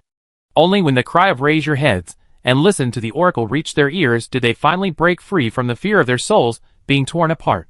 The divine descent ended. Gather your forces. At all costs, kill the followers of the evil god wreaking havoc on the eastern continent and prevent his resurrection. Evil must not be allowed to taint the land of light. The cardinals bowed again and declared in unison, "We will obey the oracle and uphold the Lord's will to annihilate the darkness." Solarii, shielded from the destructive force by a protective shield, gazed up at the sky, his expression solemn. Through the blood bond, he could sense that Xiao He, having swallowed the unknown flesh and blood, was in an ever-worsening state. Another force was vying for dominance with him, and the two forces were locked in a stalemate. As time passed, Xiao He gradually lost ground, and the close bond between him and him weakened. The situation was dire. This couldn't go on any longer, he had to do something. If Xiao He failed in this encounter, he, whose life was tied to his, would suffer. Therefore, no matter what, he could not fail. Solarii roughly pulled up the player's clone, whose eyes were closed. The two bodies stood facing each other, hands clasped against their chests, their magic energies swirling in unison. The silver-haired young man murmured, "By blood as our bond, souls mingled, and the supreme laws as witnesses, we offer our magic, blood, and flesh, requesting a sacrifice to the deity with whom I have made a pact, to aid their growth." The force of the laws pierced his neck, sending a stream of blood spurting out, gathered by invisible hands, and merging into the black mist that covered the sky. The energy Solarii had painstakingly stored within him dissipated along with the blood, transferring tiny bits of magical energy to the object of his sacrifice. At the same time, Sai's clone's level plummeted at an alarming rate, plummeting from near level 20 to single digits in the blink of an eye. As the number 1 player on the level leaderboard, Salalai's account anomaly quickly attracted the attention of other players. The World Channel and game forums were filled with discussions about his plummeting level, and his private chats were filled with question marks and concerned messages from his game friends. However, Salalai had no time to worry about all this. The confrontation and sacrifice continued. Sensing the dissipation of the dark magic that had been oppressing it and sapping its vitality, the cursed light ball at its heart, its previous suffocation, became unusually active. Death energy and the power of light waxed and waned, while the silver-haired youth's complexion grew increasingly gray. The blood flowing from his neck grew darker and darker, and his flesh shattered and peeled, revealing his bones. Crack. Sacrifice. Crack. Above the void, Xiao Hei's power grew in momentum, his attack intensifying. The unknown force attempting to invade was steadily retreating, already on the verge of defeat. It was almost impossible to hold on. Victory or failure depended on this one move. Salalai gritted his teeth and slammed his palm against his heart. His chest, nearly drained of blood, was left with only fragile, lifeless flesh.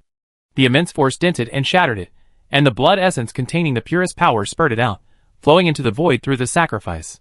Swish. A dense dark force surged, swallowing the excess energy attempting to escape. At the same time, Salalai, his vital energy depleted and his soul on the verge of shattering, could no longer maintain his struggling form and fell to the ground. In a trance, he heard someone's anxious call. So light. My soul seemed to rise, piercing the sky, drifting into pure darkness. Beneath my feet lay the shadowy image of the continent, beside me were mysterious runes.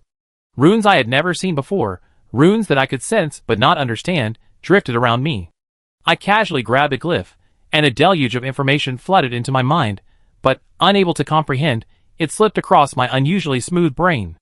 They seemed to represent the most fundamental laws that underpin the world.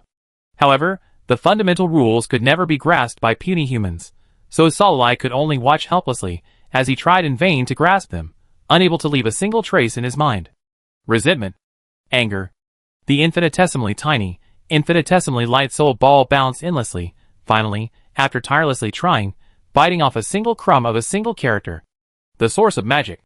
Peel a large banana and dip it in milk. Somewhere in the dark, he remembered something. After finally digesting the knowledge contained in the crumbs, he tried to grasp more, but a sudden wave of boredom and drowsiness crept over him, like a tangled weed clinging to his limbs in a deep pool, drowning him in the blinding current and plunging him into darkness once more. My head hurt. Not just my head, but my entire body ached. A low-pitched murmur echoed in my head, speaking words I could neither hear nor understand. Salalai raised his eyelids, a tiny movement that sent piercing pain swirls through his body. Someone was talking in his ear, mingling with the whispers in his head, indistinguishable. So annoying. Why does it keep bothering me? Salalai furrowed his brows with all his might, trying to silence the nagging voice in his ear with his brows. The next second, a gentle, cool touch reached his brows. A stream of strength, which he didn't reject, flowed from his brows like a trickle, easing the pain. Sigh. Don't get carried away. Wake up. Deep within the underground palace, a young man, half covered in shimmering silver scales, was embraced by a ghostly figure. Countless tentacles connected to his body, transforming the dark elements floating in the air into pure magic power, channeling it into his body. Suddenly, the shadowy figure sensed something, and another tentacle materialized, trembling excitedly. In the blink of an eye, the invisible became visible. Salalai slowly opened his eyes, his veiled pupils blinking slowly. After half a cup of tea, he finally saw the blurry figure before him. A person. A man with black hair and black eyes, strikingly handsome. It's no exaggeration to say he was more handsome than anyone he had ever seen in his 2 lifetimes combined. Especially when their gazes met, those black pupils erupted with intense joy, a smile so radiant it left Salalai in a trance. No, that wasn't right. Wait, who are you? Salalai opened his mouth, his questions escaping him in a flurry. Ah! Was that the sound just now coming from him? Ah! He seemed to have gone mute. Just as Salalai was utterly anxious, the stranger spoke, his voice as deep as a violin serenade, tingling and tingling in his ears. Don't speak yet, Sai. You're too damaged right now, your body hasn't healed yet. That voice sounds familiar. Huh? Xiao Hei. It's me. Salalai's eyes were filled with confusion, and he quickly covered his follower's lips, saying, No more awe. You forcibly acquired knowledge you weren't meant to possess, and you've been tainted by the void. I'll remove the curse from you first, and then I'll tell you everything that happened, okay? Salilai blinked. Suddenly, he realized what was happening, his eyes widening. Shame forced him to struggle, only to find he'd been completely enveloped by tentacles. Tentacles of varying sizes rubbed against his naked torso, leaving red marks that tingled and itched. Pulled up and leaning against his arms, the left side of her body felt an unbearable sensation. Salilai's breathing quickened, and she bit her lips tightly, unconsciously opening a gap. The suppressed sobs were silenced by the tentacle thrust into her mouth before they could escape. The tentacle was quite large, filling her mouth completely, making her lips sore and tender. Naturally, tears and saliva flowed down her chin, leaving it completely wet. A relentless itch, accompanied by mild yet intensely stimulating pain, spread throughout her body from her heavily contaminated left side. Salilai tried to break free, but the restraints limited her movements to a small extent. Buried in the god's arms, her hot breath mingled with tears, suffocating her face. Fine beads of sweat soaked her hair, clinging to her cheeks, making her look disheveled. Where the tentacles brushed lightly and deeply, a soothing coolness lingered, but it was far too weak compared to the untouched areas. It was instantly swallowed by the unbearable heat, and he sank back into a drowsy chaos. A faint, muffled groan, mingled with sobs, escaped him. His wet eyelashes trembled violently, and the corners of his half-lidded, tear-soaked eyes tinged with a pitiful red. He was forced to endure, bewildered. Removing the contamination took a long time. The frail bodies of his followers could not withstand the rough treatment. He had to control his strength, nibbling away bit by bit. An unknown amount of time passed, so long that Salilai was exhausted, it felt like a century, before the contamination was finally completely removed. The humming and whispering that had lingered in his mind since he opened his eyes faded, and clarity returned. Reflecting on his overreaction during the removal of the contamination, Salilai slowly closed his eyes. Ah, so embarrassing. I don't want to face it. No, the contamination was removed, and his body returned to normal, which meant... The little mute fretted, ah, my clothes. A large hand lifted his chin, gently but without breaking free, wiping his wet cheek from top to bottom, gently caressing the scars on his neck that hadn't fully healed. Your body hasn't recovered yet, so don't act willfully. I'll infuse you with magic power, guide you in meditation, and help you digest the knowledge you gained from the void. With a serious tone, he patted his head like a soothing child. Salilai's limp body allowed him to maneuver it into the most standard meditation position, and the mighty divine power flowed into him. Salilai, Chapter 48. A week has passed since player-sized character's level dropped abnormally. During this week, his level remained at a precarious level of 6, unchanged, and he remained offline. On the game forums, discussions about him were largely divided into two camps.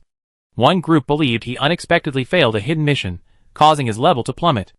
Unable to cope with the devastating blow, he logged off and abandoned the game. The other group believed he relied on some kind of cheat to level up, and now the game's backend has finally detected his level and banned him. The two groups argued endlessly. World Report. Recently, chaos has occurred across the country. The Temple of Light has investigated and determined that it is the work of followers of the evil god, who have caused numerous casualties, and are unforgivable. The Temple of Light has issued the world quest Defeat Evil, and encourages all professionals to actively participate.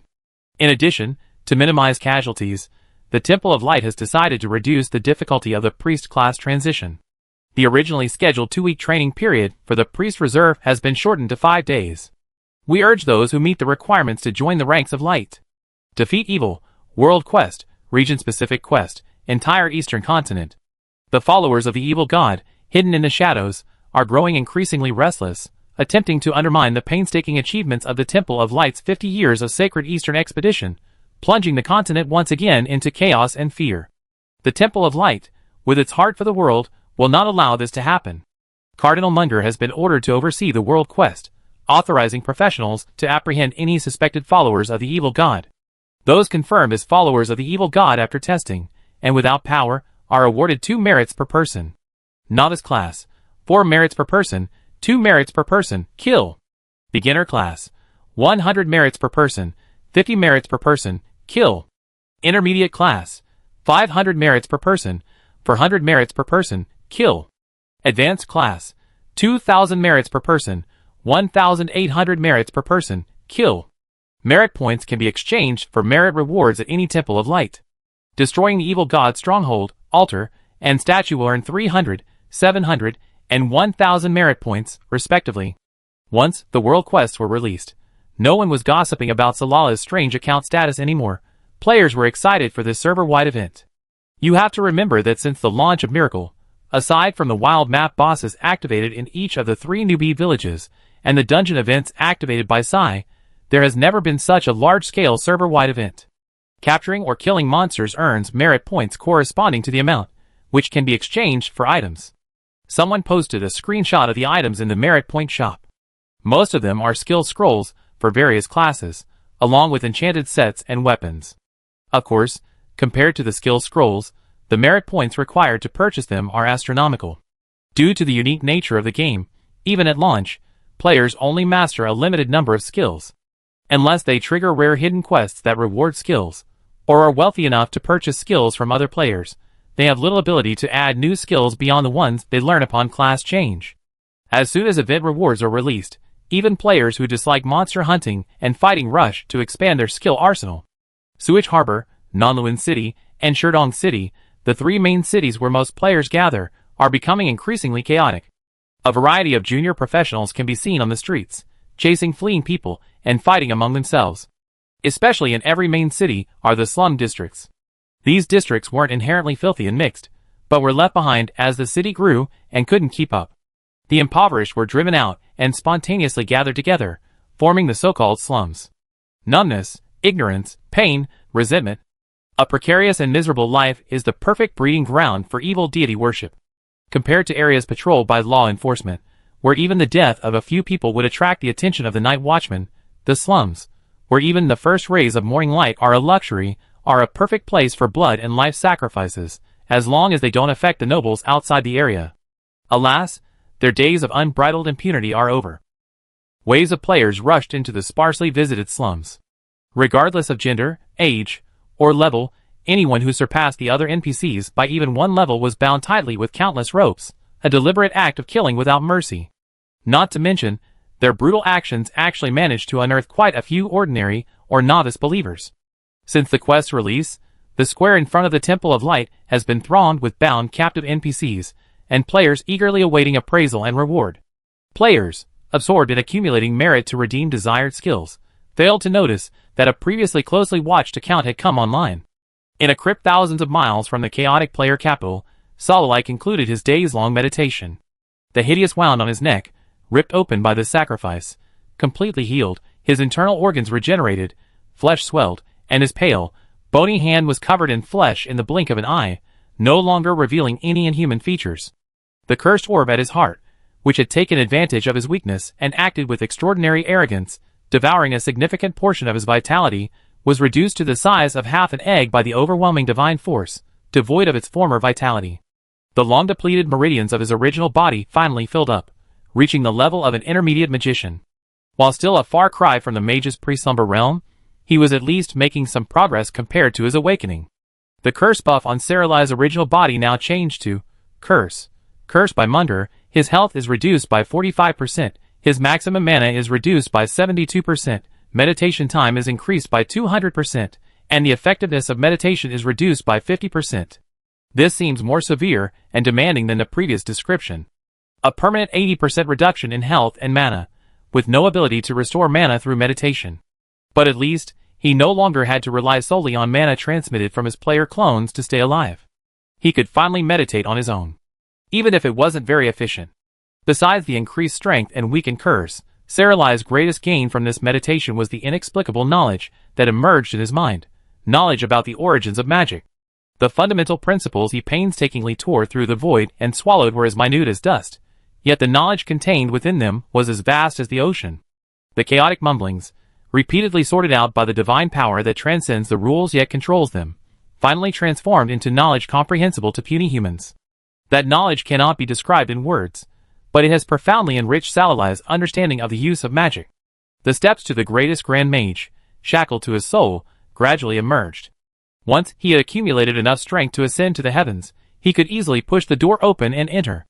A near-death sacrifice that stretched the limits of his body, a perilous event that could easily lead to assimilation into the void and collapse into the contamination of tiny dust, brought enormous benefits to Salalai's magical path.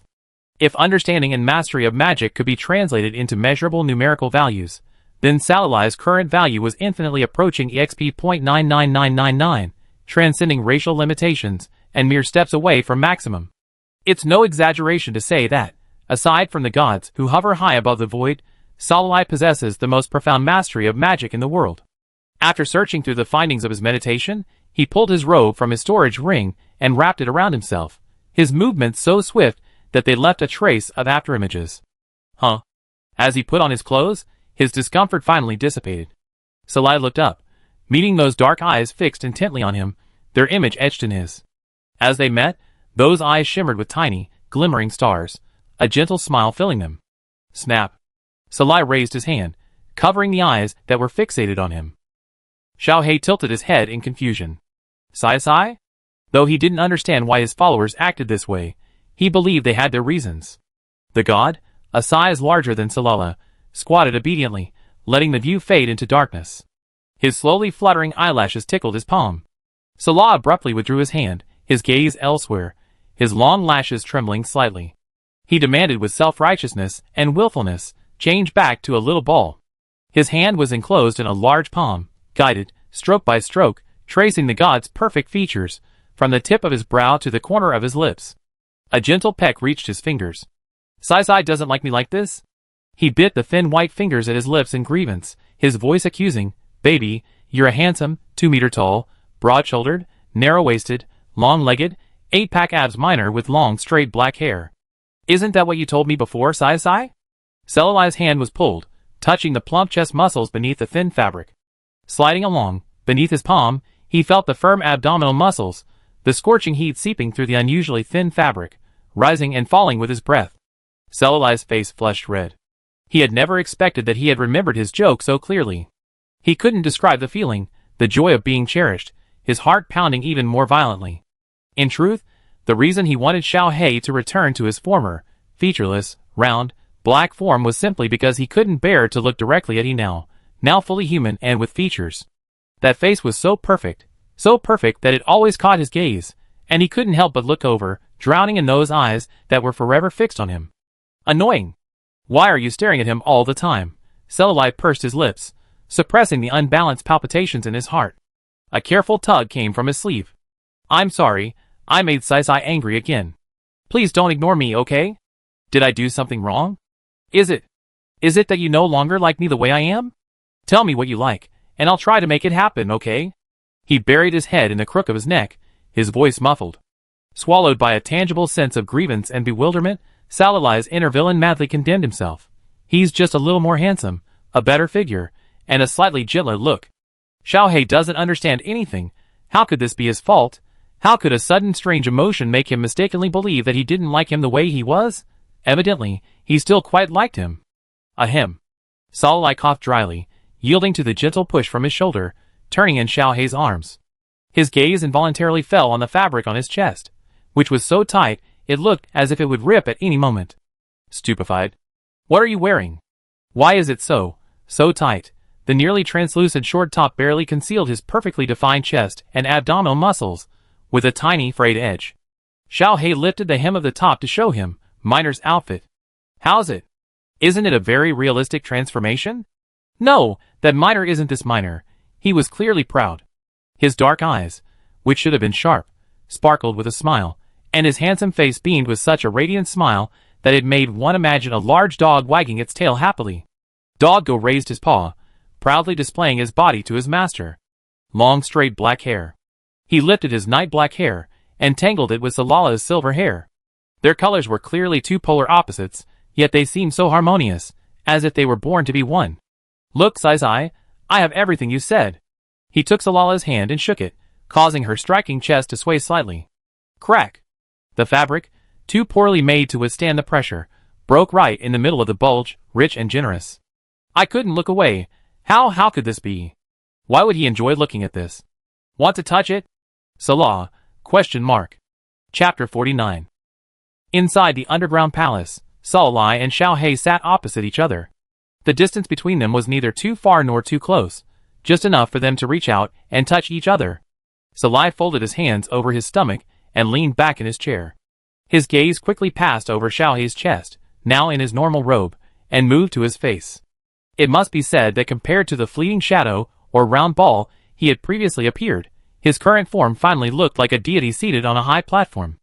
The contours of his eyebrows were sharp, and because of his towering stature, his gaze downwards held a certain coldness and indifference.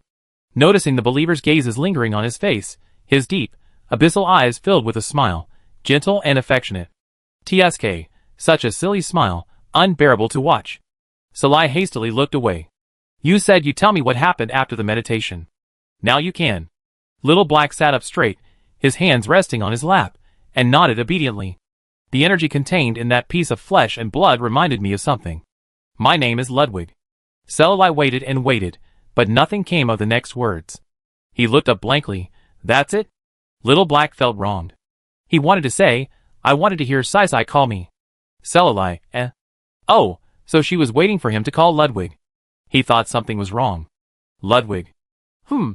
Kind of cute. Alright, now that my name has been called, let's continue. Besides my name, what else do you remember? Little Black. No, it was time to call him Ludwig. He said, although I still can't remember my priesthood and name, and I don't know why a wisp of consciousness appeared in that world, but the memories I unlocked tell me that they don't want me to regain my power and all my memories. They don't want me to return. They? Those gods? He nodded. Are they afraid you eat them all? Throwing off a joke, Salai wasn't fazed by his words. Instead, he became even more interested in Xiaohei's identity. What divine rules had he mastered to scare those in the heavens? Ludwig took Salai's hand and pressed it against his heart. His heartbeat, mixed with his body temperature, was transmitted to Salai's palm. He shrank his fingers slightly. Cece, if it weren't for you, perhaps I would have.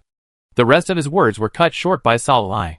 Removing the hand from his lips and clasping them together, Ludwig said, the other consciousness battling me then was a portion of my divinity, activated by the power of flesh and blood.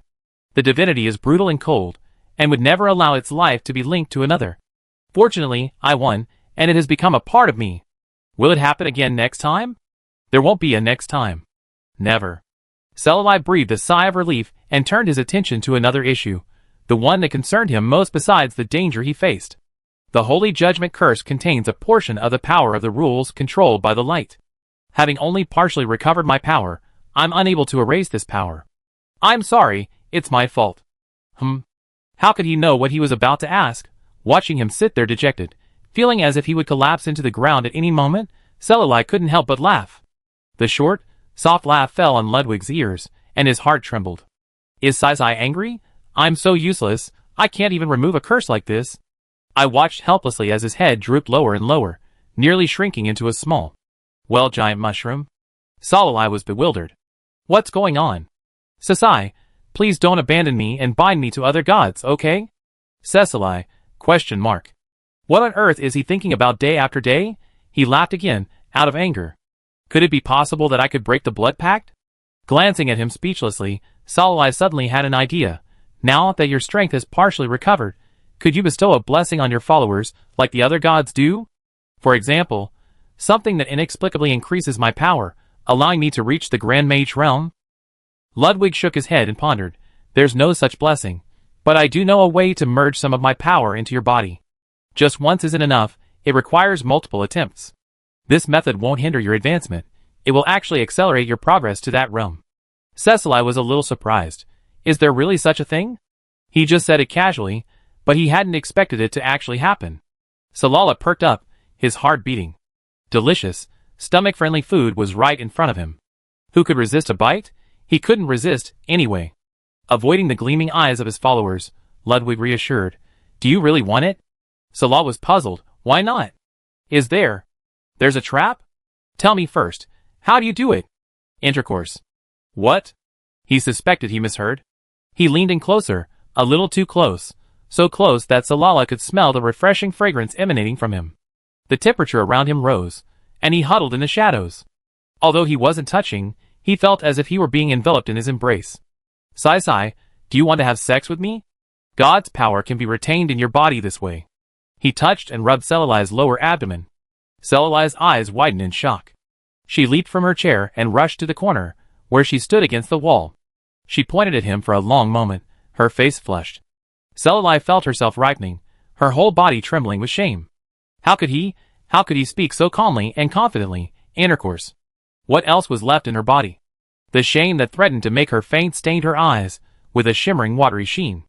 The corners of her eyes were red, and her lips were tightly pursed, making her look like a small tomato or something. In short, very cute. Feeling his followers might lose their breath if he didn't say something, Ludwig said, "Want to try?" Selali nearly exploded. "No! Don't you dare say that." His voice was trembling, the trailing words soft and sticky, devoid of any intimidation. How could he, a completely pure straight man, even think of trying this method? How different was it from the double doctors in novels? As expected, no matter what world you live in, there's no such thing as a delicious, stomach-friendly, soft meal. Hidden in the corner for a long time, finally suppressing his embarrassment, Selali raised his eyes, and met his gaze again. The awkward exchange replayed in his mind, echoing like a loop. Oh no! I can't forget this. Finally, at his insistence, Ludwig transformed back into the small black ball he could twirl and flatten. Huh? The slight feeling of discomfort finally vanished. As expected, gods and the like are always cutest in their soft, cuddly form. Clenching the little black ball, Selali finally remembered the player clone he discarded after using it. Throwing the little black ball aside, his consciousness shifted, and a flood of private chats from friends threatened to overwhelm him. Staring at his stat panel, his level, pitifully low in the single digits, Selali sighed. Before he could figure out how to level it back up or respond to the inquiries from his friends' list, a quest popped up. Ludwig's request 1. Ludwig wishes Sai to touch him. Quest reward, 3456 experience points. What? The little black ball he'd thrown so far away had somehow come over, bouncing and hopping, as if to say, "Pet me." So Selali touched him. Quest completed, and experience points far exceeding the level cap were poured into his body, raising him 2 levels in a row. Is there such a thing? Selali's eyes lit up startlingly, and he swung the black ball in his arms. A few more? Ludwig's request 2. Ludwig hopes Sai will allow him to transform back into human form. Quest reward, 4,567 XP. For the XP's sake. Alright, transform back. He transformed from the black ball back into human form. Even though there was so much room, he insisted on squeezing in with him. So clingy. Ludwig's request 3. Ludwig hopes Sai will allow him to speak. Quest reward, 7,890 XP. You're allowed to speak. What's this quest all about? Do you have an NPC panel? Can you post quests? Ludwig, wait a minute, Sai. Ludwig's request 4. Ludwig wants Sai to hear his answer. Quest reward, 11,230 XP. Alright. Now you can tell me. The one behind the game seems to be the only one in my memory who doesn't object to my resurrection, and even welcomes it. He controls a portion of fate. Sai, your avatar's level has dropped due to the sacrifice, and you want to restore it. This is the quickest and most logical way.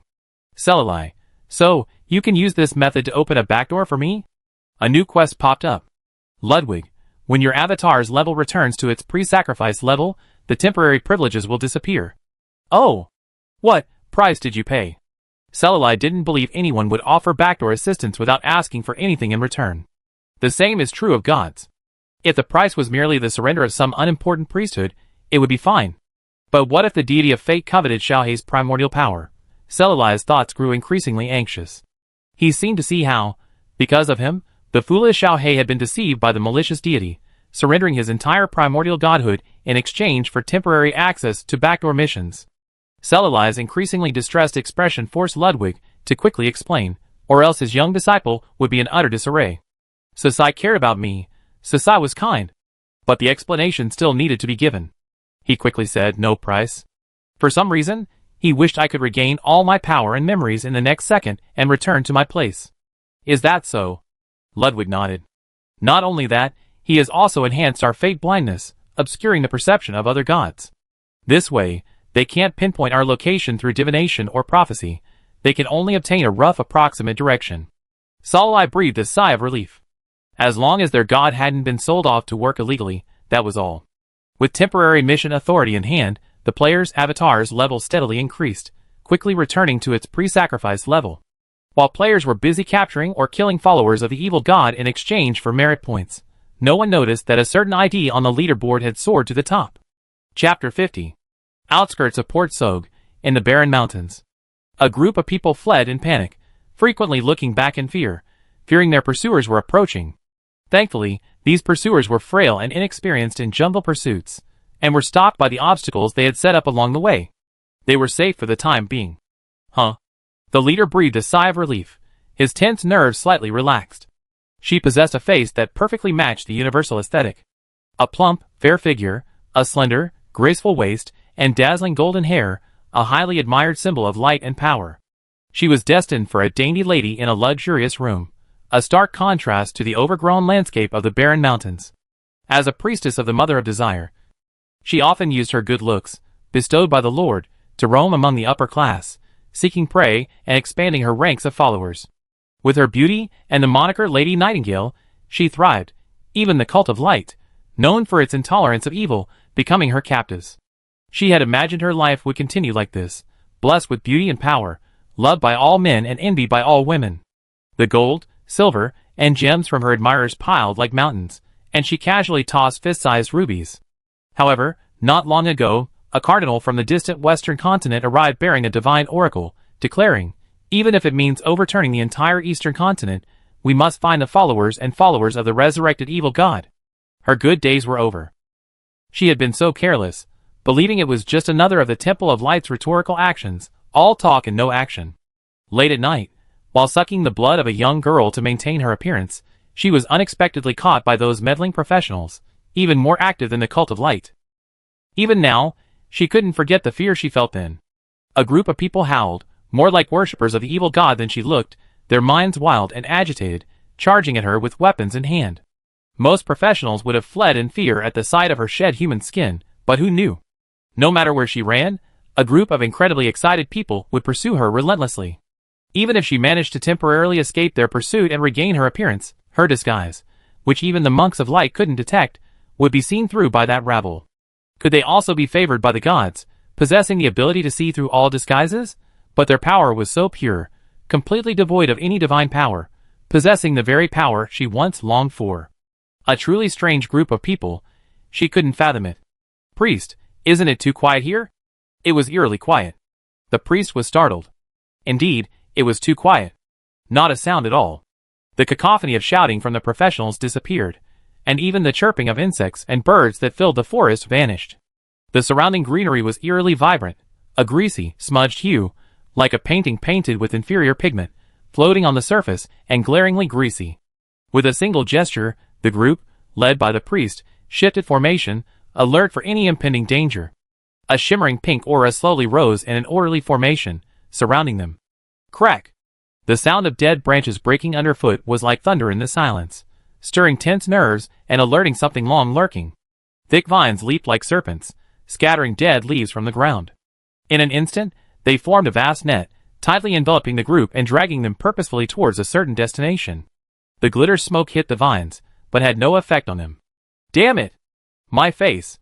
Perhaps from the sharp rock scraping against her while being dragged, deep cracks appeared on her flawless complexion. No blood flowed from the cracks, but instead, they cracked and wrinkled like paper, crumbling into pieces. The tangled vegetation parted, revealing the dark cave entrance behind. Light from the sky shone through, revealing a vaguely distorted statue within, its lips curling in a strange curve. Oh no! Were we being dragged to the lair of another evil god? The priest gritted his teeth, ignoring the horrific wrinkles on his face. He suppressed the pain of his dislocated shoulder and elbow, straightened his posture, and shouted, Mother of Desire, Lord of all desires, Master of the world's primal desires, I offer all my stored essence. Please send down your source to help me escape. The vines, dragging with them, were slowed by an unknown force.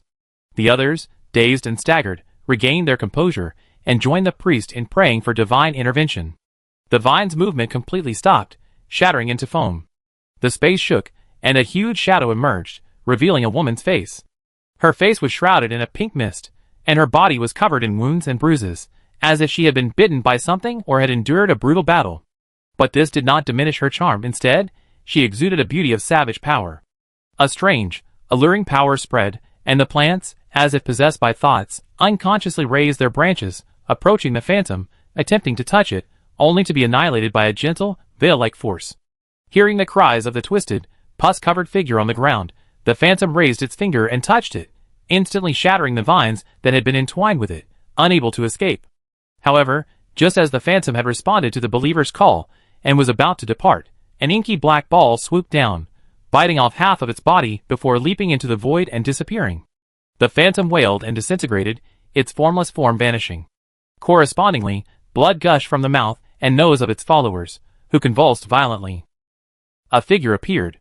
Soft silver hair draped around his neck, a few unruly strands of hair sticking out from his head, making his already soft and harmless face appear even more innocent and childish, like an innocent young man who had strayed into a pool of filth and blood, poised to scream in the next second at the sight of the deformed people, barely breathing their last.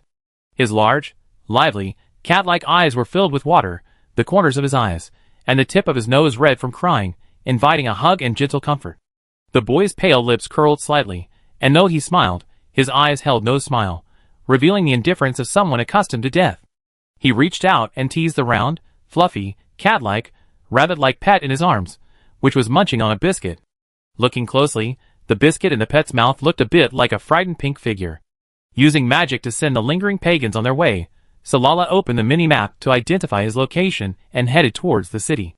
When they could no longer sense their presence, the plants, curled up and motionless, finally came to life and, trembling, dragged the corpses into the cave. After a long while, the players, exhausted from running, reached a rare open area in the dense forest and collapsed on the ground in a disgraceful manner. Oh my god, those NPCs run like monkeys. I can't even catch them.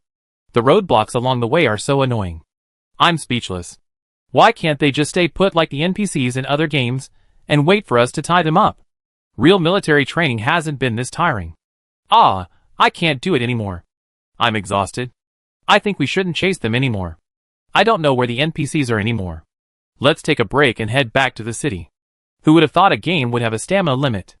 The group sat or lay down, their bodies aching from the rapid, or lack thereof, pursuit, as their master slowly collapsed into a flat position, gradually relaxing. The gentle sunlight bathed them, warm and inviting, making them feel languid and limp. Hey, you know what? Resting like this is quite relaxing. Huh? Why is no one paying attention to me? You all fell asleep? Really, it's quite sleepy in this environment. I even dozed off a bit just now. Hey guys, get up. Don't lie down. We're still waiting to redeem your skills. It's so quiet. Are they sleeping so soundly? An inexplicable sense of foreboding gripped his lips. The player lying comfortably on the grass slowly stood up, turning back while churning out food. Empty. What the hell? Where are they? He frantically opened the team panel, only to see his once vivid teammates' portraits turn gray, a sign of death. But I don't see any death recall effects. And why don't they come online after they die? Staring blankly at the grayed out names in his friend list, he shuddered, his voice cracking with tears as he spoke. His teammates' portraits, no matter how he looked at them, looked like black and white portraits of the deceased. Next. Instantly, his figure flickered and vanished, leaving only the rustling of branches in the breeze. A few minutes later, a new post appeared on the front page of the Miracle Player forum. Title: What to do if you're trapped in the game after dying. First post, original poster as the title says, my teammates and I were completing a merit quest issued by the Temple of Light. We couldn't catch the NPC and were exhausted, so we found a clearing in the woods to rest. But when I finally rested, I looked back and found that all my teammates had quietly died. Even more terrifying, their status in the friend list showed them as offline. How could a player just log off after dying, instead of resurrecting and taking on a weapon? Second post, laughing. Is it possible that your teammates conspired to tease you? Just waiting for you to post stupidly. Third floor, being trapped in the game after death. You read too many novels, how is that possible? Either they're trying to scare you like the above mentioned, or they just can't stand you and want to isolate you. Fourth floor, but the OP said their teammates died quietly. My game's death effects are pretty noticeable, right? Fifth floor, OP, how could it be a joke? My teammates include real-life friends and family, who live across the street.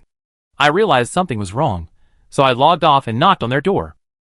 The bot opened the door and said their owner was still in the game and couldn't be reached via StarNet. The most important thing is, we had agreed the day before to have hot pot together for lunch. We already reserved a table. There's no way they just throw away a 3,000 Starcoin deposit just to mess with me. Sixth floor, OPI checked again, and their status was still dead, and their friends list still showed them offline. 7th floor? This sounds really weird. What should I do? I can't even find customer service. 8th floor. I'm inclined to believe my teammates are playing a trick on you. How about unplugging your friend's gaming pod? 9th floor? Don't listen to the above OP's awful advice. If something happens, we're doomed. 10,086th floor. I think I'm in your situation.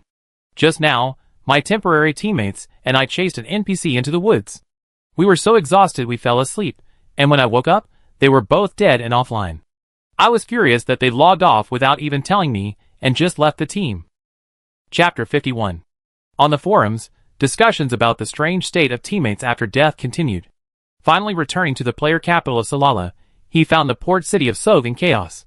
Players carrying heavily tied-up NPCs could be seen walking purposefully towards a certain destination. Are there any new quests? At this moment, he finally remembered the world channel he had long neglected.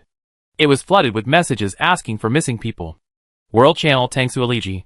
Looking for someone, looking for someone, looking for someone. Does anyone know Oko in real life? Go check on her. Shui Shui. Does anyone know Cool? He hasn't revived since his death, and his status shows he's offline, but he can't be contacted on the Star Network. Is there anyone who can check on him offline? Mumuya. What happened to question mark? Why are they always looking for someone? It's scary. Away. That forum post. It seems someone is trapped in the game after death, and can't get out. Their status isn't updating, and they haven't left the game cabin. 688. That's not right. I just got mauled by a wild boar and revived. Is everything okay? V50. I just revived too. But I also read the forum post. It's really scary. Could this be a random bug? Momo meow. If the post is true, doesn't that mean that if you die now, you might never escape? No way. After browsing the explosive posts floating on the front page of the game forum, Saralay fell into deep thought. The player's speculation that after death, the soul is forever trapped in the game, stripped of its memories, and turned into an NPC, then killed by unsuspecting players. That scenario is absolutely impossible. Let's not even talk about whether the game has the power to create a suitable, functioning body for a soul. The Milk Continent and the Blue Star world where the players reside are separated by a vast, 18,000-mile barrier.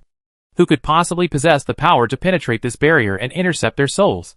If anyone possessed that power, they would have already crushed the Temple of Light and trampled upon the Pantheon, dominating the entire Milk Continent. Why bother intercepting the souls of atheists from another world? They can't be eaten.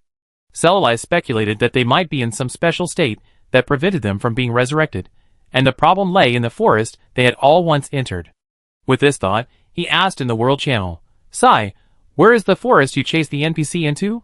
So hungry. ? Wait, am I seeing things? The missing person has returned? Jin, oh my god, is this really Sai? Why did his level go back up? Celali, The long silent private chat channel was once again buzzing with his query in the world. Rich and handsome yellow chicken, Papa Don, Uwanghuang, punishment.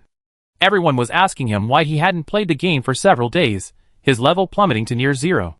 Celali replied one by one, my level plummeted, and then rebounded because I was doing a hidden quest.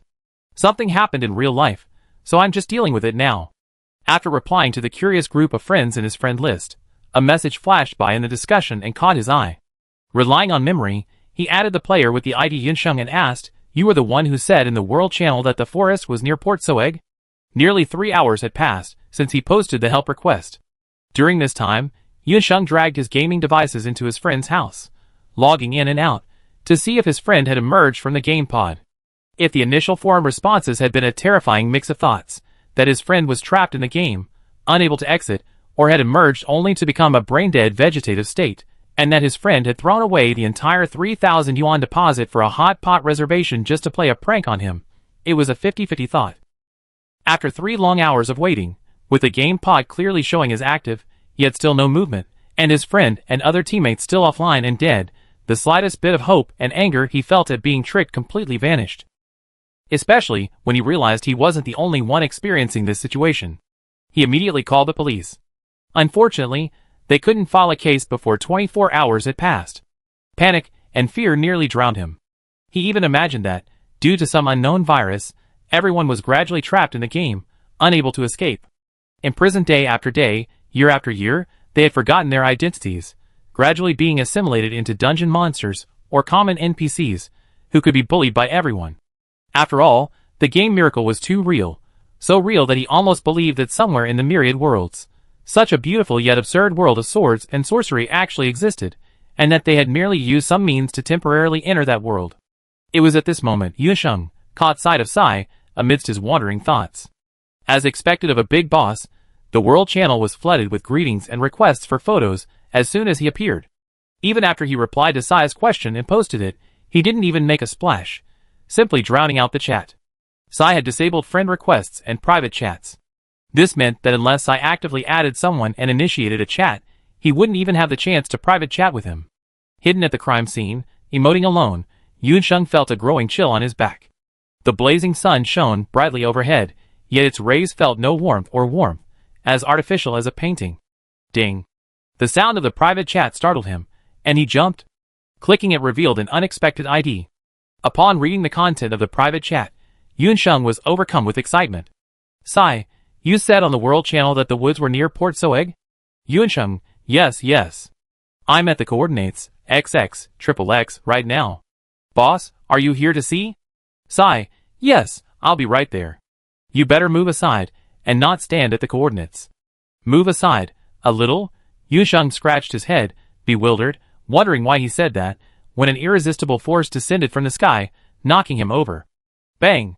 Selalai, who was stepping on Yusheng's arm, and the player, staring wide-eyed, bewildered, exchanged glances. Each of them could see a hint of bewilderment and embarrassment in their eyes. Yusheng, so that's what move aside means, haha. Selalai hummed, moved away, and looked at the player he knocked over, grimace, and covering his butt, then looked away. When he saw the surrounding environment clearly, he was shocked. Isn't this the place where he and Papadon landed after escaping from Kingsley Manor? If he remembered correctly, the land he was standing on now had been hit by a deep hole. According to the speed of natural repair, it would be impossible for it to return to flatness so quickly. In other words, someone had been here before and repaired the pothole. Why? What's so special about this place? Could it be that person had nothing better to do and couldn't bear to see the pothole? As he pondered this, a slight noise came from the bushes diagonally ahead. The trees swayed, and something seemed to be behind them. Yusheng alertly drew his weapon and unleashed a sword energy. The sharp, domineering energy sliced through the grass and struck its target. Damn it! Who's plotting against me? Get out! A larger, more ferocious sword energy emanated from behind the dense vegetation, faintly revealing a swaying figure behind it. Selalai blocked the blow with his staff, then unleashed a magical spell, binding the man securely. Parting the grass to reveal their IDs, both Selalai and the sprawled warrior snorted in disdain. On the ground lay the hegemony. Hearing Selalai's cold snort, Bei flew into a rage, tumbling back and forth like a tortoise in its shell. What are you snorting about? I'm not even disgusted by you attacking me yet. What gives you the right to be disgusted with me? Selalai retracted his magic. Scrambling to his feet, Bei asked, What are you doing here? I'm warning you, I have important things to do. Don't get in my way. Yusheng, hey, what are you talking about? We were here first, weren't we? How can I get in your way? Stop talking. Let's resolve this first. A transparent air barrier separated the arguing pair. Selalai's expression was stern. There's something strange about this place. Yusheng, remember carefully. Tell me the entire process from arriving here to discovering your companion's death. Try not to forget any details. Wait a minute. Bei, constantly monitoring what Selalai was doing, interrupted Yusheng. Your companions also suffered a strange death? Strange death? That's quite fitting. It's indeed very strange. Selalai pointed at Yusheng. The poster is right in front of you. Bei, a little excited, grabbed Yusheng's shoulders and shook him. Did you also discover your companions were missing here? Yusheng, dazed, searched for keywords and said, You too? Bei let go of Yusheng, and the sudden loss of force caused him to lose his balance. If Selalai hadn't supported him, Yusheng's but would have been hit again. Bei clapped his hands. There's definitely something wrong here. Maybe there's some hidden quest. He glanced at Selalai and said smugly, You don't really think they're trapped in the game, do you? Selalai shrugged, neither saying yes nor no. As Bei had said, he also thought there might be some hidden quest here, or even a dungeon entrance. However, seeing his cocky demeanor, he didn't want to engage in conversation. Suddenly, a thought struck him. He looked at Yusheng and asked, What time did you and your teammates arrive here? Yusheng pondered, Let me think. Around 11 in the morning? Or maybe 10, I didn't really pay attention to the time. It was after he killed the heretic, and Xiao He tore through the remains of the evil god. Could it be that he was replenishing his energy? Wait, where's the body? Selilai asked hurriedly, his heart pounding. Did you see any bodies around here when you came? Or any blood? Yunqing's expression froze. Nothing. Selilai was startled. One hand clenched his staff, veins bulging, while the other reached into his chest pocket, kneading Xiao He, who had transformed into a pet. It was only then that Yunsheng and Bei realized he was actually carrying a soft, adorable black plush pet tucked into his chest. Bei's face grew serious. The problem? It's this piece of land, isn't it? A member of our guild also died here, around. He looked at Yunsheng. After you guys. Yunsheng shuddered. This place. Oh my god, Bei, what are you doing? Why are you touching my butt? Bei was puzzled. Are you sick? Are you so good looking that I should touch you? If it wasn't Bei, could it be? Yunsheng looked at Selilai. He seemed a little surprised, staring intently behind him. His hands. Both hands were where they should be. So, who was touching his butt? Chapter 52. Yunsheng's hair stood on end, goosebumps covering his entire body as he shouted, "There's a ghost." His voice was sharp and piercing, shrill yet filled with fear. In just 2 words, he uttered several high notes. The richness of emotion contained within them was truly awe-inspiring. He wasn't frightened by the vines that suddenly emerged from behind him, stealthily testing his attack, but rather by his scream. Even the branches that had a firm grip on his ankle, about to exert force to drag him, seemed to pause for a moment. This intimidating power, this penetrating power, made him a promising candidate for a Medora-class change. That lineage of sorcerers excels at using their shouts to amplify their spells. When fighting them, he was often not injured by their spells, but rather by the thunderous roar that could penetrate the silencer. What a pity! Why was he a warrior? If he were a sorcerer, perhaps he could have successfully changed his class. The vines, recovering their composure, tightened around their ankles. Yunsheng cried out again, but before they could exert any force, they were dispersed by a magical blow. Bei, bewildered, finally realized, who's touching you? It's clearly a plant. You're the only one making such a fuss. Your heart is filthy. More vines surged out, and the low-lying vegetation beneath their feet sprouted sharp teeth, wriggling and gnawing at the soles of their shoes, attempting to penetrate their flesh. Across the entire space, wherever they looked, all vegetation came alive, stirring with activity. Selilai chuckled, we found the reason for players' silent deaths. Since the server's launch, players are no longer the idiots who stand frozen in place when encountering monsters. Yunsheng and Bei rolled on the ground, awkwardly avoiding the mace-like vines that suffocated their faces. He scrambled to his feet and took a closer look. He saw Selilai, one hand casually clasped behind his back, the other gently raising his staff, precisely striking back several branches. A thin, dark membrane enveloped his body, preventing anything from reaching him. Yunsheng, so handsome, sir. Bei, what a show-off. One scene, 2 mindsets. The endless, seemingly endless vegetation was tiresome. A blazing netherworld fire emanated from the tip of his staff. The black flames, unlike the bright yellow blaze, were not as conspicuous, but a single glance revealed their scorching power. The netherworld fire's inherently cold color gave off a damp, icy chill, making one overlook its lethality. Only when the soul-freezing, light flames fell upon one's body, unable to escape no matter how hard one struggled, could one truly sense the dual power of extreme cold and heat. Infernal flames blazed across the land, engulfing the entire landscape in an instant. Only the silver-haired mage and the 2 stunned warriors remained untouched by the black flames. Yunsheng, set fire to the mountain jail for life. No, this is a game. It's fine, boss, you're so cool.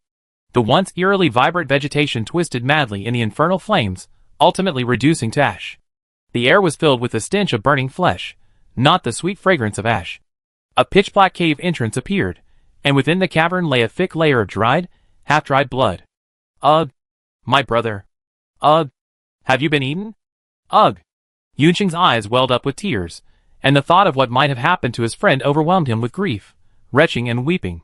He glanced at Bei from the corner of his eye.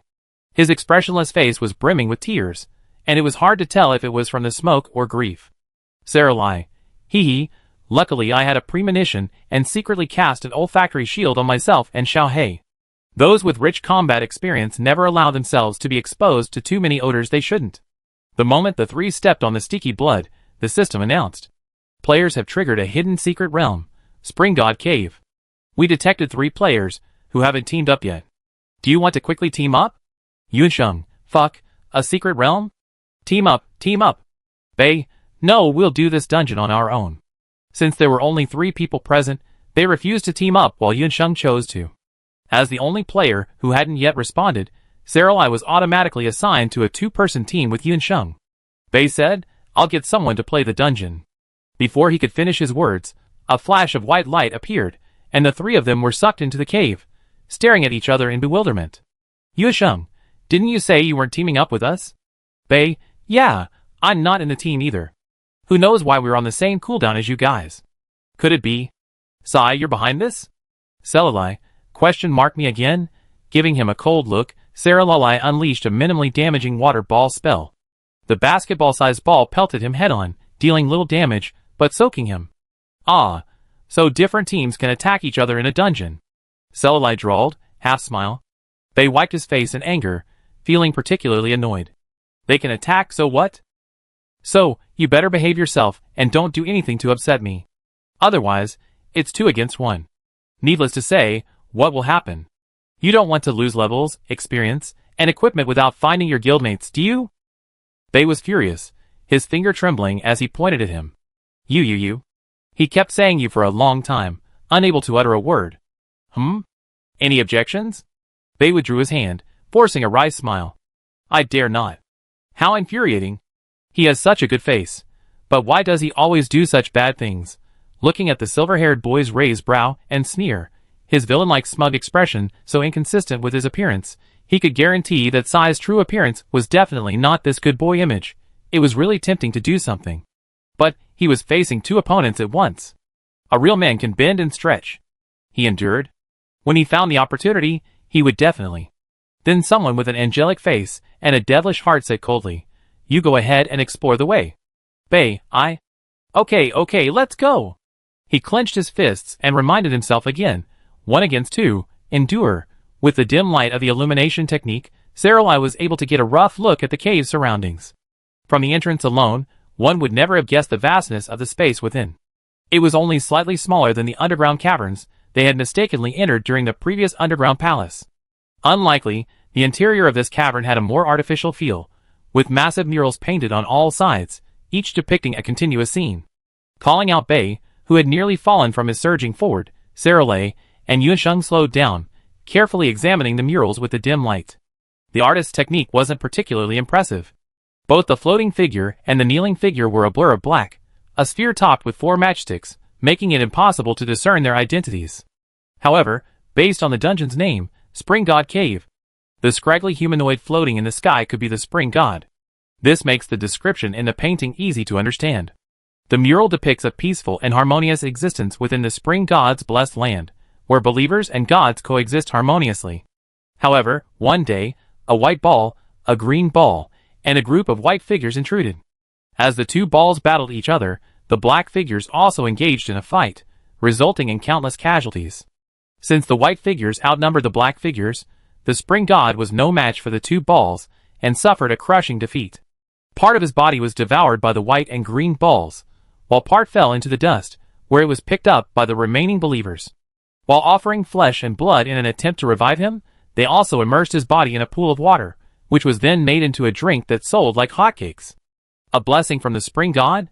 So, the blessing from the Spring God that had so enraged so many was the result of soaking in the rotten water of the giant temple. Now, even Salala felt like vomiting. Even though I knew that a divine body, unlike a human body, wouldn't decay even after hundreds of years, and that the pools containing it would never contain dead maggots or rotting, unidentified tissue, it still disgusted me. Wait. Something's wrong. The god of spring is even more ancient than the god of light. Although the Temple of Light always boasts that its master is the first ray of light at the dawn of the universe, the primordial and most ancient god, anyone who understands history wouldn't believe such self-righteous nonsense. Even if the body of such an ancient god is immortal, would he still have believers after thousands of years? Would a part of him still be so well preserved?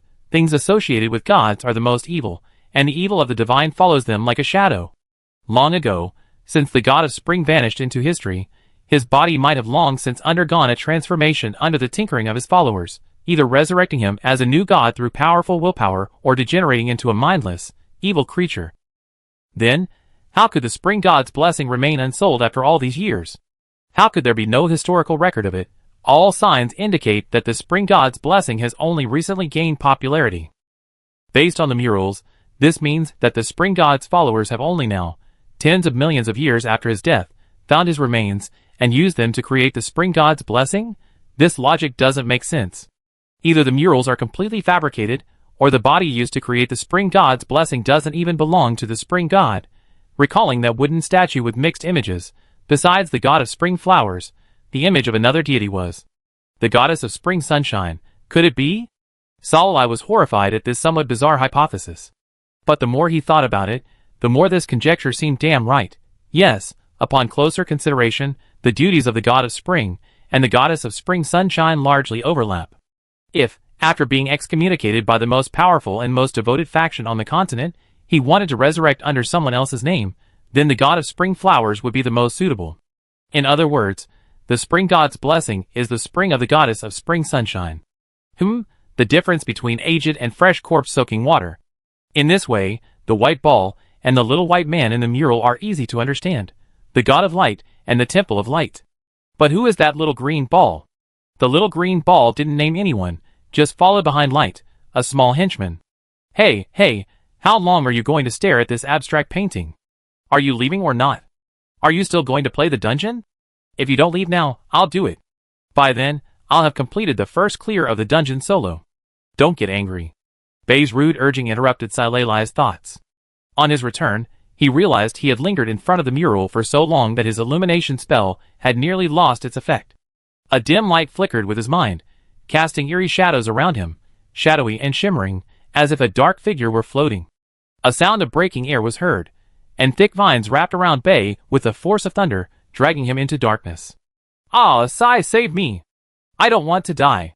Chapter 53. The vines moved at such a rapid speed, ignoring the terrain and obstacles, dragging Bey's body along, stumbling and falling, draining him of blood, with no regard for his life or death. Sai, you cold-blooded wretch! Save me! Why didn't you save me? Ah! Why are you hitting me? How did I offend you? You're doing this on purpose, aren't you? So noisy. Salih and Yunsheng exchanged a glance, each catching a hint of speechlessness in the other's eyes. To keep up with the vines, the two pursued at full speed, moving so fast that even the illumination magic couldn't reach them. They were practically running in the dark. Luckily, Bey was ahead, acting as a mop, clearing many of the raised obstacles for them. With poor visibility and the high speed, magical attacks were often absorbed by Bey's massive bulk before they even reached the vines. Facing him, who wasn't a teammate, Salih couldn't use Hellfire to burn the vines, because he would be incinerated as well. As for immobilization, control, and binding spells, they were completely useless against him. He couldn't move to begin with, so how could they possibly immobilize him? Now that he had his limbs intact, he could still struggle to slow down the dragging. Wouldn't immobilizing him actually play into the vines' hands, and actually help them? Faced with this situation, Salih was at his wit's end. Yunsheng panted and suggested, alas, a man should be a man. Minor injuries are nothing to worry about. How about? Just bear with it. You have good equipment, and plenty of health, so you won't die anytime soon. We can't help you in this situation. If we accidentally injure you, and we kill you, you'll start making a scene. What if you try to take over after we get out? You guys can't do anything to me, Sai. A poor, helpless, and weak lone warrior like me, wouldn't you be easily defeated by your tyrants? Bey, F***K. Finally, when Bey's health bar was teetering on the brink, so utterly vulnerable that a single slap could deplete it, the vines released their restraints, and the three of them entered a stone hall. The hall was strangely decorated. Wooden figures bound with silk threads were kneeling in prayer, devoid of facial features, save for a pair of pitch-black eyes. The figures ranged in size, some as tall as a man, others barely the size of a thumb.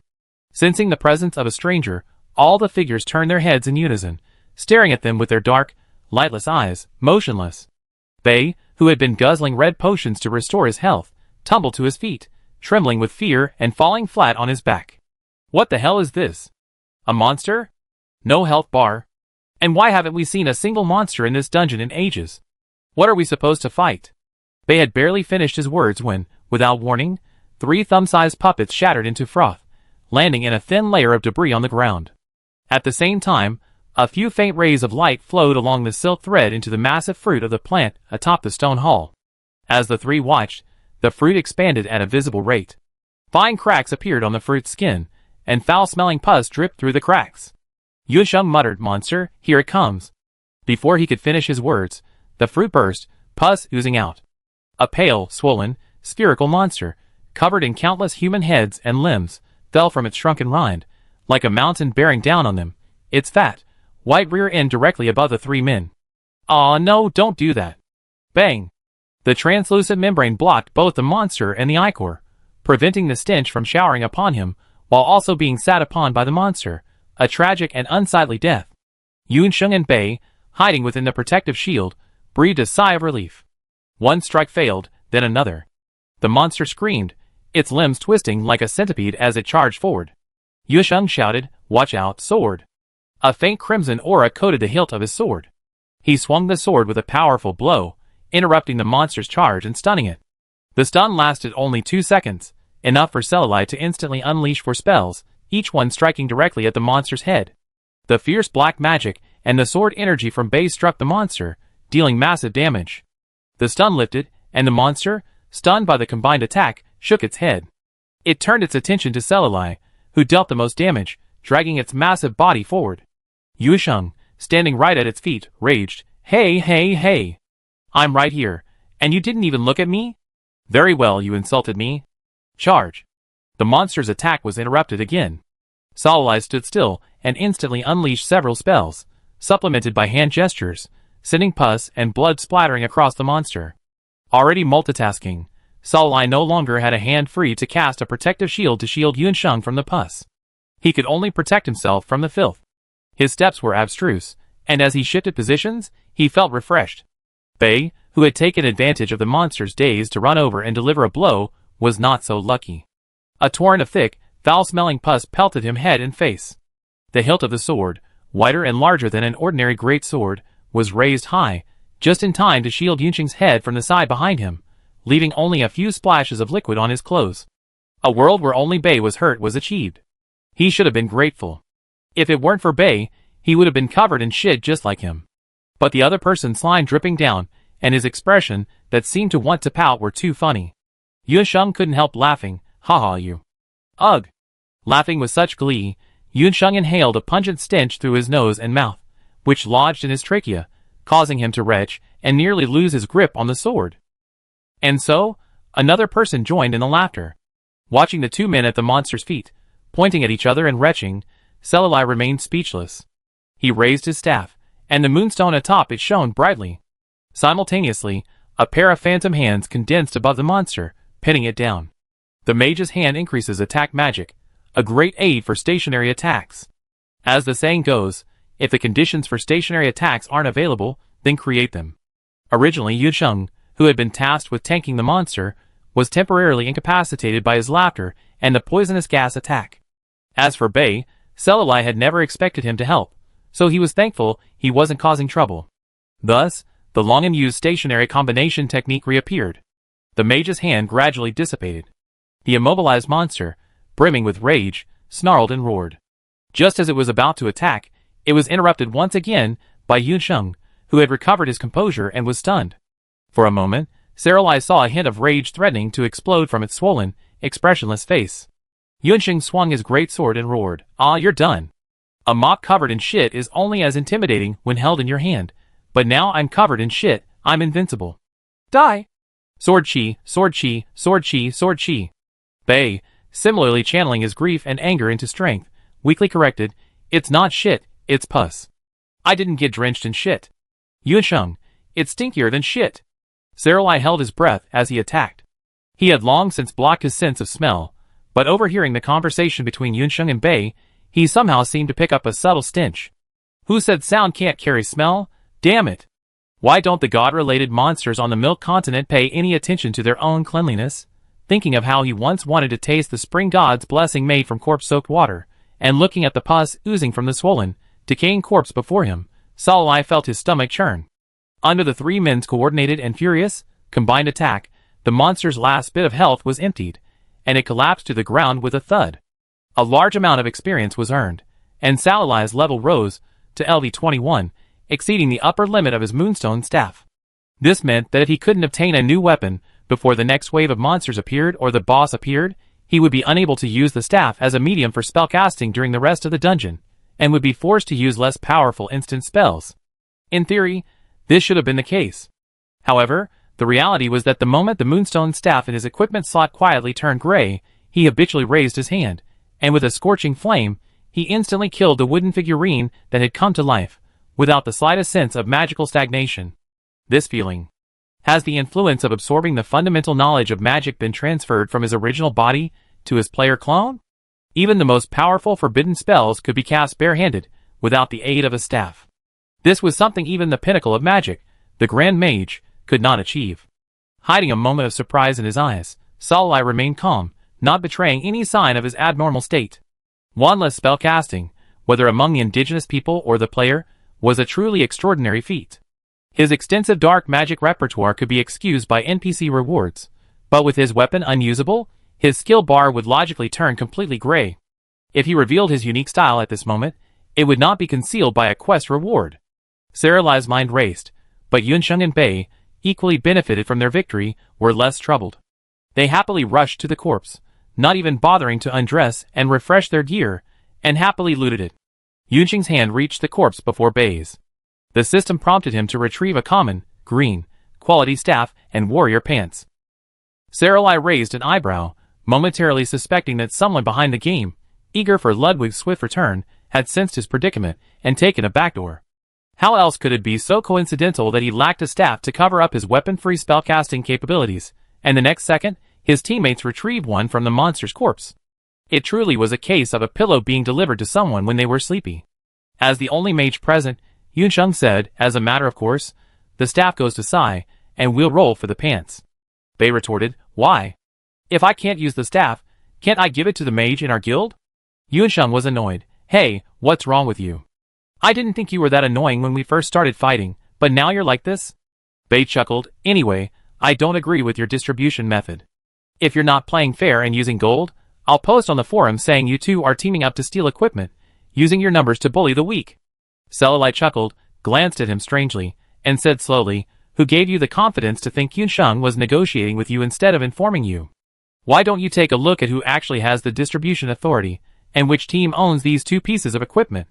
Although Salalai, Yunsheng, and Bei worked together to kill the monster, Bei entered the dungeon as a separate team, and Yunsheng looted the equipment box before him. In other words, ownership and distribution of the items rested with Salalai and Yunsheng. Yunsheng laughed heartily. "Seriously? We're distributing equipment within our team. Why are you, an outsider with no access rights, meddling in our decisions?" Chapter 54. After carefully checking the ownership of the equipment and discovering he didn't have loot rights, Bei's face fell, and he stammered, unable to utter a single word. He had assumed that if the three of them fought monsters together, the drop gear would be shared equally among them, completely forgetting that he, Sai, and Yunsheng had been on separate teams since the moment they entered the dungeon. Damn, how could this game have such a mechanic? Two teams entering the same cooldown would mean fighting monsters, and fighting among themselves? The point is, he couldn't even defeat them 2-on-1. Was he going to have to watch helplessly as they took the gear from all the bosses afterward, while he put in the effort and gained nothing? How could that be? But if he didn't put in any effort, or if he just hit aside and stabbed them in the back?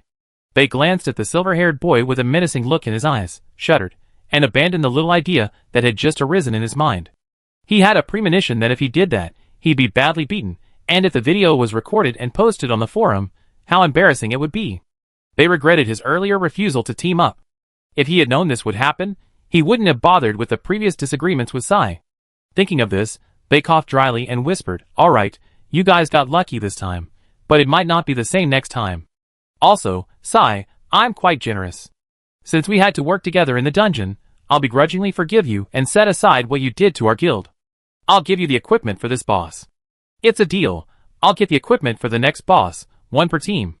With that, he headed towards the passageway that had emerged from the puppet's ash-like state, leaving Salalai and Yunsheng staring at each other in speechless amusement.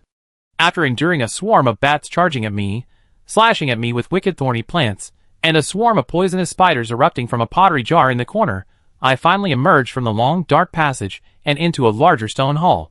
In the center of the hall stood a throne made of withered vegetation. To call it withered wasn't quite accurate. It looked more like the vegetation had been given a low-saturation yellow-green filter. Clearly alive, it gave the illusion of long-dead decay. Sitting there, I could smell the stench of moldy, withered vegetation.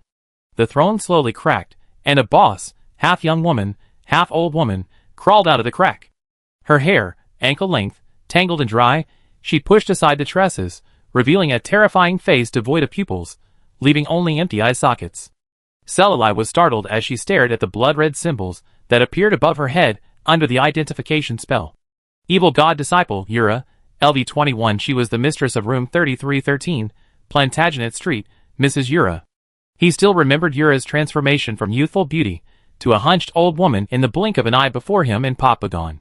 He had assumed that, because he and Papagon hadn't reported Yura's unusual contamination, she had the opportunity to escape Port Sog and find a new life in a different city. Who could have imagined they would meet again in this cave? She seemed to have lost her mind, only possessing attacking instincts. The degraded Yura was agile, shrieking sonic attacks while rapidly growing steel-sharp hair that enveloped her. Moreover, it was unknown what had happened to her, or what she had been fed, but she, once a mere ordinary person, now possessed the power to command vegetation. Every move she made was imbued with a touch of natural magic. Numerous seeds, nurtured by this power, grew into ferocious, mutated vegetation, chasing and biting those around them. It was a boss with both offensive and defensive capabilities, combining melee and ranged attacks. They roared, charging forward first. While fending off the attacks, he turned back and shouted, "Don't forget, the pants and weapons are yours. The gear this boss drops is mine." Selali nodded at Yunsheng, who had silently inquired. With the well-equipped Bei as the main tank, and Yunsheng, whose equipment was less impressive but whose skills more than made up for the difference, supporting him, the two engaged in aggro. Selali calculated the aggro transfer limit, and steadily dealt damage to avoid aggro. The boss's health reached 75%, and as usual, it was time for the next P-transformation phase. As expected, her movements faltered, her cries growing more shrill. From the crevice beneath the throne, figures began to crawl out. Upon seeing one, Yunsheng exclaimed, "Pun pun?" At the same time, they cried out in alarm, "Lone wolf?" And Huangfu, "War wolf. Why are you here?" There was no response. A dozen people crawled out one after another, their eyes bloodshot, their teeth bared and snarling, somewhat like zombies. Among them were Yunsheng's teammates, members of the Tyrant Guild, and Prisoner, a rogue player who had once met Selali, had occasionally chatted with him, and had purchased potions from him a few times. It seems those missing were pulled into the dungeon. The parasite buff on the status bar was particularly glaring. Yunsheng choked up, "Pippin, wait! I'll defeat the boss and rescue you." Yula, seated on the throne, raised his hand and pointed. The dozen or so parasitized players split into two groups. One group rushed towards Selali and Yunsheng, while the other group attacked Tyrant. Coincidentally, the attackers were all people they knew. One side attacked with fury, while the other side tried desperately to avoid the fight. For a moment, the scene was in chaos. Yunsheng dodged a priest's staff blow for the umpteenth time, crying out in despair, "Nua Pen Pen, wake up! You're a priest, why are your blows so painful?" Besieged by his friends and family, Yunsheng had no choice but to fight back with his sword, but he was no match for the siege. The same situation occurred on the hegemony side. Selali, on the other hand, had it much easier. Of all the people present, he only knew Prison Shadow, and he only had to deal with him. Even with the added bonus of his parasitic attack, he was no match for Selali. He didn't hesitate, striking without mercy. After a few blows, Prison Shadow's health bar was depleted, and Yura's health bar was also reduced accordingly. She screamed in anger, her hair like thousands of steel needles piercing Selali, only to be enveloped by the flowing, sticky black mist and dissolving into smoke and dust. The black mist dissipated, and several spells, filled with murderous intent, followed, targeting her head, chest, and abdomen.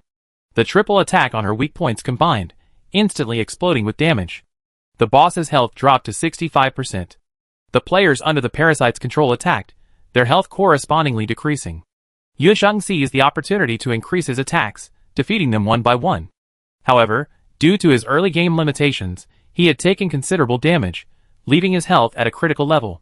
The blinding white light of death flashed, and with only the words "my equipment" to utter, Fei was slapped back to his resurrection point. The attackers who had been besieging him switched targets, attacking Saralai and Yunsheng. A few seconds later, Yunsheng killed the last control player and returned to his resurrection point. Now, Saralai was the only one left, facing the boss alone. In the empty stone chamber, a light whisper escaped his lips, a mixture of contempt and mockery. Is that all you're capable of? The boss was furious, unleashing countless attacks, each blocked by its own defenses. Saralai swung her hands, drawing elegant and mysterious arcs through the air, instantly unleashing a killing move. Flying bones pierced the stone walls and soil, wrapping the boss tightly within their bones, like a giant python. The protruding bone spurs pierced her flesh, and the dense deathly aura eroded it, devouring her completely in the blink of an eye, leaving only a shrunken husk. In the dim stone chamber, the sated bones shone with a brilliant white glow, casting a soft light. A powerful blast of necromancy, once unsung without long chance but requiring the aid of a wand, was unleashed by Saralai with a simple flick of his hand. Gazing at the player's avatar's delicate, soft hands, Saralai's expression shifted, finally settling into a faint smile of joy. While the journey into the void is thrilling, it pales in comparison to the rewards it holds. He murmured softly, now I finally understand why countless professionals throughout history have yearned for the tainted void. A mere fragment can hold such immense power. What would happen if one swallowed an entire ball of light? You become a god. The pet in his arms leaped to the ground, regaining its human form. Become a god? Ludwig smoothed the hair from Saralai's ears. If you, Sai, swallow that ball of light containing the essence of magic, and break free from the shackles of knowledge, the void, and rules, then you will become a god ruling over all magic. All magicians will naturally become your followers. But being the god of magic isn't easy. Or rather, being a god of the elements that make up the continent, light, darkness, wind, rain, magic, time, and so on. There's a high probability that, upon coming into contact with the world's essence, your soul will disintegrate and become part of the pollution. Sai, don't covet the void, and don't become obsessed with knowledge. Saralai mumbled a distracted response, clearly not listening. His eyes darted around, perhaps contemplating how to enter the void again and try to gain more fundamental knowledge. Ludwig sighed helplessly. Was that the only way to bring his thoughts back? The tall, handsome god, head bowed, slid very close to his worshipper, their breaths mingling. Realizing his uneasy proximity, as if engulfed in his presence, Saralai's eyes widened and he abruptly pushed him away. Ludwig chuckled. Come back to your senses? Saralai glared at him, the tips of his ears tinging crimson. I know. I won't dwell on it anymore. Don't do that suddenly again. Ludwig tilted his head innocently. What's that? I'm just trying to get your attention. What were you thinking? Did you think I was going to? Ugh. His lips were covered, and his bright black eyes were filled with grievance. Saralai remained unmoved. He was no longer the man who had just woken from a coma, struck by beauty. Now, he was terrifyingly lucid. He would never again be fooled by his appearance, dazed and foolishly coaxed into agreeing to do something bizarre. Absolutely. Ugh. Damn it. It wasn't that he couldn't stand his pampered eyes, but rather that, as a believer, he owed his deity some respect. That's right. Saralai lowered his hand, thought for a moment, and decided to rein in the deity's behavior. Before, he didn't understand anything, so he just let him do whatever he wanted. Now that he partially recovered his memories, he couldn't continue to indulge him like that. Although his current appearance perfectly met his aesthetic standards, he was a straight man, as straight as could be. How could he be so easily hugged, held hands, and even kissed? It felt so strange, like they were dating. Chapter 55. On the Miracle Player forum, beneath the popular post "What to Do if you're trapped in the game after death," was a game recording. The video was a pale reddish bloody hue, and compared to the other player recorded videos, it was extremely shaky. It was unclear how the camera was controlled, as if shrouded in a blurry, dizzying veil. The recording location appeared to be a cave or stone chamber. The light was dim, and the pale reddish bloody filter obscured the surroundings. For some reason, the person recording the video was agitated, their heavy breathing could be clearly heard, and they stared fixedly at something, as if waiting for something. Soon, 3 figures appeared on screen, 2 warriors and a mage, engaging in a fierce battle with a suddenly appearing boss. At this point, the players realized that the space the person recording the video was in was a dungeon. A brand new dungeon with no clear record. Oddly, the person recording the video did not join the battle, but instead stood quietly, watching their companions struggle. As the magic, with its striking special effects, struck the boss. The person recording the video finally moved. He was finally joining the battle, fighting the boss alongside his companions, instead of just standing there as a camera. Countless players watching the video shared this thought. The player recording the video, with a clear focus, walked directly towards one of the warriors. He approached his companions with such speed, so fast it was almost eerie. The video shook violently, as if he wasn't walking, but rather pouncing. The players watching the video watched as the person recording the video and the warrior player engaged in a brawl. The warrior kept dodging, shouting something incessantly, his expression a mixture of anxiety and disbelief. Like the viewers, he couldn't believe they were actually fighting. The comments were full of question marks. Oh no, the boss hasn't been defeated yet, and you players are already fighting among yourselves? And why can players on the same team attack each other? How strange.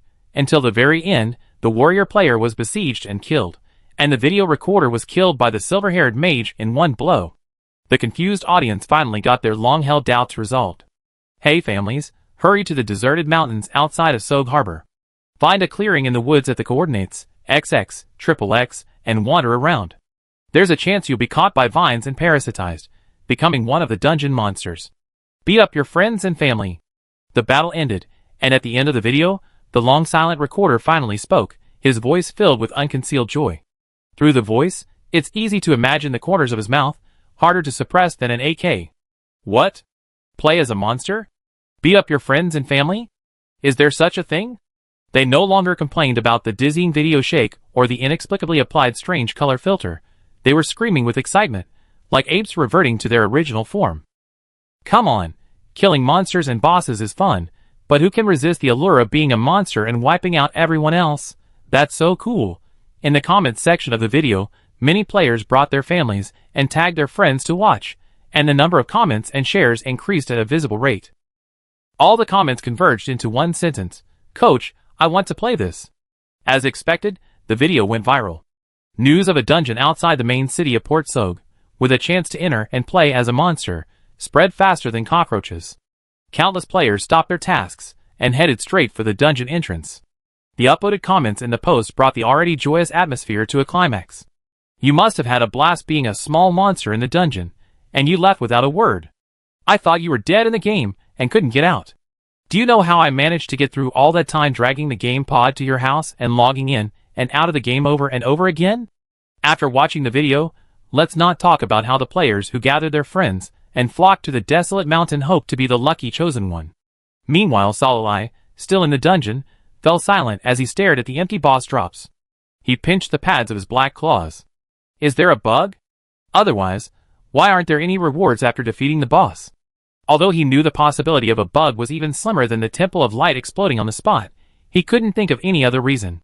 It couldn't be that the boss, now a mere shell of skin, wasn't actually dead and could be resurrected, right?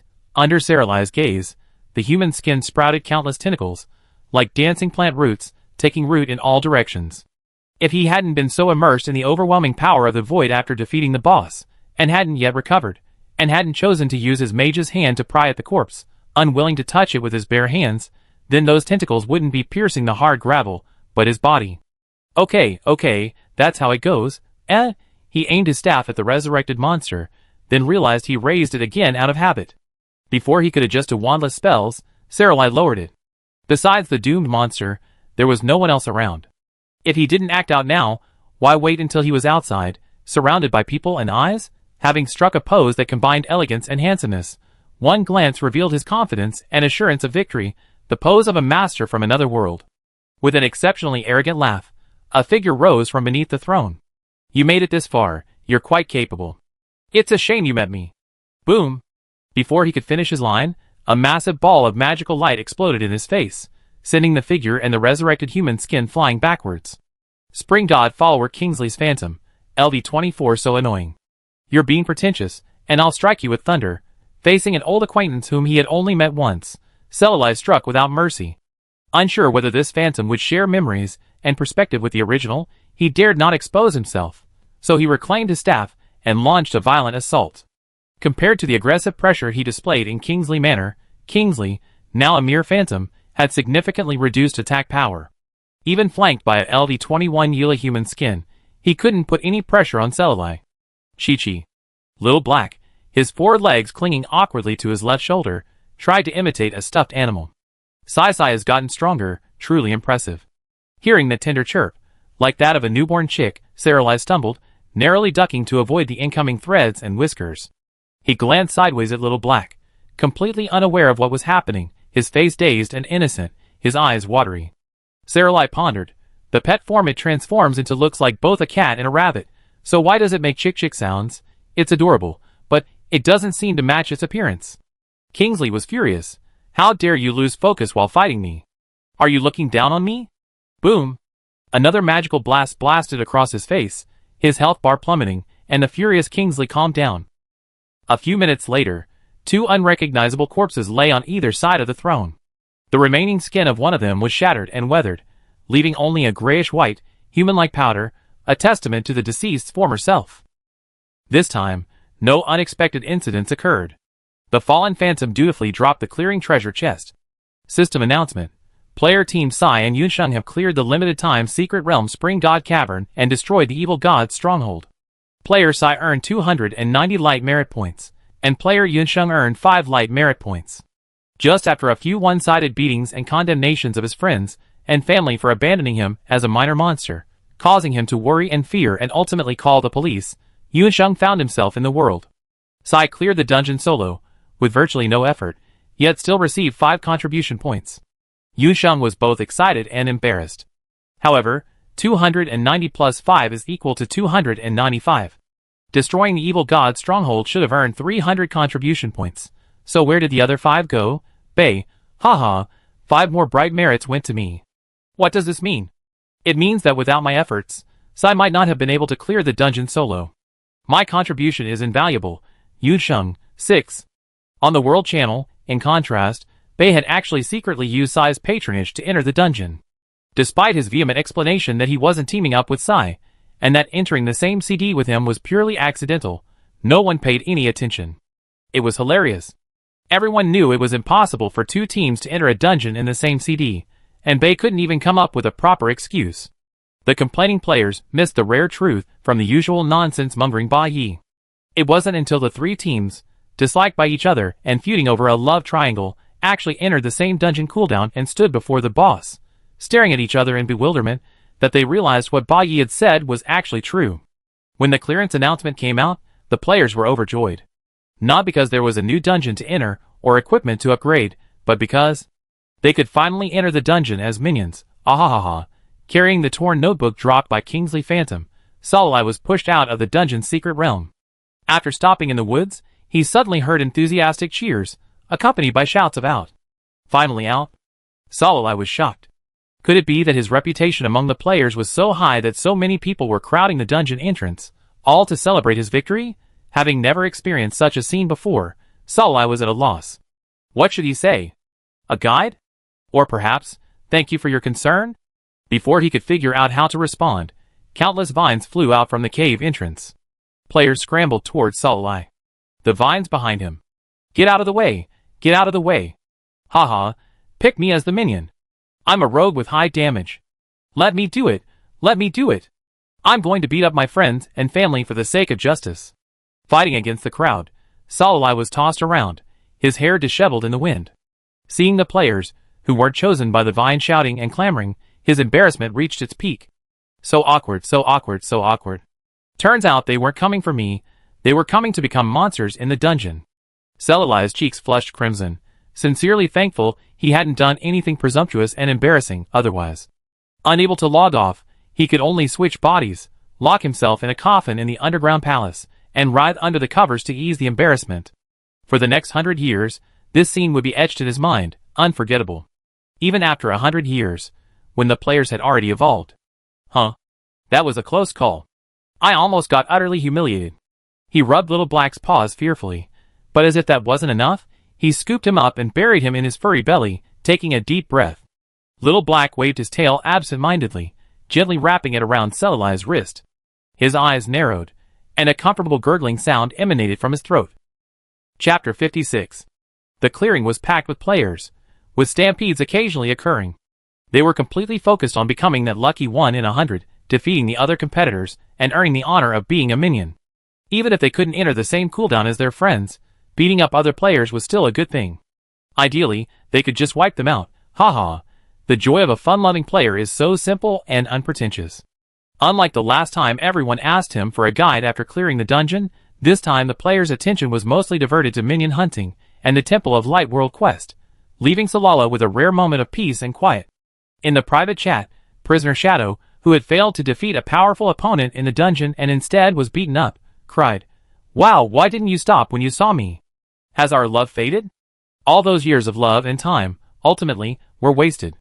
Selalai, isn't it because I saw you were parasitized and wanted to rescue you from this dire situation as soon as possible?" He changed the subject, asking, "How did you end up being a minion?" Prisoner Shadow, don't change the subject. I'm still doing the hidden quest. It's one weird, complicated quest after another. I just went to pick some grass nearby, and who knew I'd be caught in the vines, unable to even call for help. He was already doing the collecting hidden quest back in the novice village. So why is he still doing it in the main city? This quest is indeed a bit tedious. After chatting with Prisoner Shadow for a few more words, he returned to the main city and randomly chose an inn. After locking the door and casting a soundproof spell, he placed the items dropped by Kingsley Phantom on the table. It was a notebook with a torn cover, full of age, and covered with anti-peeping runes.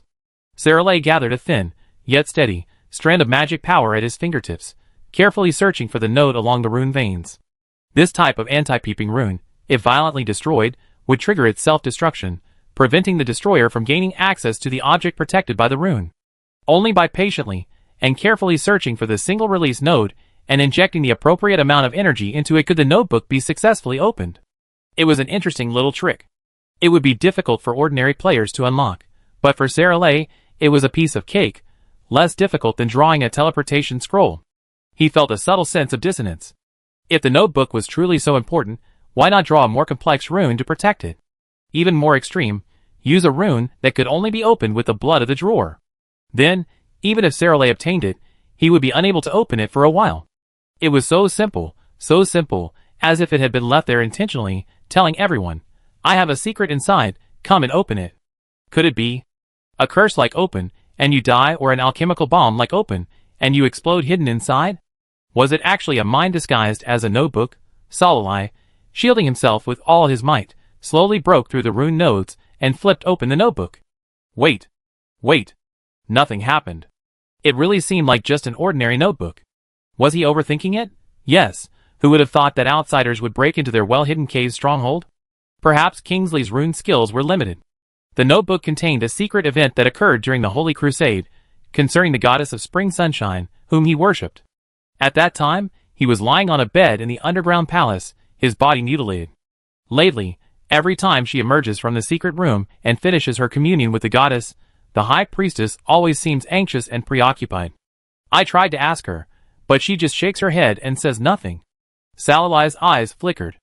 The fact that Kingsley could speak to the priestess showed that he held a high position within the Chunaway sect. But when they had seen him at the South City Manor, it was clear that his strength was only at the lowly beginner level. He only rose to the intermediate level by absorbing the life force of those at the gathering. Such strength would be considered a pillar of power among smaller sects, but within the Chunaway sect, a sect powerful enough to rival the Temple of Light, someone of his caliber would be virtually unknown, barred from even entering the holy grounds and relegated to remote temples. How could he possibly even converse with the priests, who could communicate directly with the gods? Compare this to a lowly priest approaching the Pope and asking, "Why do you seem down lately? Tell me about it." I can't imagine the scene.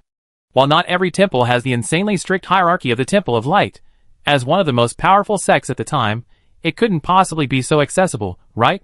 Placing his doubts aside for the moment, Salala continued to flip through his notes, skimming over the boring routine of sleeping, eating, praying, and training until he finally caught the key point.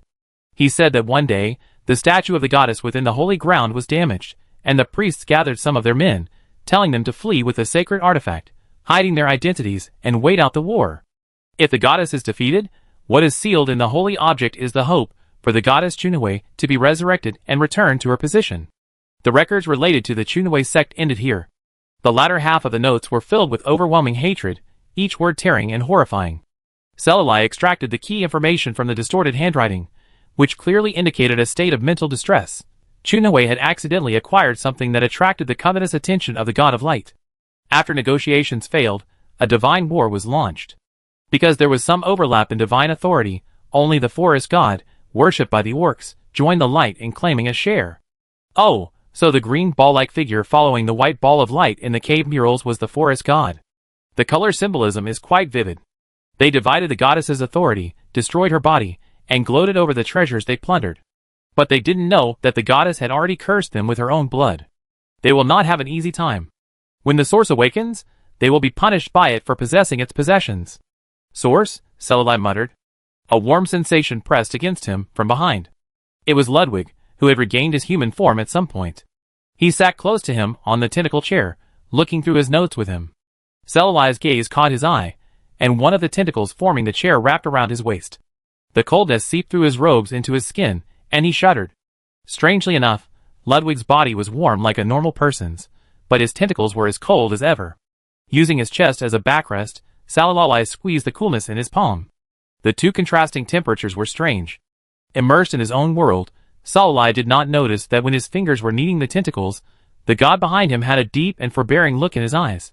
His Adam's apple rolled up and down, and he took a silent breath. What do you think is the origin of the notes? Are they the rules that roam the void? Will those things also revive?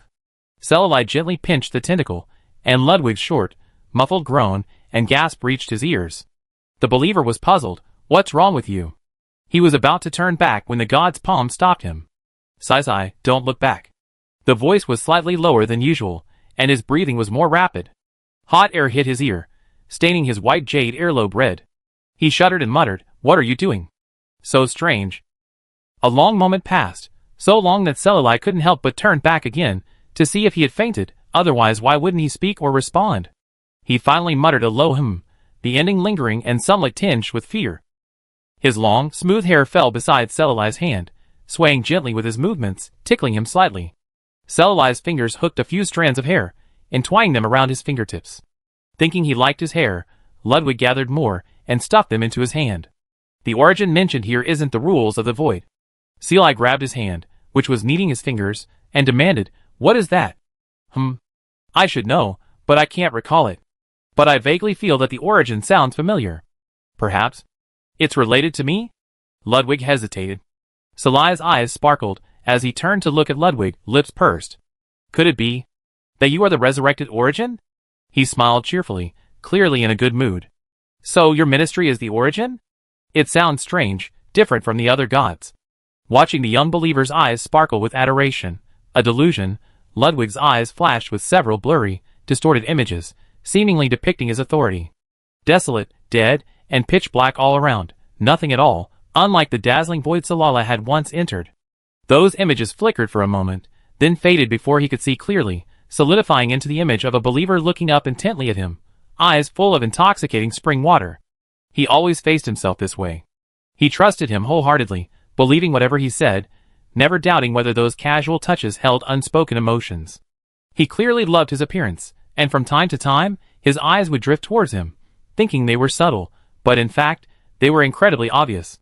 Why hadn't he considered that there might be a relationship between them beyond that of God and believer? Clearly, they had long been intertwined, guided by fate. Watching Ludwig's expression change strangely, alternately sweet, sad, and sulky, Celali was bewildered and asked cautiously, Ludwig, what's wrong with you? Did you remember something? Is it because your priesthood is hard to say? He believed he had grasped the truth. His expression shifted because he wasn't, as he had suspected, the origin itself as described in the notebook, but he couldn't bring himself to say it without spoiling his fun. Celali rubbed his head and soothed him. It was just a casual remark. Don't take it personally. Besides, the origin god doesn't sound right. Even if you were the weakest god, I wouldn't despise you. Once I reach the Grand Mage realm, we'll be able to dominate the world. A mere temple of light, we're not afraid of that. Ludwig opened his mouth to say something, but seeing Celali waving his fist, he thought for a moment and swallowed his words. Sunlight streamed in through the window, ripping the wood grain to shreds. Ludwig glanced out the window at the western sky. In the kingdom of light, a massive ball of light hung high above the void, trembling like a human. Its light shrank for a moment, then blazed again, as if trying to peer through the void and clouds to discern the presence on the eastern continent whose distant glimpse had brought him immense pressure. In the holy land of light on the western continent, the bells rang once more. Chapter 57. A natural cave nestled in the forest, its entrance hidden by a tangled mass of thorny, half-dead vegetation. One needs to look very carefully to discern a sliver of deep black between the overlapping branches. Because this woodland is far from the main road and lacks any unique produce, it appears to be just another commonplace on the Milk Continent, and therefore rarely visited. A place like this is naturally suited to engaging in shameful, secretive activities. The sun hung high in the sky, filtering through thick clouds and towering trees. By the time it reached the ground, it no longer possessed its original blazing warmth, but instead carried a touch of the damp, chilly air of the forested vegetation, clinging to the surface, lingering thickly and lingeringly. A dark green figure strode through the woods, the grass swaying as it passed, as if welcoming her presence. Branches stretched out to brush against the hem of her robe, leaving a damp trail of dew. The figure moved swiftly, slipping into a cavern wide open by the retreating vegetation in the blink of an eye.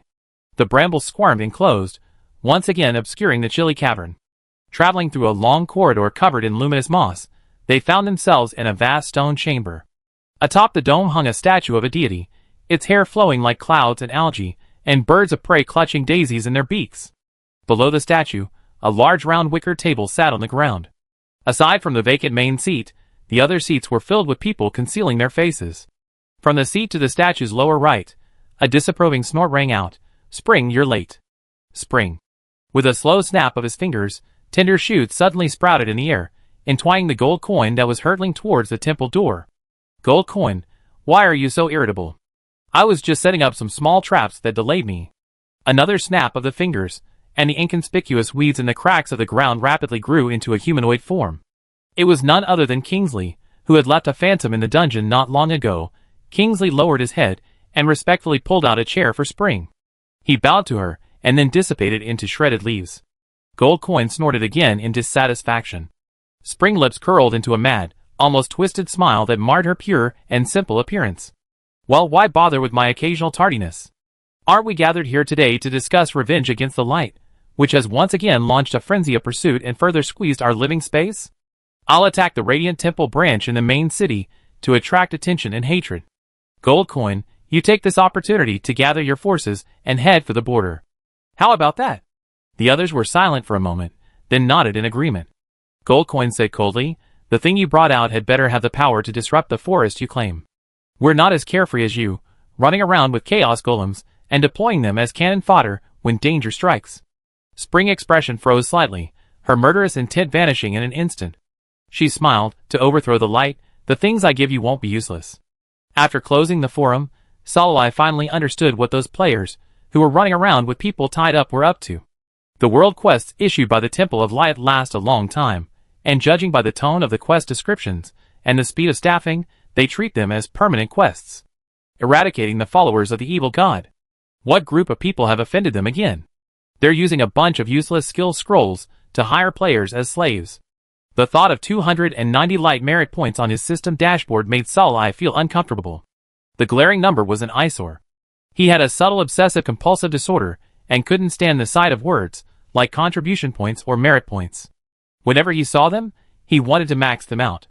But a necromancer being hunted by the Temple of Light, was he supposed to work for them for a bunch of worthless merit points? Absolutely not. Even if it was a clone, he wouldn't want to. Salai felt like he was being bitten by ants.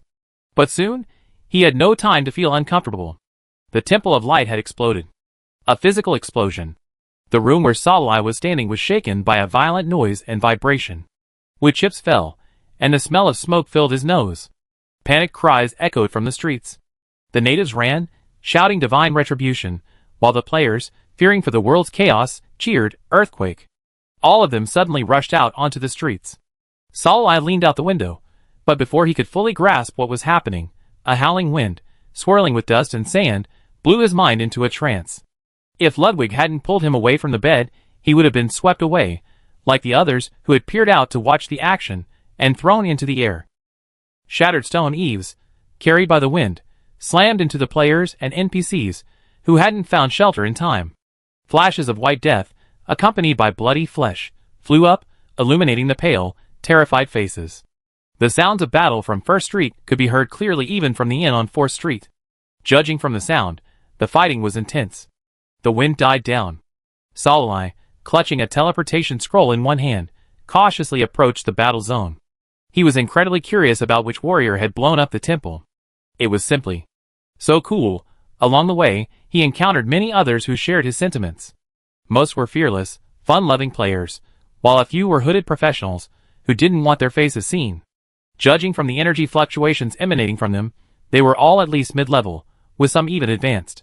Eager to watch the action, they either rode their horses or employed speed-boosting techniques like the light body spell, appearing quite impatient. Salai was certain they hadn't run this fast even during the magic core sale. He silently cast a few spells on himself, quickening his pace. There was no need to approach First Street. Simply stepping onto Second Street would allow him to clearly observe the battle.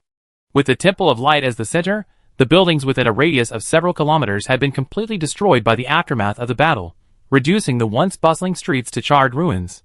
Even more striking than the ruins was the temple. Its tower ripped open, and the statue of the god of light toppled to the ground. The gleaming golden statue was stained with dust and mud, a disgusting color. Wet, sticky, and grainy, feces yellow vines clenched tightly around its neck, leaving a trail of thin, sticky liquid on the statue with every swipe. Salai had never regretted so much, regretting her good eyesight. A cry of surprise came from the side. Wow, the statue of the god of light is covered in shit. Swish, swish, swish. Facing countless glances, she was bewildered. What's wrong? Did I say something wrong? The color and texture are exactly the same, the thin kind, so disgusting.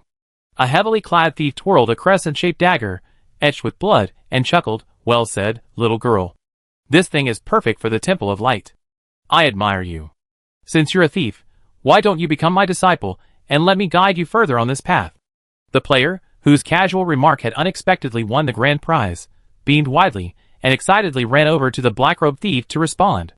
The onlookers were also stunned. So, cursing the Temple of Light might earn them favor, and a hidden class.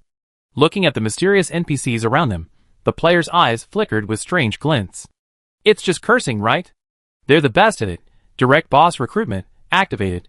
As the green-robed and white-robed men fought fiercely, a massive, one-sided verbal battle erupted on 2nd Street, far from the center of the battle. Players who were harshly criticized by the Temple of Light for switching to priest and paladin classes were already fuming. As respected players, the absolute center of the world, with all stories and NPCs revolving around them, even those who casually picked up trash were praised. These players had never experienced such blatant disdain from the Temple of Light. The players had long been annoyed with them, unable to defeat them or scold them. Now, they finally had the chance to vent, their insults becoming increasingly harsh, leaving the surrounding classes stunned, looking at each other. What was going on? These junior class players, seemingly young and untouched by the devastation of the Holy Crusade, were so resentful of the Temple of Light? The curses were even harsher than theirs. More. We'd love to hear them. A few people, satisfied with the sound, accepted him as their apprentice on the spot. Seeing this, the other players cursed even more vigorously. What a harmonious atmosphere. A two-way rush. More and more players rushed over after hearing the news, their voices so loud they could be faintly heard from the center of the battle. A girl with black hair and eyes, whose limbs transformed into thorny branches, laughed heartily. Her face was youthful, but her voice was old and rough, like a man and a woman. A vine as big as a meteor hammer slammed down on the bishop. Did you hear that? So many people are cursing you. Let me hear what they're saying about you. From beneath her dark green robes, 1,000 roots extended, each firmly rooted in the figure, wearing the same matching robes. With agility that didn't suit her at all, she dodged the Bishop of Light's thundering blow and quipped, "A beast in the skin of the Holy Father? Pretty fitting, isn't it, little Bill? Shut up. Wait until I kill you, the bastards who blaspheme my lord, and I'll take care of them myself." The compassionate smile Bill Yon displayed before the crowd vanished completely. He glanced gloomily at the crowd watching from a distance. His anger was so intense that he lost his focus, and a sharp vine pierced his cheek, leaving a large hole. Holy light shone, and the wound healed. The girl chuckled. What should we do? It seems those scoundrels are killing all your precious paladins. It seems even the most renowned paladins are no match for those scoundrels. Bill, struggling to withstand the attack, glanced out of the corner of his eye as he saw teams of paladins trapped in a dense web of vegetation. Holes in their sturdy, finely crafted breastplates revealed the wriggling, worm-like roots within. Their movements slowed down. Each paladin was surrounded by at least 5 pagans, fighting with all their might, as if they felt no pain. Even if they lost limbs, the roots connecting them would heal them in the next second. Even the most powerful paladin couldn't withstand the enemy's relentless onslaught. The enemy was tireless, but our forces were growing increasingly powerless. The novice priests, who had long been assigned to the back line to heal the wounded, saw their lives hanging in the balance, the glory of the gods tarnished, yet they were laughing and joking, their healing spells completely inaccurate. Bill was furious and spat blood. Damn them, a bunch of losers. He's seen their worthlessness from the preparatory training. He should have cut his losses and expelled them all, rather than being useless in the battle now. The food they consumed was more useful thrown away than eaten. The priests, who had been urgently drafted into the battle, casually casting healing spells while gossiping on the forums and world channels, and complaining about the Temple of Light, were so infuriating that Bill's attacks became increasingly futile. He didn't know what evil tricks these heretics had used. After rushing over and splashing him with an unknown liquid, he couldn't even call for help from the Cardinal, let alone a divine intervention, but fortunately, he still had that one thing, which he wouldn't use unless his life was in danger. Puff! His chest was gaping open. The vine that had pierced his chest was bizarre. The moment it was removed, it had left behind several seeds in the wound, feeding on his blood and sprouting. He could clearly feel the pain, itching, and fatigue as the foreign object pierced his flesh and took root along his meridians. A faint, ethereal female voice hummed to him in his ears. "Oh no! There's contamination. Plants feed on blood and grow wildly." The signs of defeat were clear. The onlookers were eager to make a move, their intention to take advantage of the situation obvious. The atmosphere was tense, and all that was needed was someone to break the balance. Soon, that person appeared. A knight, wielding an 8-foot-long lance, steered his dwarf lizard mount straight into the battlefield, shouting, "Dogs of light, die!" With a swift swing of the lance, the already weakened priests and paladins were strung together, their hearts shattered by a single blow. The green-robed attackers tacitly avoided his attack. Seeing this, several more figures swooped in, joining the fray to collect casualties. They dared not attack the bishop, but they easily dealt with the less powerful priests. The battle had evolved from a two-sided conflict into a multi-pronged siege. The players mingling with the indigenous priests cried out "fuck" and fled in all directions, their heads in their hands, shouting as they ran, "Death to this poor Taoist, but not to my fellow Taoists. If you can hit them, leave me alone. I'm not one of them." It was useless. In the eyes of the professionals who rushed forward to besiege them, anyone wearing the bright white robes of the Temple of Light, whether player or NPC, deserved death. Seeing this, the vegetation on Bill's body grew even faster. The blood that continuously gushed out was mixed with organ fragments and dense, wriggling seeds. Celali, like the players who remained where they were, did not join in the revelry. A lingering sense of foreboding lingered in his heart. He had a feeling that things were more complicated than they seemed. As Bill's entire body was about to be covered in vegetation, growing into a walking, humanoid plant, a bright, blinding light burst forth from him, possessing the power to destroy everything. Self-explosion. As expected, it was the same move again. While being hunted by the Temple of Light, he encountered this situation more than once. Just as they were about to end the battle and harvest the enemy's lives, they self-destructed. This wasn't just any ordinary, last-ditch self-destruction, but rather the detonation of the forbidden heart of light, imbued with the powerful power of light. At the cost of the user's life and soul, they slew the enemy, who thought they had secured victory, while simultaneously alerting the Holy Land far away in the western continent, allowing the remaining monks to arrive for reinforcement. A truly annoying tactic, dragging someone down with them before dying. The orb of light exploded without distinguishing friend or foe, the white light of the priest player's death faint in comparison, barely visible. Several professionals who had strayed too close, wantonly slaughtering the paladins, were annihilated instantly, unable to even utter a scream. "No! I haven't yet changed my class. Give me back my master." Someone knelt and wept bitterly, heartbroken and tearful to those who heard it. As the aftermath of the explosion struck, Celali dodged into the triangular ruins, deploying a protective shield. Little Black, lying in his arms, placed a paw on his shoulder, providing him with a double layer of protection. A few minutes later, the bright light faded, and through the thick bloody mist and dust, Celali saw countless roots sprouting from the body of a girl, half of her flesh and blood. The figures at the ends of the roots, whether in green, black, or white robes, had shriveled up, leaving only a human skin, their clothes hanging lightly on their flesh. The girl's wounds, burned by the holy light, slowly healed.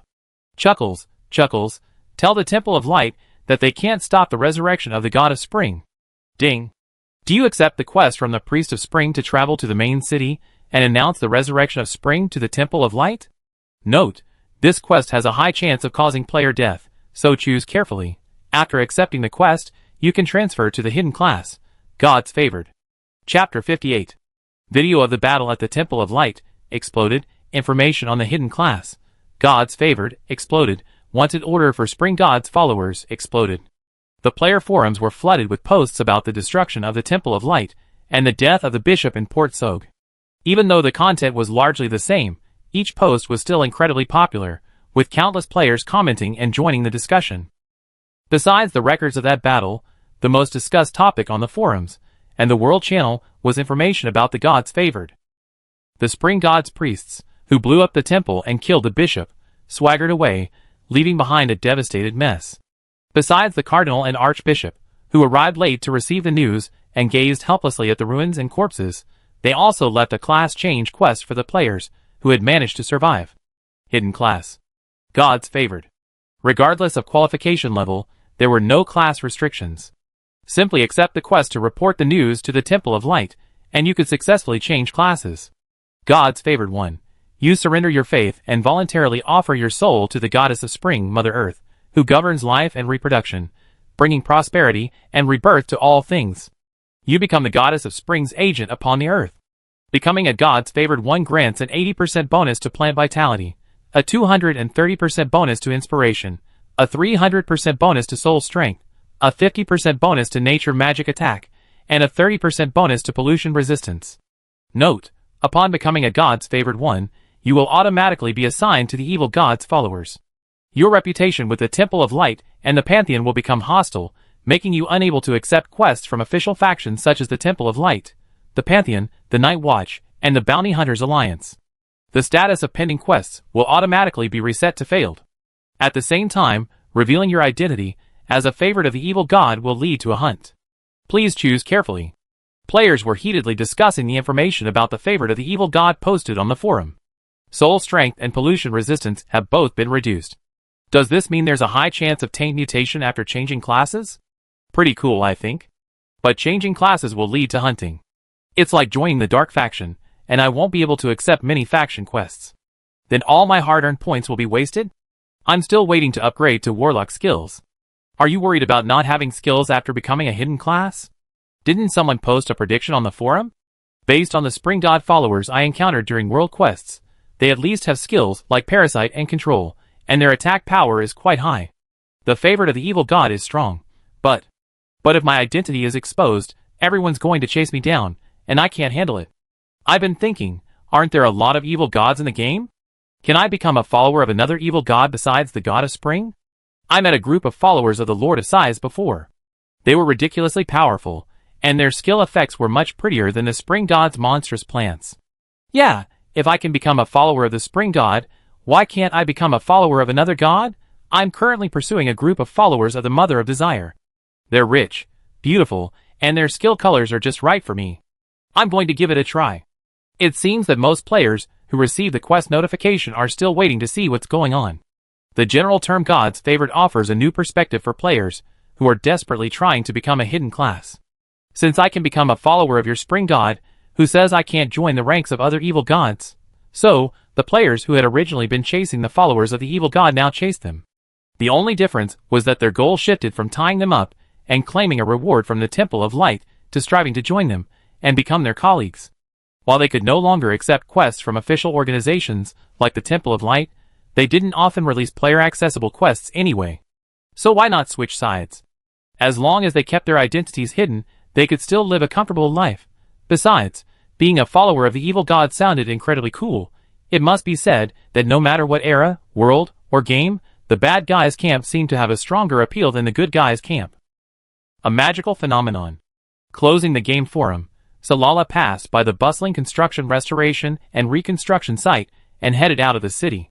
Shortly after the Temple of Light was destroyed, 3 players, through punishment, commissioned him to help them with a difficult hidden quest in exchange for the item Incomplete Prescription 11. They agreed to meet at the carriage house outside the port of Sog. When they arrived at the agreed meeting place, the client was already waiting. 2 warriors and a cleric surrounded a short, heavily covered figure whose head displayed no ID. Their treatment of the figure indicated an NPC. Noticing Celali's striking silver hair, the cleric player stepped forward and greeted him. "Hello, sir. I'm Pan-Fried Custard Bun. You can call me Custard Bun. These are Xiao Xiao and Momo." She pointed to the two warriors. Xiao Xiao was the tall and thin one, while Momo was the shorter and stockier one, whose facial features bore a resemblance to hers. Although their IDs were floating overhead, undisguised, Celala still nodded in agreement. After introducing the players, Custard Bun pointed at the NPC and said, "Our mission is to escort Sophia to the Lost Forest to search for her missing brother. We previously collected some information about the Lost Forest in the library. It's said to be a forbidden zone for life, with orc tribes roaming the periphery. They are extremely hostile to humans, and will kill anyone who trespasses. And isn't there a player in the forum who plays the traveling frog game, who specifically visits remote, uninhabited areas to check in and take photos? She happens to have a route from Sherdong City to Soeg Harbor, and then to the distance. The human capital closest to the Lost Forest is Tali City. There are a ton of monsters along the way, and with the three of us, we simply can't handle them all, so..." She pulled the fragments of the prescription from her backpack and said, "This is the agreed-upon reward. We'll fight any monsters we can on our own, and if they're really high-level monsters, you can intervene. If you encounter monsters you can't defeat, don't worry about us, just take the NPCs and run. We'll come find you when they revive." With the fragments in hand, only one left to unlock the complete formula, Celali's face beamed brightly. The group exchanged polite pleasantries and set off. Nan Huangbao took out the map he bought from the wandering peddler and shared the route plan with Celali. "Originally, we were supposed to take the Soich Port teleportation array directly to Tali City, then rent a horse from Tali City to reach the Lost Forest. But the teleportation array in that city is broken, so we need to transfer to another city. Unfortunately, there's no direct connection to Tali City from other cities. According to the map, we'll have to make 3 transfers." Celali nodded. "I'll follow your instructions." Anyway, his mission was simply to help clear the Warcraft bandits between Tali City and the Lost Forest. The method of transportation wasn't his concern. She pulled gold coins from her backpack. "Since you're okay with that, sir, I'll rent a car, okay?" Afraid he misunderstood, she added, "Don't worry, we'll cover all expenses during this mission." Celali nodded, having no objection. Nan Huangbao quickly completed the car rental paperwork and submitted the deposit, and the driver drove over. To save money, she rented only one car, leaving the most spacious seat for the NPC named Sophia. The rest of the group crammed into one side of the car, legs touching legs, hands touching hands. The space was so cramped that even Ludwig's pet couldn't move its furry tail. The slightest movement would brush against the arm of the person next to it. Crowded, shaking, and stuffy, Sophia remained silent, her hood covering her head, unable to move. An awkward silence descended on the carriage, perhaps because he'd fallen asleep or something. Celali was chatting idly with Oh Huang Wang. Oh Huang Wang, bound to the town library and playing the game like a business simulation, didn't have to stay there 24/7, but he didn't have the freedom to go wherever he pleased like other players. "Oh Huang Wang, it felt like I was working in the game. It was such a shame I didn't get to witness the battle at the Temple of Light." Sigh, most of the players who were close at the time were dead. After sending the private message, feeling he'd been too direct, Celali tried to justify it, saying, "I didn't mean you'd die if you were there." Oh Huang Wang, damn it, did he say the wrong thing again? Celali plucked at the fluffy fur in his arms, but it didn't come loose. The fur, conjured by divine power, was of excellent quality. Even if it looked and felt realistic, it wasn't real fur, so it wouldn't float or shed. Celali abruptly changed the subject. "Sigh, although you can't witness the battle in person, you can come and see the ruins, which haven't been repaired. The administrator of the Port Soeg Library has died. Why don't you try and get the job? As a renowned commercial city, the Port Soeg City Library is countless times larger than the one in Hig Town. Its collection of books is vast, and its collection of alchemy and potions books rivals even the Potion City. Alantai. The administrator of such a large library shouldn't have perished in this battle. Located not far from the Temple of Light, and protected by a powerful defensive formation, the library, aside from a heavy dusting of dust on the exterior, was unscathed. But fate is such a twist of fate. When the followers of the God of Spring attacked the Temple of Light for unknown reasons, the unfortunate administrator, happily strolling his dog, passed by before the priest. The administrator died unexpectedly before he could hand over the token to the next administrator, leaving the Port Soeg Library unattended. Without the token, staff members without access to the library could only temporarily fill in, but this wasn't a long-term solution. However, the Temple of Light was currently preoccupied with hunting down the followers of the God of Spring and repairing the severely damaged temple, leaving it with no staff to attend to library matters. Selalai saw a notice posted outside the library door urgently hiring an administrator, requiring only experienced candidates. Oh Huang perfectly met the requirements. Under normal circumstances, the selection process for a library administrator of this magnitude would be maddeningly complex, with both background and qualifications competing for the position. Oh Huang would never get a chance. But now, the situation was unique. Everyone on the continent was focused on this battle. Aside from a few interested individuals, no one paid any attention to a library administrator job posting. This was Oh Huang's opportunity. Chapter 59. The group crammed into a carriage, swaying and rickety, headed for the nearest town to Port Soeg, which boasted a teleportation array. On the way, Nai Huang Bao, Xiao Xiao, and Mo each logged off to rest. Only Selalai, unable to log off, and the NPC Sophia, who had no idea what logging off meant, remained in the cramped carriage. In response to their inquiries, Selalai nonchalantly said he was too lazy to log off, but in reality, he was filled with envy. The seat was hard and narrow, and the carriage pressed against his back. After just a moment, his entire body stiffened. He shifted his hips slightly, and sighed silently. It was unclear how Nai Huang Bao had chosen such a strangely constructed carriage. Not only could the driver's seat only accommodate one person, but the roof was also curved, completely blocking any way out for fresh air and relaxation. The mage wept. Sensing his followers' low spirits, Ludwig, cosplaying as a stuffed mascot, whimpered. He doubled over, sprawled out, revealing a soft, furry belly. Suck it! Suck it!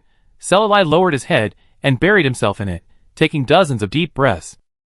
Perhaps sensing his melancholy, the fur he transformed into felt slightly cool to the touch, not as chilling as his original tentacles, but just the right temperature, the perfect lull to stay buried and never get up. Soft belly, soft fur, soft paw pads. So blissful, even without seeing Selalai's face, one could sense the joy emanating from him, leaving the three people, who had returned to their car and were now incarcerated, stunned. Nutmeg Bun exclaimed, the boss's pet is so docile. He lets everyone do whatever they want. I'm so envious. Xiao Xiao and Momo nodded as well. Reluctantly pulling away from the gentle embrace, Selalai looked up to find three people staring intently at him. The little cat-like, rabbit-like pet in his arms hooked its tail around his hand. Selalai silently shifted his hand, its wide sleeves mostly covering it. The three sighed regretfully. Noticing Selalai's unconscious, possessive gesture, his tail wagged a little faster, a hint of pride glimpsed on his furry, black face. The sun set as they finally entered the city. Selalai breathed a sigh of relief after hopping off the carriage. After Nai Huang Bao returned the carriage from the horse-drawn carriage shop, the group eagerly rushed to the teleportation array. After 3 rotations, the teleportation array entrance in the south square of Tali City shone brilliantly, and 5 figures materialized. After 3 consecutive jumps, the full moon was already high in the sky. Sophia, who had remained silent the entire journey, finally spoke. Her voice was ethereal, a strange rhythm lingering between her words, more like singing than speaking. Let's find an inn to rest. I'm tired. This accent. It was the accent of the Nanlunla region. Nanlunla is a rainforest on the western continent's border, densely covered with vegetation, swirling with miasma, and rich in magical potions. However, due to its complex terrain, it is extremely dangerous. Apart from the local indigenous people, few outsiders can enter and exit alive. The Nanlunla people are conservative and xenophobic. They have their own unique extraordinary path, and all the ritual materials for advancement can be found within the rainforest. As a result, many people never leave their homes unless absolutely necessary. If Selalai hadn't previously fought a Nanlunla for a magic core, defeated him, and been scolded for nearly 20 minutes, he wouldn't have been so impressed by their accent. Although the southern Lunla man's continental common language wasn't well learned, and Selalai barely understood what he was saying, judging by his body language and agitated expression, he seemed to be cursing. Tali was a typical border town for adventurers. Because of its proximity to the Lost Forest, and being the last human-affiliated town on the border, the flow of people was enormous. Almost no ordinary people were to be seen, only armed professionals, all hoping to try their luck outside the Lost Forest, and take home rare materials or magical beasts to sell. Even late at night, the commercial establishments of all sizes in Tali were bustling with activity. Passing by, one could hear the laughter and chatter of professionals in the tavern. Sadly, Such bustle had nothing to do with them, they were merely passing through, stopping for the night. Following the tout, Salai and his group checked into a small inn corner alley. While the facade was a bit shabby, the rooms were generally clean. Custard Buns had booked 2 rooms, one for NPCs and one for players. The only bed in the room was given to Nai Huang Bao, Salai, Xiao Xiao, and Imo, who each found an open space to rest for the night. As the night fell, Ludwig transformed into black mist and embraced Salai within. With the cool, soft mist as a cushion, Salai slept comfortably for the rest of the night. The next morning, Salai was the first to wake up. As he stood up and stretched, he glanced around the room and saw that only Nai Huang Bao was left sleeping in the bed. In the team list, the portraits of Xiao Xiao and Imo had turned gray, indicating that the players had logged off. Nai Huang Bao, who had regained consciousness, also discovered the 2 who had secretly logged off and angrily cursed, "You 2 unreliable losers. Boss, please go next door and see if the NPC is awake. I'll log off and bring them back." Salai nodded, and after watching her disappear, he left the room and knocked on Sophia's door. After Sophia finished her meal, Nai Huang Bao and the other 2 also logged on. After settling the rent, the 5 of them headed towards the Lost Forest. Beyond the towering, battle-scarred walls of Tali City lay a vast mountainous wasteland. Beyond the wasteland lay the dangerous Orc territory. They had to cross the Orc territory, carefully concealing their whereabouts to avoid detection, in order to reach the outskirts of the Lost Forest. And along the way, there lay untold dangers. For example, the group of demonized frogs that flew out of the swamp before them were half a man's height. Their muddy bodies were covered with lumps of foul-smelling mucus, which dripped onto the ground and corroded into small pits. A few people tacitly surrounded the NPCs in the center, with 2 warriors each dealing with a small monster. As Saralai cast a protective shield over the NPCs, he unleashed a group attack spell. Drifting netherfire fell into the toad's gaping, smelly mouths, burning them to the sky and causing them to wail. Mud and mucus sprayed everywhere, and the warriors' health plummeted. Pray for light, bring down divine magic. Healing spell. Nai Huang Bao, holding a short-handled cross, muttered something so fast it sounded like rap. A warm white light shone, raising the plummeting health bar. In between healing, Nai Huang Bao complained to Saralai, "If the priest class wasn't the only one in the Temple of Light, I really wouldn't want to join. Every time I have to use a skill, I have to recite these idiotic, childish lines. I'm really fed up. I don't know why, but I can't use my skills without reciting these words." Saralai smiled. "Maybe this is the characteristic of the priest class. You have to show respect and devotion to the god of light." Custard Bun complained, "What a perverted class characteristic." The 4 of them worked together to kill the group of demonized frogs. Momo smiled as the 2 melee fighters removed their smelly and filthy equipment and refreshed. Coming out of the main city, there are so many monsters along the way. Which wave is this? 6 or 7? It feels like there are more monsters than the traveling frog encountered. Salai, the 8th wave. All of them are demonized. Are there really that many monsters outside of Tali? Although I never been to the border city of Tali, judging by the number of professionals who come and go, there shouldn't be so many magical beasts in the wilderness outside the city. After all, even the smallest mosquito is still meat. Many less powerful professionals can't venture into dangerous places, like the outskirts of the Lost Forest to search for treasure. Instead, they survive by capturing and killing the scattered wandering magical beasts in the vast wilderness outside of town, obtaining whatever useful materials they can from the deformed, demonized creatures, and selling them at the market. Our current location wasn't even close to Orc territory, it was still within human territory. It felt like the number of magical beasts roaming here was even greater than the dark creatures of the Sea of the Dead. Is this really reasonable? For some reason, Salai had a premonition of something ominous brewing deep in the distant forest, a calamity to be unleashed. After bypassing the swamp, the group chose an open area to rest. Salai needed to replenish his magic points, while Momo and Xiao Xiao needed to gather their rage, which had been depleted. The NPC pulled out some rations from the large bag she was carrying, not even removing her hood at this moment. Seeing her enjoying her meal, Custard Bun also pulled some food from her system backpack. It was a fragrant, juicy, charcoal-grilled honey lamb chop, and he shared one with each of the 3 of them. "Let's eat something too. It won't buff any stats, but at least we can taste it. You know what? Eating delicious food without gaining weight is such a blessing." Salai watched as Sophia glanced at the lamb chops they were holding, nibbling the dry bread even faster. The lamb chops were tender, savory, and juicy, they were truly delicious. Selalai devoured the entire chop with exceptional swiftness. It had been many, many years since he had eaten proper food. At the beginning of his journey, he was nothing but bones. Before he could refine his transverse bone, he couldn't even speak, let alone eat. Whatever entered his mouth, the same way it entered, leaked out through his bones. The horrific scene was unspeakable. After regaining enough energy and rebuilding his body, he had grown accustomed to his immortality and the need for food. He focused entirely on cultivation, consuming nothing except for the ingredients and potions that boosted his strength. Now, on the rare occasion of eating a normal meal, he discovered that lamb chops were truly delicious. After their bodies were well fed and refreshed, the five of them set out again, heading towards the Lost Forest.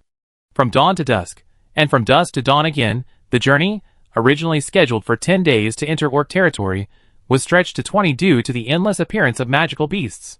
Aside from Selalai and the key protected individual Sophia, Nan Huang Bao, Xiao Xiao, and Momo all experienced multiple deaths, and their resurrection points were the increasingly distant city of Tali. If Selalai hadn't seen the situation and sold them several teleportation scrolls at a consignment shop price, sharing their current coordinates in the team chat after their resurrection, Nai Huang Bao and his companions would never have had the chance to reunite with him and their quest target, Sophia. After killing another herd of frenzied boars, Selalai's expression grew grave. The situation is dire. The number of these monsters could already be called a beast tide. Chapter 60. Beast tide? Nudely, he brushed the blood splattering off his face, and repeated, Nai Huang Bao. The monotony of a life consisting solely of fighting monsters, and rushing on the road, had left Nai Huang Bao and his three companions completely lifeless and dull. From their initial cheerfulness, they now refused to speak unless absolutely necessary. Even if they could log off for some fresh air, they wouldn't be able to rest for long. Who knew if some frenzied demonized monsters would spawn again, charging at the weak, pitiful, and helpless NPCs? Even with their rapidly increasing experience points and levels, they couldn't be happy. No matter how much they loved fighting monsters and leveling up, it didn't mean they could keep it up for 20 days straight. They had enough of the daily battles they've been waiting for. Hold still. There's something happening up ahead. Selalai grabbed the numbly advancing warrior and gestured for the five to squat in the bushes, carefully parting the vegetation that blocked their view. A battle was brewing diagonally ahead. This was the first person they had seen outside the outskirts of Tully City after all this walking. No, perhaps not a human. The sounds of battle were getting closer and closer to them. Through the vegetation, they could clearly see the person fighting with three red-eyed, particularly ferocious one-legged birds. He had a pair of tall animal ears. It was an orc. Xiao Xiao broke down in the team chat, crying, "Why are orcs like this? Where's the cute, animal-eared girl I promised you?" The orc was estimated to be over 2 meters tall, with exaggerated muscles and tendons. His face wasn't the handsome, wild human face of many comics and literary works. On the contrary, while he had human features, his skull was shaped like a completely bestial beast. He casually turned sideways, revealing his alien to the players. It's hard to tell which is more terrifying, his appearance or the mouthful of fangs that resembled a full-grown one-legged bird's arm. Selalai said, who agreed to that. Orcs are neither human nor beast, a mix of human and beast. It's unclear where they came from, or how they evolved into this form that neither humans nor beasts can accept. In short, orcs are a highly marginalized race among the non-human races on the Merc continent. They worship the forest god, live in the Lost Forest, and are incredibly powerful. Compared to the beautiful and powerful elves and the forging prowess of the hot-tempered dwarves, orcs don't have a particularly good reputation. Though they take human form, their habits are unlike those of beasts. They eat raw meat and even human flesh, making them an extremely brutal race. If orcs weren't also capable of speech and possessed thought and intelligence, scholars on the continent wouldn't even bother referring to them as orcs. The five men crouched in the brush, watching the mutually devastating battle with dispassionate eyes. Not long after, the orcs tore off the one-legged bird's head, and its heart, pierced by pecks, ruptured, and it collapsed to the ground with a thud. After both sides were completely immobilized, the five carefully detoured away. Sighting orcs means we're within orc territory. Everyone brace yourself. Hiss. Momo led the way, wielding his greatsword frequently to clear the way. Before he could finish his words of encouragement, he turned a steep mountain road, and was met with a horrifying sight. Custard Bun poked him, frozen in place. What's wrong? Are you stuck? What the hell? A gust of wind blew, bringing the combined odor of blood and rotting flesh to his nostrils. Selali took a step forward and saw several mutilated orc corpses lying scattered on the lower slope. Their bodies, tinged with black and purple, didn't look like they had died of natural causes. A flock of scavengers circled the corpse, startled by the sudden appearance of the player. They flew to the branches and stared hungrily. Upon closer inspection, they saw towering trees filled with scavengers. Beyond the hillside, in the dense forest, the roars of beasts were loud and bloodthirsty. Mo shuddered, tears welling in his eyes. Can we really reach the lost forest alive? Selali murmured, something must have happened in the forest. They had set out from Tali City and, during the long journey, hadn't encountered a single pure beast. Instead, all that blocked their path were demonized beasts, with bizarre appearances, red eyes, and apathetic delusion. This defied common sense. While the lost forest was indeed populated by numerous beasts, it wasn't so numerous that not a single beast could be seen. Orcs wielded beasts and kept them company, and they had a certain affinity for them. Generally speaking, normal beasts wouldn't attack orcs. The orcs they encountered earlier, fighting monsters single-handedly, were already astonishing. The orc corpses now lying in the hollow were devoid of any beasts they could command, which was even more remarkable. Could their beasts have perished elsewhere? Or, for some reason, the orcs no longer had any beasts to command? An inexplicable sense of crisis weighed on everyone. Sophia, concerned for her brother, was practically crying with anxiety. She begged, "Let's not rest. Can we walk faster? I'll try to keep up." For the quest reward, Custard Bun readily agreed. Besides, the sooner the quest was completed, the sooner it would be her turn. She truly couldn't stand the endless days of fighting monsters. From now on, she wanted to retire and become a glorious, lazy idler. During their 20 days together, Selali had learned from her that the reward for the family search mission was an item that could create a protective shield around the user, reducing damage by 65%. It could accommodate up to 5 people, with no limit on the number of uses. While Selali considered this useless item insignificant, it could still motivate players to travel so long for it. Using the light body technique for the group, the 5, guided by the compass, sped towards the outskirts of the lost forest. Finally, after 2 sleepless nights, they arrived at their destination. Selali noted the coordinates. If he had never been to the lost forest before, and if no book had recorded its coordinates, this commission would have been accomplished with a single teleportation scroll, eliminating the need for the arduous monster-fighting arduous journey, and the countless hours and efforts it would have taken. Arrived at the mission location, mission accomplished. As agreed, Sophia handed the protective item to Custard Bun, bowed to them, and walked into the darkness alone. Custard Bun felt a little reluctant. Although she was just an NPC in the game, they had been together for nearly a month. Even an ugly mouse would develop feelings, let alone a living person. She called out, "Sophia? Can you do this alone? How about I help you? Be careful." Before she could finish her words, Custard Bun's pupils widened. She saw a giant python, its patterns perfectly hidden among the trees, open its mouth and bite Sophia, who looked back at her. Selali reacted and slashed the python's head off, but by then, its barbed tail, still moving by inertia, had already wrapped around Sophia's body. The head fell to the ground, and the tail, reacting with increased force, twisted even harder. Puff! The barbs pierced her fragile body, blood splattering. A moment ago, someone still alive, was dead in the blink of an eye. In the darkness, a rustling sound echoed, like the scraping of a snake's tail against the ground. Custard Bun collapsed and screamed. "Don't just stand there, heal." Momo's giant sword was caught in fangs as thick as his wrist. He protected the collapsed Custard Bun, but his legs were struck by the snake's tail, causing him to stumble. After a mere delay, they were surrounded by a swarm of snakes. From sky to ground, snakes of all sizes filled the air, some only the thickness of a thumb, others towering over trees. Fresh blood hung in the air, constantly attracting more monsters. Beyond the snakes, wings flapped and birds cried.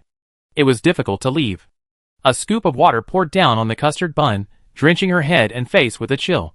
Seeing her shiver, Selali said coldly, "Recover your senses. Fight the monsters well. Kill them all. That will be revenge for Sophia." The Custard Bun choked back a sob yes. The healing light of the light magic continuously fell on the 3 of them. In the brief glimmer that broke through the darkness, Selali could see the fierce gazes from deeper in the dense forest. The sound of chewing, which made her scalp tingle, continued. Countless monsters emerged from the depths of the lost forest, running towards them with a unified purpose. The dark magic slew life wherever it touched, but it was no match for the sheer number of enemies. These monsters were more than simply drawn by the blood. It seemed as if they were headed somewhere, stumbling upon them along the way and taking a bite. Salai glanced back, his sight piercing the dense forest to the direction of Tali City. A tide of beasts. A tide of pure monsters, a rare sight in a century. Xiao Xiao and Momo's skill builds and equipment favored defense, sacrificing some attack power to achieve higher health pools than ordinary warriors.